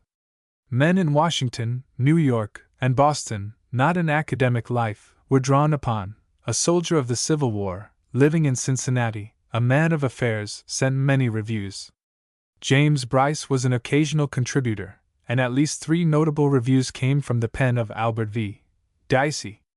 In 1885, Godkin, in speaking of the nation's Department of Literature and Art, wrote that the list of those who have contributed to the columns of the paper from the first issue to the present day contains a large number of the most eminent names in American literature, science, art, philosophy, and law. With men so gifted, and chosen from all parts of the country, uniformly destructive criticism could not have prevailed. Among them were optimists as p. 295, well as pessimists, and men as independent in thought as was Godkin himself. p. 295. Believing that Godkin's 35 years of critical work was of great benefit to this country, I have sometimes asked myself whether the fact of his being a foreigner has made it more irritating to many good people, who term his criticism fault-finding or scolding. Although he married in America and his home life was centered here, he confessed that in many essential things it was a foreign country. Some readers who admired the nation told Mr. Bryce that they did not want to be taught by a European how to run this republic. But Bryce, who in this matter is the most competent of judges, intimates that Godkin's foreign education, giving him detachment and perspective, was a distinct advantage. If it will help anyone to a better appreciation of the man, let Godkin be regarded as a chiel among us. Tocqueville notes, as an observer not so philosophic as Tocqueville, not so genial and sympathetic as Bryce. Yet, whether we look upon him as an Irishman, an Englishman, or an American, let us rejoice that he cast his lot with us, and that we have had the benefit of his illuminating pen. He was not always right. He was sometimes unjust. He often told the truth with needless asperity, as Parkman put it, but his merits so outweighed his defects that he had a marked influence on opinion, and probably on history, during his 35 years of journalistic work, when, according to James Bryce, he showed a courage such as is rare everywhere. General J. D. Cox, who had not missed a number of the nation from 1865 to 1899, wrote to Godkin, on hearing of his prospective retirement from the Evening Post, I really believe that earnest men, all over the land, whether they agree with you or differ, will unite in the p. 296 exclamation which Lincoln made as to Grant, we can't spare this man, he fights. p. 296. Fights. Our country, wrapped up in no smug complacency, listened to this man, respected him and supported him, and on his death a number of people were glad to unite to endow a lectureship in his honor in Harvard University. In closing, I cannot do better than quote what may be called Godkin's farewell words, printed 40 days before the attack of cerebral hemorrhage which ended his active career. The election of the chief officer of the state by universal suffrage, he wrote, by a nation approaching 100 millions, is not simply a novelty in the history of man's efforts to govern himself, but an experiment of which no one can foresee the result. The mass is yearly becoming more and more difficult to move. The old arts of persuasion are already ceasing to be employed on it. Presidential elections are less and less carried by speeches and articles. The American people is a less instructed people than it used to be. The necessity for drilling, organizing, and guiding it, in order to extract the vote from it, is becoming plain, and out of this necessity has arisen the boss system, which is now found in existence everywhere, is growing more powerful, and has thus far resisted all attempts to overthrow it. I shall not stop to urge a qualification of some of these statements, but will proceed to the brighter side of our case, which Godkin, even in his pessimistic mood, could not fail to see distinctly.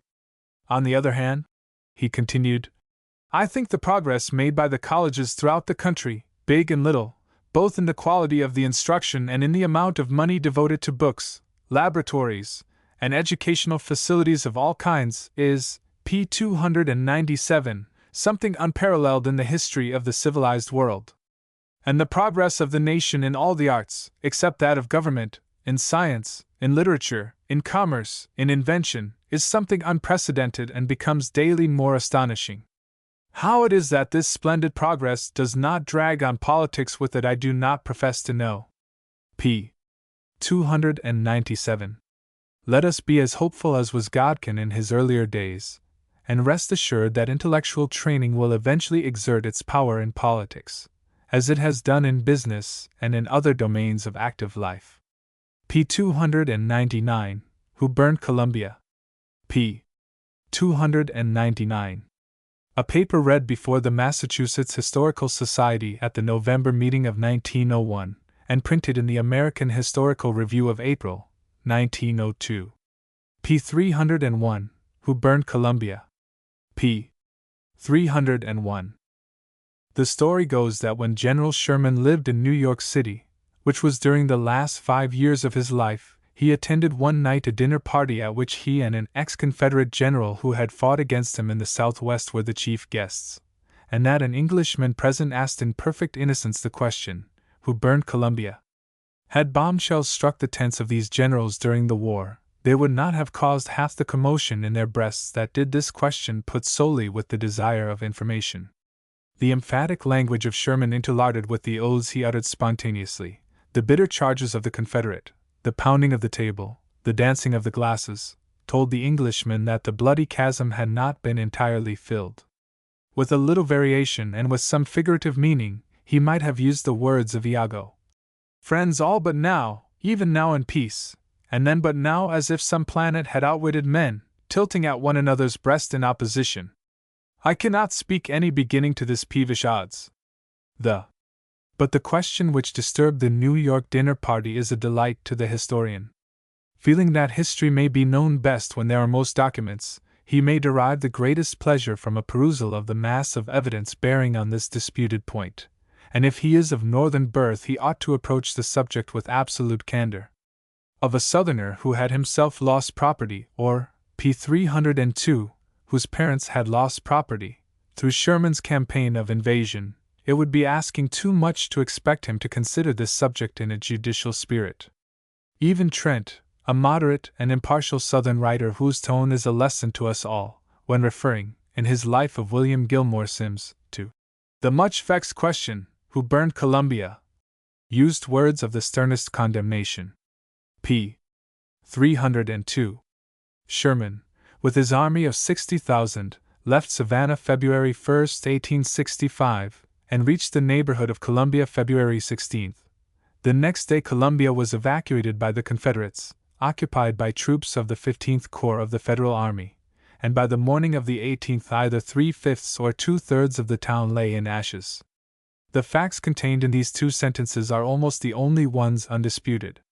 We shall consider this episode most curiously if we take first Sherman's account, then Wade Hampton's, ending with what I conceive to be a true relation. The city was surrendered by the mayor and 3 aldermen to Colonel George A. Stone at the head of his brigade. Soon afterwards Sherman and Howard, the commander of the right wing of the army, rode into the city. They observed piles of cotton burning, and Union soldiers and citizens working to extinguish the fire, which was partially subdued. Let Sherman speak for himself in the first account that he wrote, which was his report of April 4, 1865. Before one single public building had been fired by order, the smoldering fires, cotton, set by Hampton's order were rekindled by the wind and communicated to the buildings around. Wade Hampton commanded the Confederate cavalry. About dark they began to spread, and got beyond the control of the brigade on duty within the city.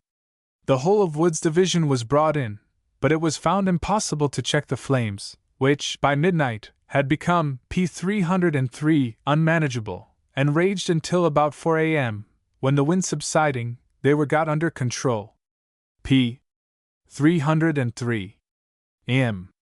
I was up nearly all night, and saw Generals Howard, Logan, Woods, and others, laboring to save houses and protect families thus suddenly deprived of shelter, and even of bedding and wearing apparel. I disclaim on the part of my army any agency in this fire, but on the contrary, claim that we saved what of Columbia remains unconsumed. And without hesitation I charge General Wade Hampton with having burned his own city of Columbia, not with a malicious intent or as the manifestation of a silly Roman stoicism, but from folly and want of sense, in filling it with lint, cotton, and tinder. Our officers and men on duty worked well to extinguish the flames, but others not on duty, including the officers who had long been imprisoned there, rescued by us, may have assisted in spreading the fire after it had once begun, and may have indulged in unconcealed joy to see the ruin of the capital of South Carolina. Howard, in his report, with some modification agrees with his chief, and the account in The March to the Sea of General Cox, whose experience and training fitted him well to weigh the evidence, gives at least a partial confirmation to Sherman's theory of the origin of the fire. I have not, however, discovered sufficient evidence to support the assertion of Sherman that Wade Hampton ordered the cotton in the streets of Columbia to be burned.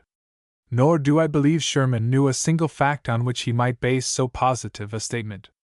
It had generally been the custom for the Confederates in their retreat to burn P-304 cotton to prevent its falling into the hands of the invading army, and because such was the general rule, Sherman assumed that it had been applied in this particular case. This assumption suited his interest, as he sought a victim to whom he might charge the burning of Columbia.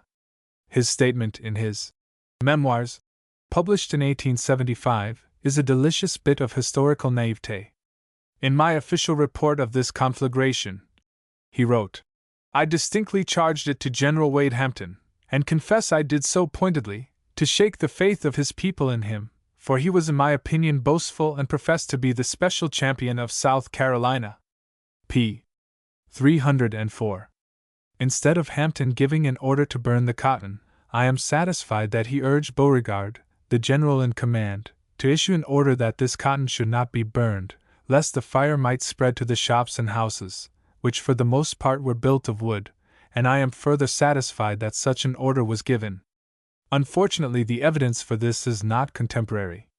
No such order is printed in the official records, and I am advised from the War Department that no such order has been found. The nearest evidence to the time which I have discovered is a letter of Wade Hampton of April 21, 1866, and one of Beauregard of May 2, 1866. Since these dates, there is an abundance of evidence, some of it sworn testimony, and while it is mixed up with inaccurate statements on another point, and all of it is of the nature of recollections, I cannot resist the conclusion that Beauregard and Hampton gave such an order. It was unquestionably the wise thing to do. There was absolutely no object in burning the cotton, as the Federal troops could not carry it with them, and could not ship it to any seaport which was under Union control. An order of Beauregard issued 2 days after the burning of Columbia and printed in the official records, shows that, P-305, the policy of burning cotton to keep it out of the hands of Sherman's army had been abandoned. Sherman's charge, then, that Wade Hampton burned Columbia, falls to the ground. The other part of his account, in which he maintained that the fire spread to the buildings from the smoldering cotton rekindled by the wind, which was blowing a gale, deserves more respect. His report saying that he saw cotton afire in the streets was written April 4, 1865, and Howard's, in which the same fact is stated, was written April 1, very soon after the event, when their recollection would be fresh. All of the Southern evidence, except one statement, the most important of all, is to the effect that no cotton was burning until after the Federal troops entered the city. Many Southerners in their testimony before the British and American Mixed Commission under examination and cross-examination swear to this, and Wade Hampton swears that he was one of the last Confederates to leave the city, and that, when he left, no cotton was afire, and he knew that it was not fired by his men.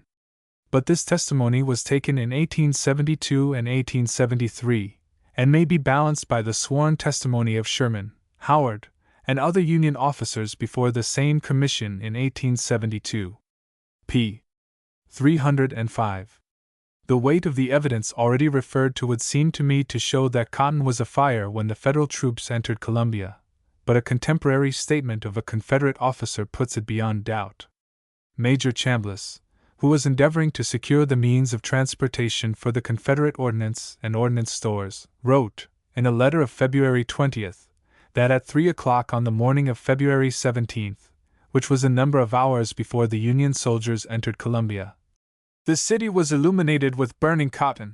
But it does not follow that the burning cotton in the streets of Columbia was the p. 306 cause of the fire which destroyed the city.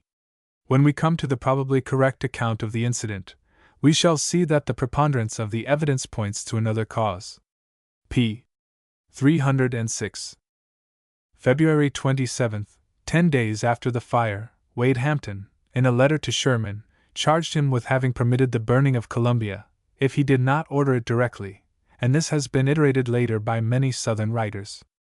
The correspondence between Halleck and Sherman is cited to show premeditation on the part of the general. "Should you capture Charleston," wrote Halleck, December 18, 1864, "I hope that by some accident the place may be destroyed, and if a little salt should be sown upon the site it may prevent the growth of future crops of nullification and secession." Sherman thus replied 6 days later, "I will bear in mind your hint as to Charleston, and don't think salt will be necessary. When I move, the 15th Corps will be on the right of the right wing, and their position will bring them naturally into Charleston first, and if you have watched the history of that corps you will have remarked that they generally do their work up pretty well. The truth is, the whole army is burning with an insatiable desire to wreak vengeance on South Carolina. I almost tremble at her fate, but feel that she deserves all that seems in store for her. I look upon Columbia as quite as bad as Charleston." The evidence from many points of view corroborating this statement of the feeling of the army towards South Carolina is ample. The rank and file of Sherman's army were men of some education and intelligence. They were accustomed to discuss public matters, weigh reasons, and draw conclusions. They thought that South Carolina had brought on the Civil War, was responsible for the cost and bloodshed of it, and no punishment for her could be too, p. 307, severe. That was likewise the sentiment of the officers. A characteristic expression of the feeling may be found in a home letter of Colonel Charles F. Morse, of the 2nd Massachusetts, who speaks of the miserable, rebellious state of South Carolina. "Pity for these inhabitants," he further writes. "I have none. In the first place, they are rebels, and I am almost prepared to agree with Sherman that a rebel has no rights, not even the right to live except by our permission." p. 307. It is no wonder, then, that Southern writers, smarting at the loss caused by Sherman's campaign of invasion, should believe that Sherman connived at the destruction of Columbia. But they are wrong in that belief. The general's actions were not so bad as his words. Before his troops made their entrance, he issued this order: "General Howard will occupy Columbia, destroy the public buildings, railroad property, manufacturing and machine shops, but will spare libraries and asylums and private dwellings." That Sherman was entirely sincere when he gave this order, and that his general officers endeavored to carry it out cannot be questioned. A statement which he made under oath in 1872 indicates that he did not connive at the destruction of Columbia. "If I had made up my mind to burn Columbia," he declared, "I would have burned it with no more feeling than I would a common prairie dog village, but I did not do it." Other words of his exhibit without disguise his feelings in regard to the occurrence, which the South has regarded as a piece of wanton mischief. "The ulterior and strategic advantages of the occupation of Columbia are seen now clearly by the result," said Sherman under oath. "The burning of the private dwellings, though never designed by me, was a trifling matter compared with the manifold results that soon followed. Though I never ordered it and never, p. 308, wished it, I have never shed many tears over the event, because I believe it hastened what we all fought for, the end of the war. It is true that he feared previous to their entry the burning of Columbia by his soldiers, owing to their deep-seated feeling of hostility to the town, but no general of such an army during such a campaign of invasion would have refused them the permission to occupy the capital city of South Carolina. I could have had them stay in the ranks, he declared, but I would not have done it under the circumstances to save Columbia. p. 308. Historical and legal canons for weighing evidence are not the same. It is a satisfaction, however, when after the investigation of any case they lead to the same decision. The members of the British and American Mixed Commission, an Englishman, an American, and the Italian minister at Washington, having to adjudicate upon claims for property alleged to have been destroyed by the burning of Columbia, on the allegation that that city was wantonly fired by the army of General Sherman, either under his orders or with his consent and permission, disallowed all the claims, all the commissioners agreeing, while they were not called upon to deliver a formal opinion. In the case, the American agent was advised that the commissioners were unanimous in the conclusion that the conflagration which destroyed Columbia was not to be ascribed to either the intention or default of either the Federal or Confederate officers. To recapitulate, then, what I think I have established, Sherman's account and that of the Union writers who follow him cannot be accepted as history. Neither is the version of Wade Hampton and the Southern writers worthy of credence. Let me now give what I am convinced is the true relation. My authorities are the contemporary, p. 309, accounts of 6 Federal officers, whose names will appear when the evidence is presented in detail, the report of Major Chambliss of the Confederate Army, the sack and destruction of Columbia, a series of articles in the Columbia Phoenix, written by William Gilmore Simms and printed a little over a month after the event, and a letter written from Charlotte, February 22, to the Richmond Whig, by F. G. de F., who remained in Columbia until the day before the entrance of the Union troops. p. 309. 2 days before the entrance of the Federal troops, Columbia was placed under martial law, but this did not prevent some riotous conduct after nightfall and a number of highway robberies. Stores were also broken into and robbed. There was great disorder and confusion in the preparations of the inhabitants for flight. It was a frantic attempt to get themselves and their portable belongings away before the enemy should enter the city. A party of Wheeler's cavalry, wrote F. G. de F. to the Richmond Whig, accompanied by their officers, dashed into town, February 16th, tied their horses, and as systematically as if they had been bred to the business, proceeded to break into the stores along Main Street and rob them of their contents. Early in the morning of the 17th, the South Carolina Railroad depot took fire through the reckless operations of a band of greedy plunderers, who, while engaged in robbing the stores of merchants and planters, trunks of treasure, wares and goods of fugitives, sent their awaiting shipment, fired by the careless use of their lights, a train leading to a number of kegs of powder. The explosion which followed killed many of the thieves and set fire to the building.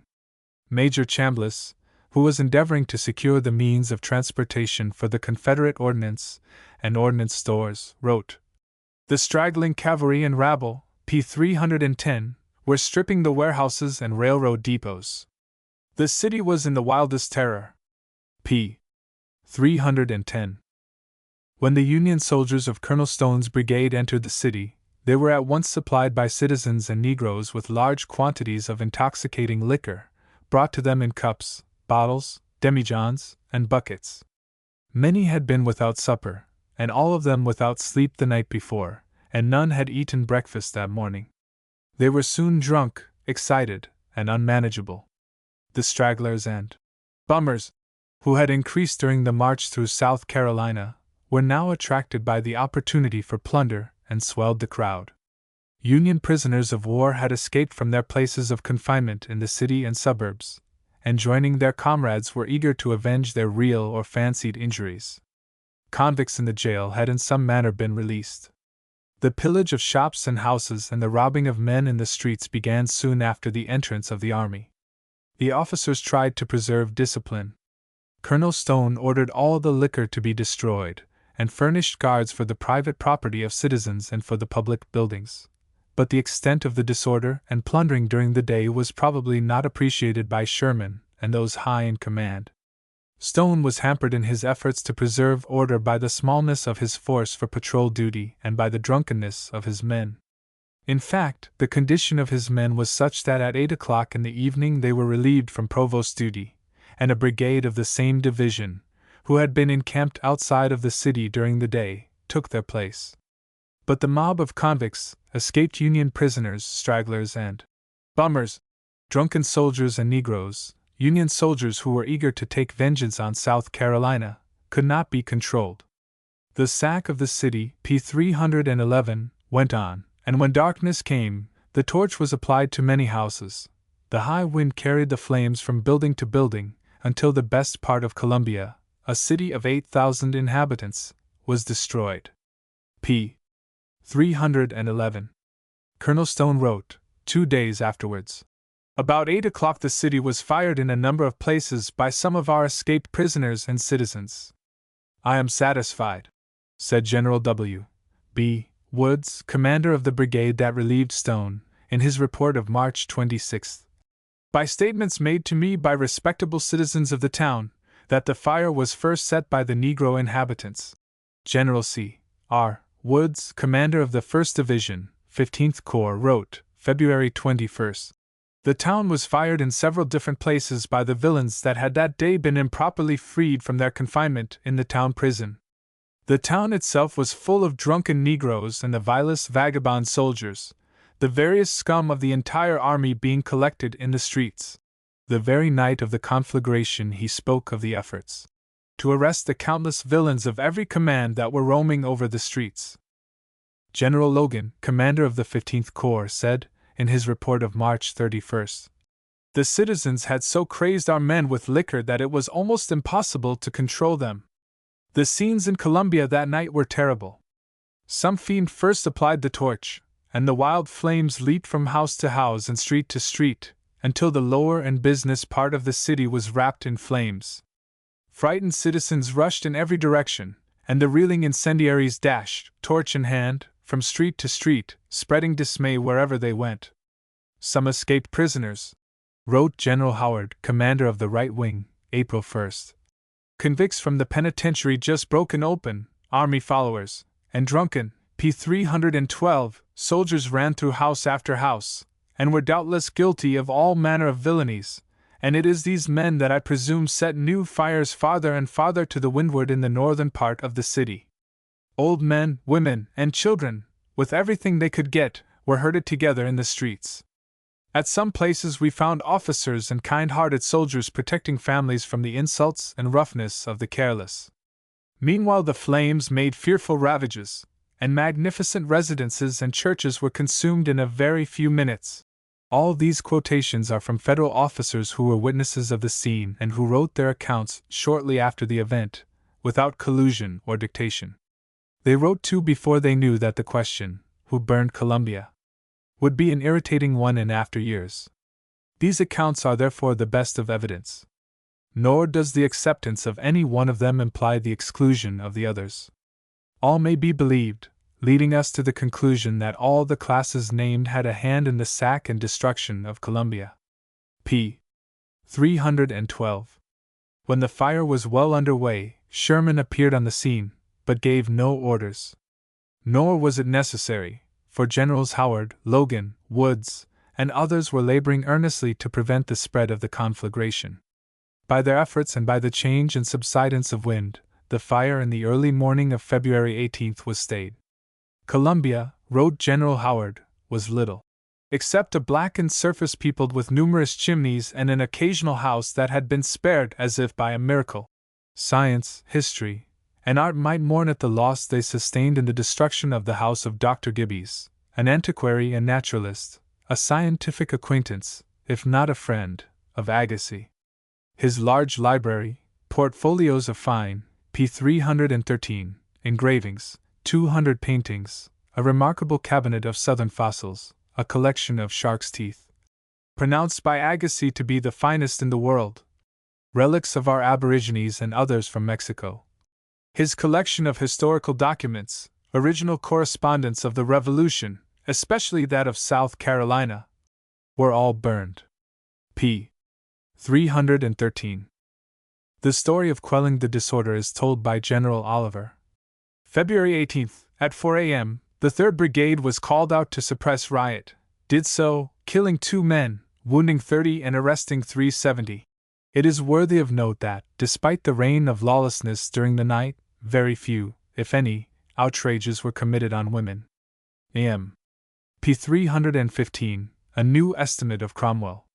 p. 315.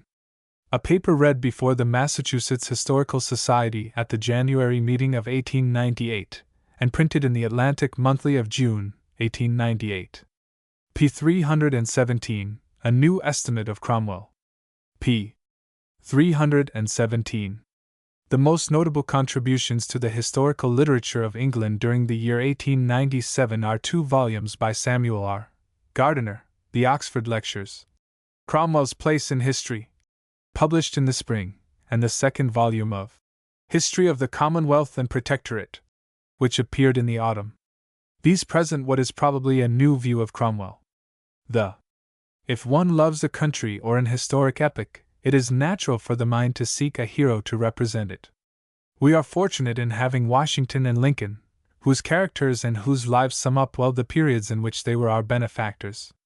But if we look upon our history as being the continuation of a branch of that of England, who is the political hero in the nation from which we sprang, who represents a great principle or idea that we love to cherish? Hampden might answer if only we knew more about him. It occurs to me that Gray, in his poem which is read and conned from boyhood to old age, has done more than any one else to spread abroad the fame of Hampden. Included in the same stanza with Milton and with Cromwell, he seems to the mere reader of the poem to occupy the same place in history. In truth, however, as Mr. Gardiner writes, it is remarkable how little can be discovered about Hampden. All that is known is to his credit, but his greatness appears from the impression he created upon others more than from the circumstances of his own life as they have been handed down to us. p. 318. The minds of American boys educated under Puritan influences before and during the War of Secession accordingly turned to Cromwell. Had our Puritan ancestors remained at home till the Civil War in England, they would have fought under the great Oliver, and it is natural that their descendants should venerate him. All young men of the period of which I am speaking, who were interested in history, read Macaulay, the 1st volume of whose history appeared in 1848, and they found in Cromwell a hero to their liking. Carlyle's Cromwell was published 3 years before, and those who could digest stronger food found the great man therein portrayed a chosen one of God to lead his people in the right path.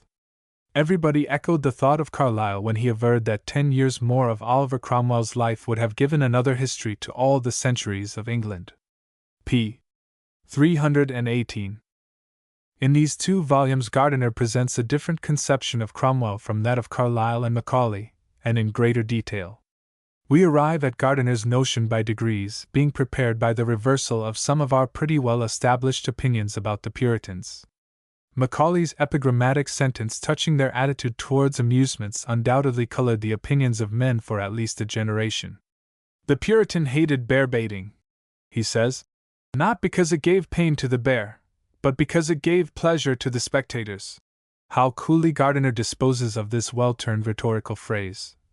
The order for the complete suppression of bear-baiting and bull-baiting at Southwark and elsewhere was grounded, not, as has been often repeated, on Puritan aversion to amusements giving pleasure to the spectators, but upon Puritan disgust at the immorality which these exhibitions fostered. Again he writes, zealous as were the leaders, p. 319, of the Commonwealth in the suppression of vice, they displayed but little of that sour austerity with which they have frequently been credited. On his way to Dunbar, Cromwell laughed heartily at the sight of one soldier overturning a full cream tub and slamming it down on the head of another, whilst on his return from Worcester he spent a day hawking in the fields near Aylesbury. Oliver, we hear, loved an innocent jest. Music and song were cultivated in his family. If the graver Puritans did not admit what has been called promiscuous dancing into their households, they made no attempt to prohibit it elsewhere. In the spring of 1651 appeared the English Dancing Master, containing rules for country dances, and the tunes by which they were to be accompanied. p. 319. Macaulay's description of Cromwell's army has so pervaded our literature as to be accepted as historic truth, and J. R. Green, acute as he was, seems, consciously or unconsciously, to have been affected by it, which is not a matter of wonderment, indeed, for such is its rhetorical force that it leaves an impression hard to be obliterated. Macaulay writes, "That which chiefly distinguished the army of Cromwell from other armies was the austere morality and the fear of God which pervaded all ranks. It is acknowledged by the most zealous royalists that in that singular camp no oath was heard, no drunkenness or gambling was seen, and that during the long dominion of the soldiery the property of the peaceable citizen and the honor of woman were held sacred. If outrages were committed, they were outrages of a very different kind from those of which a victorious army is generally guilty. No servant girl complained of the rough gallantry of the redcoats, not an ounce of plate was taken from the shops of the goldsmiths, but a Pelagian sermon, or a window on which the Virgin and p. 320 child were painted, produced in the Puritan ranks an excitement which it required the utmost exertions of the officers to quell. One of Cromwell's chief difficulties was to restrain his musketeers and dragoons from invading by main force the pulpits of ministers whose discourses, to use the language of that time, were not savory." p. 320. What a different impression we get from Gardiner! Much that has been said of Cromwell's army has no evidence behind it. He declares, "The majority of the soldiers were pressed men, selected because they had strong bodies, and not because of their religion. The remainder were taken out of the armies already in existence. The distinctive feature of the army was its officers.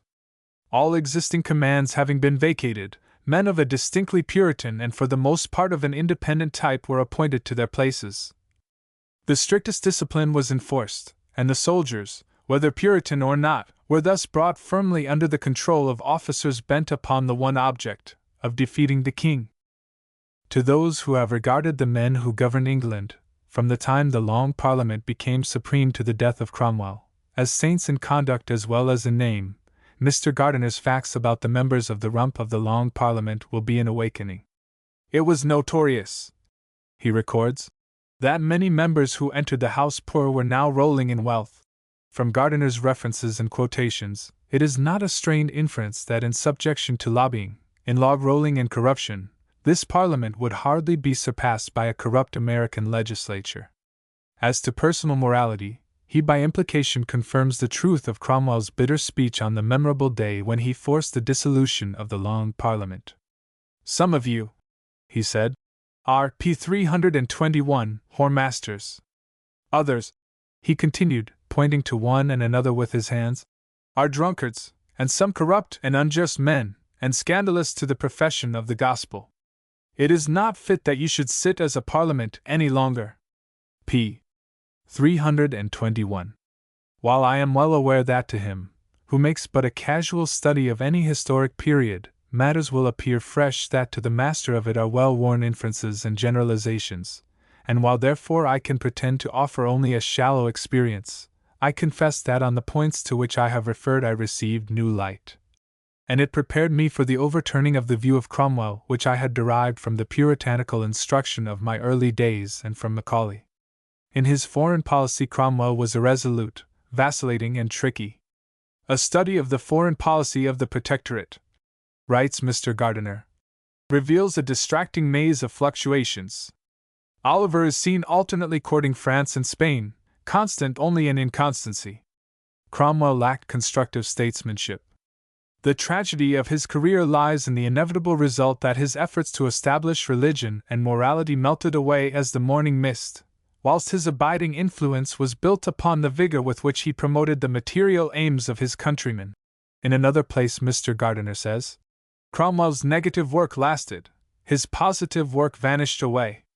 His constitutions perished with him, his protectorate descended from the proud position to which he had raised it, His peace with the Dutch Republic was followed by 2 wars with the United Provinces. His alliance with the French monarchy only led to a succession of wars with France lasting into the 19th century. All that lasted was the support given by him to maritime enterprise, and p. 322, in that he followed the tradition of the governments preceding him. p. 322. What is Cromwell's place in history? Thus Mr. Gardiner answers the question. He stands forth as the typical Englishman of the modern world. It is in England that his fame has grown up since the publication of Carlyle's monumental work, and it is as an Englishman that he must be judged. With Cromwell's memory it has fared as with ourselves. Royalists painted him as a devil. Carlyle painted him as the masterful saint who suited his peculiar Valhalla. It is time for us to regard him as he really was, with all his physical and moral audacity, with all his tenderness and spiritual yearnings, in the world of action what Shakespeare was in the world of thought, the greatest because the most typical Englishman of all time. This, in the most enduring sense, is Cromwell's place in history. The idea most difficult for me to relinquish is that of Cromwell as a link in that historic chain which led to the Revolution of 1688, with its blessed combination of liberty and order. I have loved to think, as Carlyle expressed it, their works follow them, as I think this Oliver Cromwell's works have done and are still doing. We have had our Revolution of '88 officially called glorious, and other revolutions not yet called glorious, and somewhat has been gained for poor mankind. Men's ears are not now slid off by rash officiality. Officiality will for long henceforth be more cautious about men's ears. The tyrannous star chambers, branding irons, chimerical kings and surplices at Allhallowtide, they are gone or with immense velocity going. Oliver's works do follow him. There. In these 2 volumes of Gardiner it is not from what is said, but from what is omitted, that one may deduce the author's opinion that Cromwell's career as Protector, p. 323, contributed in no wise to the Revolution of 1688. But touching this matter he has thus written to me. I am inclined to question your view that Cromwell paved the way for the Revolution of 1688, except so far as his victories and the King's execution frightened off James II. Pym and Hampden did pave the way, but Cromwell's work took other lines. The instrument of government was framed on quite different principles, and the extension of the suffrage and reformed franchise found no place in England until 1832. It was not Cromwell's fault that it was so. p. 323. If I relinquish this one of my old historic notions, I feel that I must do it for the reason that Lord Auckland agreed with Macaulay after reading the first volume of his history. I had also hated Cromwell more than I now do, he said, for I always agree with Tom Macaulay, and it saves trouble to agree with him at once, because he is sure to make you do so at last. I asked Professor Edward Channing of Harvard College, who teaches English history of the Tudor and Stuart periods, his opinion of Gardiner. I firmly believe, he told me, that Mr. Gardiner is the greatest English historical writer who has appeared since Gibbon. He has the instinct of the truth-seeker as no other English student I know of has shown it since the end of the last century. General J. D. Cox, a statesman and a lawyer, a student of history and of law, writes to me, in reading Gardiner, I feel that I am sitting at the feet of an historical Chief Justice, a sort of John Marshall in his genius for putting the final results of learning in the garb of simple common sense. p. 325 Index. p. 325. This index was made for me by D. M. Madison.